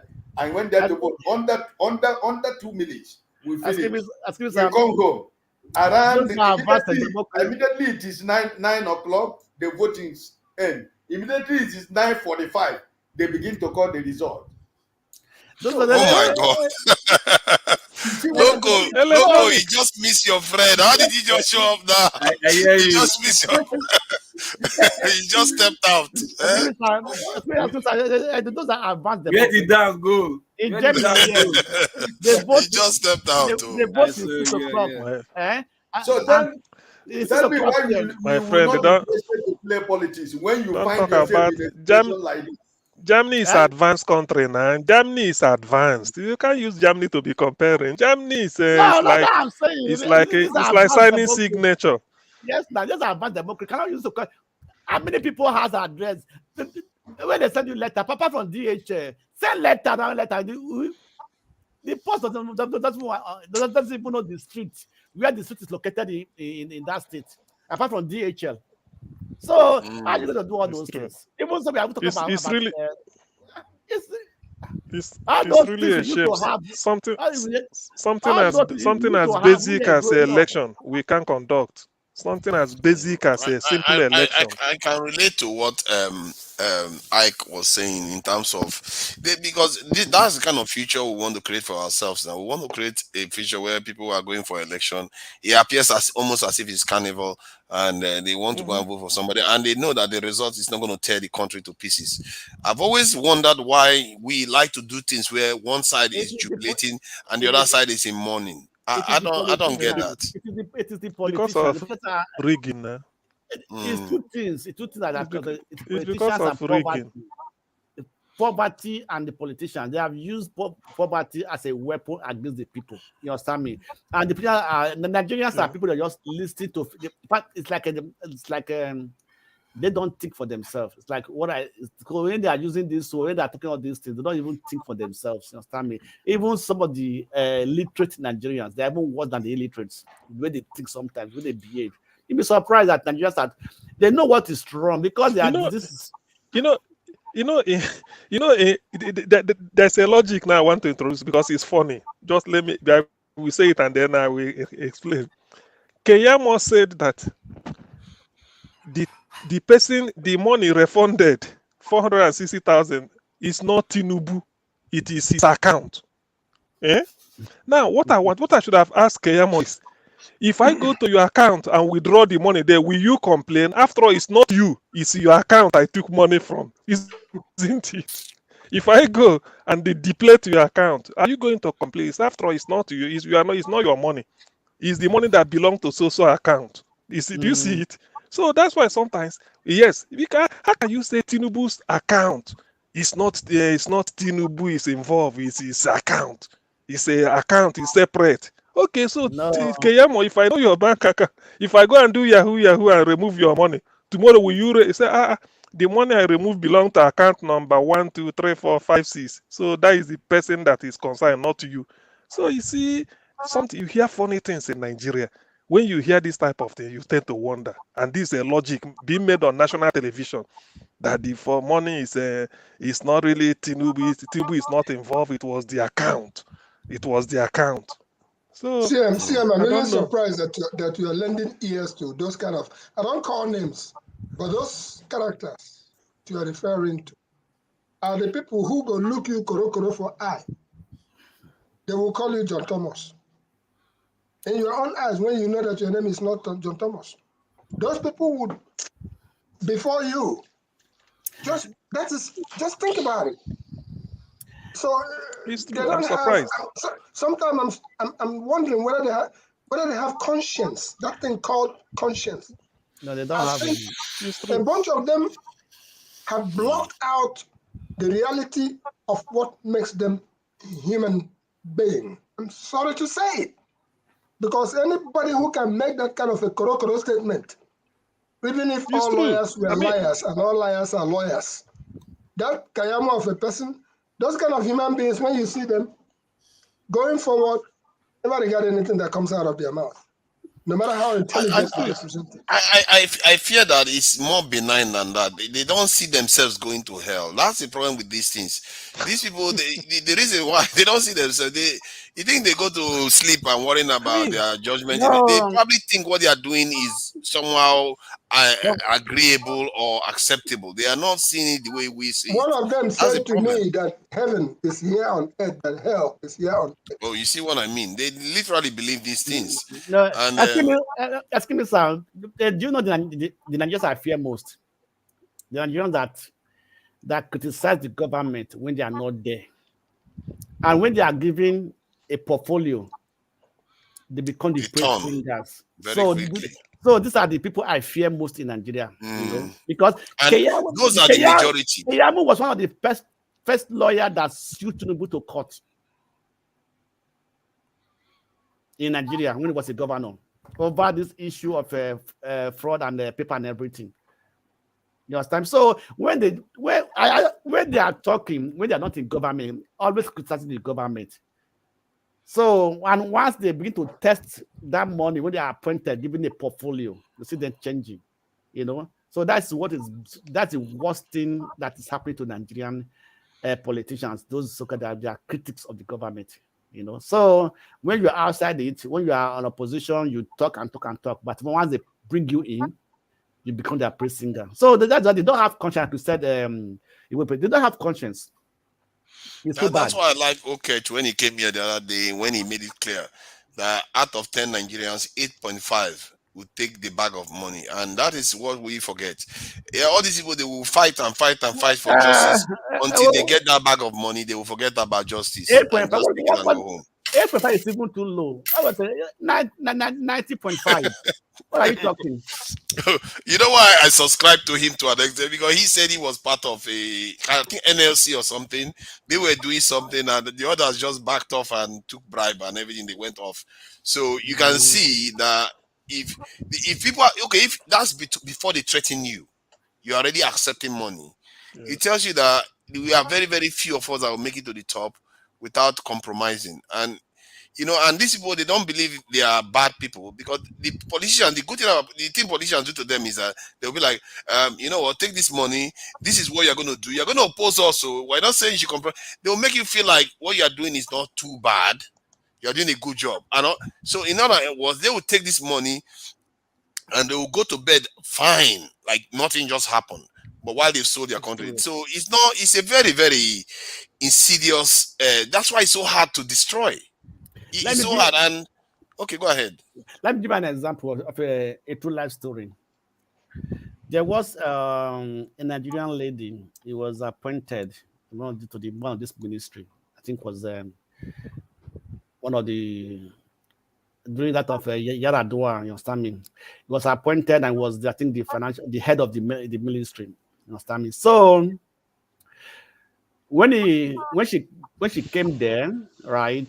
So at the end of the year, they came to her and said, madam, these are the money that were not spent, the minimum amount that was not spent during a period that what they normally do, they share it with themselves, and then this is our own portion of the money. The woman said, no, I will not touch this money. It's not for me, it's for the state. They said, no, madam. They pressurized her. At the end, she took that money. Do you know that after taking that money, 2 months later, Yaradua said that all parastatals should come and give the account of what they spent and what was remaining. Do you know that that's when the woman realized that she had made a big mistake and she had already taken the money, and that's when Yaradua dismissed her. And she was the only one that was dismissed, but the other ones was them. So they pressurized them. They pressurized you to be a part of that gang. And if you're not a part of it, but you can't say no sometimes. Like, they start working against you. They can threaten you now. They can threaten you too. Most times you can say no. That is to resign. You see what Blackstone just said now. It happened exactly what he said. It happened to the former VC of Futo. No, University of Benin. Professor Oshodi. Right? Normally, in fact, since the inception of University of Benin, let me know, at least I know of Grace Alele Williams then. But from Grace till the last VC, the last two VC, Professor Oshodi, what they normally do is once they've shared, they've paid all whatever they want to pay, salaries, contractors, whatever. There's this amount that's remaining that's being shared by top cabal in the university. So he got to a point where he entered during his tenure. They brought the money to him. Bossa, everybody, like this, how we share the money, your registrar, all of them came. And he said, what is this money for? He said, this is how it's done. Like when they pay everybody, contractors, this, whatever, they will just share for ourselves. He said, okay, he said it's coming. He just traveled out of Nigeria, went to US. From US, he instructed them that they should create what's called employment. They started Unibe just from nowhere started advertising for vacancy, any job. He started creating different kind of job, assistant. He was creating job. That was how he came back and they created job, and those money they used to pay everybody. But guess what? Before he came back they did the advertisement and they did the employment, they did the vacancy, and they did employ everybody. Before he came back, they going to put sacrifice in his office. Full sacrifice in his office. And he came, he said, because of something I want to try to do something good for the school. And he went ahead and ignored, okay, I don't know if he ignored it, whatever, but at the tail end, the sacrifice they did had effect on him, and he collapsed, and he felt very ill, and they rushed him back to America again for treatment. So he got there, he was there for like, I think like a month or two or thereabout, treating himself, and even because he's kind of chubby, he even got to the time he was shrink as he reduced, slim, but he came back and he told them, I will not die. As far as I'm doing the right thing, I will not die. Go and do your herbal jazz or whatever, I will not die. And he came back and he succeeded and he finished his term and he left. The person he trusted that he handed over to, because he was the first Benin man to be VC in University of Benin. See, the history of University of Benin was first Benin man to be VC, and he did the best. The whole money, he built hostels, built theaters and LTs, built new faculties, new halls, whatever, sports center, whatever, conference center. With the whole money, he never took any dime, and this was what befell him.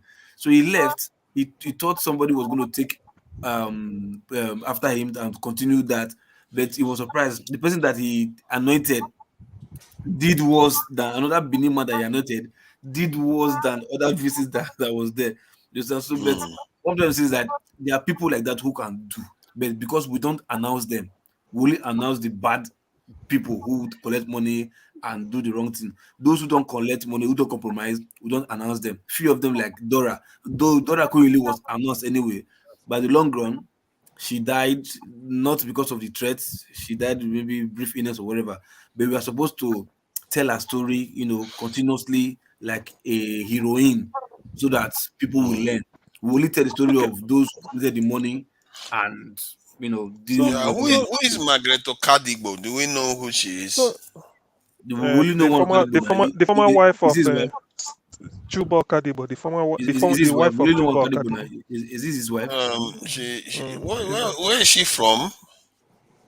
She's from. She attended the University of Nsukka, from what I can see. The husbands. Yeah, I wanted to find out where she was from. The reason why I was asking that question is because you were talking about University of Benin having a Benin or Edo vice chancellor.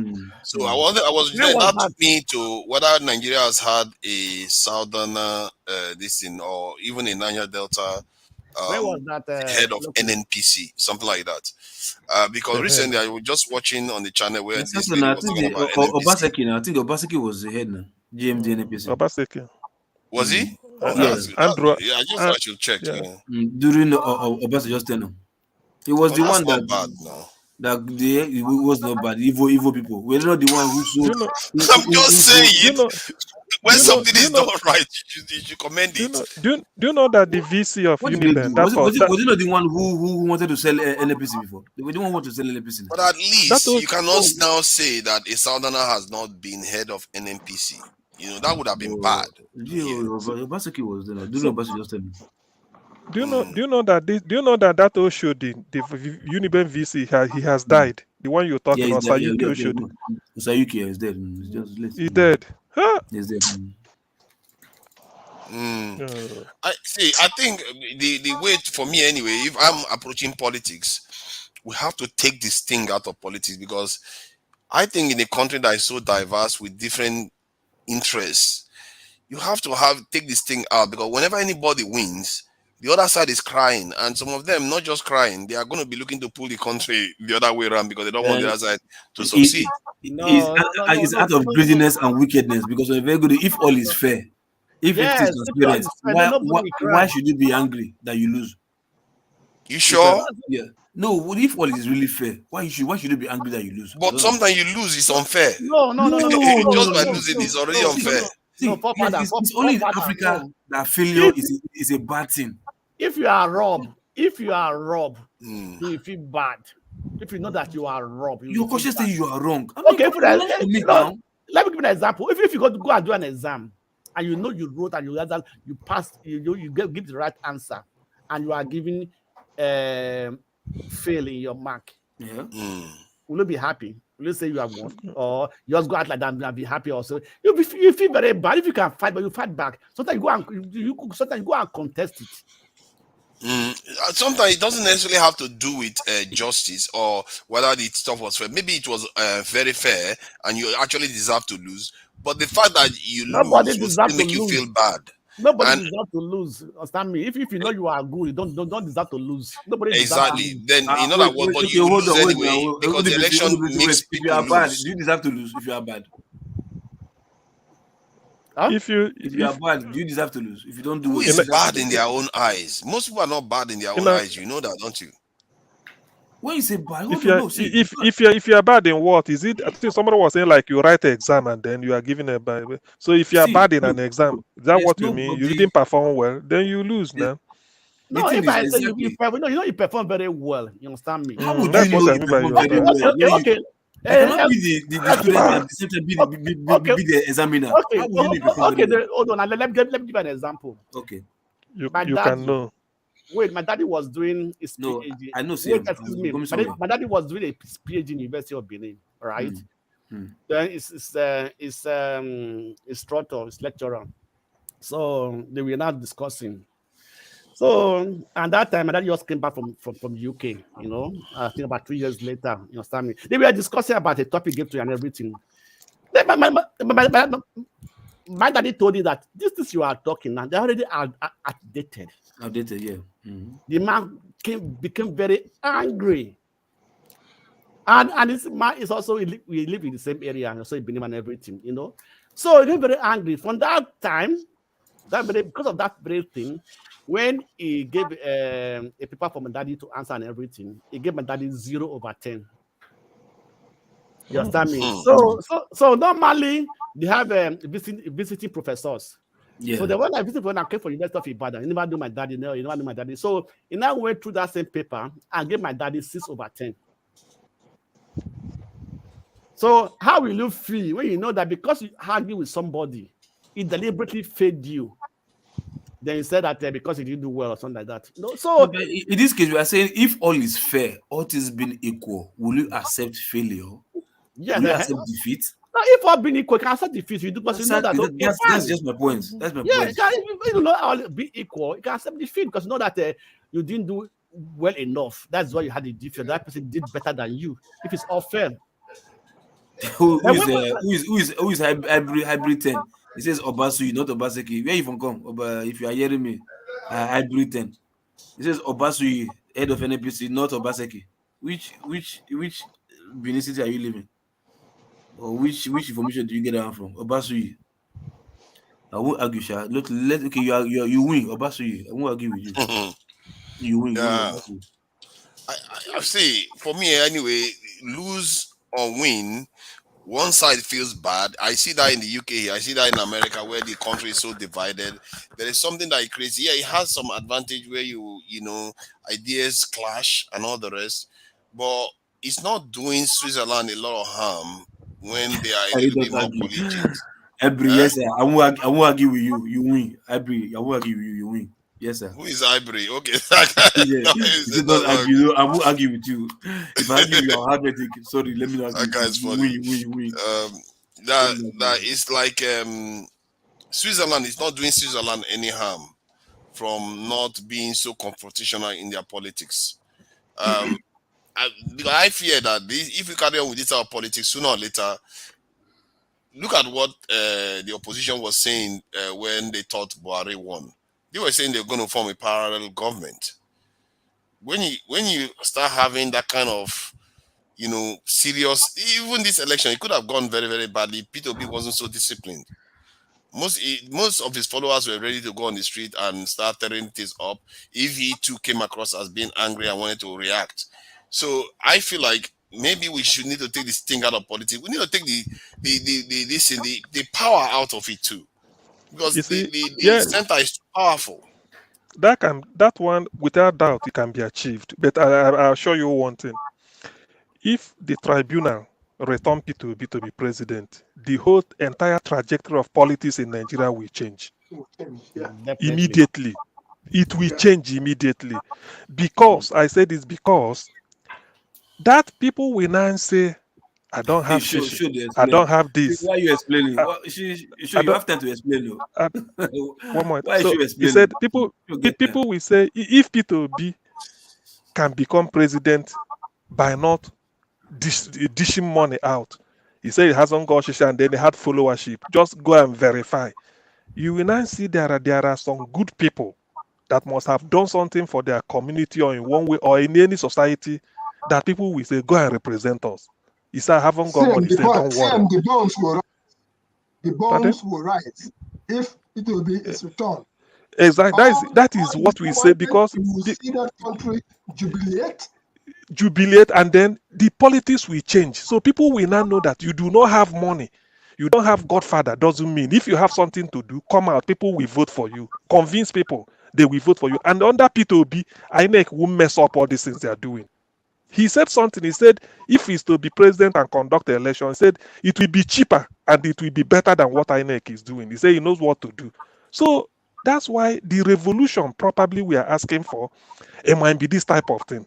Because when you see the body language of the man at the top, it's not from the corrupt system, and he won't allow it.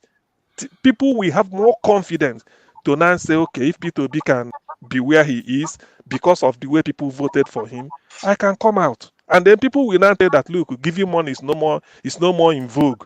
Just if you want to vote for me, vote for me. I'm going to do it. So it will change. That confidence will come back. Then from there, they build up. The building, a new trajectory will now be established. But failing it, if all this Agbado gets in, this old guard, in which you use money to buy everything, use money to buy nomination, use money to buy INEC, use money to buy judges, use money to, no, we are going back to the past. It's as simple as that. So that's why people are saying, let this man, and people came to vote, Obi won the election, but let the judges be courageous to say, look, Nigeria must change, even if we have to put our lives. I will see the name of the judges, the five judges. I will see their names. No, I don't think their names are not supposed to be displayed now. I don't think so. No, I don't know. Is that because I see? No, I don't know. No, that one is from Kano State. One is from Borno State. One is from Plateau State. One is from Kogi. The picture, I don't know where is it from. They show their picture there. It's 4 men. One is from Benue State. 5 notes too. Yeah, nobody from South Nigeria. Well, you never know. No, I think there's one from this Southwest. Which one? I think there's one from, I can't remember. There's one from Southwest. Okay. Where you never know. There's one from Kogi. One is from Kogi State. Okay. Well, you never know. You never know if things are really, because all I feel is that, does it mean, I have to ask myself, does it mean God want Nigeria? Does it mean God want Nigerians to be suffering like this? No, that's what I'm. Say no pay, no gain. So no worry, Nigeria will soon change. CM, if you have children, hold on, CM. If you have children and you are telling them what to do, and they refuse to hear, what will you do? You leave them. Look, let me just add this. I don't think that P2B is gonna get there and try to change the electoral system. No, he won't. He's not gonna do that because why not? The other parties will not agree to it. No. That's one. And secondly, most Nigerians will not understand it at first. Wait, you know until the debate is hard about how to distribute Let me this power, because nobody is having that debate yet. No, you just want to win. Father, if Peter Obi goes in, first of all, they will give right to the people in diaspora to vote. That's number one he will do. Yes, he said so. He said so. Tinubu will do that, I think. Tinubu will not do it because I think Tinubu will do that. He will not do it because Tinubu knows that he has no more support from the diaspora. So how will he do it? He will not do it. I think he might do it because he's a southerner. Many Yorubas want to vote too. I say he will not do it. Is it all Yorubas that are supporting him? Nah, he won't. Trust me. Even if he wants to, enough the advisors will not allow him to do that. Have you listened to this guy's show? Mayegu, something like Mayegu. Okay, Mayegu. Yeah, I do. Yeah. How is he sorting Tinubu? He's not Yoruba guy. He's a Yoruba guy. Forefathers, sorry, before I forget, the committee for what's it called? For as in the committee for guidelines for this show. I'm volunteering to join them. Why will I join them? I'm not sure you should be allowed. No, please. No. This guy, you're just going to create anarchy there. No, doctor, what is it you want to fight for? Tell us what you want to fight for. Because nobody has said yes on air. I don't know if I'm permitted to say mine on air. You understand? Because doctor said that yesterday that he thinks that I should join. So I thought of it over another, like, okay, yeah. There's some things I really saw that left for me. I really do not want it to happen. So as I said, I'm just volunteering to join. If not, I didn't have it in mind. Sorry? Do you have anything you want to suggest openly? The plenty. So the committee members can take it on board. I think you know how to reach Dr. Damages now. So. No, I know how to reach. I know. He said that he was who just said local, that, like local committee for what? Committee about what? Okay. Please. For the explainer. Committee to regulate the way we behave on panels. Like some people are not allowed to eat or sleep or stuff like that on panels. And but this thing is this correct? This Mayegun, is it detribalized? Because the guy came across a little bit not when I saw some of his video. But is that true? That is detribalized. Actually, I listened to that guy for 3 hours, 11 minutes, and 13 seconds. I posted that on igbobasics.com. I believe that's on. Wow, you really got the time down.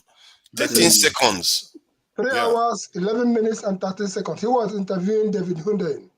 Okay, then. Yes, and anything that made me to stay that focus, and the gentleman, whatever he's doing, he doesn't care whatever it is, whoever it is. He just lays down the way it is. Yeah. And that's why that I'm able to do that much of a listening. And the day David Hundeyin came up here, I cited that particular interview that he did. And I asked some questions about David's father, who was an incorruptible person, who Tinubu actually sent gifts for. And he turned it down, said we don't do that. Because he has signed up on landed properties that Tinubu, I believe, was the person who got those properties. So in essence, people have a lot to offer. Character, Nigerians have character. It just depends on what side that they display that character. Nigerians can be bad and they can be really good. Some of the people that we sit down here and talk about, sometimes when you meet them, you will wonder, is that the person that they've been talking about? Somebody like UK, Ojus Okalo. I asked the question, any of you ever met the young man? I think he's a nice man. I've not even met him. People just like to hate on him.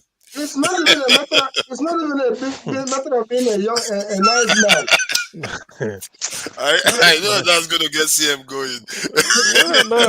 You see. Look, listen. My interest in any public officer is okay. CM, have you met OUK? No, for what for? No, no. No. I just asked a question. Have you met that young man in Okay. person? No, I haven't. You have not. I almost guarantee you one thing. If you meet him in person, he will charm your pants down. But by that I mean, you will wonder, is that the person that I've been hearing about? That is just his nature. That's a gift he came with from God Almighty. He has been in this house where I'm talking from, but not just because he's from my village, but I'm trying to say, sometimes read much about a particular person. I'm not saying he has done wonders. At some point, Obasanjo called him the action governor. And at some point, things changed very, very differently. And I always said to him that the only thing you did wrong is that Abba, you're an Abba boy, but you let Abba go down to the abyss. And the Igbo man will not forgive you for that. And that's the same thing that I said to Alex Oti, who is coming in. If OUK, no matter what, all of them, they take money, they do whatever. They have their own businesses. If you examine what businesses these people do, oil businesses, land ownership, oil blocks, transportation, logistics, name it. If you see what these people do to get where they are, remember he owns Lock Airline at some point in time. And as a result of this agreement with Obasanjo, that's Lock Airline, and he owns a bank in Zambia and all that. So all I'm trying to say in essence is this. Any of them, study them briefly. Try to find out the good things about them and the bad things about them. And then you see if there is something that you can take away from there. When I talk about Alex Oti coming in, we are watching. And mark my word, anybody who fixes Abba, if you like, take 20%. If you like, because of what it is in me. If you fix Abba, Igbo man will love you. Igbo man will love you. Nigeria will love you. I'm talking about Eastern Nigeria will love you from now to your dying day. The same way they love Igbo basics. You see what? Because of you see the way Igbo basics. Just one more. And I'm not against anybody. You I'm see, just saying. I've not met Ojus or Carlo, and I don't think I will ever meet him because I don't have the opportunity. But the thing is this, I like somebody when you go into public office. I've seen white people that go into public office, they say he didn't perform well or whatever, maybe or one thing or the other. But what I hate is stealing public money. I don't like it. Owing pensioners is not good because there's something that's some cardinal sin you don't need to commit as a public official.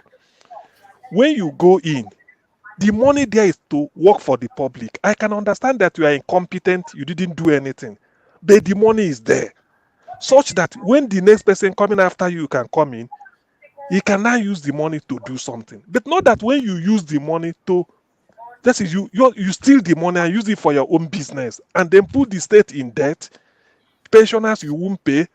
Maybe short you run the state aground. I can't forgive you because it's a public office and it's not a must you will go there. Talking of Abana, the incoming governor, why I feel that the man will succeed, Alex Oti, is that I've never had this before. He said he will have a commissioner only for Abba affairs. What concern a commissioner, ministry, sorry, not ministry, only for Abba alone. We have a full ministry just to look after Abba. It means that the man want to succeed. So when that he means because he knows what it means. Rather than putting Abba as this, he said Abba will have a separate ministry that just like a ministry of Federal Capital Territory. So Abba will have his own ministry only to look after Abba, a budget for it, so that you now know what to do. So that doesn't make sense for me. To me, it doesn't make sense. It makes sense for me. It makes, and I'll tell you how. It makes because what do you think will be his function? That the function of that ministry. What do you think will be the ministry of Abba is infrastructure, business-wise, anything that you treat Abba as if Abba is a separate this thing. Because Accountability. No. If you say like Minister of Works, that is for the whole of Abia. We agree. You say Ministry of Health, that is for the whole of Abia. But when you say this ministry is for any infrastructure within Aba and everything, health, primary school, education is good. Because that is where the money will come from. If you develop Aba and restore Aba. Why not empower the local government? The local government there.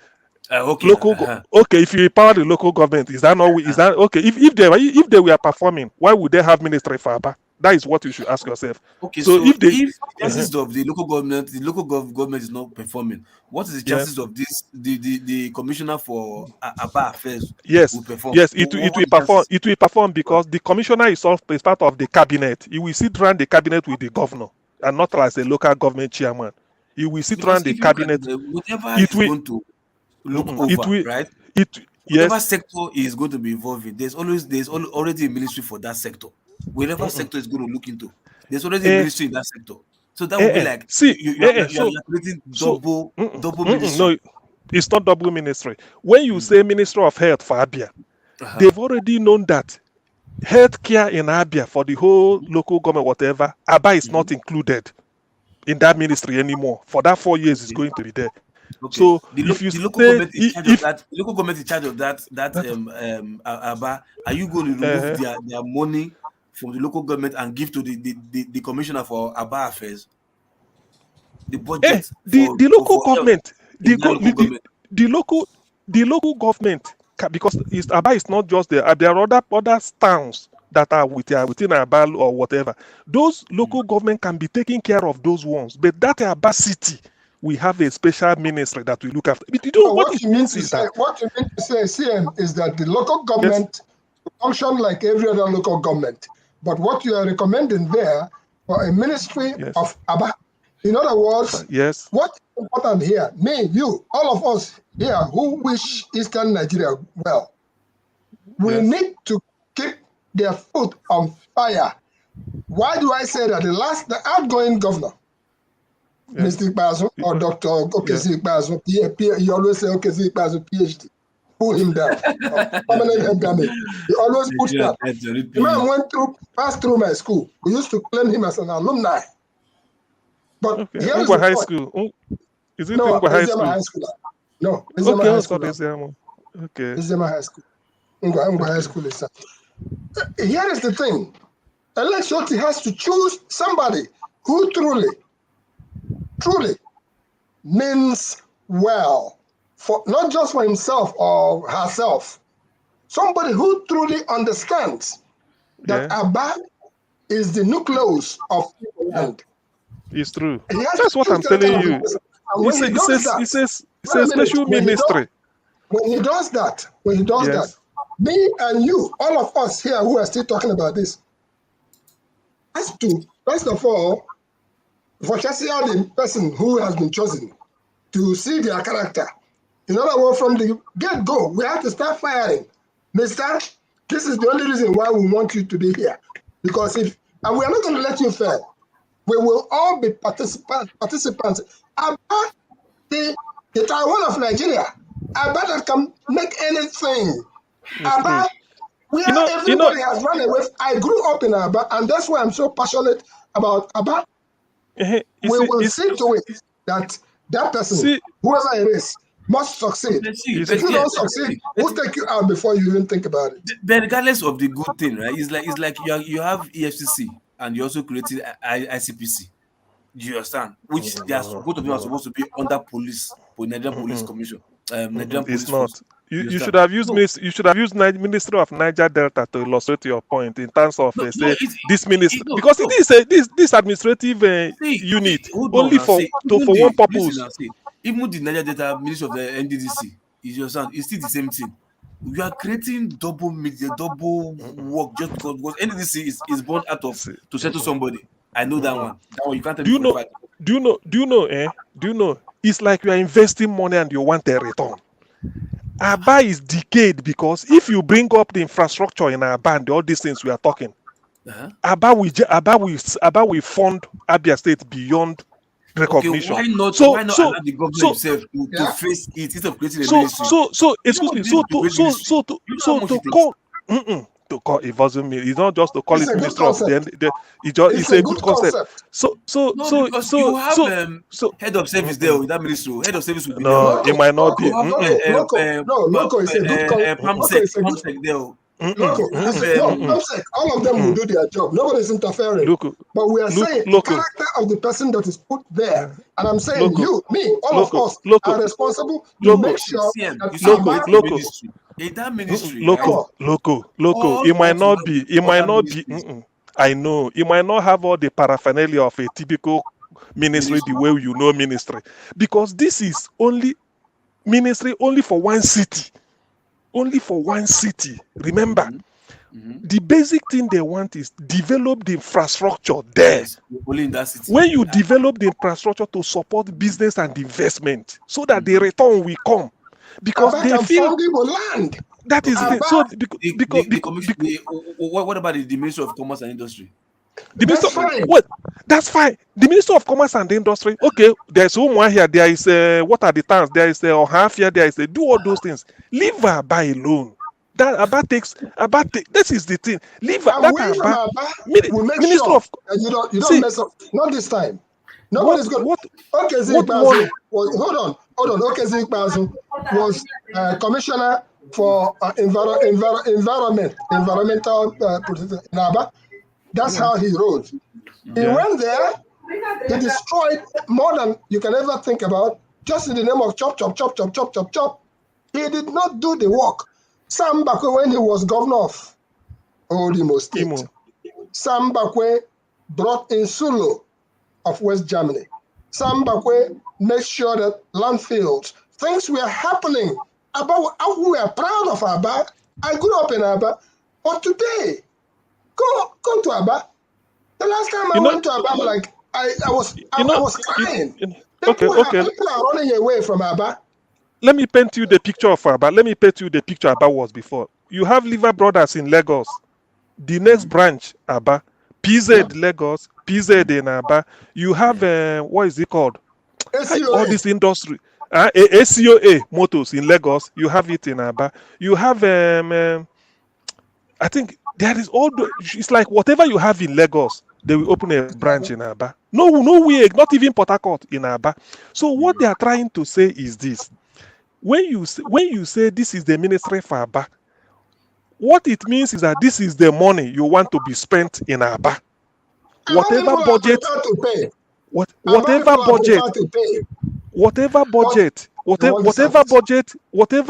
you give to the commissioner in charge of Aba, Ministry of Aba, you want that money spent in Aba.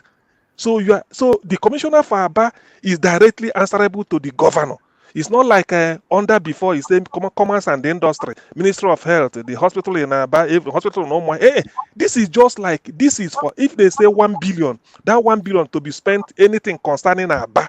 That's all they want, and they want result.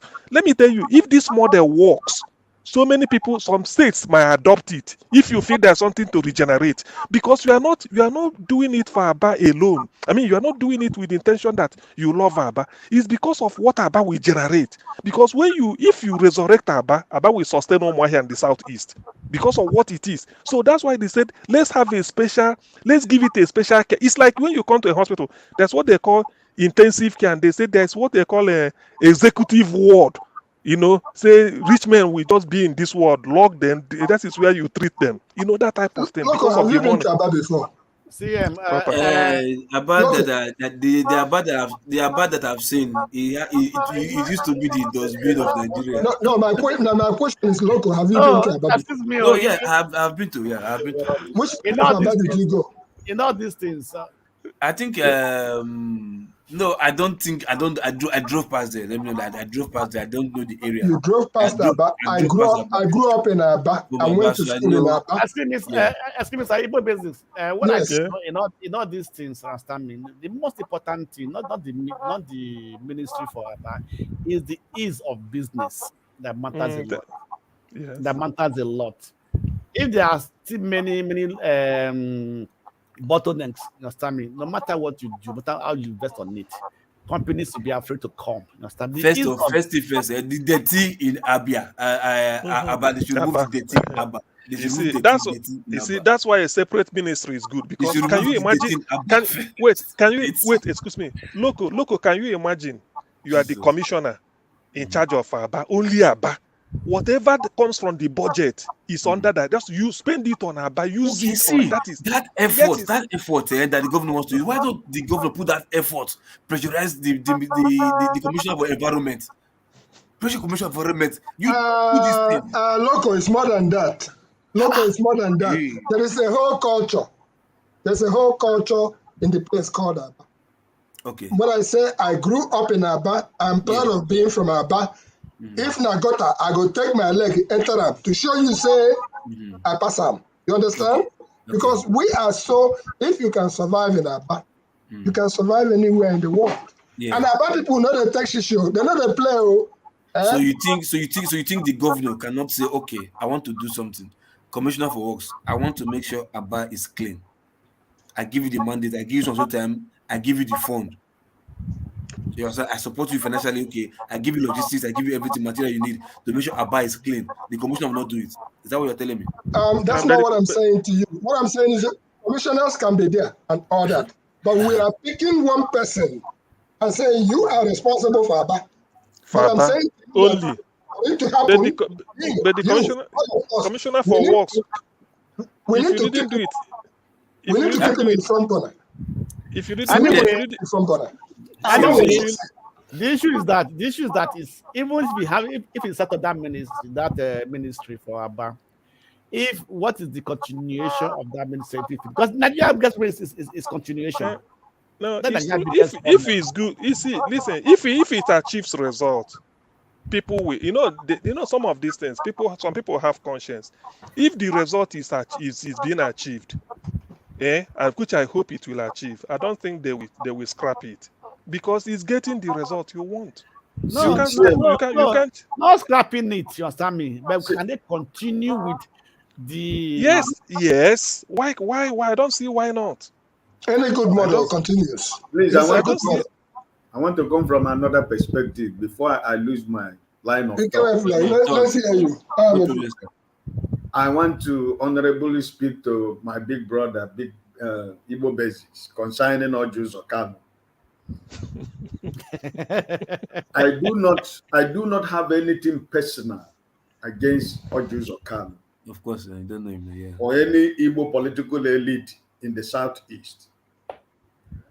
I am only angry and against any politician in the Southeast who have used the Southeast money for their selfish political goals. Exactly. Stealing public money, point. That's all. That's just the point. That's me too. Before he became governor, he was a multi-millionaire. There you go. But what did he achieve in Abia State as the governor of Abia State? Politically today, what is Orji Uzor Kalu to any Igbo man? This is the same Orji Uzor Kalu who said that there is nothing wrong with the same Muslim candidate in the presidential election. But now that we are going to the Senate, he's saying he don't want to see a Senate president becoming a Muslim. That's a politician for you. So what I'm trying to tell you is this. Because he's not representing my interest, neither is he representing your interest. It's true. We know. Anything he has achieved politically is for his own selfish interest. For his pocket, yeah. He wasn't doing it for anybody. For example, this Abba, let me finish. This Abba we are talking about right now, somebody like Orji Uzor Kalu, who is an international businessman, was a governor of Abia State. And he messed up that state. Exactly. And he left Abba, the state that he had left Abba. So, which excuse does he have to tell me that it's only when he becomes the Senate president that he can be able to achieve something for the Igbo man? Who is he trying to deceive? How many governors has come after him? We're talking about Dr. Ikpeazu right now. Orji came after him, then Ikpeazu came after him. Okay. Those are the last two. Can you see the people that Can you see the people that has come after him? Can you see the state of Aba? Abia State. I mean, come on. Because if Aba is what it is today, you talk about Mbakwe. May his good soul rest. The crying governor. Yes. We are talking about Ezekiel Uzog. When Ezekiel Uzog was fighting to become governor of Imo State, his first program was to make Aba to become the Japan of Africa. These are the people that have vision for an Igbo man. All this, and even at his 80 years, what is his achievement in Abia State? What did he do in Abia State? He's following Wike, who is eating oil morning of River State. He's following him about. You understand? So I have nothing personal against Oju Zokalo, but it is a disgrace to an Igbo man. And if I see him anywhere, I am going to spit on his face. Because this man made me, I felt so much pain when he said that Muslim candidate is not a problem. And now he wants to be Senate president. And now he's telling us Muslim president, Muslim vice president, and Muslim Senate president. No, it's not going to be good. Who is he talking to? President of Nigerian Senate, he will never would he ever be. Godwin Abobo is a criminal, but if he come to the worst, let him become the senior president. What if Ujo Carlo is thinking that maybe someday there will be a Christian president, this thing, ticket? Forefather, listen, all these politicians, we know. I'm talking about, listen, when we're talking about, I am a complete Igbo man. I grew up in Igbo land before I begin to travel. I followed the Nigerian politics since 1979. Anything I am telling you is a fact. The story of Sam Mbakwe today, whatever you see that is left in Imo State and Abia State, was the foundation that Mr. Sam Mbakwe laid in Imo State and that becomes Abia State, part of it today. All these governors that we have had, they have achieved nothing. Completely nothing. They are there building political class. And at the end of the day, they use our money. Like what your governor is doing now of Imo State. Did you not hear about 2 months or 3 months ago, standing on the pulpit of Imo State government? He said, and I quote him, "If this one Jina as governor of Imo State, or anybody who will kidnap this governor, come I hear anything he will keep my Imo State. Or the governor of Imo State is saying for him to stand on the pulpit of the government of Imo State and he declaring before Imo State, you see this, he's the governor of Imo State. Nobody is going to take it away from him. Forefather, what do you think? Yeah, the governor of the state to make that declaration in the pulpit of the state government of Imo State, which means Imo State is his personal property. That's arrogance now. From him. Isn't that how Tinubu sounds too? And Wiki, we have leaders like this that just act as if they own the state. This is what he's doing now. The problem you have in Labour Party in Imo State, you think it was for fun. He sponsored those candidates in Imo State. Every crisis you see in Imo State today he is using the money of Imo State to make sure that the other political parties do not exist. The same Omuma magic that he used to become governor of Imo State, that is what he wants to do. But okay, from my point of view, from somebody that came to Nigeria, I visited those areas sometime about 2019 or 20. See, what I see, the area that didn't improve what I saw with my own eyes was the Aba area didn't improve. But I can say from what I saw in the Onitsha areas, the road through that area, through Imo, all of those areas, I saw improvements. Go to you can see improvements. Let me tell you, every structure Hope Uzodinma has built in Owerri, if you push it with your hand, they will fall. Maybe it's not the one that built it. Maybe it's federal government. All the whole road. Did you watch when Buhari went to commission the road in Imo State? Did you see when Buhari went to commission a road? Let's go to that road. That road was not built. Immediately, No, the thing Buhari is, turned back and went the back thing to is, Abuja. Look at that road today. the He road went to wasn't repaint fully the former constructed. old National Federal House of The Assembly. beat, the beat they will show Buhari is the one they tired, and Buhari cut tape and go. The rest All the they State House of didn't do Assembly. anything. He went to repaint it, and he called Buhari to come and inaugurate it. Buhari come to Imo State. Listen, these people are not. They're not thinking about Ikemefuna, let's jailbreak for 1 second. Imo State, as we know it. You know, Imo State has had 16 governors since its inception, including Bibisi Kanu, Adekunle Lawal. Listen to all those names. Sunday Ajiboye Adenefit, Samuel Orunaka Mbakwe, Ike Nwachukwu, Allison Madueke, Amadi Ikweche,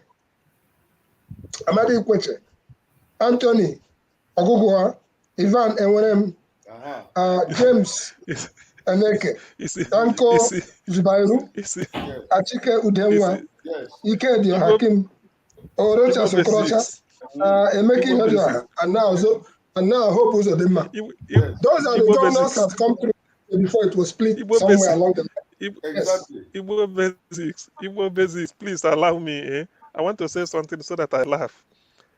The whole of Southeast, the whole Igbo nation, we are always in sympathy with Imo State and Abia. It's a shame on the conscience of the Igbo people. The sympathy, what do you mean by sympathy? Sympathy, you see, that, because they've not been having good governance. Yeah, to have sympathy for Igbo people, because that's what we are saying. It pains us. I'm from Anambra anyway. Enugu State, you can't say this type of thing to some extent, even Ebonyi. The thing is that since Sam Mbakwe, Imo has been unlucky with a good governor. Imo and then Abia, these two states. All you see, particularly Imo State, are fraudsters. Amadi Ikweche came after Sam Mbakwe, don't forget. Amadi Ikweche came after Sam Amadi Mbakwe. Ikweche came after Sam Mbakwe, yes. He came a few governors after Sam Mbakwe. And he was a gentleman to the core. A naval officer who commanded Elcomos to Liberia. Go ahead. Yes, you see. So in terms of these are characters, it depends on the character or the integrity of the person in the office. When they look at, you see, why I'm saying this is that when Ike said what happened in Imo State, like what Hope Uzodinma is doing, using money to go and destabilize other parties, such that there's nobody who won't have opposition. It's true. Imo has never been lucky, to be honest, since that Sam Mbakwe. It pains us, those of us, it's very painful, because we know the potential. Do you know that during the same time of Sam Mbakwe was the only person they can compare to Emayo Bara in the whole of Igbo civilization? Sam Mbakwe was the only person. Those of us in Anambra and Enugu, we envy Imo, because the man. Don't forget that Sam Mbakwe was a lawyer. Well, after all these ones coming. It's a giant. Exactly. All this one that came. So Sam Mbakwe, when they talk, do you know that in Anambra, even if a child, there's Sam, but they don't know him, and you are not from Imo.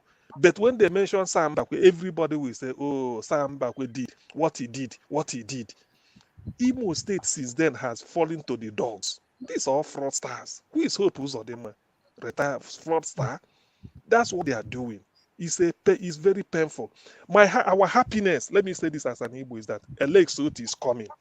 Probably when he starts setting our back things, but I know that Alex Oti from day one, the man will succeed. My senior brother, Igbo Bezi, do you know that the primary election in Imo State, this LP primary election, Dr. Amadi, the analyst at Channel or Arise, Dr. Amadi. Arise, yes. Sam Amadi, yes. Sam Amadi, yes, Sam. I had contact with him. PhD. And I tried to get reached to him to understand his mindset, because I confronted him and I asked him, are you a member of PDP or Labour Party? He said he's a member of Labour Party. Then I asked him, do you have interest in being governor of Imo State? I said, because what I'm asking you is that I have been following you for a very long time. And I think you represent a new generation of Nigerian politicians that we want, based on your experience and your kind of decency since I've been following you. But my question is this. Do you want to be part of the primary election? He said, yeah, he's going to go to the primary election. I said, okay. So, you know what happened at the primary election? When, on that day, he stepped down for somebody, the Major General, retired the Major General, one of those Major Generals. Lincoln Ogunlewe. Say exactly. Ogunewe. So when I saw him, when he was addressing the people, at the end of the day, he stepped down for Ogunewe. Yeah. So at the end of the day, this Senator Achonu eventually emerged winner. From nowhere. Personally, myself, listen. Personally, myself. You mean the one-armed man? Yes. Personally, myself, I didn't like that he won. But you know what? At the second thought, I said, this is a criminal like Hope Uzodimma. Because I believe that Sam Amadi would have not even been able to stand the Hope Uzodimma in Imo State. So at the end of the day, after the primary election, we get in touch and I asked him, why did he step down for the man he stepped down for? Was he a better candidate for you? Do you think he was going to be a better candidate for Imo State? He said, well, my brother, is not that, but it is the thinking. It is the thinking of the Labour Party because of his military background. They felt that he can be able to handle the security problem that we have in Imo State. I said, okay. So what I'm trying to tell you now, my brother, is this. This man who won the governorship candidate of Imo State for a Labour Party, he might not be what Imo State deserves. But I think that this man will be able to stand Hope Uzodimma 1 foot to 1 foot. Do you know the prayer of any Imo man that Hope Uzodimma never see government house in November? Again. That this one, that is, it doesn't matter who wins that election. Even the PDP governorship candidate, if he's better, Imo State is ready to put anybody, but not Hope Uzodimma. When I tried to go to the profile of the Achonu, yes. When I went through his profile, I saw that he's the same old breed, the same political, political old class, the people with so much money, so much weight, you don't know how they acquire their money, but this is what it is. But at least it's better than nothing, because what I'm telling you is this. In Imo State, I used to use my local government as an example. I'm from Olu. If you go to Olu local government right now, Hope Uzodimma is from Olu. But I am telling you that it is difficult for you to see any young man of the age of 25 to 30 years in Olu senatorial zone. Because everybody has run away from Imo State. Because if they see you, it's either you're an IPOB member or you are an agent of anybody. The way the people disappear in Olu senatorial zone and Imo State as a whole, from Olu to Njaba area to Arondi zone. So this is the situation that Imo State is today. This is supposed to be a state that after Lagos, it should be Imo State. The foundation that Sam Mbakwe tried to lay for Imo State. But look at the story of Imo State today. The story of Imo State is a sorry story. Ihedioha would have achieved something. But after all that Imo people, the 100,000% support we gave him, he decided to sell himself. Because I told somebody who know him, after he made that comment in Enugu, that Peter Obi, he said something in Enugu, I can't vividly remember what he said. I said they should tell Ihedioha that his political career in Imo State and Nigeria is over, and it is over. He had the opportunity to become a good administrator in Imo State. They were following Atiku. You know the thing because is he that followed Atiku and he didn't omit anything from his mouth. But you know one thing, all hope is not lost. Alamefula. Okay, well, I'm going to say good night to everybody. Why I say all hope is not lost, all right, good night. Is that so? I think it's you that just said that it takes a criminal to beat a criminal. Yeah. If you see how Amalanze the cat was wrestled and things fall apart, you will come to find out that you don't take how do I describe it? Let me put it this way. I just said the one armed man. Yes. Okay. I read they briefly. Call him Lion, is it? They call him... I read briefly on the man's antecedent and how he had tried to play the game in Imo State. And I come to the conclusion that if you see one person where get only one eye, fear that person. No. If you see one person, there was something I saw on the net where somebody who had only one arm and how he maneuvered everything else in order to be able to. In other words, what I'm trying to say is that that one arm that he has can be an advantage because all his energy goes back to his mental abilities to be able to maneuver things. I pray for him that truly, because the die is cast, the selections have been made, the primaries have been conducted. It is now, how do I, Ediabale versus Kura. I don't know if you know what we call Ediabale. Yes. Okay, Ediabale is the animal that comes to eat the chicken. Yes. They eat the chicken and the eggs. Yes. In the night time. I would like to look at this Achonu as somebody who at this stage wants to prove that disability, if you call that disability, is not going to hinder him from performing for the people. Yeah, I don't have a problem with that. That's why I said finally, because when after my long 2-3 weeks conversation with Sam Ahmadi, I when he was speaking, for me personally, yeah, my intonation is telling me that maybe he's not sure that he's going to win, but he's going to go to try to be. That was horse trading. They did some kind of horse trading. They thought that if they banded Sam Ahmadi and Ogunewe, yes, they would be able to produce a stronger force. Exactly. That didn't happen. Yeah, it By didn't virtue of whatever happened, that Achon is there. Let's all, me, you, all of us, let's now focus on trying to encourage him to make sure he doesn't sell us out. Yeah, that's what I'm saying. We're going to support him because I learned that it was Hope Uzodinma that sponsored Achonu. I would like to think that's propaganda.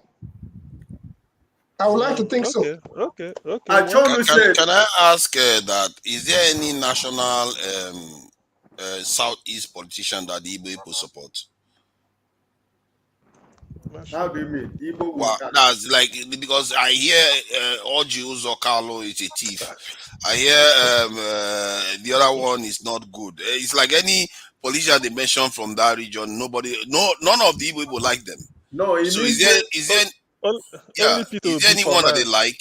Is he presently now? Presently, Peter Obi. Presently, yeah, the one that you can put forward and say this is our guy, we like him. Okay, like CM said, Peter Obi. Soludo disappointed a lot of people. Yeah.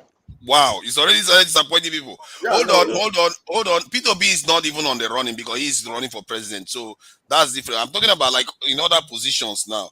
like this Audios or Carlo and all the other people they are mentioning. But every time I hear their name from our Southeastern brothers, they always like hate them. So which one? Who are you going to send? Well, that was why I said, if you understand the game of politics since this second era of Nigerian politics, remember that all Jews or them were the people who formed PDP. Remember that it was their money that they put on the table to form PDP. But along the line, they made some serious mistakes and blunders because of personal aggrandizement or whatever you may call it. They made those, and those were the places where people begin to shake their head. Do you remember that all UK used to have a political party? And their political party, PPA, actually won 2 states. Yes. During, what's the name of that? Morisiu. Yeah. Yes, during that time. They had Abia State and Imo State. It was under PPA. And all of a sudden, the dancing, the tone changed. Things happened. The horse trading and all the rest of it. And now... No, the question is, we are talking of, Forefather is asking of, because we condemn all Jews or kind of course he's a thief, Rocha, so Korocha, this and never do well. So he's trying to say, is there any other person such that maybe he's in the House of Senate or something and they need to... Well, let's take that survey and then be able to come up with names. Mm-hmm. So because I'm sure that there is somebody in Igbo land who has not been so tainted or have been so bad painted.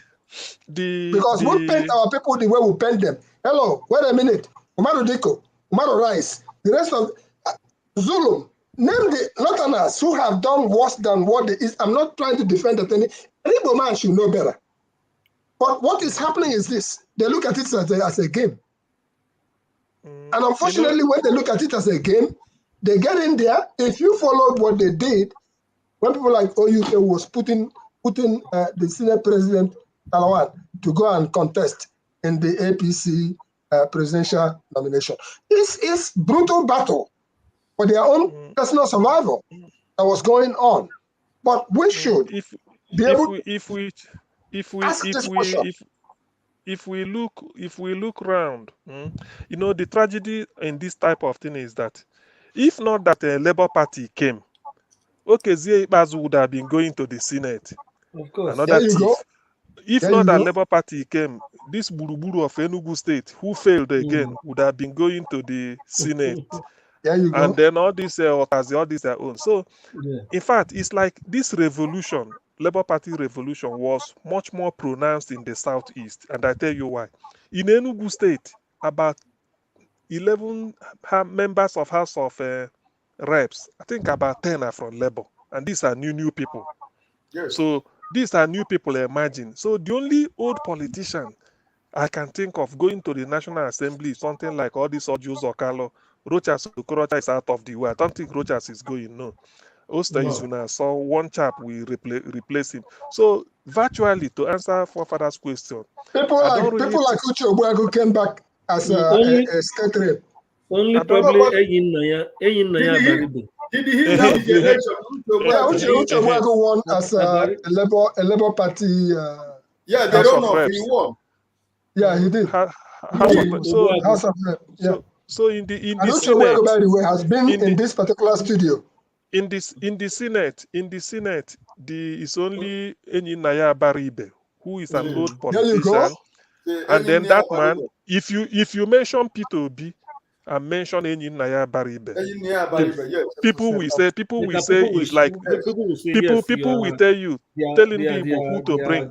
They will mention why they not putting him forward now instead of saying because he's in he's not in APC. He's not in APC. He's not a minority, but he's in APGA. He's not in APC. But they can choose him too, even if he's not in APC. No. Just APC won't do that. APC won't do that. If you try, government of national unity. APC won't do that. If they do it good, but APC won't do that. They will say, how can they go and select? No, they've already shared these positions before we get here. They know. What is just happening? We practice a very backward politics in our country. It's just about them, nothing more. They They don't have care. positions. They All don't we are care doing is about calling the them. people. Remember that during the campaign, Jagabon, Tinubu went and prostrated for a Domale for OUK small. You mean you didn't see that? Well, I didn't see it, but I think I read about it, but I didn't see One the thing video that clip. Tinubu's son said that I saw it. can I bring this topic so that you guys can look into it? Tinubu's son, I think Sheyi or something, said that his father is the best thing to have happened to Nigeria, and the question is, could he be right in terms of, if you look at the performance of all the other governors and all the other individuals, and in terms of their ability to sway people and get people on their side, does he have a point there? Because his dad is a great, he has accomplished quite a lot for himself as an individual. He has gone through things that would destroy other politicians, but he's still standing, even if he's trembling sometimes. That statement is self-serving. That is the beginning. It's just a self-serving statement. It's a shameful statement. He can't even summon the whole Yoruba and say it in front of them. They will shout it down. I'm telling you, he can't even say that when Yorubas gather. He will tell Yoruba that my father is the most important thing that has happened to Yoruba politics. It's a sad commentary. It's a summary of it's a summary of the state of Nigeria at the moment. How can he say such a thing, knowing the father's antecedents? You see, but the thing is that the Yorubas are a bit different. You see how all of you are all like, all Jews Okalo is useless and all that. But Yoruba people, they're like, as long as he's a Yoruba guy, send him. It's okay. It's not true. It's not true. Maybe they like to. Maybe you think all those Yoruba people are sending to the center now are performing very well for their people? Even in Northerners, if you look at Northern politicians, they don't perform for their people, but their people still send them anyway. Father, I want to say to some extent you get it all wrong. Just imagine if they had done the primaries like the way they do primaries in America, where the only nations will come outside and do the primaries. You and I know that the Yoruba people would have voted for Osibanjo. But now that Tinubu happened to be the last man standing, they are giving their all to Tinubu just because of the the tribal tendency and everything. But Tinubu is never all their best. But they just feel that he speaks the language that they understand. They speak the language that he understands. That's why they are giving it to him. But they know he's not the best man. That's it. But in the Southeast, they even if they know their man is not the best man, they will say better nobody than that man. But that's why not because of we have a lot of Southeast people, you give it to South people because they are very pragmatic people. They know very, very well. You understand? They don't. The Igbo man don't tell themselves lie. The Igbo man might say that business lie, but they don't tell themselves lie. That's it. That's what I can tell you. Your connection is a bit troubled. Your connection, Abi, you hiding in the garage now, so the family members don't catch him. He hides to come here all the time. I didn't put on clothes. I beg you to bring me in. I didn't put on clothes. I'm in somewhere. They are talking about the protocol and all the rest of it. I don't know later you will drop your number for me, Paul. We go to discuss business. I didn't know you are a container man. We go to discuss business later. You go drop your let me tell you something. You're a container man. We go to discuss business. If you were to be that won the primary election, Father, I don't late. Let me stay off picture, please. I didn't put on my clothes on. I'll put you off picture then. Okay, go Thank off you. picture. Go off picture. Thank you. Right. If it is Osibanjo that will win election of APC, yes, we will not be talking what we are talking here right now. There you go. Exactly. True. It's true. Yes. True. To be honest, it's true. What I am telling you is the truth. We will not be talking about what we are discussing now. Let me tell you what people. It's not that people fail to understand or recognize the political clout of Tinubu, or people try to forget what he has done with democracy and the rest of them. No, that's not the point, my brother. The point is that this present Nigerian life we have today, first of all, this man is sick. This man is sick. We know what we go through with Buhari for 8 years.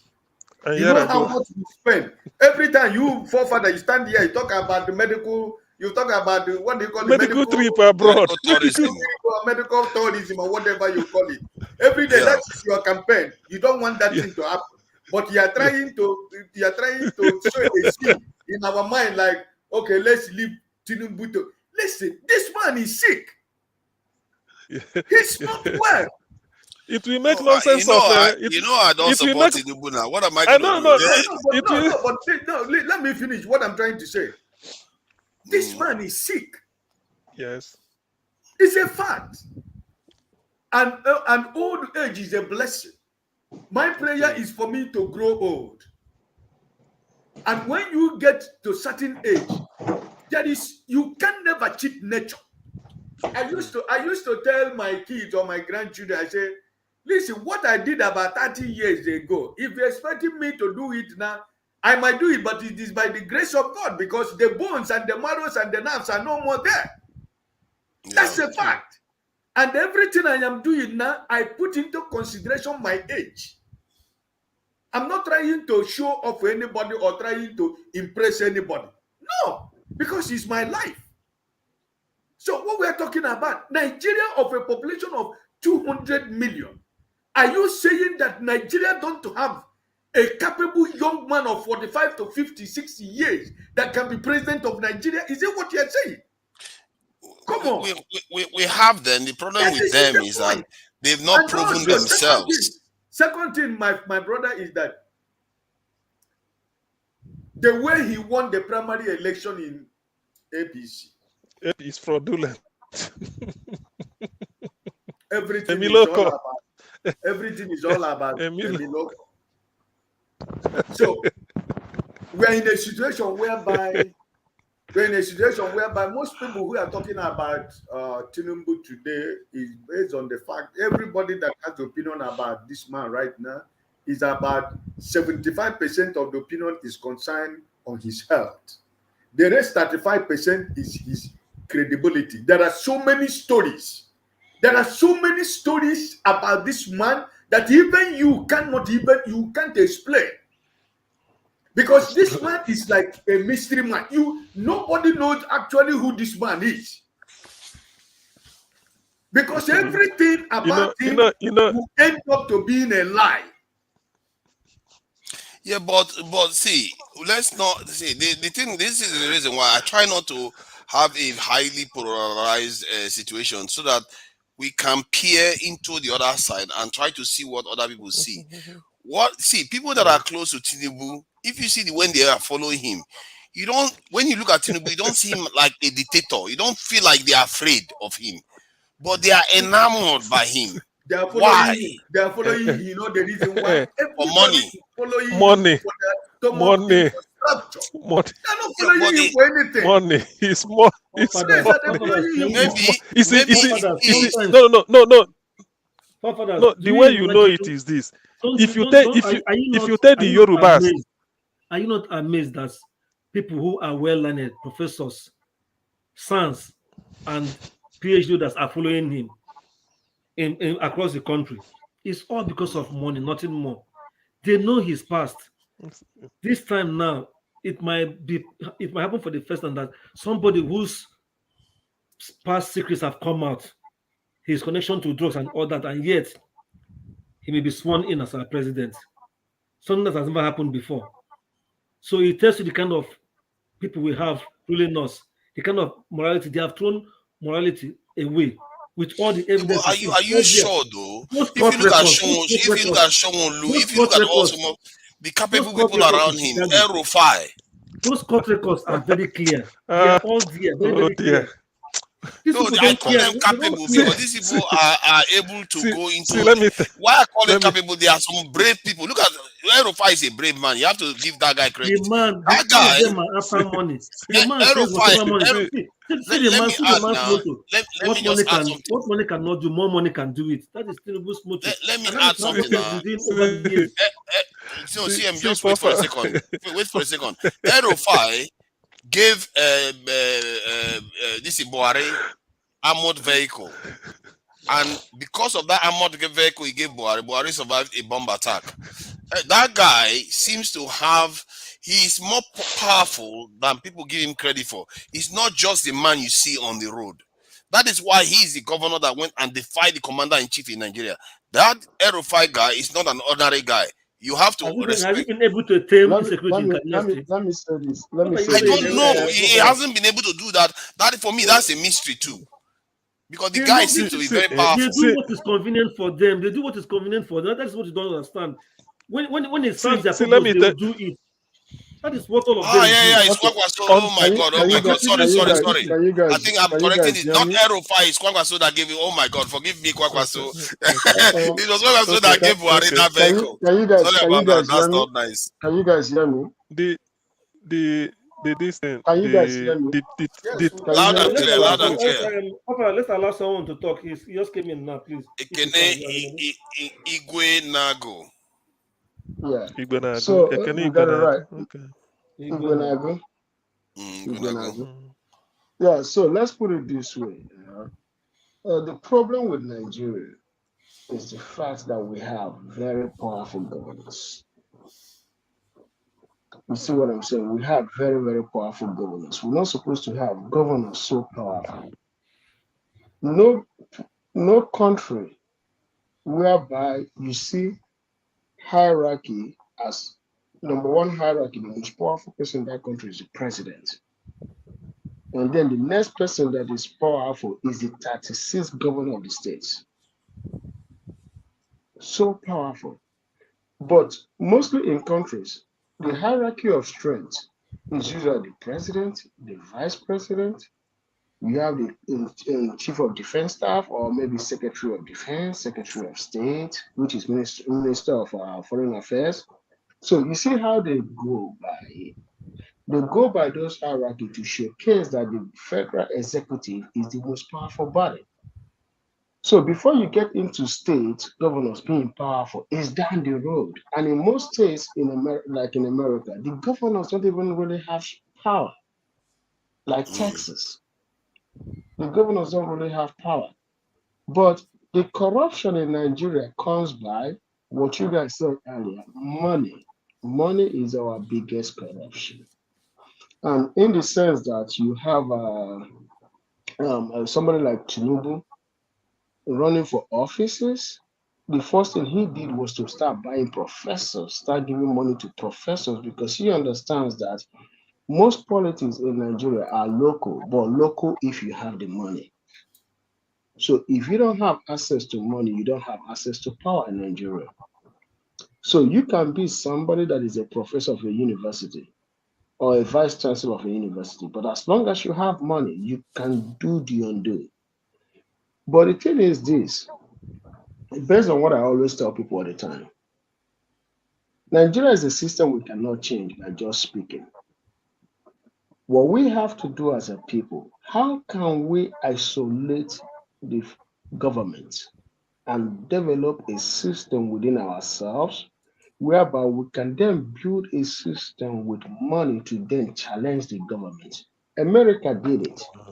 Like in the United States, if you look at the United States, when the federal executive of the United States was so powerful for over a century, what did people like Rockefeller do?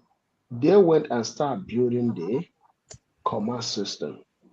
They built a commerce system. They built wealth within states. They accumulated so much wealth by using what the earth gave them to build financial strength.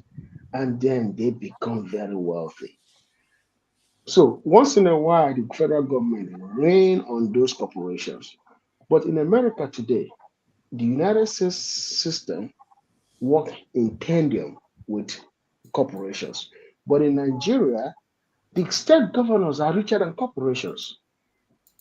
That's a problem. Do you think? that they are See, I thought he they was going to stole say more money. about. I thought you were going to say more about why our governors. Because I actually agree with that point 100%. I think our governors are too powerful, and they hold too much influence compared to what you see in other regions. And people go on arguing for regional government when we literally have regional government of 36 states in Nigeria. That's what we have. Our governors are just too powerful. So, CM, go ahead, please. What I want to say from what you said is we may, because the level of American development and this changes the effect, like you outlined, probably is a product of their civilization and where they are. Not that we are not that crude, but you must know that our own might not come the way Americans' own came. I may be wrong. Right.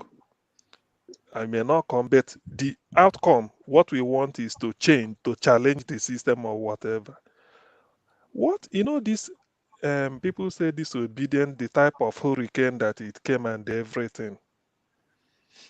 Yes, if, a big if, our judiciary should live up to expectation and the announce will be as the real winner of this thing, then the journey has begun. It might not be the American way, because when it enters with the type of OB, the states, there will be shock all over the place. It will open up the political space that money might not really be playing a big role to get in. And then transparency, depending on how Obi is projecting Nigeria, using himself anyway as an example. Yes. The trajectory of politics will change, the journey will start, and then we now start having hope that yes, we're going to change the system. For instance, ordinarily, if not because of Obi's movement, Ibazu would have become a senator elect as a former governor. There's no, then Ugwanyo of Enugu, the same thing. And who again? All those who check Unife, they will be going back. Cross River governor. So particularly in the southeast, most of the labor new entrants all knocked out the old people. In Enugu State, most of their members of House of Reps are not coming back. About 7 are brand new labor. In the southeast, almost something like that.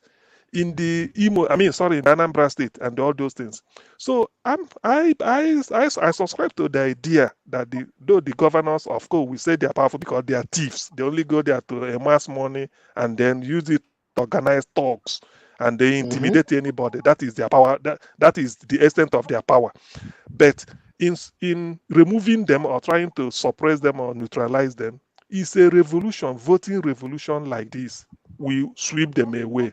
As simple as that. Let me break your heart a little bit. I'm going to break just your heart before you come in, this man Oti going for Abia State, he's a nice candidate, but I think he has tried before other PDP and APGA or so. No way, because of the entrenched system, but because of Obedient swept him to power immediately. Elects Oti, the first Labour governor. Enugu State is in the bag because it's in the tribunal and the people are sure that it will be overturned. So, so I feel that the change or the sort of to remove, to challenge the system like you've maybe I'm not, to challenge the system like you've outlined. It might not come the American way because we are very poor. Our system is ill-developed to sustain a private enterprise and then produce the likes of Rockefellers who will maybe come in and change. But then we still achieve it through our own way, maybe our own peculiar way. So the change is just like going to a particular destination through different routes. But what we want is to change the situation we meet using our own way or using our own peculiarities. I yield. Yeah. So this is what I'm trying to say. I gotta tell you guys this. This is how it's going. Just see it this way. The Supreme Court of Nigeria overturning Tinubu for P2B is going to be very difficult. I'll tell you why. Nigerians have to understand that Tinubu becoming president was not by accident. It was planned and planned outside Nigeria. There is something that P2B did that I knew right away when he was doing it. I supported what he was doing, but I knew it was going to backfire.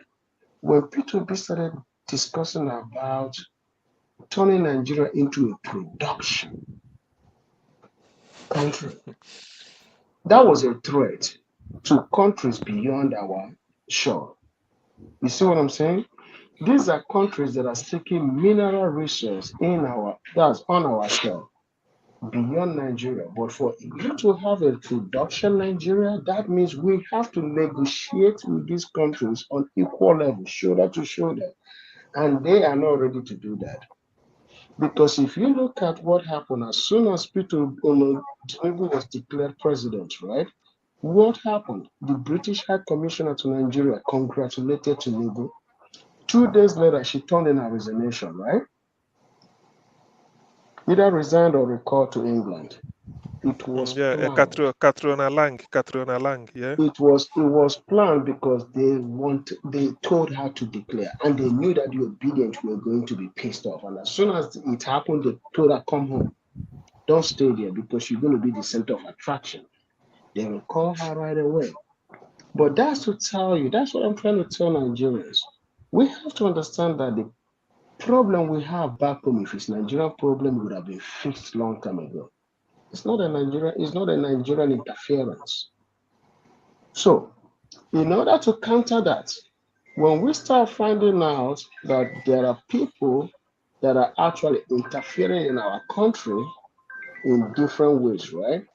We have to then start looking inward. Because I gotta tell you, when you have an external force hitting you hard and you don't know where it's coming from, you can never build a defense, right? The only way you can build a defense is now to recall yourself and build a defense wall within to be able to stop what is coming from outside. So what we have to do right now, if you ask me, P2B being a president is gonna be very difficult.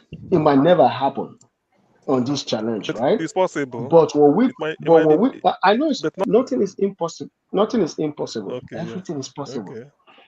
But while we are hoping and praying that it's possible, we should also now look inward and say, what can we do to better our economy in order to stop external interference? The politicians that benefit in this, they will never relent. They will not come back. They will not surrender. But we as... Yes, sir. I agree with you on the things that you've said, and I'll sum it up in one word. That's right.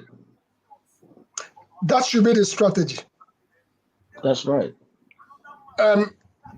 We've learned it seriously. I think we all understand this, and I will speak it in a different language also. On your toilet, you push it around. By the time you get to the toilet, I can afford it. In other words, we should learn from the things that have just happened. And I sincerely believe on the concept of Medinobi. That's right. You can preach all of that gospel, but bear in mind, because I knew some other things that was going on as far as this whole election is concerned. But at the same time, you have to balance the act of selling yourself. That was a very powerful message. Consumption to production, consumption. The people down on Abefa, they don't want to hear that. Because they know, but we can still come back at it from a different perspective. That's what we have to start doing. Because it is still very, very possible. Look at let's digress a little bit. What's happening in Ajaro Estate today? I don't know if some of you have seen the demolition of properties that is going on there. And we need to actually shed a light to that briefly.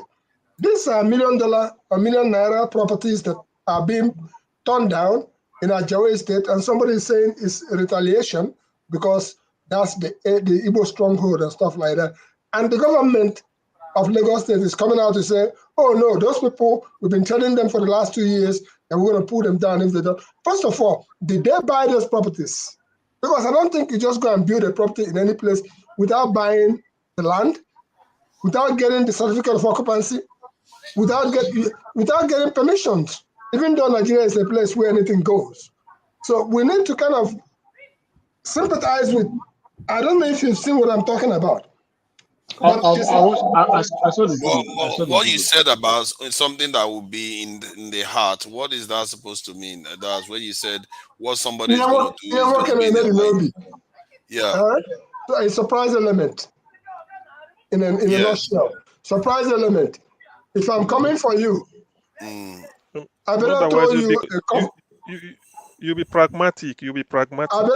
Yeah, you can call it pragmatism, but if I'm coming for you, which is what these people do to us, I might as well come from, hey, it's okay, but I know what I'm supposed to do.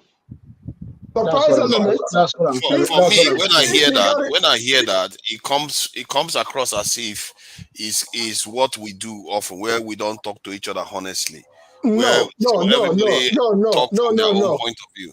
No. I just made a statement a while ago. I said, I didn't remember to go and sit in your toilet tables and people say, if you're going to the toilet, you don't start fighting.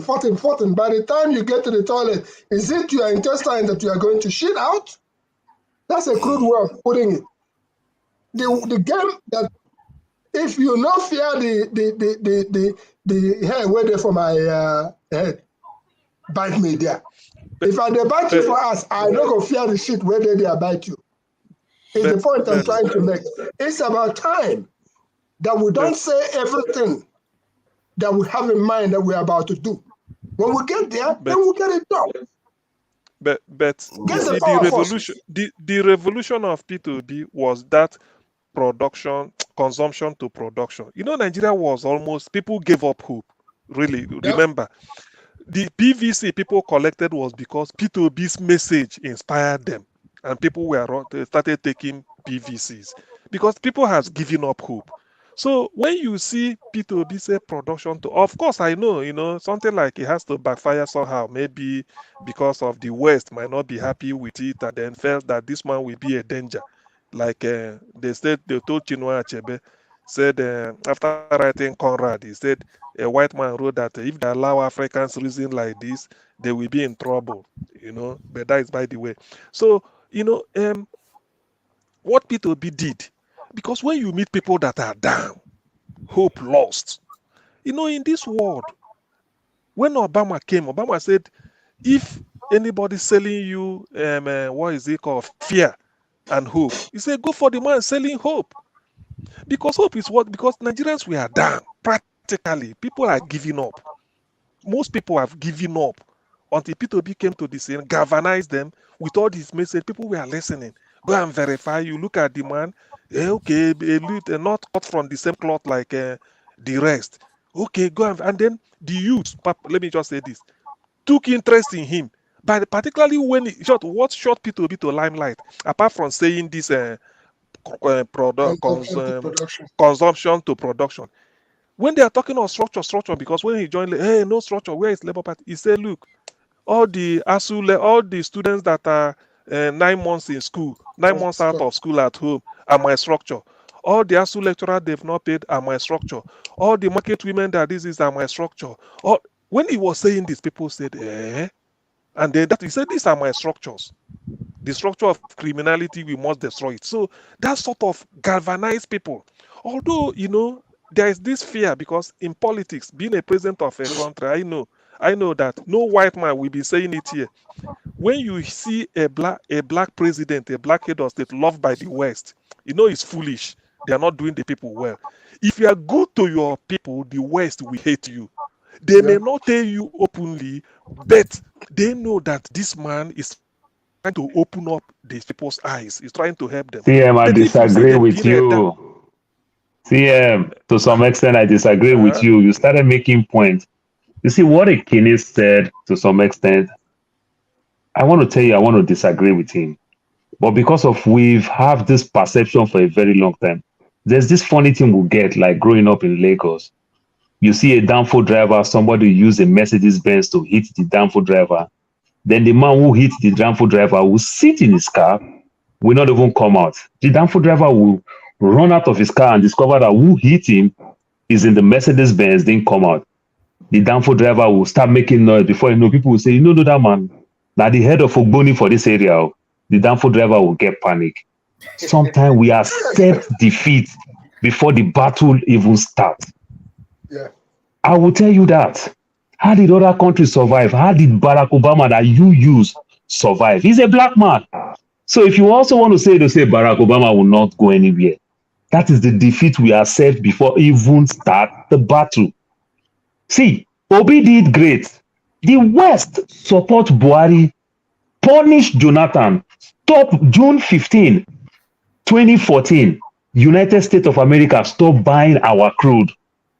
You understand? And they give Buhari ceremonial support and everything. And the same West again, turn back from Buhari again before this election. So the West did not even support Buhari, starting from Donald Trump. You understand? Donald Trump even called Buhari, say he's a living dead. They didn't support his government.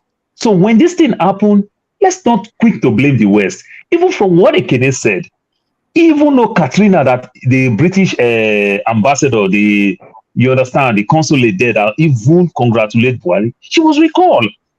That is not their stand. Let's tell ourselves the truth. We just have bad leaders that disappoint us on another way around. It is not really the West, like we might want to put it. I don't think it's really the West. Come on, you understand? You know that the West has a hand in some of all this. No, hold on. See, hold on. The West on their own, they look down on us. They do everything. But what I'm telling you, with the way the world is going, even the West understand that the greatest black nation in the world with our population, if things didn't work out well for us, it's a threat on them. And you already understand. Look the way we travel. We love to travel. You can't just say stuff. How is it a threat to them? Hold on. The threat that I'm telling you, do you see the proliferation of Nigerians that are bombing UK right now? You understand? Any slight opportunities, how many of our professionals are going back home? You understand? Now our Tom, Dick, and Harrys are coming to the UK. But they are. You understand?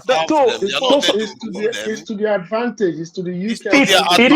It is to the advantage now, because right now you see it to the advantage because they are looking for people. But we are talking about when things get worse, even though the one they are looking for and the one they are not looking for, to still be coming in that direction, in that space, as things is getting bad.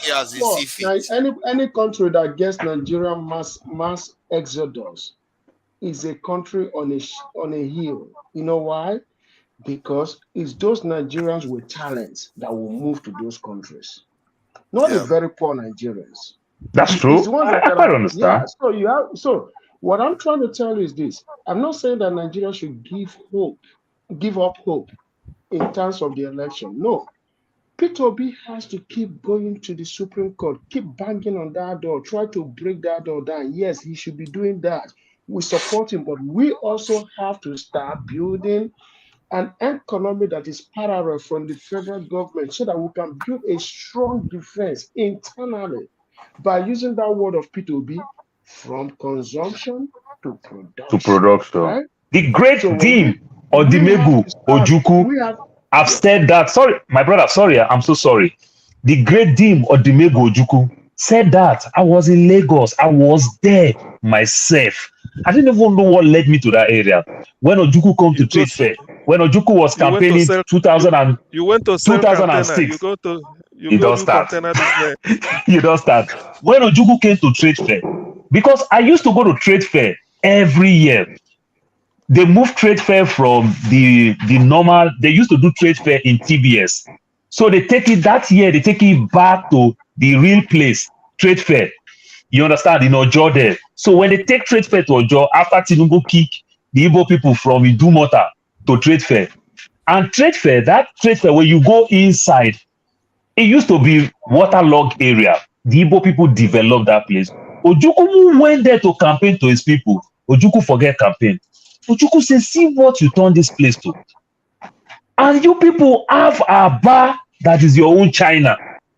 You cannot transform Aba. You cannot transform Onitsha. You cannot transform somebody. Please help me, my brother. Anambra, where Ojukwu come from? I forgot the name. Newi, God bless you. The hub of pharmaceutical. Ojukwu say you cannot transform Newi. See what people, any place you touch your hand, you will touch it to gold. They pursue you in Idumota. You people are crying. Now you come to this place now. You transform the place. Not so long. They kick them again. They started frustrating them in a trade fair. They push them to auto parts. Inside again. These people turn this place and never that thing. So these are the things that I'm saying. So what we are saying is that the Igbo man tried to some extent, and I give it to them. They bring the business to your doorstep. What we call a DoorDash in America. You understand? Home delivery. They deliver your burger to your front door. My brother, is it not time for the Igbo man to go and develop their Aba, Onitsha, Newi? Make the Yoruba man where they do mechanic. Travel, go Aba, go buy spare parts. Paul, my brother. There was a language I used here. I said, that should not only be a strategy. If you are going to play soccer game or you are going to play football, you don't show the opponent your hands. Doesn't matter whether the opponent is America or Britain or whoever. What you rather do is that when you get to the field of play, you play that game. You already. I think for me that came across as like, because the opponent now is based on language that you're using. It's almost another tribe. No. It's not. That's how it came across. No, forefathers, it's not. It's a proverb. When our guest earlier on today started, she started with one proverb. And what I'm landing on in addressing Paul's comment is this. Right now, and too many things have happened to us. We are not only learning, we are doing now. If you go to what we call turning Igbo land teacher, turning Igbo land to the Japan of Africa, you know the Akuruno that is being built in Enugu now. And sooner or later, Aba will come back into its glory. So there is already movements in that direction. What brought about my talk here is this. Yes, it's about time that those people where they say, leave my place, let us develop not only Akuluno, let us go ahead and develop turning Igbo land into Japan of Africa, being aware of whatever we are bringing in to make sure that those things are not going to come and kill us off.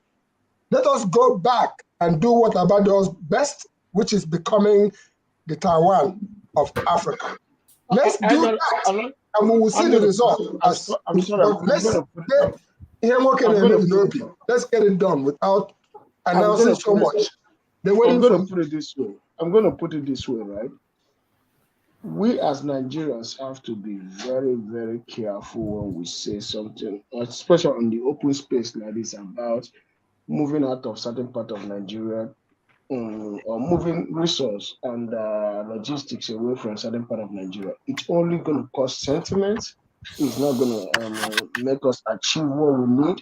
But I'm of the opinion that we have 5 states on the Nigerian shore of the Atlantic Ocean, right?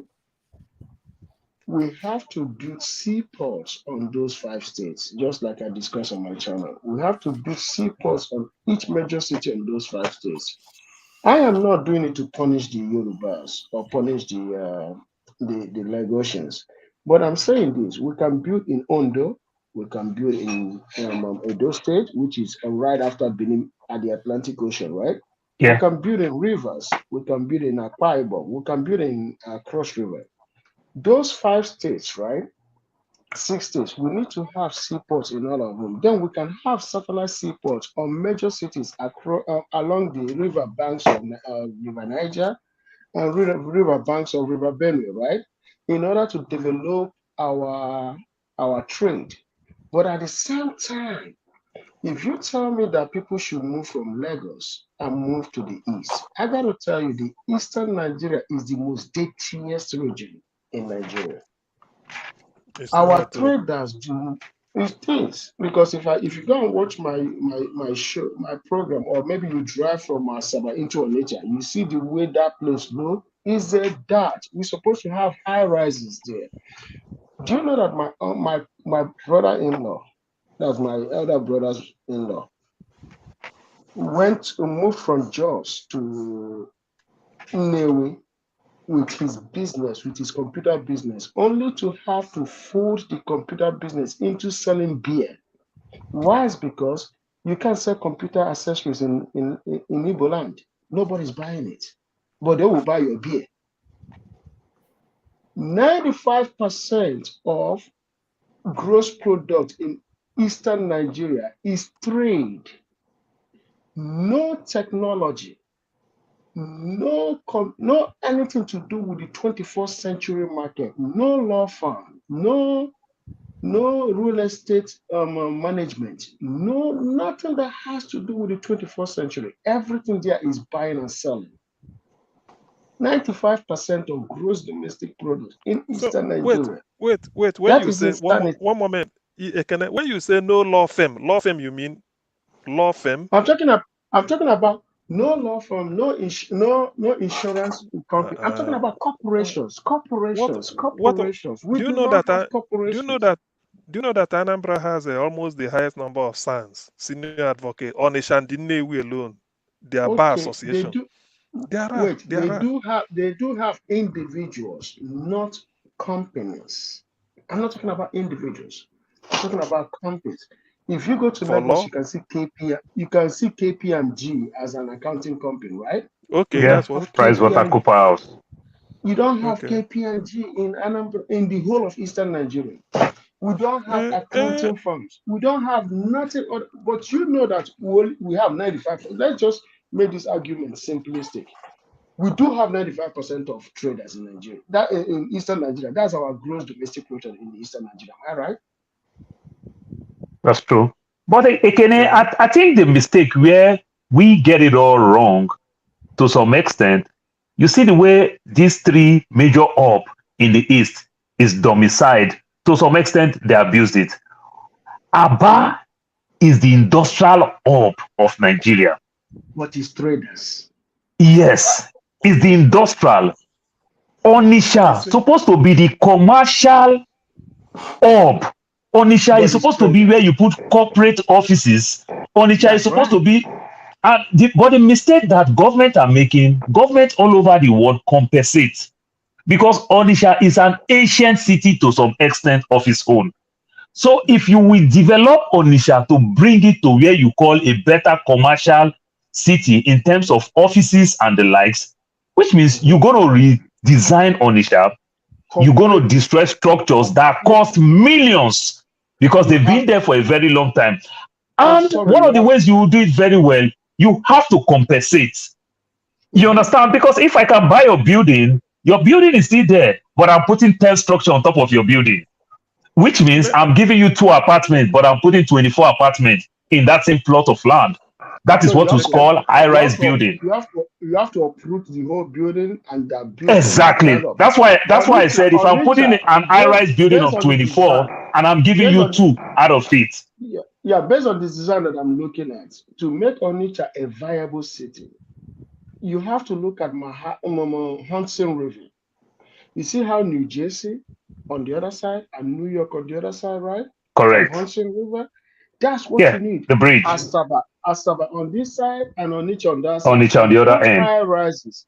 I gotta tell you, the transformation is going to be huge because now you have people building real estate that want millions of dollars in that river bank, and now they can have hotels, hospitals, offices, and now you have people driving jet ski on River Niger. You have people building houses with where they can park their boats. You see what I'm saying? That Dubai that you're looking for, we already have it. That's why I said governments don't know how to compensate. Take this land, give the people the property back. Go ahead. Before you take that argument that way, government comes to play. Somebody wanted me to explain a little further about the that I had used. Let me clear that. Forefather, as far as that Yemokene is concerned, I try to use the analysis of going to a football game or rugby game. Every team has a game plan. You don't show your opponents your game plan. You come to the field of play, you execute it. You don't say, I'm going to do this as a must. And then before you get there, they'll make sure that you don't do what you're saying, that you don't get there first. So that's the essence of it doesn't mean that you should not discuss the general good of the people and all that. But the real thing that you are going to do when you get, restructure. Everybody have been shouting, I'm going to restructure Nigeria. And then to my brother Kene, the thing you're talking about, if I drive 10 minutes, I'm right at the Elizabeth Seaport, right here. And I know exactly what you're talking about because the airport has just been expanded in Newark Liberty International Airport. Yes, it was. Yeah, $2 billion. Okay. That place is 5 minutes from my place, from this spot where I am now. But even the city of Elizabeth, that airport really should be answering Elizabeth Airport. But because Newark is a bigger city, it turned out to be that way.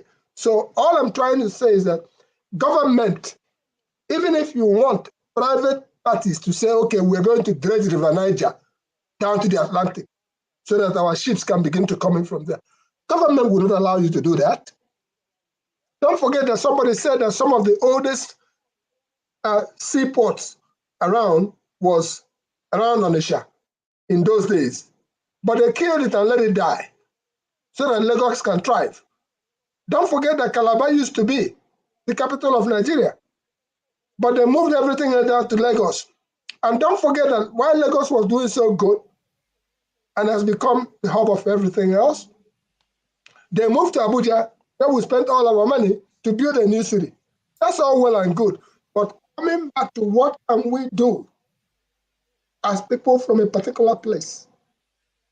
If Aba was good when I was growing up, fiercely competitive. I discussed earlier on that the pipeline that went from Port Harcourt all the way straight down to Kaduna ran through Aba. And I said that my brother's property, where he was supposed to be manufacturing brute for men, brute products, Fabry J, he was supposed to be manufacturing it there. NMPC cut right through there. Up to tomorrow, no compensation. So what are we talking about? We have our good dreams, but would government allow us to do that? And if you're talking about insurance, J.O. Iruku was the person who brought reinsurance to Nigeria. He brought reinsurance to Nigeria. Nigerian reinsurance became so successful, government took it over. Hello? That is what I'm talking about. Some of those institutions you're talking about are already something that is instilled within us. Have you ever wondered who brought military mobile police to Nigeria?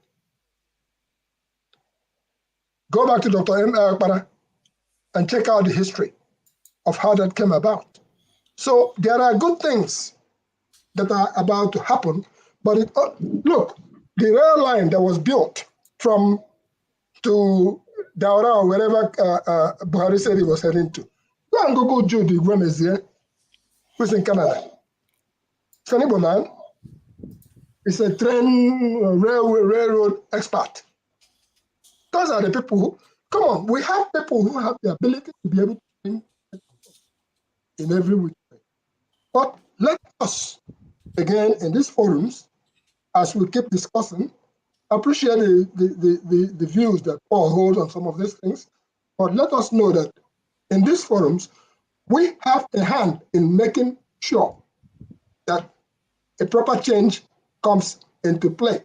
I just talked about the Ajao estate. We brushed it aside. Meanwhile, I think buildings were leveled, and the government is coming to say, oh, they built illegal structures. Oh, they did this, they did that. Ajao estate is a Nigerian tragedy. Let me just let's not let it go. Okay? But we might not like what some of us might say, because the reason why I say I want to beg your indulgence. I want to go to sleep. My daughter said, "Are you people going to pay me?" That since I came back from church, I've been sitting talking on.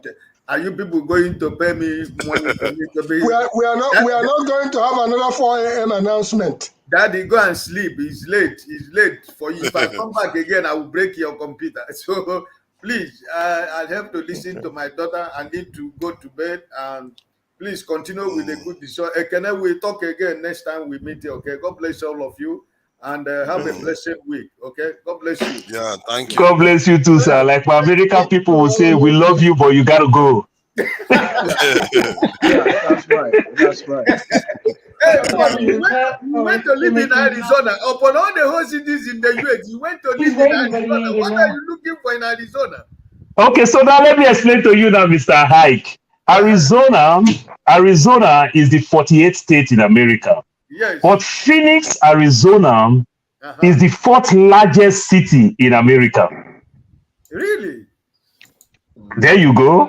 You see how Phoenix can be popular. Do you know how many cities we have? Phoenix is the largest. It's the 4th largest city in Arizona. It's very popular. It's very big. 2015, we host the Super Bowl. This year, we host the Super Bowl. So don't think it's that place that nobody knows about. 5,000 containers coming in every day from Mexico. So we literally feed the whole country. You have to be afraid of Yeah. You have to be afraid of those drug barons from Mexico so that they don't shoot your leg. Yeah, that is the side that you see where we want to condemn. Remember, they are the one that is feeding the country. Immigration, they hold that one. How many of us can go to the farm and work? How many of us can stay on the road to make the road good for people to use? They are the people. Those ones, they hold them. Now the one way they for factory, they work with you and I. Then we they report them because we envy them. The ones that put food on our table, we don't report them. I want to come to US, but my problem was when Trump was in office. I said I cannot go to US, but now it's no more there. One of you have to invite me to come to US and spend some time. No, sir. If you come to a place like Arizona, you really going to enjoy it. Okay. Yeah, you're really going to enjoy it very well. Hey, God bless you, everybody. Good night. Thank you, sir. Can I just a message on the chat? Okay, what I was saying, what I was saying is this, right? When it's a Nigerian tragedy, but you guys might not like what some of you might not like what I'm going to say. But let me say it this way, okay? The reason why it's a Nigerian tragedy is this. What do you mean? Okay, you mean Ajao State? Ajao State, yes. Okay. As Nigerians, we like to float the law. Some of us love to disrespect the law, disobey the law, and not abide by the law. Nigerians have history of, if you tell us we can't get this, we start spending money to get it. It's like our ego is robbed. The reason why I say it's a Nigerian tragedy is this. I know that in some area, even in Abuja, in my hometown, Anambra State, in Kano where I was born, even in Lagos, where I frequently visited when I was in Nigeria. But I don't really like to visit Lagos now because it's too congested. People are always told, you can't build here. You can't build here. They still buy that land, they still give that bribe. They still insist they want to build it. And when they go and buy that land, they bring their friends with them to buy that land. I have a family friend that had a heart attack. Why did this guy have a heart attack? Because he bought, I don't know how many of you that know where ShopRite used to be in Abuja, that's in Metama. There's a big piece of land next to ShopRite. So he bought that land. They told him, don't buy it, that this is a Federal Reserve land, that the federal government wanted to use this land for something. He insisted and bought that land. When the government finally told him, no, you cannot build, he started giving bribe. This guy lost more than $2 billion, even to Jonathan's wife's hands, because she got involved in that and he's trying to bribe her to keep her quiet, to make her to influence her husband. He lost over 2 billion naira. Do you know where that guy ended up? In a hospital in India with a stroke. When he found out that his money couldn't get him that land because he knew the value of the land, but it's a federal structure that is going to be there. So our people, look at, okay, my hometown, I have somebody that was building a fence. He encroached into a town road with his fence. We had to knock down this fence few weeks before my dad's burial and push that fence back. But for we to be able to do it, it took an entire community, youths, to come and get this guy to just move his hand 3 feet. Because he came 4-5 feet out. But just to move it 3 feet took all that fight. The reason why I say this is because I have seen so many issues in Nigeria that has to involve land disputes. Even in Abuja, my cousins, they built a restaurant in 2005. Rufai then was the FCT minister. He gave so many campaigns during the passenger regime. Do not buy land in this area. Do not buy land in this area. That my cousin, a lot of them went and bought those lands. Rufai came and swapped everything. That was the war. What you see in Ajao Estate right now is nothing compared to what happened in 2005. 2005 was the biggest land erase in Nigerian history because people bought land worth of billions of naira. Remember then dollar was about, I think it was about 100 and something naira to a dollar. Okay, people lost billions. Okay, Kene.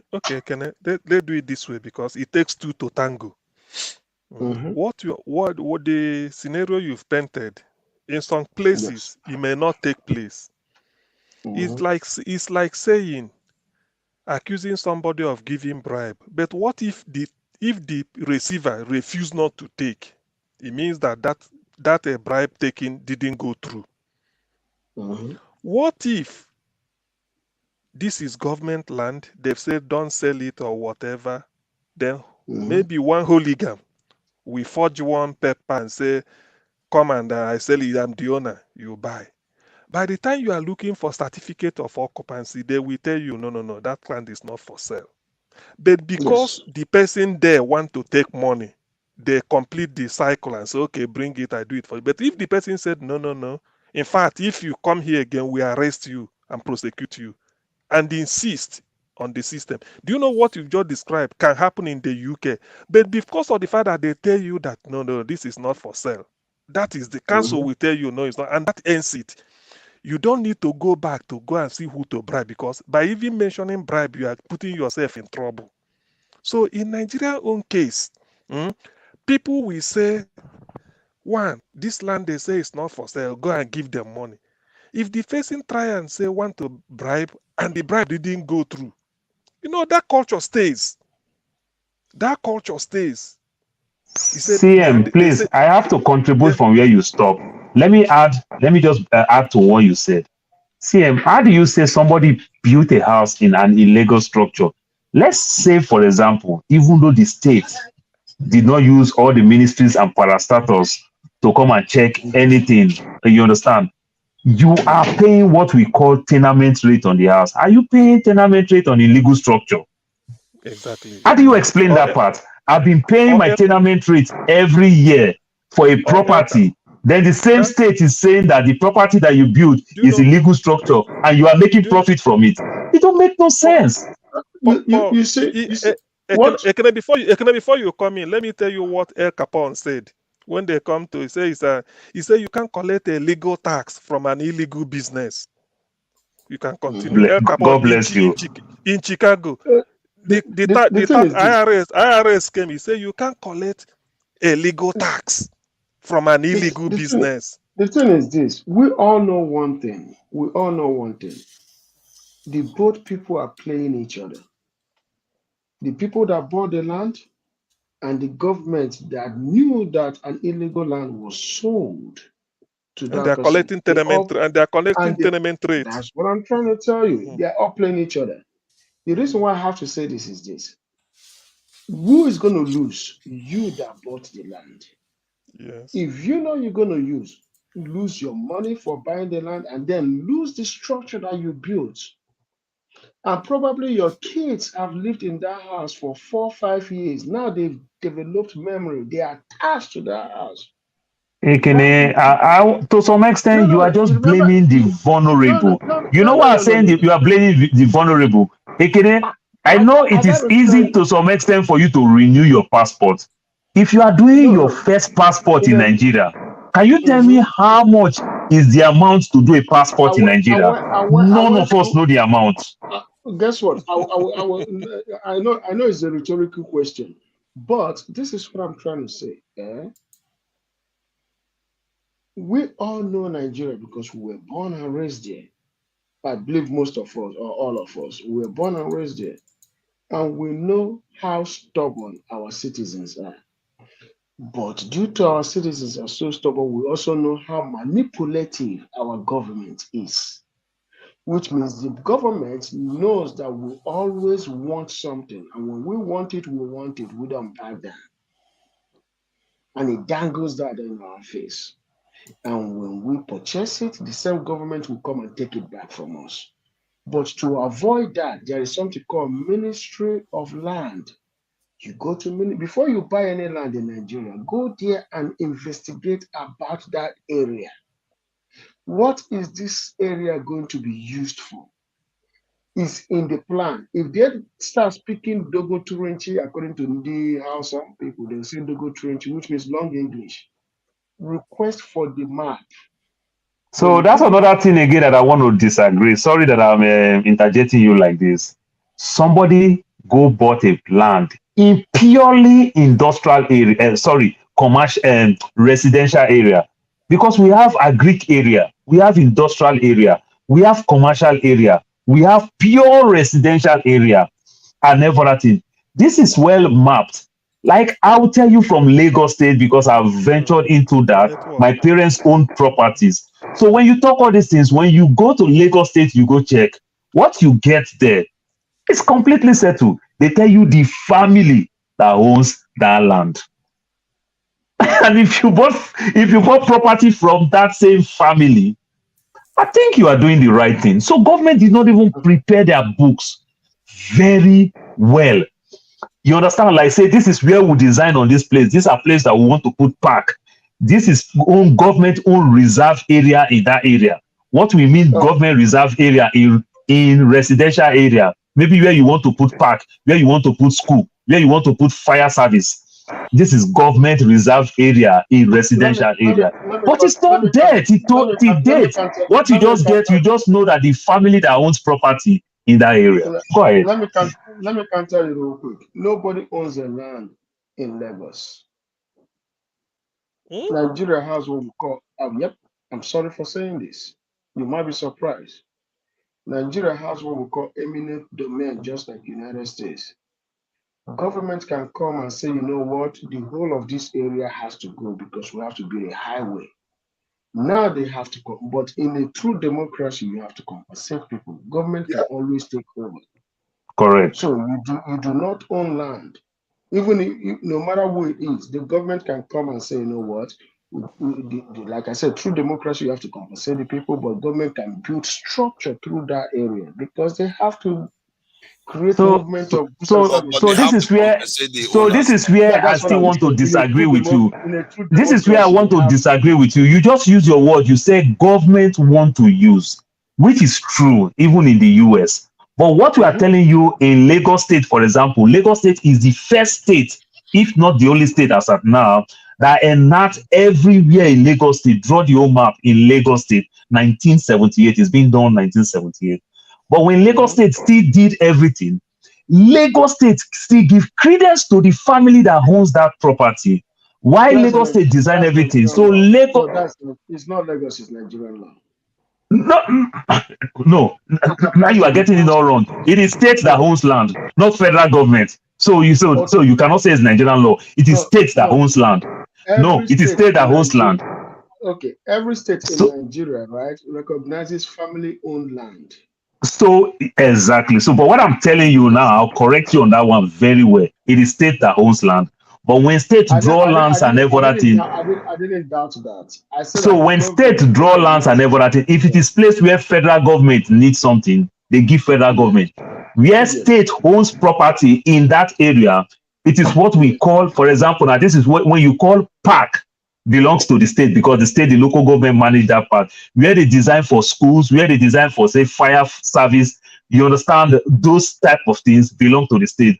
But all other residential, you still need the state to give you, I forget what they call it in Lagos State now. Lagos State don't call certificate of occupancy. They call it another name, something consent. I forgot the name now. Just my head is a little bit full.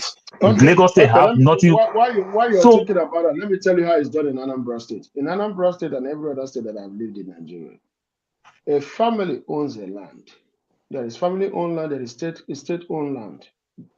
But what happens is that when the family then sells the land to an individual, there are rituals that happen. In Anambra State, you have to kill a goat. After the killing of that goat, right, then you have to go to the state to get a C of O. You still have to get the C of O so that the same family doesn't come back tomorrow and say, we never sold your land. We never sold that land to you. You see what I'm saying? So it applies in Anambra State. So just like it's done in Lagos, it's done in our state. Only that this time you have to kill goat. Because if there's going to be, the reason why you kill goat is because in the olden days, our people didn't have C of O.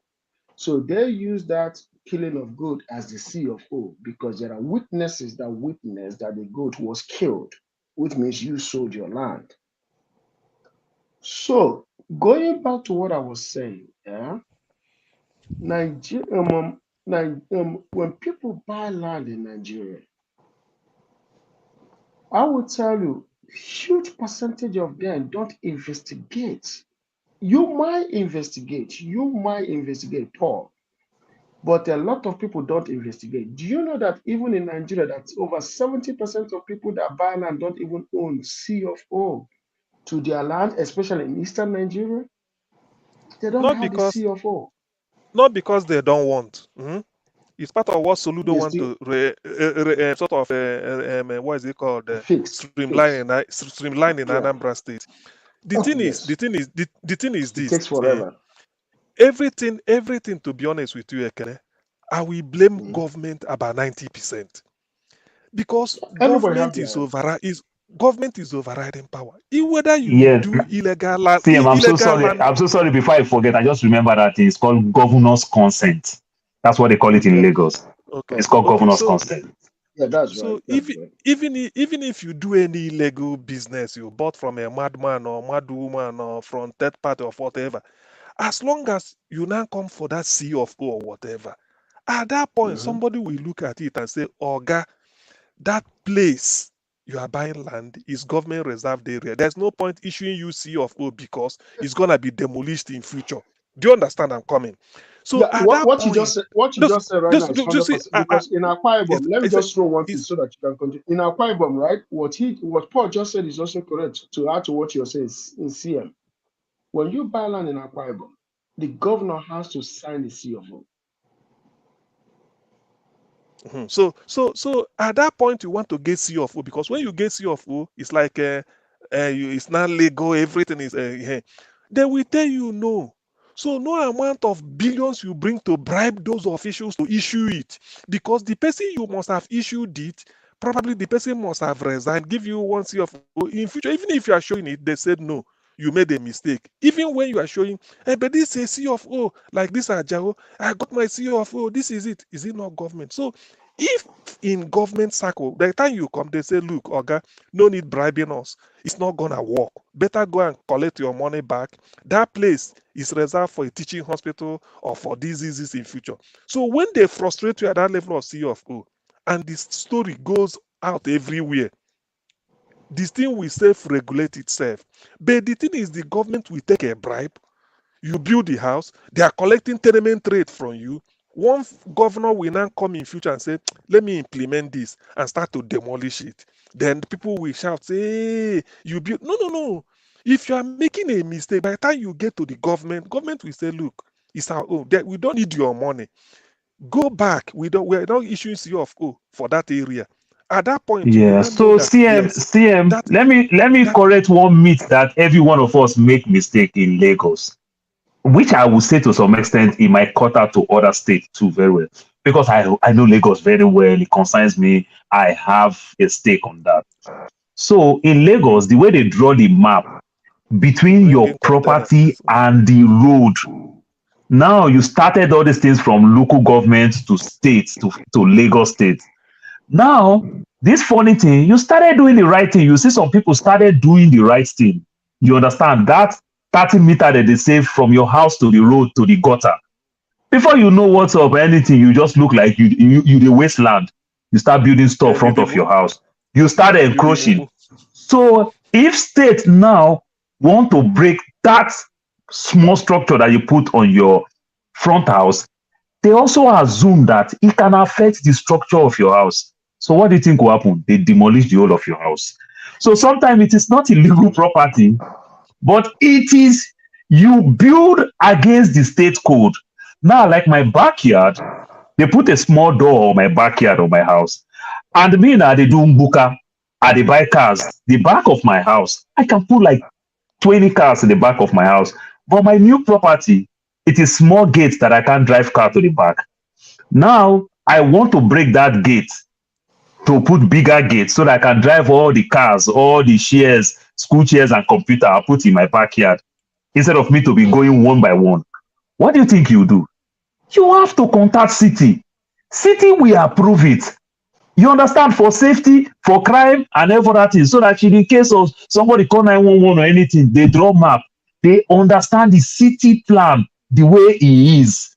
You understand? Not like I have gone against the city code, the way they design every structure. So these little thing, we abused it. And when the state come for us, they themselves, they make mistake. They don't explain in details. They just come and they warn you that you break rules and they break. The reason why, the discussion you just had and what Ekene had just said, the guy who went and threw in his billions and ended up in India with heart attack and stuff like that. That is a consistent thing in Nigeria. Let's not forget, we're talking about eminent domain here. That eminent domain, I have witnessed it. This place where I'm sitting down right now, I've been here for about 30 years in this particular place. And listen to this. About a month or two ago, one morning I get out and there's been a fence that has been there ever since. And I just saw the state, not even the city, marking up the place. And I asked the question what was going on. And they pulled out a master plan, the map of the whole thing. They're explaining to me that what they're doing is that they're going to put an electrical point here for these traffic lights. And therefore, that this fence must go about 3 feet or 4 feet deep into. I said, but what happened? They showed me the map. I shut my mouth up. In other words, they were even kind that they did not want to demolish all the way. They were not demolition. Rather, what they did with all equipment, they moved that fence.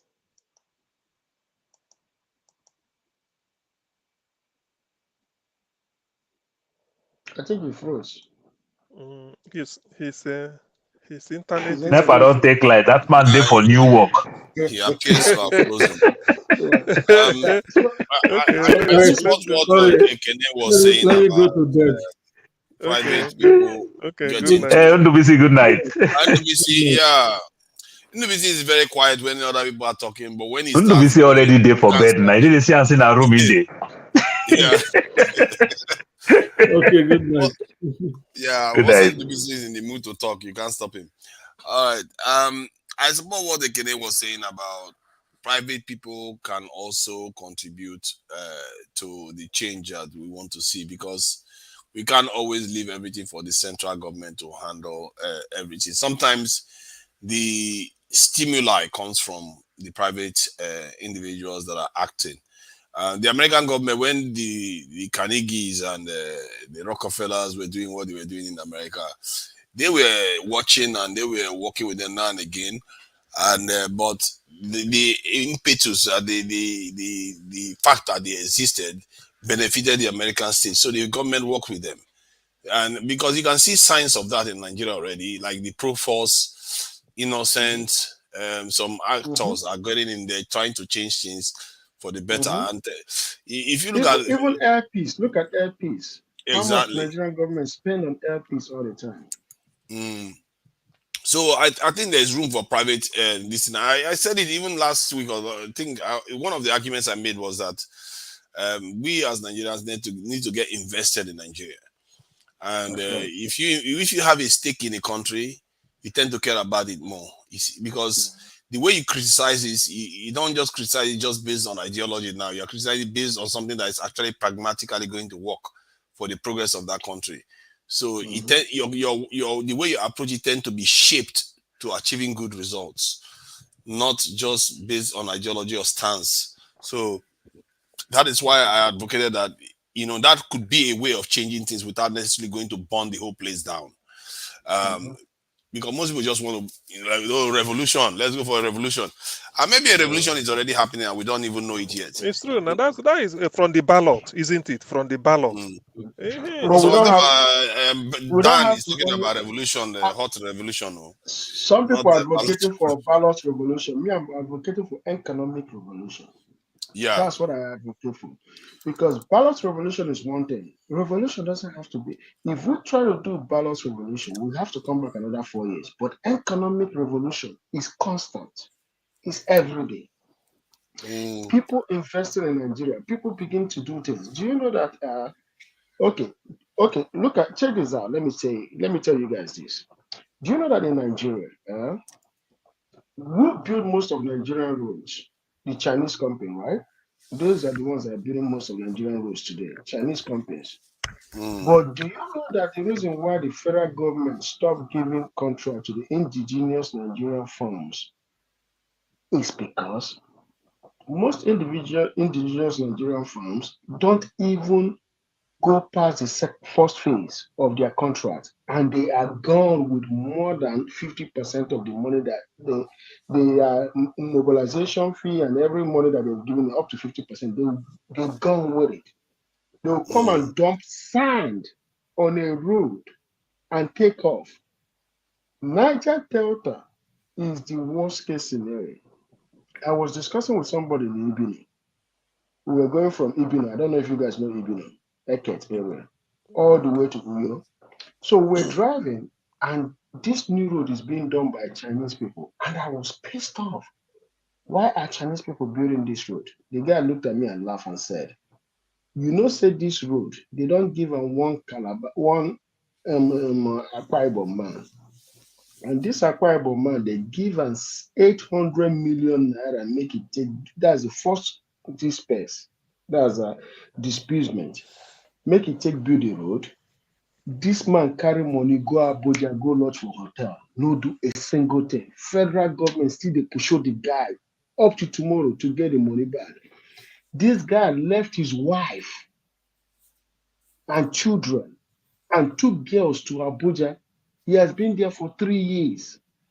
Government on his ass, and he's using lawyer to stop federal government.